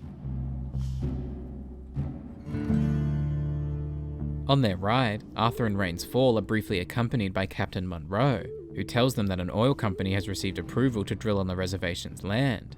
I didn't get the impression anything would be happening for a few months. This several-month delay actually happened, though likely for different reasons, with Henry Foster, who was discussed earlier regarding his drilling on the Osage Reservation in Oklahoma. Foster acquired a blanket lease for drilling in 1895, but died shortly thereafter, upon which his brother Edwin took charge but was unable to drill for some time due to financial woes.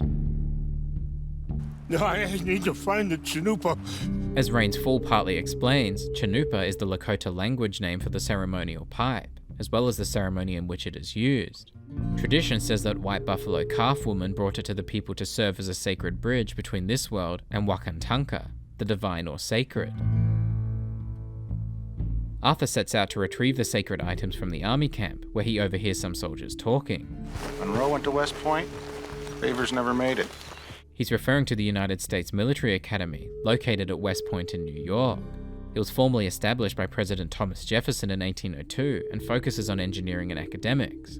West Point has had many notable alumni: US Presidents Ulysses S. Grant and Dwight D. Eisenhower, Confederate President Jefferson Davis and General Robert E. Lee, Apollo 11 astronauts Buzz Aldrin and Michael Collins, and many, many more. Canada. They got Indians in Canada.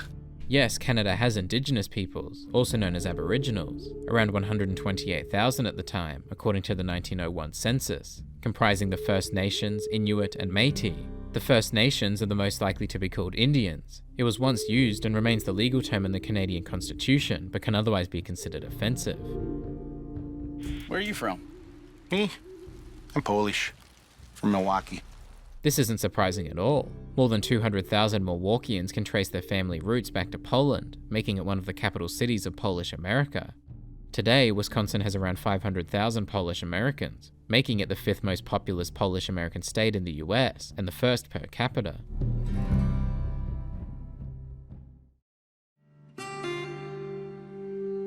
Arthur has the choice of helping Monroe to retrieve some vaccines for the natives.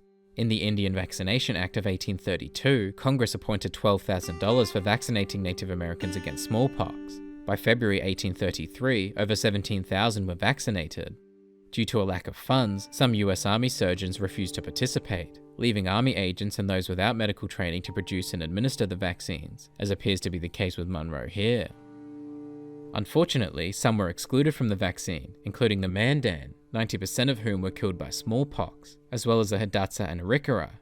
The combined population of the three groups plummeted from 10,000 to just 160 in 1 year. Those who remained combined to stay alive, forming what is now known as the three affiliated tribes in central North Dakota. The game never specifies which vaccines Arthur actually retrieves, but there are several possibilities. By 1899, there were vaccines for smallpox, cholera, rabies, tetanus, typhoid fever, and the bubonic plague. It ain't my business, brother. No, I know. But it is mine. With some persuasion from Charles, Arthur agrees to help facilitate a meeting between Rains Fall and Colonel Favors. Yes, Mr. I can't say that silly name. What is it? In English, they call me Rains Fall. Of course, Native American names vary greatly depending on the group, of which there are many. Some are often derived from nature, sometimes represented by an animal said to symbolize a desirable trait or characteristic. They are often related to the temperament of the person or their place. Some receive more than one name, particularly as they grow older. It's been said that legal names are given, but Native American names are sacred. Some famous Native American names that bear resemblance to Rains Fall and Eagle Flies are from the Lakota people, which is unsurprising considering the connection so far, as well as the fact that Rains Fall and other Wapiti people speak the Lakota language earlier in this mission. Of particular note are Crazy Horse and Sitting Bull, Lakota leaders of the 1800s. As referenced by Rains Fall, these are their English names, translated from their names in Lakota. Interestingly, the word Wapiti in some Algonquin languages, specifically Cree and Shawnee, translates to white rump. It's also a name for the American elk, and for an unincorporated community in Wyoming. An interesting difference that some have noticed about Rain's fall is his thick eyebrows, something that is often missing in photographs of Native Americans like Sitting Bull. There's a bit of a stereotype that Native Americans can't grow facial hair, which isn't necessarily true. It's entirely dependent on genetics, varying in different tribes and nations. It's true that some grew little or no facial hair though, as observed and questioned by several white writers of the era, and several chose not to, including by plucking out their beards or eyebrows, particularly before having their photographs taken. When Arthur is taken to the side to recover from his cough, he overhears a conversation between some of the soldiers. He thinks Monroe was a patsy.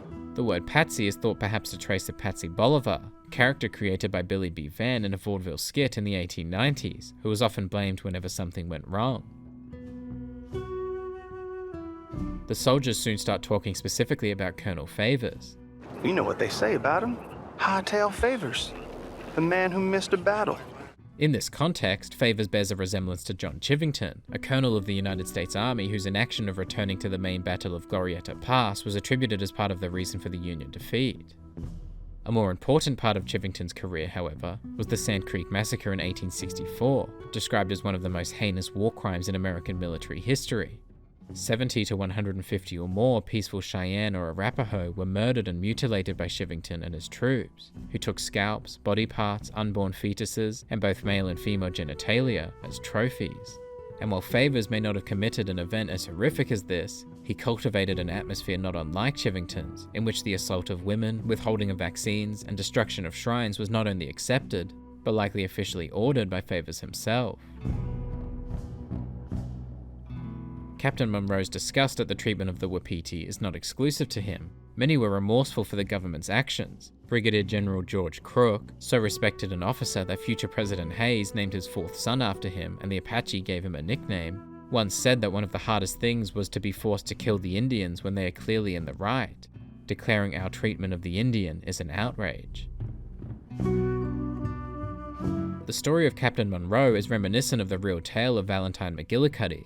As assistant surgeon at Fort Robinson, he had cared for the Oglala Lakota woman Black Shawl when she was ill with tuberculosis, and later stayed with her husband, Lakota war leader Crazy Horse, in his final hours after being mortally wounded.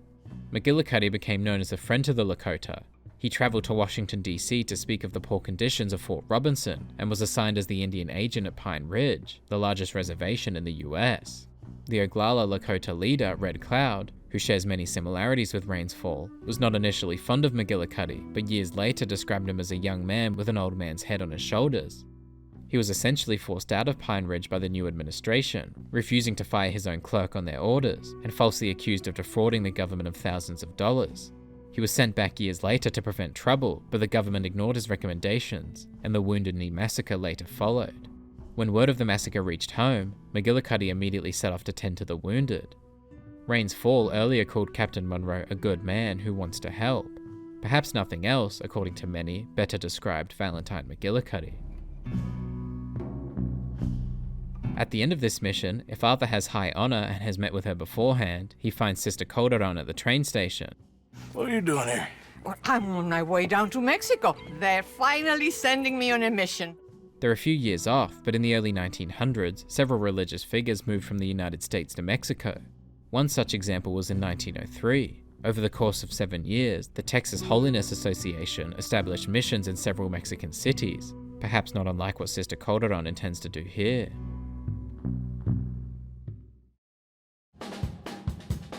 In one of the next missions, Arthur and Charles break Eagle Flies out of Fort Wallace, which at least physically appears to be based on Fort Wayne in Indiana, which was most recently sieged in 1812 before being abandoned in 1819. Fort Wallace's relative proximity to Valentine, itself likely based on towns and cities around Wyoming and Nebraska, could make it conceptually similar to Fort Robinson in Nebraska, where Lakota war leader Crazy Horse, Trashunke Wheatco, and his band surrendered in May 1877, and where he was killed 4 months later. It's also where Northern Cheyenne chief Morningstar, also known as Dull Knife, Tami Lapashmi, and his band escaped in January 1879, having been locked away without food or wood for heat. The army pursued, and about 64 Cheyenne were killed, many of them women and children. The Supreme Court described it as one of the most melancholy of Indian tragedies.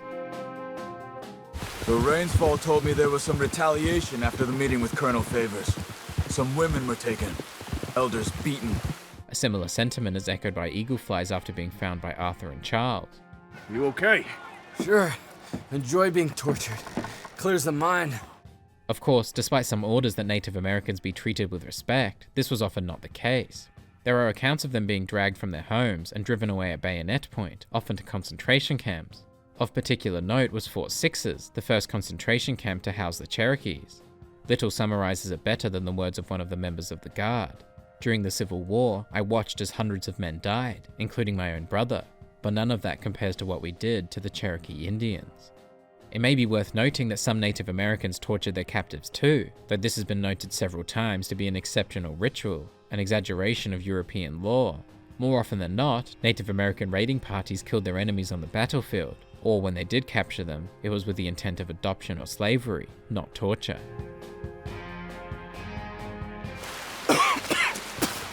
You okay, Arthur? Yeah, I'm right as rain.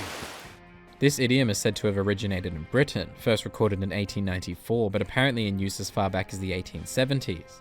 More interesting are some of the earlier variants of the term, right as an adamant from the 1400s, right as my leg and right as a gun in the 1600s, and right as a trivet in the 1870s, among several others.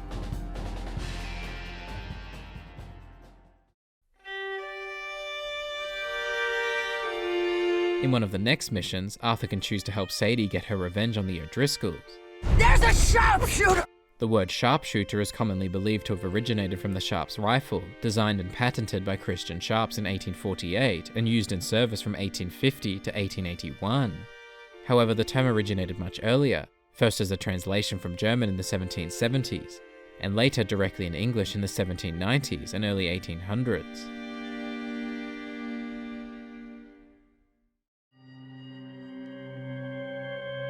In another mission, Arthur meets John at Bacchus Station so they can blow up Bacchus Bridge. Interestingly, Bacchus is the name of a Greek god, the god of wine, also known as Dionysus. In this mission, Arthur and John use a handcar to transport dynamite to the bridge.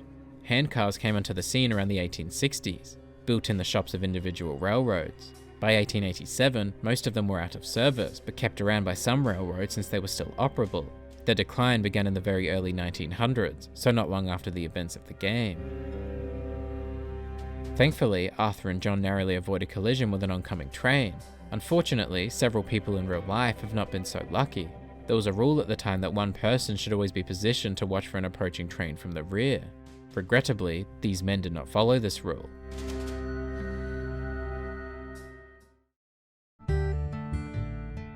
A little further west of Bacchus Station, at O'Creagh's Run, Arthur meets a man named Hamish. But he took my damn leg. Second time a prick named Buell cost me a leg. Huh?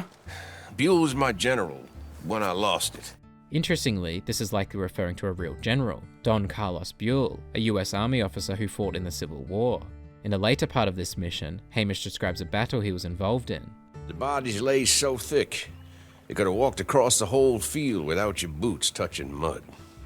Which is almost identical to how Major General Ulysses S. Grant, later the commanding general, then acting Secretary of War, then President, described in his memoirs the Battle of Shiloh, a battle he commanded alongside Major General Don Carlos Buell. Yeah, how'd you lose a leg? Oh, in the war. Cannonball. This isn't surprising. It's thought that around 3/4 of the medical operations performed during the Civil War, around 60,000 surgeries, were amputations. It's estimated that around 75% of amputation patients survived. According to one Confederate soldier after the first major battle of the war, many limbs were lost that should have been saved, and many lives were lost in trying to save limbs which should have been amputated. The number of amputees from the war apparently caused the number of prosthetics patents to almost quadruple. One of the first amputees of the war, James Hanger, began distributing a Hanger limb to other soldiers during and after the war, starting a business called the J.E. Hanger Company, now Hanger Inc., a leading provider of prosthetics and similar products and services. Interestingly, one of the earliest known prosthetics limbs is an artificial leg found in a grave in Italy, dating from around 30 BC. Predating this is an artificial big toe from around 950 to 710 BC, buried in the Egyptian necropolis near ancient Thebes. Pretty clean, though. I don't have much pain, and I didn't get any gangrene. Unsurprisingly, gangrene was very common in the Civil War. the spread and severity assisted by the unsanitary living conditions and lack of space in hospitals. There are several notable animals that Arthur encounters in his meetings with Hamish. Only one thing worth catching in this lake. The Great Tyrant. Oh. Mean as hell northern pike. The Great Tyrant is estimated to be around 50 inches long, weighing 40 pounds. According to some records, this isn't impossible. One of the largest ever encountered was around 59 inches, weighing 63 pounds.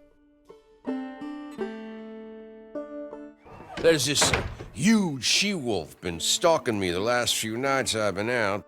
The term she-wolf is typically just used to describe a female wolf. One particularly interesting she-wolf, though, was the one who, in Roman foundation myth, sheltered and nursed the twins Romulus and Remus after they were abandoned in the wild, caring for them in her den until they were discovered by a shepherd. According to the stories, of course, Romulus later became the founder and first king of Rome. Look at the size of that boar. Holy hell! The biggest pig ever recorded was named Big Bill, a Poland China in Tennessee, who in 1933 weighed over 2,500 pounds and measured around 9 feet. Whoa! You alright? I was ready to offer my complete and unconditional. Interestingly, one of the earliest uses of a similar phrase was during the American Civil War by Ulysses S. Grant, who, in response to a request for terms from his enemies, said that he would accept none except an unconditional and immediate surrender. He wasn't the first to use the phrase either. His enemies did the same only days earlier, but it's not known if this was the reason for Grant's exact phrasing. His well-known use of the phrase prompted many to call US Grant Unconditional Surrender Grant. That's quite an ambush he led us into. Yeah, bushwhacking, I'd call it. Bushwhacking is a type of guerrilla warfare known for being used in early American wars, namely the Revolutionary and Civil Wars. In this context, it refers to an ambush, a surprise attack from a hidden place. It came into wider use during the Civil War, and afterwards became associated with pro-Confederate groups. North of Annesburg, Arthur meets a woman named Charlotte. The end of labor is to gain leisure. Is that not what Aristotle said? Aristotle, of course, was an ancient Greek philosopher who lived in the 4th century BC. And Charlotte is right. This quote is often attributed to Aristotle. However, in this exact form, it may not have actually been said by him. The closest quote is from the 10th book of Nicomachean Ethics, Aristotle's best-known work on ethics, which states, "Happiness is thought to depend on leisure, for we are busy that we may have leisure, and make war that we may live in peace." And we were both born with a silver spoon. This phrase, of course, refers to one being born in affluence, being born into wealth. It's thought to allude to the tradition of gifting a spoon to a child at its christening, as Shakespeare and Fletcher wrote about in the 1600s, and perhaps to the fact that it was fashionable for people to carry their own spoons with them, though on its simplest level, it may just refer to wealthy people eating from silver, while others do not. The earliest instance of this idiom in literature is in 1762. One man is born with a silver spoon in his mouth, and another with a wooden ladle. If Arthur explores Charlotte's house, he can find several different products, like the Lily of the Valley face wash and skin whitener. There are several examples of face washes and skin whiteners around this time. And interestingly enough, Lily of the Valley, in addition to being the name of a pretty but poisonous flower, was the name of a perfume bottle popular around this time. There's also a bottle of Florida water, which is essentially American cologne. Regarded as a unisex cologne, it was apparently created by Robert Murray in New York City in 1808, named after the Fountain of Youth, which, according to legend, Spanish explorer Juan Ponce de Leon was looking for when he arrived in Florida. Near these bottles, though a little obscured, is a jar of kettle-rendered lard. While not as significant as butter or tallow, lard and vegetable oils were somewhat important edible fats in the 19th century. One popular method of rendering lard, generally for a higher grade product, was on a steam-jacketed kettle, as is the case with this product in the game.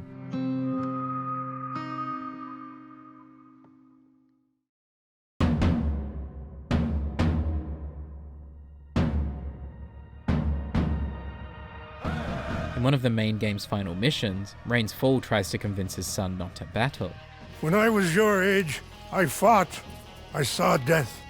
I have killed. Obviously, the game could simply be referring to its own fictional conflicts, but even when compared to real life, there are several battles to which he could be referring, particularly those involving the Lakota.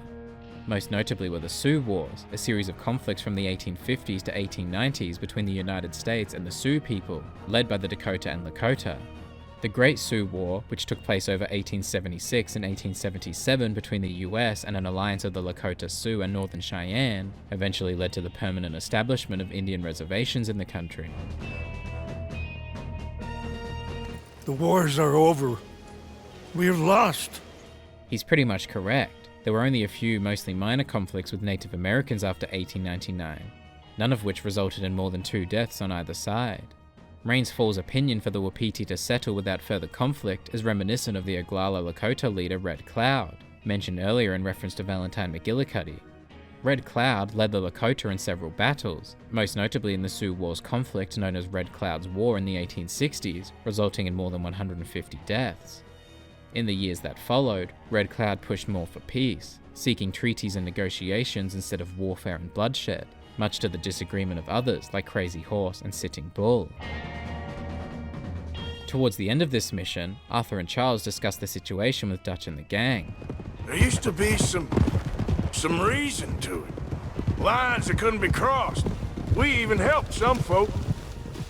Those lines have been gone for some time now. Dutch and his gang aren't the only ones who seem to have fallen victim to such a downfall. Jesse James, an outlaw who'd lived in the mid to late 1800s and leader of the James Younger gang, was seen as a Robin Hood figure during his time. His gang's heists were exaggerated and romanticized by journalists eager to entertain the more civilized world with tales of the Wild West, assisted by the public relations campaign of James's mother in an attempt to remove the accusations from her son's names. However, after his death, historians began to analyze the truthfulness behind Jesse James's Robin Hood status. It's true that part of his gang's focus was on rich railroad executives who were making life difficult for the poor, but it was for personal gain. Robin Hood-like humanitarian efforts were often more fiction than fact. In fact, the gang were often ruthless. James himself shot a bank teller in the back of the head in 1869, and a lawyer was shot while running to the door. It seems that Jesse James, like Dutch Vanderland, may not have been such a Robin Hood after all.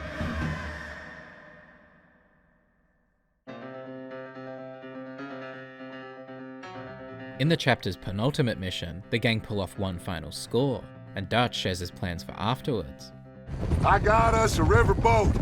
We'll head up to New York or Chicago. Interestingly, one such route, from New Orleans to New York, was advertised in 1869, though it wasn't entirely by riverboat. Passengers took a riverboat from New Orleans to Alabama, a train from Alabama to Georgia, and steamships from Georgia to New York. Perhaps Dutch had similar ideas for the gang. On their journey, Micah throws some insults towards John. Oh, Abigail must be real excited. I could just see her in the little grass skirt. Grass skirts are often associated with Hawaii, which makes sense, but they were actually introduced to Hawaiians by immigrants from the Gilbert Islands in the 1870s and 80s, with its origins also attributed to Samoa. By the end of the 19th century, Hawaiian dancers wore skirts in vaudeville. Traditional skirts were made with fresh tea leaves, but these were unavailable in the US, so they were made with grasses instead. Grass skirts were also a popular symbol of the South Seas and Polynesian culture from the late 19th century through to World War II, so it makes sense that Micah would attribute it to the tropics here, whether he's specifically referring to Tahiti or otherwise. Of course, in this mission, the gang rob a train carrying army payroll. Unsurprisingly, they weren't the only ones to do so around this time. In 1881, while delivering cash for laborers on the Tennessee River, Alexander G. Smith was robbed by Jesse James, William Whiskeyhead Ryan, and a man believed to be Wood Height. They stole over $5,200. In a different incident at the end of the decade, in 1889, Mayor Joseph W. Wham was transporting payroll in Arizona Territory with 11 Buffalo soldiers when they were ambushed by a group of bandits, wounding 8 soldiers and stealing the payroll. 11 men were arrested and 8 were tried, but all were found not guilty, and the stolen money, over $28,000, was never recovered.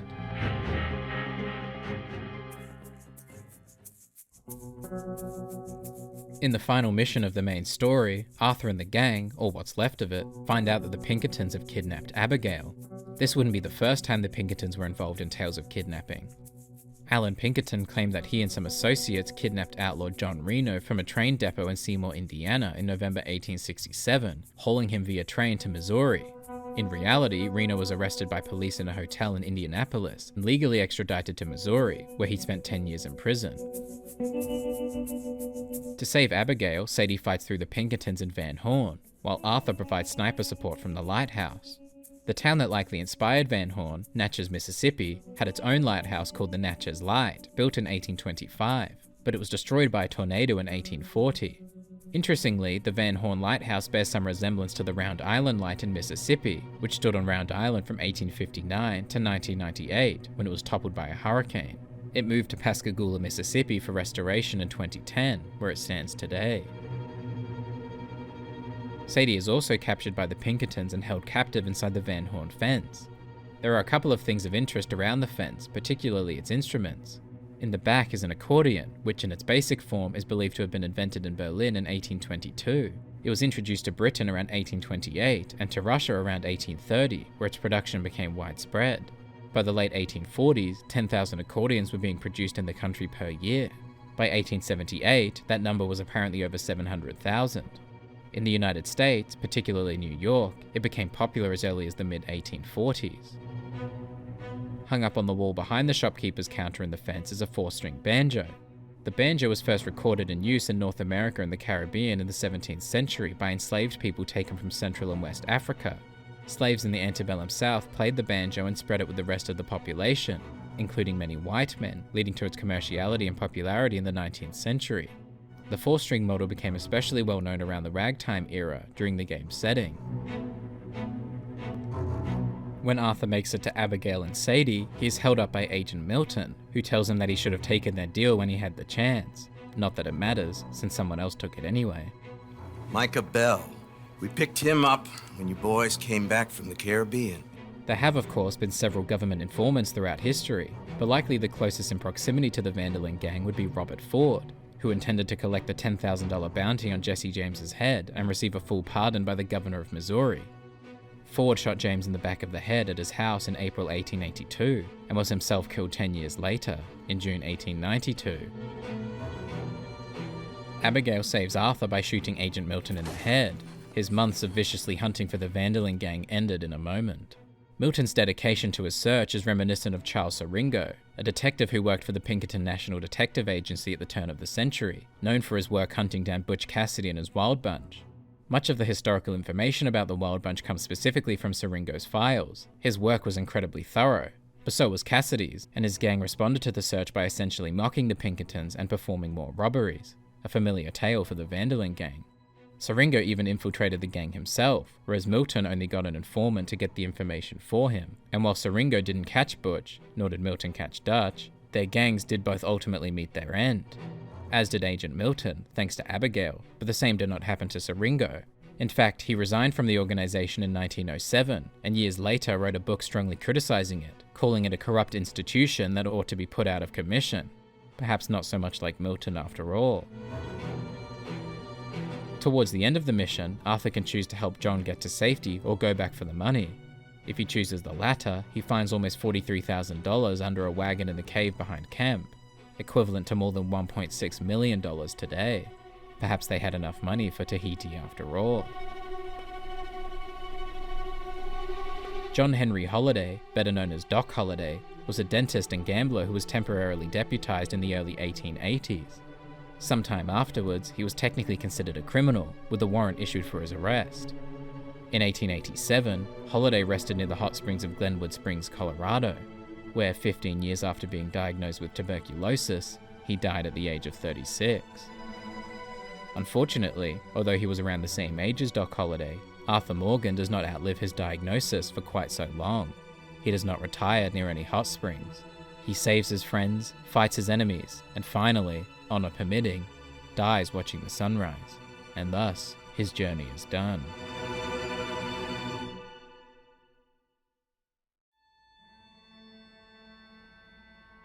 But the story is not.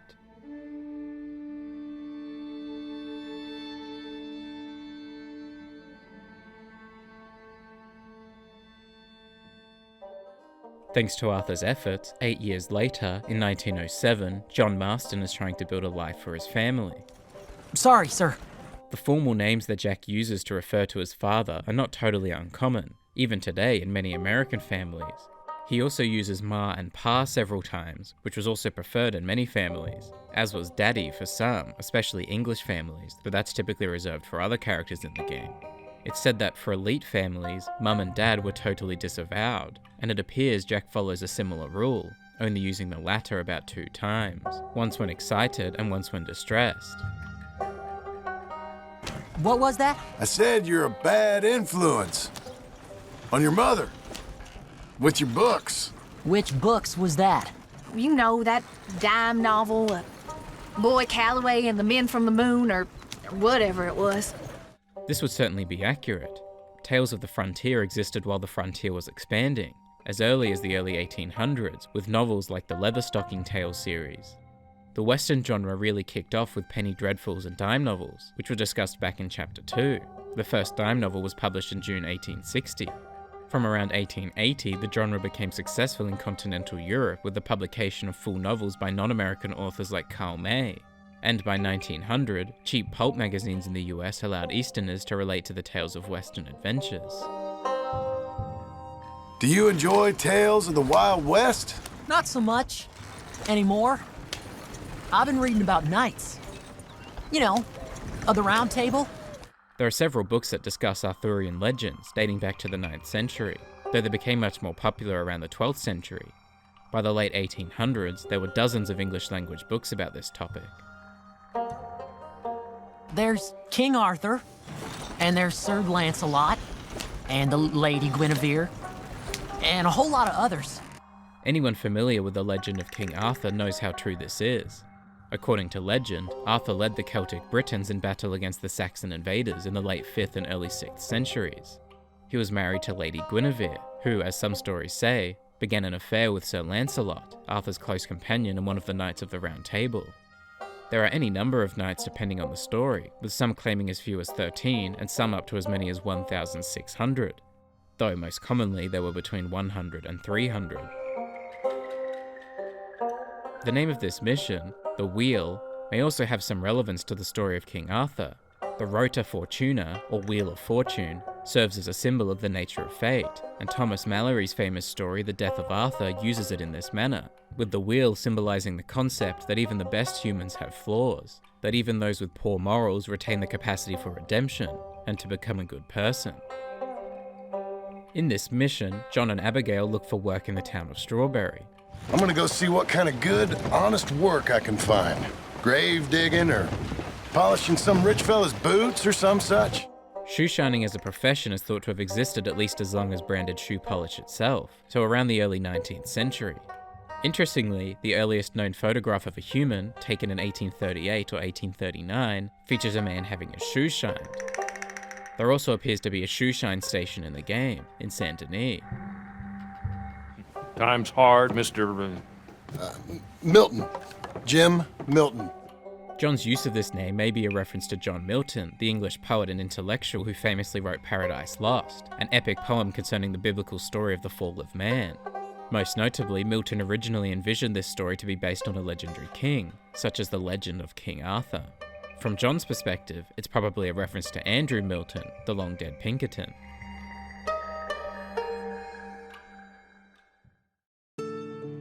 In towns like Strawberry, John, like Arthur, can purchase and read issues of the newspaper, which continue to have fascinating stories with real-life historical connections. One article talks of President Thaddeus Waxman telling a New York crowd that 1907 would see the largest number of immigrants ever recorded passing through Ellis Island, over 1 million. There's no record of President Theodore Roosevelt making any such speech, but there were such predictions around this time, and they were right. Ellis Island had its busiest year in 1907, with more than 1 million immigrants passing through. For context, more than 12 million immigrants passed through in the 62-year period from 1892 to 1954. The article also mentions that 3 years after the US took over the Panama Canal project from France amid its high worker mortality rates, Waxman assigned Colonel William Thomas Kirshner as chief engineer of the Panama Canal project. Roosevelt did the same with George Washington Goethals in February 1907, having signed a treaty in 1903 granting the US the rights to build the Panama Canal Zone following several years of high worker mortality rates, as high as over 200 workers a month in 1884. A later article talks of President Waxman signing the Immigration Act, which notably is directly copied from the Immigration Act which President Roosevelt signed into law in February 1907. Another article reports on the germ of laziness finally becoming known as hookworm, following a major outbreak in Cornish mines in 1902, in addition to common cases in the coal mines of Belgium, France, and Germany. This is mostly true. The discovery of the parasite occurred sometime earlier, but Charles Wardell Stiles discovered a new species of hookworm around the turn of the century, as documented in several newspapers around 1902 and 1903. As much as 40% of the US South were estimated to have been infected. The Cornish mine in question is likely the Dolkoth mine, which was said to have had the right conditions for hookworm to propagate. In 1903 and 1904, random tests found 94% of the men were infected with the parasite.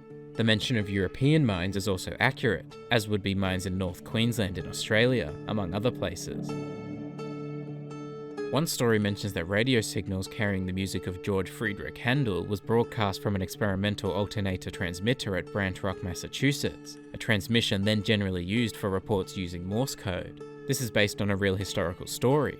On Christmas Eve in 1906, Reginald Fessenden made the first music broadcast, transmitting sound of himself playing O Holy Night on violin and a phonograph recording of a song by Handel. Perhaps the most inaccurate part of this newspaper article is the reporting itself. Fessenden seemingly went unreported until a brief mention in 1928, and a more significant report in 1932. That the information is based on Fessenden's own memory has led to some doubts as to its veracity, but it's a logical historical inclusion here nonetheless.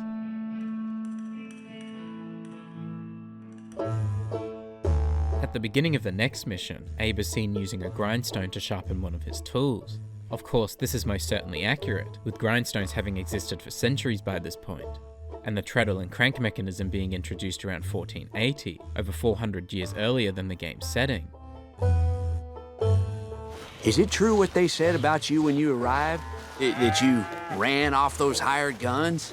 The term hired gun doesn't appear to be in print until several decades after the game, but the noun gun has been used as slang for a professional criminal since the mid-1800s, so it makes sense for someone to have said this phrase at some point between those dates. Been in these parts before, but that was years ago. Oh, it's changed. The rich fellas are coming in and buying everything. This is unsurprising. The Homestead Act of 1862 allowed citizens to claim surveyed government land.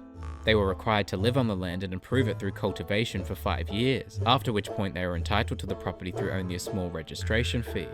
It's said that small farmers acquired more land under this act in the 20th century than the 19th, which may be where Mr. Geddes comes in. Well, it ain't as wild as it once were, at least. This was, of course, true when it was mentioned in the context of the game's opening, and it's certainly true now. The Wild West is generally considered to have ended by the turn of the century, so it was even less wild in 1907 than in 1899. Some popular Wild West figures lived into the 20th century, and the frontier expansion continued well into the 1910s, but this is often seen as the footnote to the Wild West. As far as most historians are concerned, the Wild West was essentially over.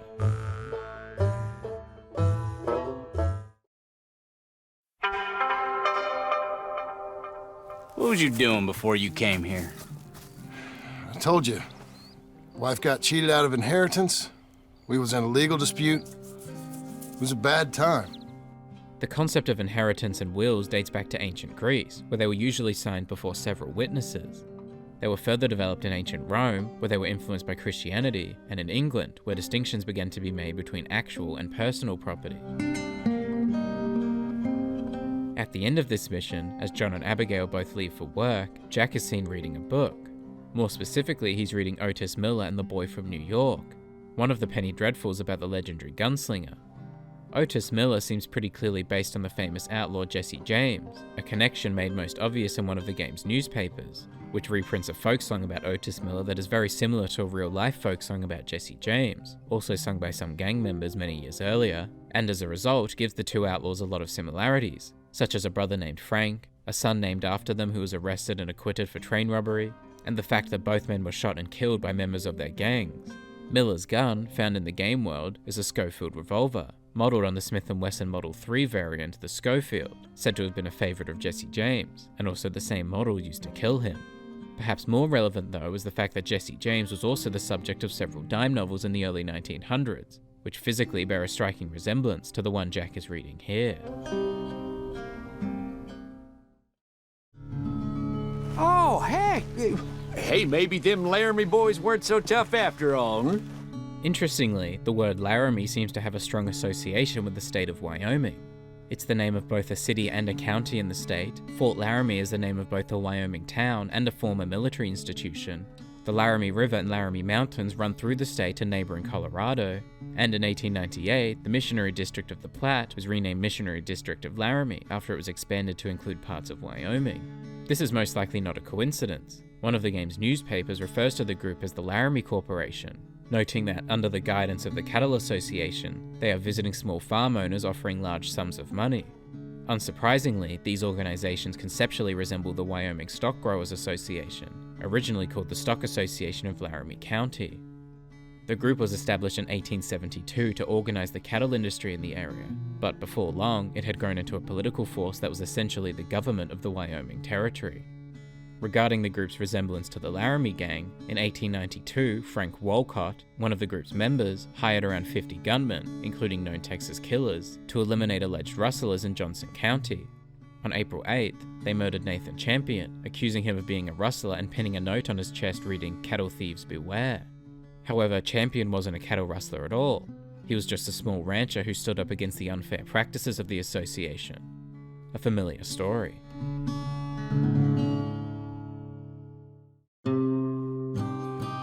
I don't care what you used to do or what your name is. This is the land of second chances.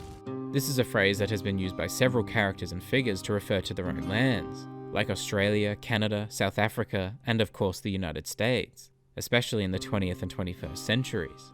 President George W. Bush notably used the term in his 2004 State of the Union address. America is the land of second chance. It's essentially an extension of the ethos of the American dream, the idea that everyone is given the chance to succeed at a better life. At perhaps no time did this feel truer to white people than during and immediately following the American frontier. Promises of gold, the expansion of land, the shaping of personality. Such is the dream that the Vanderlyn gang was counting on, and that John and his family do the same. Now get out of here, hayseed! In this context, the word hayseed is a humorous, sometimes derogatory way to refer to those from rural areas, not unlike yokel or bumpkin. Its first known publication was in Moby Dick more than 50 years earlier, and it had been printed many times in the decades that followed, so a very logical attempt at insult here.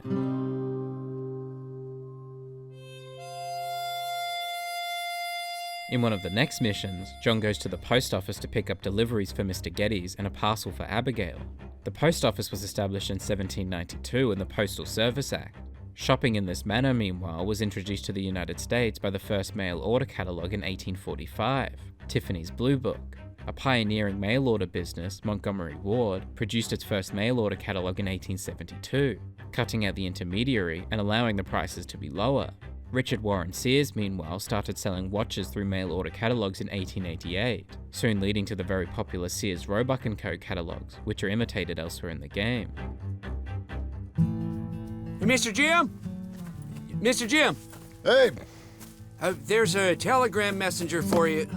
In more urban areas, telegram messages would travel by bicycle, so much so that the Western Union Telegraph Company would buy 5,000 bicycles a year and resell them to telegraph boys at a discount. And they mostly were boys. In this area, telegram messengers were usually young men between the ages of 10 and 18. The telegram that John receives has been sent through the Ellsworth Wrought Telegraph Company. The word wrought refers to what hath God wrought, a phrase from the Bible's Book of Numbers that was also the first ever telegraph message sent long distance, from Baltimore to Washington by Samuel Morse in 1844. The word Ellsworth, meanwhile, refers to Annie Ellsworth, the daughter of one of Morse's friends, who suggested that he use the phrase in the first place. Jim, stop. If you're the JM I know, stop. The reason there are so many stops throughout the message is because punctuation cost extra to send, whereas an extra word like stop was free, so it was often used in the place of commas or full stops. This isn't the only message John receives in this mission. He finds a letter for him from Abigail. part of you is hell-bent on ending up the same way. The term hell-bent is traced back to around the first half of the 1800s. A similar phrase is hell-bent for leather, sometimes just hell for leather, meaning as fast as possible, first printed in 1889. Just interested, that's all. Ain't nothing interesting, unless you find gossip about a man's marriage worthy of your time. Interestingly, the word gossip originally referred to someone with whom one was close and could share their personal life, like a sibling or a friend. From around the 16th century, it usually referred to a person who would delight in idle talk, also known as a tattler or newsmonger. Later, the word was redefined to refer to the conversation itself, or the act of it. It was seen as something that only women did, not because men didn't do it, but when men did gossip, they saw it as more important. A discussion, not a whisper, so it wasn't labelled as such.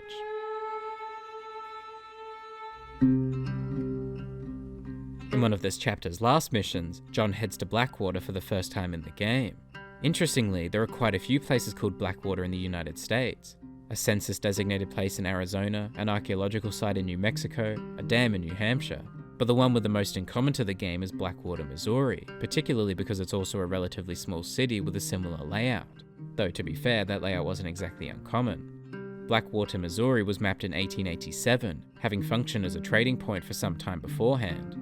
Similarly, Blackwater, West Elizabeth had apparently been nothing more than a small trading post in the decades before the game, though it was founded sometime earlier, in 1767. Like a lot of locations in the game though, Blackwater is likely an amalgamation of several real-life areas. It's regularly compared to Texas, particularly the cities of Dallas, Galveston, and Houston, especially due to their proximity to water and their political and economic significance. Oklahoma City is another possible candidate for the latter reasons. In any case, it's unlikely that there's one singular answer. In this mission, John visits the West Elizabeth Cooperative Bank to attain a bank loan in order to buy Beech's Hope. Cooperative banks are generally known as credit unions in the United States, owned and managed by its members, all of whom have accounts within the bank. The first credit union in the US was St. Mary's Bank in New Hampshire, established in 1908, 1 year after the events in the game. West Elizabeth Cooperative Bank, meanwhile, is said to have been established in 1851. So either it was established as a credit union far beyond its time, or perhaps renamed quite recently, so only a little beyond its time.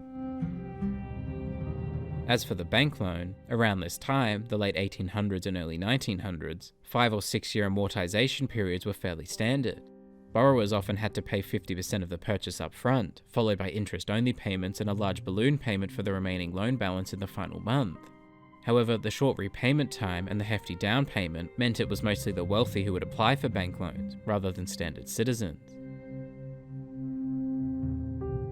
Inside the bank is a typewriter. Interestingly, there are several predecessors to the typewriter dating back to the 1500s, and several typing and printing machines were patented in the US and Europe in the early 1800s, but none were commercially produced until 1870, the Hansen writing ball in Denmark, which became highly successful in Europe. It was, of course, followed by many others by many other companies in the US, like the Hammond Typewriter Company in 1880, Fitch Typewriter Company in 1888, and the Underwood Typewriter Company in 1895, so its existence and usage in 1907, especially in a bank, is entirely unsurprising. The last two missions, the landowning classes and home of the gentry, have fitting titles. The gentry are people of high social class. In the United Kingdom specifically, the landed gentry refers to the social class of landowners who had a country estate and were able to live entirely through rental income. Home of the Gentry is also the name of a Russian novel published in 1859. When John makes it to Beech's Hope, he chases off some squatters, either by killing them or giving them $10, which is equivalent to around $380 today. Towards the end of this mission, John bumps into everyone's favorite uncle. I saw you going into the bank, and by the looks of things, you ain't robbed it. I've gone straight. The word straight, meaning honest or true, dates back to the 1520s. The term go straight, however, apparently dates to around 1919, so about 12 years later than John uses it here. Though being an informal term, his usage may not be entirely inaccurate. I've gone straight. Oh, bull crap! No! The first use of this word, or at least the more vulgar version, dates to around 1914 in both British and American slang. But uncle is a man ahead of his time, so his usage is unsurprising.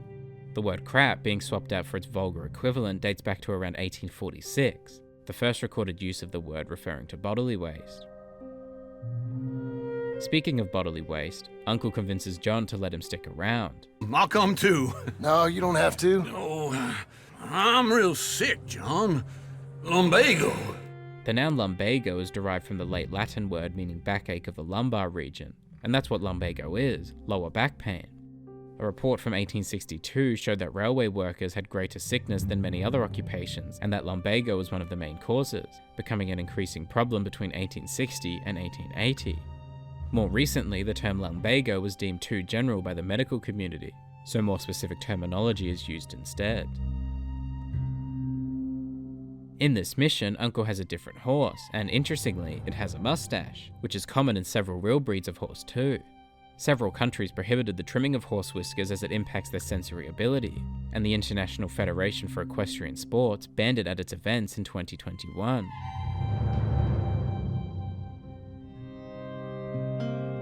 While in Blackwater, John can purchase the latest edition of the Blackwater Ledger. One article talks of the kinetograph bringing moving pictures to the screen. In some ways this is true. The kinetograph is the motor-powered camera through which film was shot, developed in the early 1890s by Thomas Edison's employee William Kennedy Dixon and his team. The manner through which these films were developed was the kinetoscope, with one person viewing it at a time through a peephole. This was eventually succeeded by the projectoscope or projecting kinetoscope, thought to have made up for 30% of all projector sales in the US around 1907 to 1908, the same period as the projector is mentioned in the game. Another article describes the rapid growth of Blackwater, which is unsurprising. Such growth was fairly common around this time, especially with the expansion of the railroad and the end of the frontier. There's one quote from the article that is particularly interesting though. The last one, describing Blackwater as a great gal and a huckleberry above most people's persimmons. Also a real quote from some papers in 1844, attributed to a steamboat pilot describing a girl. One interesting story is called Queer Pranks of Lightning, describing a recent storm in which a bolt of lightning struck a house, travelled along an ornamental awning, and shattered a window, severely shocking 3 people and knocking one woman completely senseless. There are several somewhat similar newspaper articles published around the same time, some of which curiously use similar phrasing. One particularly similar one describes the lightning causing chaos within a house, knocking out window casings, shattering plastering, ejecting pictures from the walls, and rendering one woman unconscious for a full hour. Queer pranks indeed. There's a story about the remaining lines owned by Leviticus Cornwall's company to be consolidated and continue service under the Pacific Union Railroad. This is unsurprising and fairly common. Mergers and consolidations have seen the number of Class 1 railroads in the United States, those with revenue exceeding $1 million at the time, $1 billion today, have decreased from around 132 in the 20th century to fewer than a dozen today, including the Union Pacific Railroad.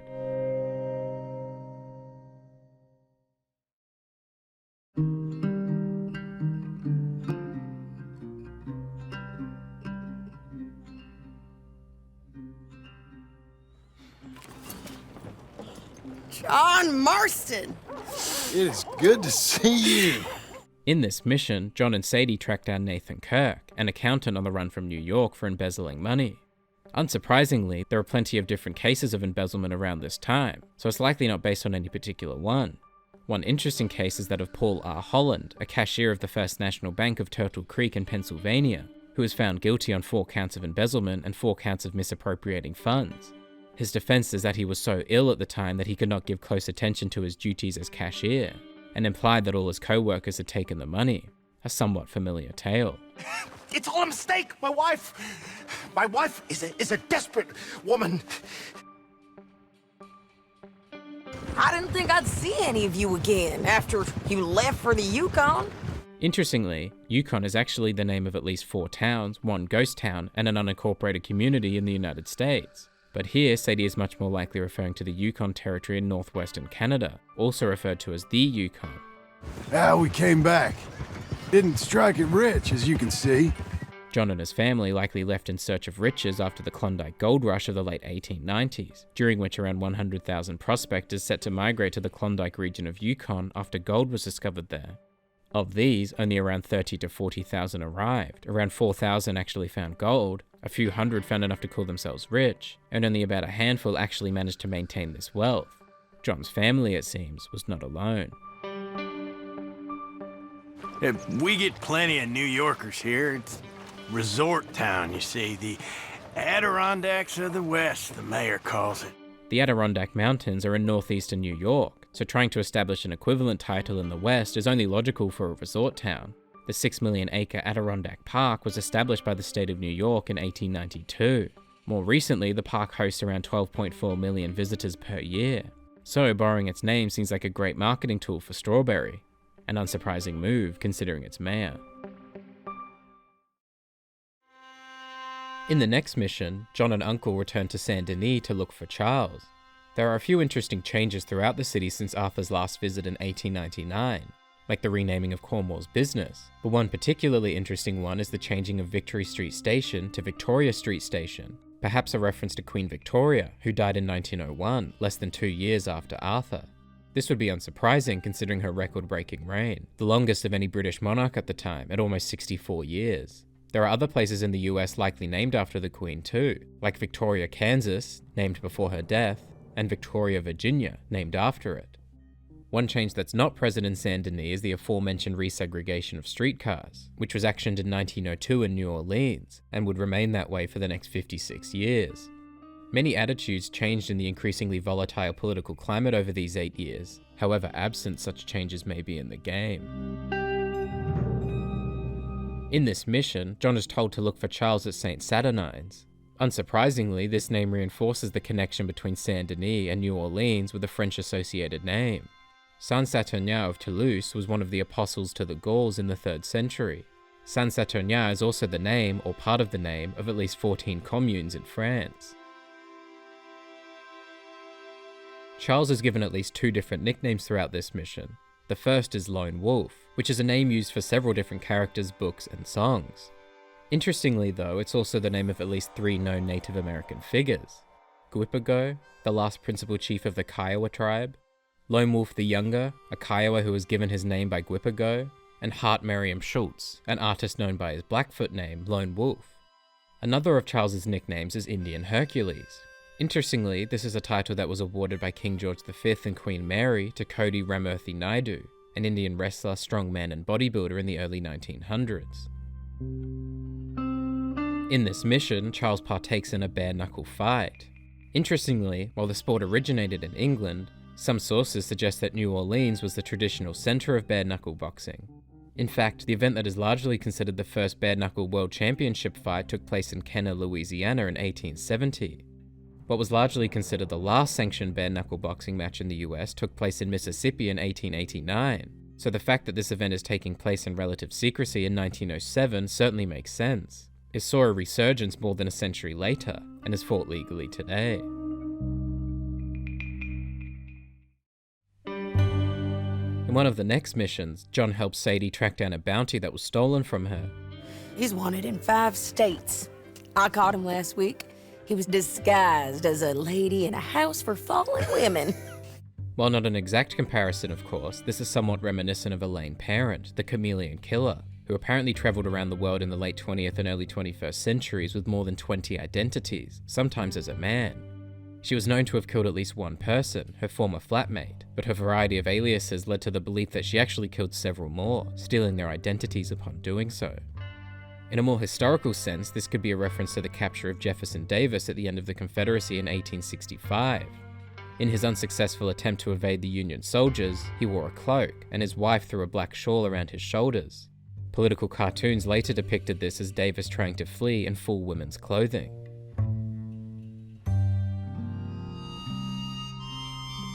In this mission, John and Sadie look upon the town of Armadillo, where if John later returns, he finds a man warning people to leave.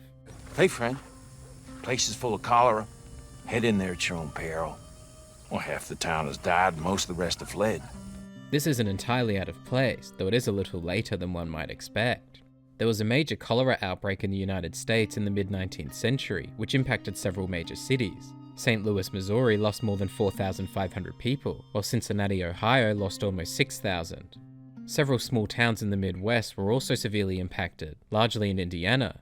Aurora, Indiana had a population of 2,000 in 1849, of whom 1,600 fled and 122 died from cholera. Similar to Armadillo, the townspeople attempted to purify the air with fires at street crossings. Boston, Indiana had a population of 120 in 1849, of whom 53 died. The town was abandoned except for one family, and it said there was often no one left to bury the dead. Washington, Indiana had 1,000 people in 1849. 50 people died, and one paper said that only 5 families later remained. Salem, Indiana had a population of a few hundred in 1833, and there were 113 deaths in and around the town. The local newspaper stopped publication, and the local minister wrote that everyone fled except a donkey and a drunken grocery keeper. New Elizabeth, Indiana saw a mass exodus of 70 of the town's 75 families after 10% of its population died. Amsterdam, Ohio was said to have existed from 1837 to 1849, when all of its residents died from cholera.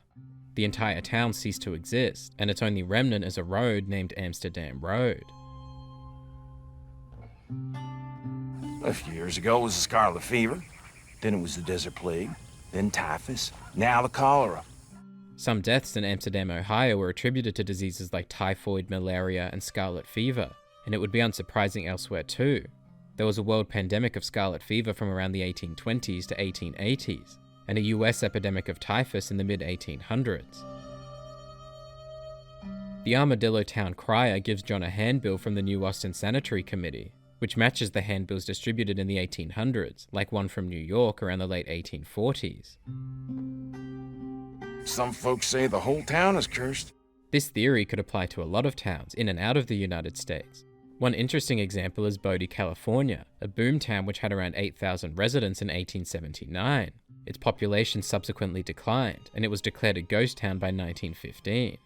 It's said that the town is cursed, and that anybody who takes anything will themselves be cursed. Though in truth, this curse was started by a park ranger who wanted to stop tourists from stealing objects from the area. Later in Armadillo, John encounters an undertaker who was throwing dead bodies in a mass burial site. This was not uncommon. It was known as a cholera pit, of which there were several in Canada and the United Kingdom. There's a notable one at a church in Arbor, Indiana, a mass grave with some stones which was kept separate from the other graves there. A little further outside of Armadillo, near the church, is a man burning the bodies of dead cholera victims. This was apparently performed sometime before this in Japan, following other epidemics in the 1700s and 1800s, though it was often more for religious reasons, and on at least one occasion in the UK before the bodies were placed into a cholera pit.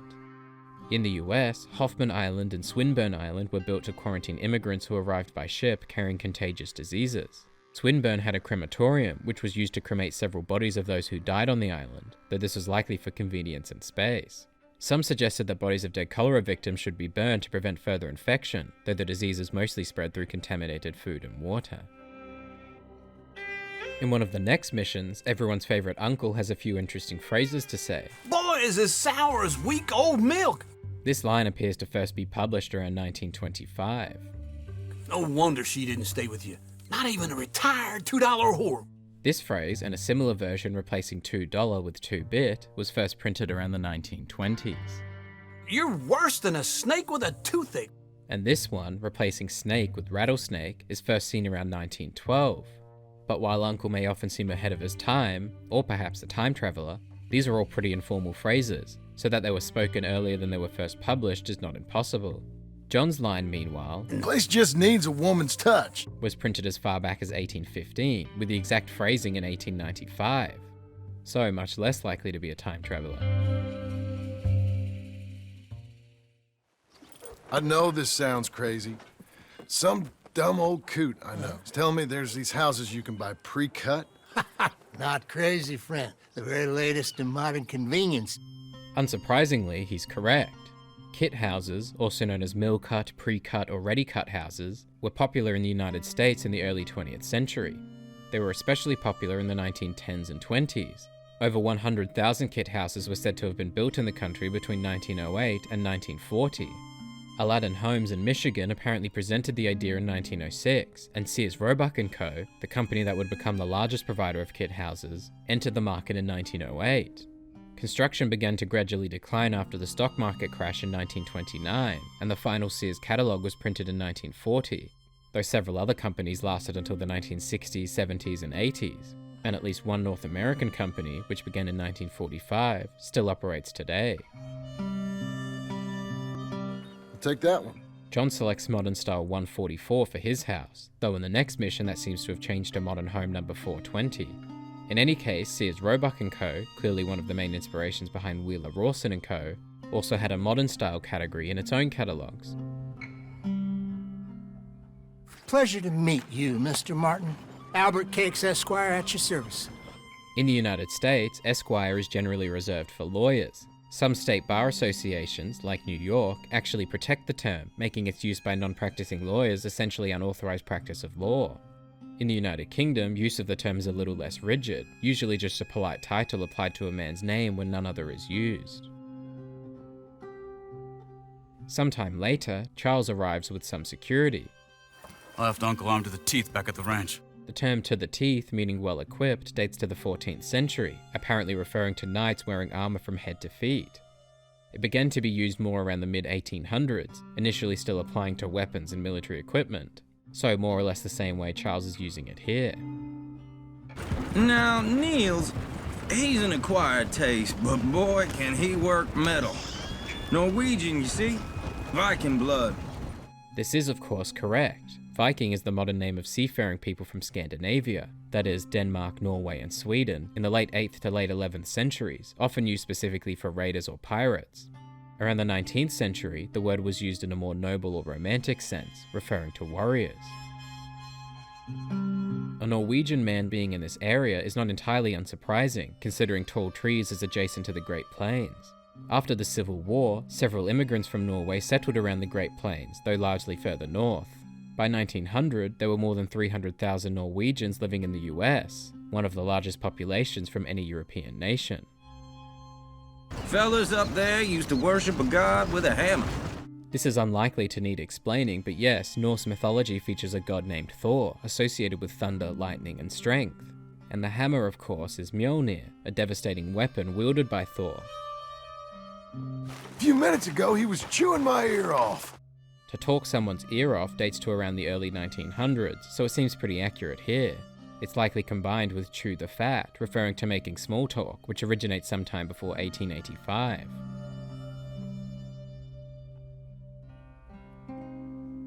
In the iconic next mission, John, Charles, and Uncle build a house.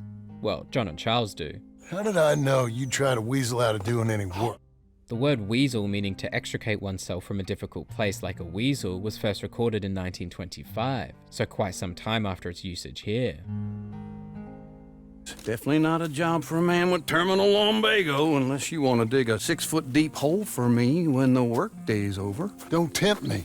The earliest known reference to the 6-foot deep hole, though almost certainly not the actual origin of the tradition, was in 1665, when John Lawrence, the Lord Mayor of London, ordered that the bodies of those who died to the Great Plague be buried at least 6 foot deep, apparently believing that it would prevent the spread. In reality, graves are actually rarely dug to 6 feet unless one intends to bury another coffin on top. California only requires 18 inches, less than 2 feet, atop a coffin, while other places require 30 to 36 inches, 2.5 to 3 feet. In central Appalachia, graves were often dug to around 6 feet to prevent animals from burrowing and disturbing the body. And while this practice does still occur today, it largely became unnecessary with the introduction of concrete vaults and metal caskets. At the end of this mission, John writes a letter to Abigail. Charles Smith has also appeared, and is unsurprisingly a pillar of strength. This term is definitely accurate in this time period. It's based on Tower of Strength, which was first published as a strong tower in Proverbs 18:10, then as Tower of Strength in Homer's Odyssey in 810 BC, the Book of Common Prayer in 1549, and William Shakespeare's Richard III in 1594. Oh, you don't build a barn, dumbass. You buy one pre-cut just like the house. This is correct. Several companies offered alternatives to kit houses, including duplexes, apartment buildings, garages, outhouses, and of course, barns. This is the industrial age. He's right about this too. The industrial age began around 1760 in Great Britain, and a bit later elsewhere. Some decades after the events of the game, the industrial age would be followed by the information age, also known as the computer or digital age. Now, this fella probably saw you, thought, here's some cornhusk idiot, some country rube. Rube is essentially another version of country bumpkin. It's said to have originated at least 10 years earlier, from the shortened version of the name Reuben, seen as a conventional name for a country man since at least the early 19th century. In this mission, John bumps into Shady again, and they set out to track down a bounty based on a tip. The painted sky tip is pretty fresh. An encyclopedia salesman was up there? This was actually a relatively common job at the time. There were plenty of job openings to be found. Hey, so who is this bounty?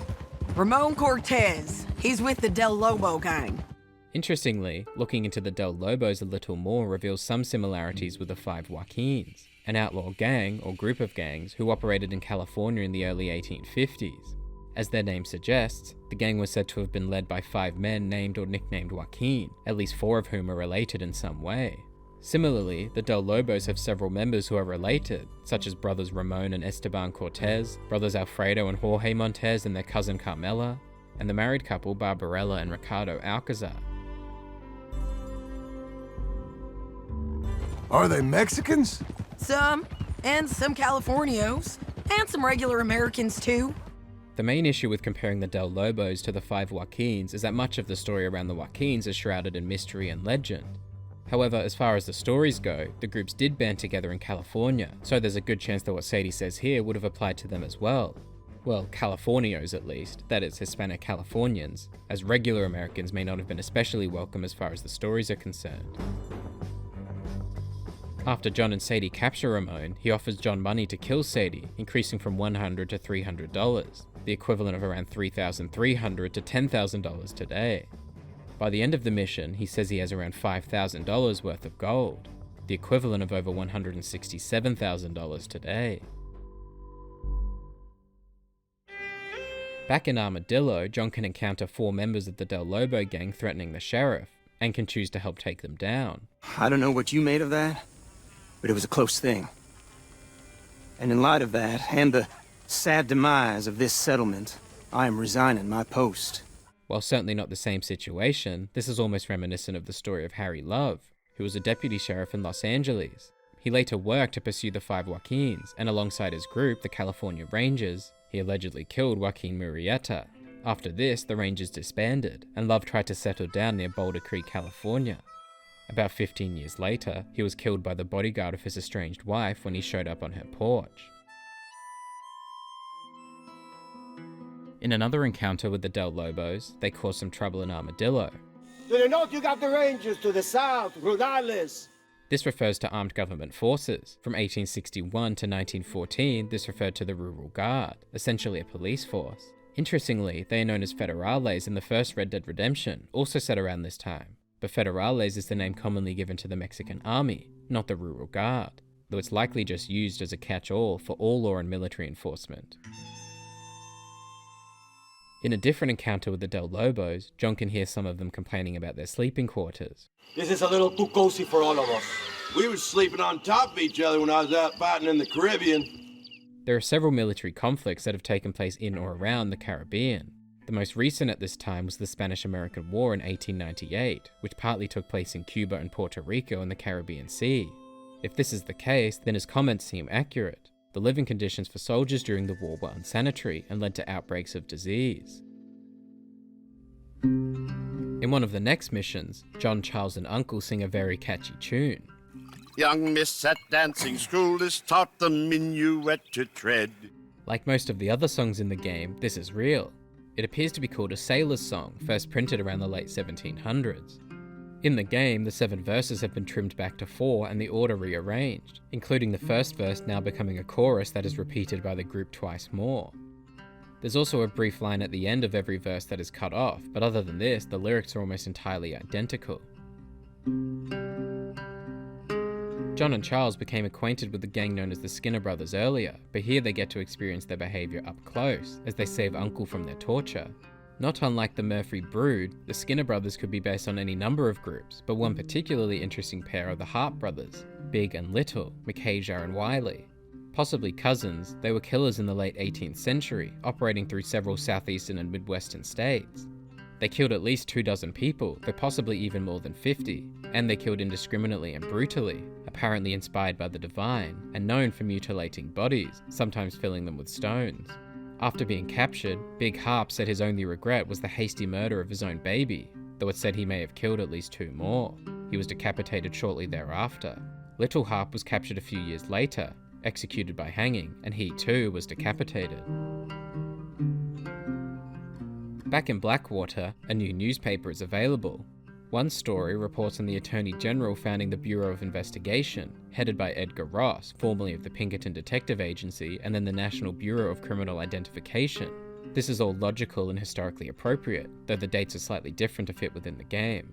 The Attorney General, Charles Joseph Bonaparte, formed the Bureau of Investigation in July 1908, the year after the game, headed by Stanley Finch, formerly the Chief Examiner at the Department of Justice. The National Bureau of Criminal Identification, where Ross formerly worked, was also a real agency founded in 1896.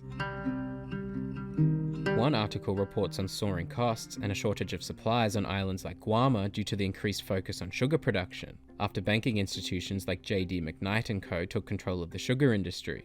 This is fairly historically accurate. Cuba also saw similar consequences when it became more dependent on a one-crop economy, in addition to other events at the time, which also occurred amidst American banking institutions like J.P. Morgan & Co. seizing the country's sugar sector and often amassing significant fortunes in doing so, fortunes unseen and unenjoyed by its local residents. Another story mentions that a US deputy marshal and another deputy attempted to arrest 2 people for introducing intoxicating liquors into Indian territory, leading to a gun battle where one suspect was mortally wounded and the other was arrested. This is awfully similar to a story from 1889 in which a US marshal and another deputy attempted to arrest 2 people for introducing intoxicating liquors into Indian territory, leading to a gun battle where one suspect was mortally wounded and the other was arrested. Several local regulations had been passed to limit or prohibit the sale or distribution of alcohol to Native Americans on their lands for years, but the federal law was passed in 1834 and remained in force until 1953. While there was a story in 1899 of the bubonic plague killing American soldiers in the Philippines, here there is a story of the plague breaking out in San Francisco after an earthquake that killed over 3,000 people and destroyed 80% of the city. This is true. There was a bubonic plague epidemic from 1900 to 1904 in San Francisco which saw around 120 deaths. In 1906, the city suffered one of the country's deadliest earthquakes in history, followed by devastating fires lasting several days, killing an estimated 3,000 people and destroying 80% of the city. During the rebuilding efforts, another plague epidemic hit the city in 1907. The city responded much more quickly, and around 78 people died during the second outbreak.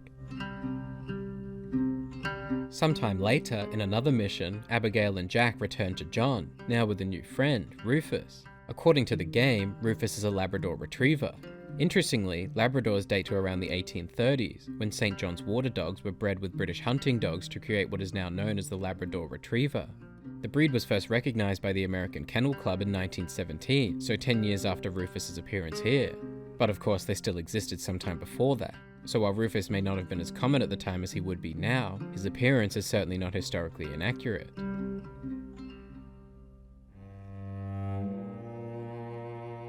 In one of the next missions, John and Sadie are attacked by a bear. I'm seeing triple! Shoot the 3 bears! Intentional on John's part or not, this is almost certainly a reference to Goldilocks and the 3 Bears, a fairy tale written by Robert Southey and first published in 1837. Southey's tale, however, does not appear to have any bounty hunting or shooting involved. What are you doing? Reading. Here he's reading a book called The Case of the Deceitful German in the Aldous Filson Mystery series. It seems all other books in the series are named in a similar manner, such as The Case of the Shrew and the Fog, found elsewhere in the game.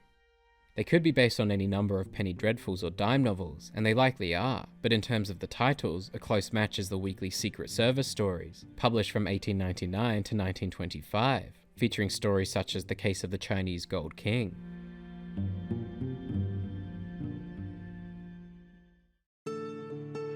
In a side mission, John is invited into the home of a taxidermist. Taxidermy is said to have been around in some form as early as ancient Egyptians embalming the bodies of animals of royalty and burying them within the tomb of their pharaoh. Anthropomorphic taxidermy became popular in the late 19th century. Perhaps the best known taxidermy practitioner was Walter Potter, who started it as a hobby but opened his work to visitors in 1861. Over the years, he created several scenes like those depicted in the game: the Squirrels Club, a tea party of kittens, a village school with 48 little rabbits, a cricket match of guinea pigs, a rat's den raided by police rats. Interestingly, he was often sent animals considered freaks of nature, like a 4-legged chicken, a 3-legged piglet, and kittens with additional legs and heads. The taxidermist in the game, L. Hobbs, could be inspired by several real-life taxidermists, or by none in particular. One notable figure in the field is Martha Maxwell, once dubbed the patron saint of the rogue taxidermy movement, that is, using methods of taxidermy to create unconventional art. That a woman had created such pieces surprised many, but her work inspired even more. It said she was often lonely, having to be away from her family to achieve the successes she desired. But she was not alone in the end, when she died from an ovarian tumor at the age of 49. I tried this with humans once. There were actually attempts at human taxidermy, and some different versions exist, most notably those using a human skull, for instance. But the deterioration of human skin makes it generally impossible to maintain as an art. During a cholera outbreak. The most recent significant cholera outbreak at this time was in 1866, about 40 years earlier, so possibly the one in question. It killed between around 600 to 1,200 people in New York, and quickly spread all the way down to New Orleans, so definitely prevalent enough for this taxidermist to have gotten her hands on some corpses. In another side mission, John can return to Jeremy Gill to finish the task Arthur started years earlier. Hey, are you the guy that took the photos? I don't think so. Oh, must have been that fella from Quebec.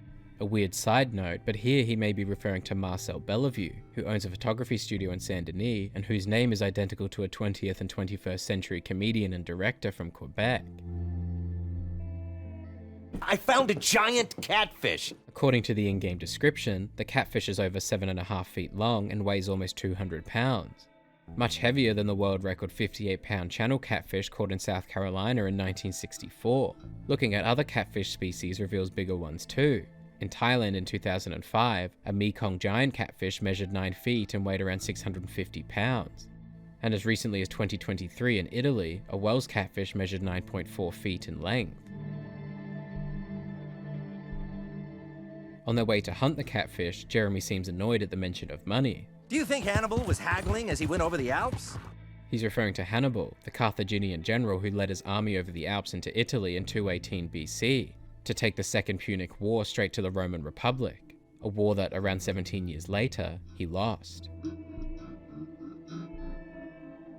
I'm actually planning on turning fishing into a way of, well, uniting nations. I'm gonna head to DC, discuss it with the president.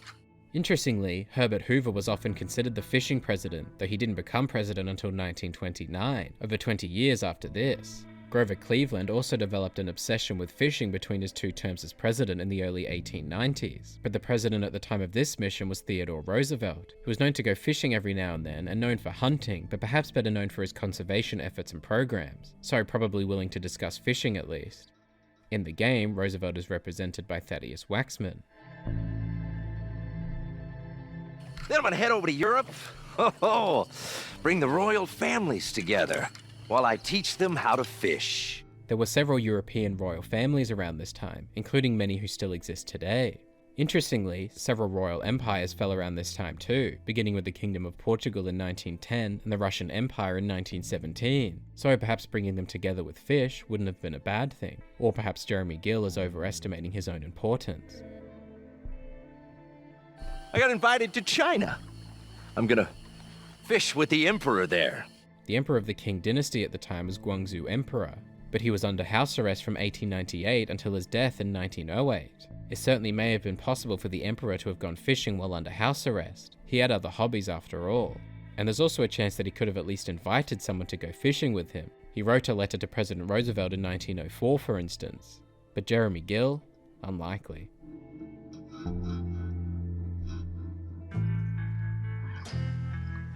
In another mission, John meets Evelyn Miller, Dutch's favourite author who Arthur met in Chapter 4.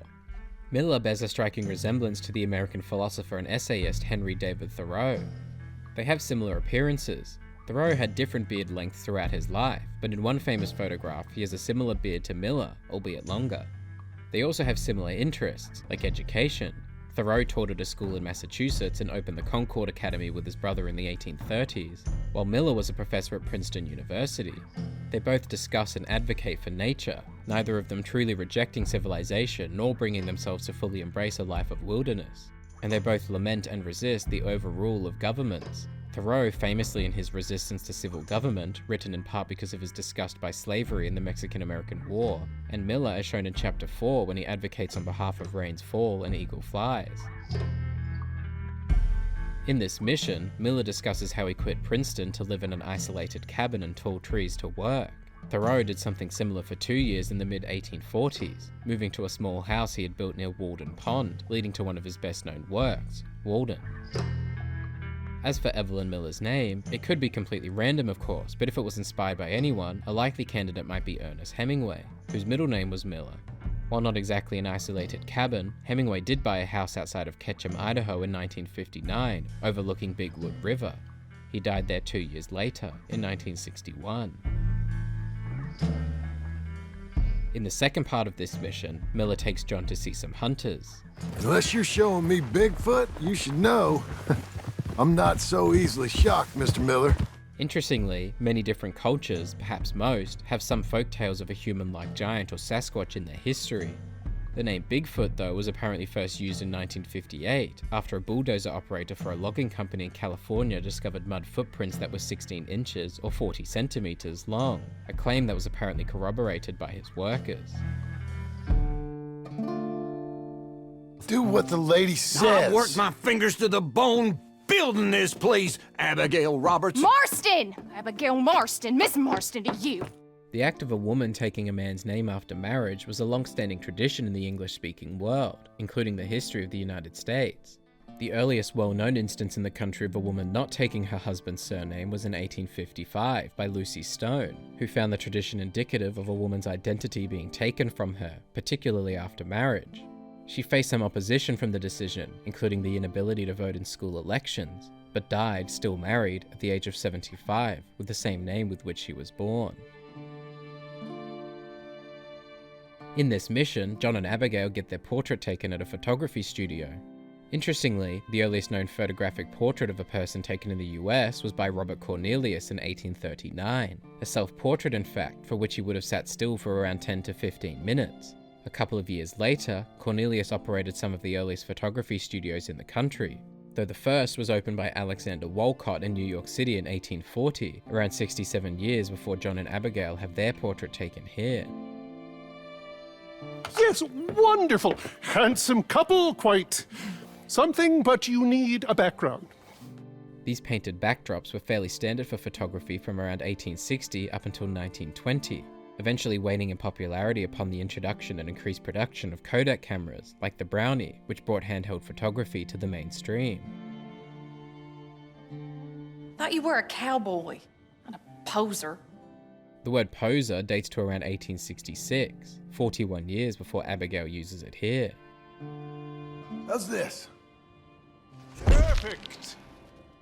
Interestingly, the oldest surviving camera photograph in 1826 had an estimated exposure time of around 8 hours. In terms of developing, early cameras required several minutes, though by the early 1840s, this was reduced to about 20 seconds, and even shorter by the 1850s and 60s. So the very quick exposure time seen in the game is logical. What do I owe you? $5. That's about $167 today, so quite an expensive photo. There is one thing I hadn't done. I've never been to see one of them moving picture shows. To attend this moving picture show, John and Abigail visit the Imperial Theatre in Blackwater. There are actually several theatres with this name in North America, but the exterior of the Blackwater Theatre bears a striking resemblance to the Imperial Theatre in Manhattan, New York, which opened in 1923, though that one is for Broadway performances, not moving picture shows. Speaking of which, John and Abigail head in to watch a moving picture show. 2 tickets, please, to see Sketchin' for Sweetheart. That'll be 50 cents, please. 25 cents per ticket is equivalent to around $8 today, so fairly standard pricing. But for the time, this appears to be incredibly expensive. The average price for a ticket in 1910, 3 years after John's purchase here, was around 7 cents. It wasn't until 1924, 17 years after the game, that tickets rose to around 25 cents each. John and Abigail watch a short film named Sketching for Sweetheart, a stop-motion film seemingly combining both animated and live-action elements. It bears resemblance to the 1906 short film Humorous Phases of Funny Faces, often regarded as the first animated film recorded on standard picture film. The main difference between the films is that Humorous Phases of Funny Faces was originally a silent cartoon. Digital archives are often accompanied by music similar to Sketching for Sweetheart, but this wasn't actually composed until the 1990s. The first films, accompanied by an original score, were released in 1908, a year after John and Abigail's experience.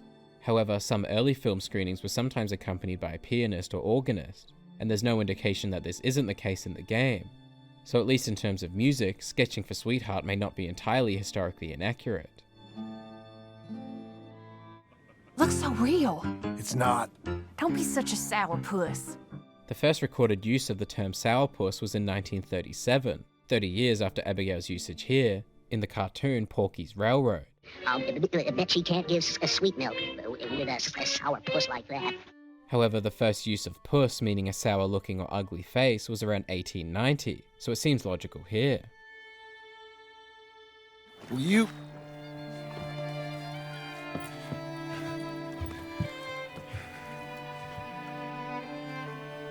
marry me? For a long time throughout history, marriages were simply transactional. There was more of a signing or meeting than a proposal, as the woman often had little say in the matter. It was up to her parents. Around the 1700s, the idea of marriages being more than simply financial or transactional became more prevalent, and that tradition has continued to this day. The concept of getting on one knee to propose apparently comes from medieval knights bowing before noblewomen to swear their allegiance and protection. For marriage specifically, it seems to have been first recorded in penny paper illustrations of the 1800s. You serious? I got this ring. Marriage rings were definitely accurate at this time. The first well-documented use of a diamond engagement ring was in 1477, when the Archduke Maximilian of Austria was betrothed to Mary of Burgundy. Interestingly, the popularity of diamond engagement rings declined after the First World War in the early 20th century. Only around 10% of American engagement rings in the 1930s contained a diamond. But their popularity eventually increased again after a marketing campaign by the diamond company De Beers in 1938.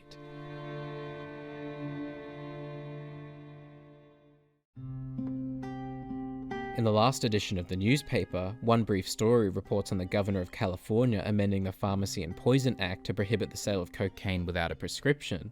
This is true. In response to the Pure Food and Drug Act passed federally the previous year, newly elected Governor James Gillett signed an amendment to the state's poison law in March 1907 prohibiting the sale of cocaine, morphine and opium without a physician's prescription. Elsewhere in the paper is a story about Herschel E. Bennett breaking the land speed record in the Stratton Streamer, a steam-powered automobile from the Stratton Motor Carriage Company, driving 127.66 miles per hour in Florida. This actually happened in real life, though it was the previous year. Fred H. Marriott drove the same speed in the Stanley Streamer from the Stanley Motor Carriage Company at the Daytona Beach and Road Course in Florida, the first man to go faster than 2 miles per minute.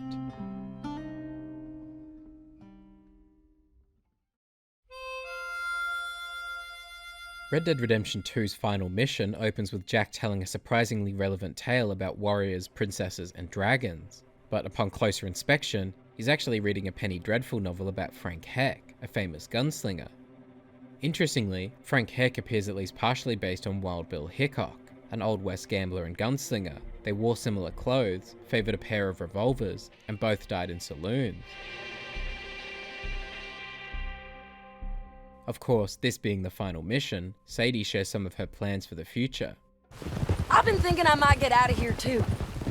Down South America maybe? Take up with a handsome revolutionary. If she only goes a little bit south, Sadie will likely find no shortage of revolutionaries in Mexico. The full revolution would kick off only a few years later. But South America likely had a large number of revolutionaries as well. Several South American countries underwent major revolutions in the early 19th century, and some a bit later. Perhaps the most recent up to that point was the Argentine Revolution of 1905. but there's also a small chance that Sadie would encounter some wars fought between and in Central American countries on her way to South America. Hello, Scarface. Did you miss me? Of course, this nickname is probably most commonly known from the 1983 film Scarface, starring Al Pacino and directed by Brian De Palma, itself a loose remake of the 1932 film by Howard Hawks, which is loosely based on the 1929 novel by Armitage Trail, which was inspired by the life of Al Capone. But completely unrelated to that, there was at least one person who was known by the name beforehand, Scarface Charlie, a chief of the Modoc tribe who lived from around 1830 to 1896.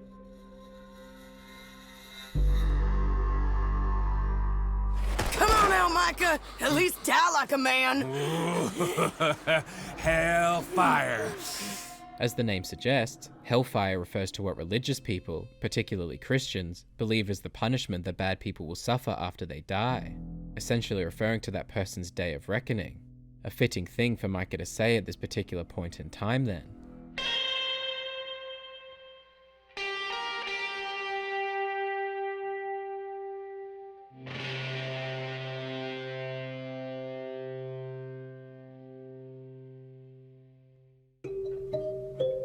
All right, John Marston. Since you bought this millstone around our necks. This quote is a reference to the metaphor involving an albatross, specifically one having an albatross around their neck, to be forced to face a heavy burden as an obstacle to success.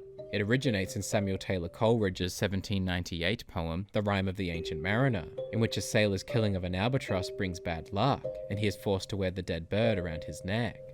As for millstones, in a practical sense, they are stones used for grinding grains like wheat, with evidence dating them back around 60,000 years. In a more symbolic sense, however, the word is used to imply something is rather heavy, as in a similar usage to Abigail's in Matthew 18:6. They're also symbolic of hard work, physical labour, and comfortable and prosperous living, something that the Marstons have tried, and will certainly keep trying, to achieve.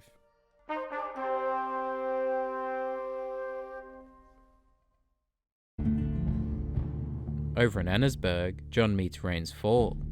My people aren't really a tribe. We're just a bunch of families, I suppose. But we're in Canada now. This is logical and has some historical precedents. One example is from 1877. To avoid capture after the Battle of Little Bighorn, Sitting Bull and his band crossed the northern border into the Northwest Territories of Canada. Others joined them, including over 100 following the Nez Perce War. Facing starvation amid limited resources, Sitting Bull and many others returned to the United States after 4 years, in 1881, but some remained. A small reserve was established for them in 1910, and there are over 400 registered band members today.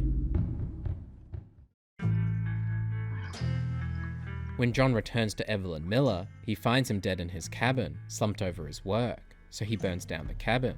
While his body likely burned, there's a good chance that his death was eventually discovered, assuming there were records of the cabin. That being said, there are several examples of famous authors disappearing throughout history, like Ambrose Bierce, an influential journalist and Civil War veteran who was last heard from on December 26, 1913, at the age of 71, before vanishing without a trace. Barbara Newhall Follett, a child prodigy novelist, reportedly left her apartment on December 7, 1939, at the age of 25, after quarreling with her husband, and was never seen again. Weldon Keyes, who had apparently had episodes of manic depression, was last heard from on July 18, 1955, at the age of 41, and his car was found near the Golden Gate Bridge. So while Miller's death was perhaps under different circumstances than many other famous authors, it's not uncharacteristic for one to get entirely lost in their work, or for the work to overcome them entirely. How historically accurate is Red Dead Redemption 2? It's an interesting question, one that I've spent several years trying to answer. But this isn't the kind of question that can be answered in a single word or even a sentence, nor should it be. The point of this exercise isn't to hold the game accountable to each and every historical accuracy or inaccuracy, it's to use the game as a lens through which history can be viewed. The words, actions, and objects of the game world are a useful catalyst to discuss so many different elements of history. Not just to determine the historical accuracies or inaccuracies present within the game, but to explore history more broadly and discover what happened in the past to shape the lives we live today. Fictional historical stories needn't maintain a strict depiction of history, The importance is to tell its story thoughtfully, and in doing so capturing the essence of history to give its audience a brief window into the past. On that count, Rockstar Games has done an incredible job recreating elements of life in the late 19th and early 20th centuries. Their locations and people, their perspectives and lifestyles, their items and activities. There are, of course, occasional inaccuracies or anachronisms, but never, I feel, to the detriment of the final product or to the player. Never does it feel intentionally misleading in an attempt to rewrite history. Any small errors, it seems, is either the result of understandable oversight or creative license to the benefit of the final product. And the effort to which developers at Rockstar have gone to ensure historical accuracies in the game's world is highly commendable and a testament to their incredible talent. So next time anyone asks you why you spent so many hours playing games like Red Dead Redemption 2, just tell them that you're a real historian, and this is your research.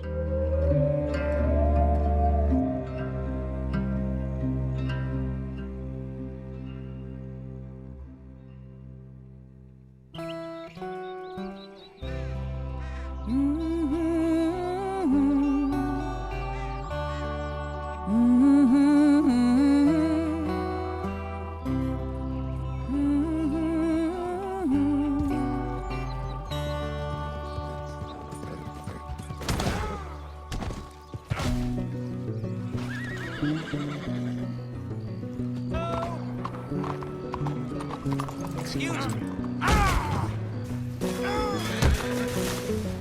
What are you doing? Done. Oh, hell!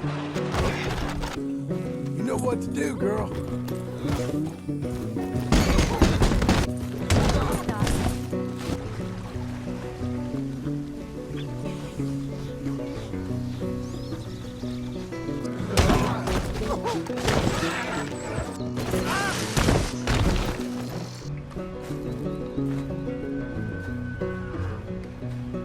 That was some good shooting, Morgan. Right behind you.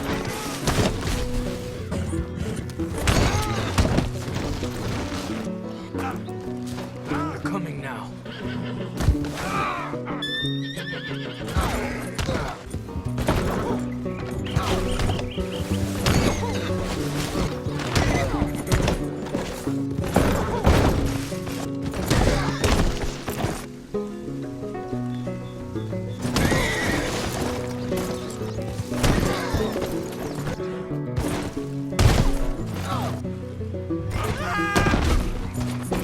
Or is this creep?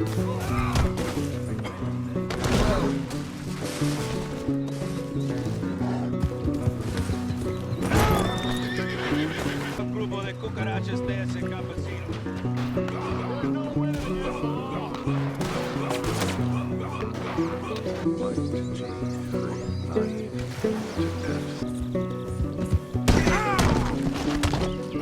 Perhaps we should look elsewhere.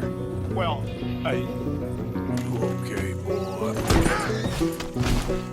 We were both born with a silver spoon. Lenny.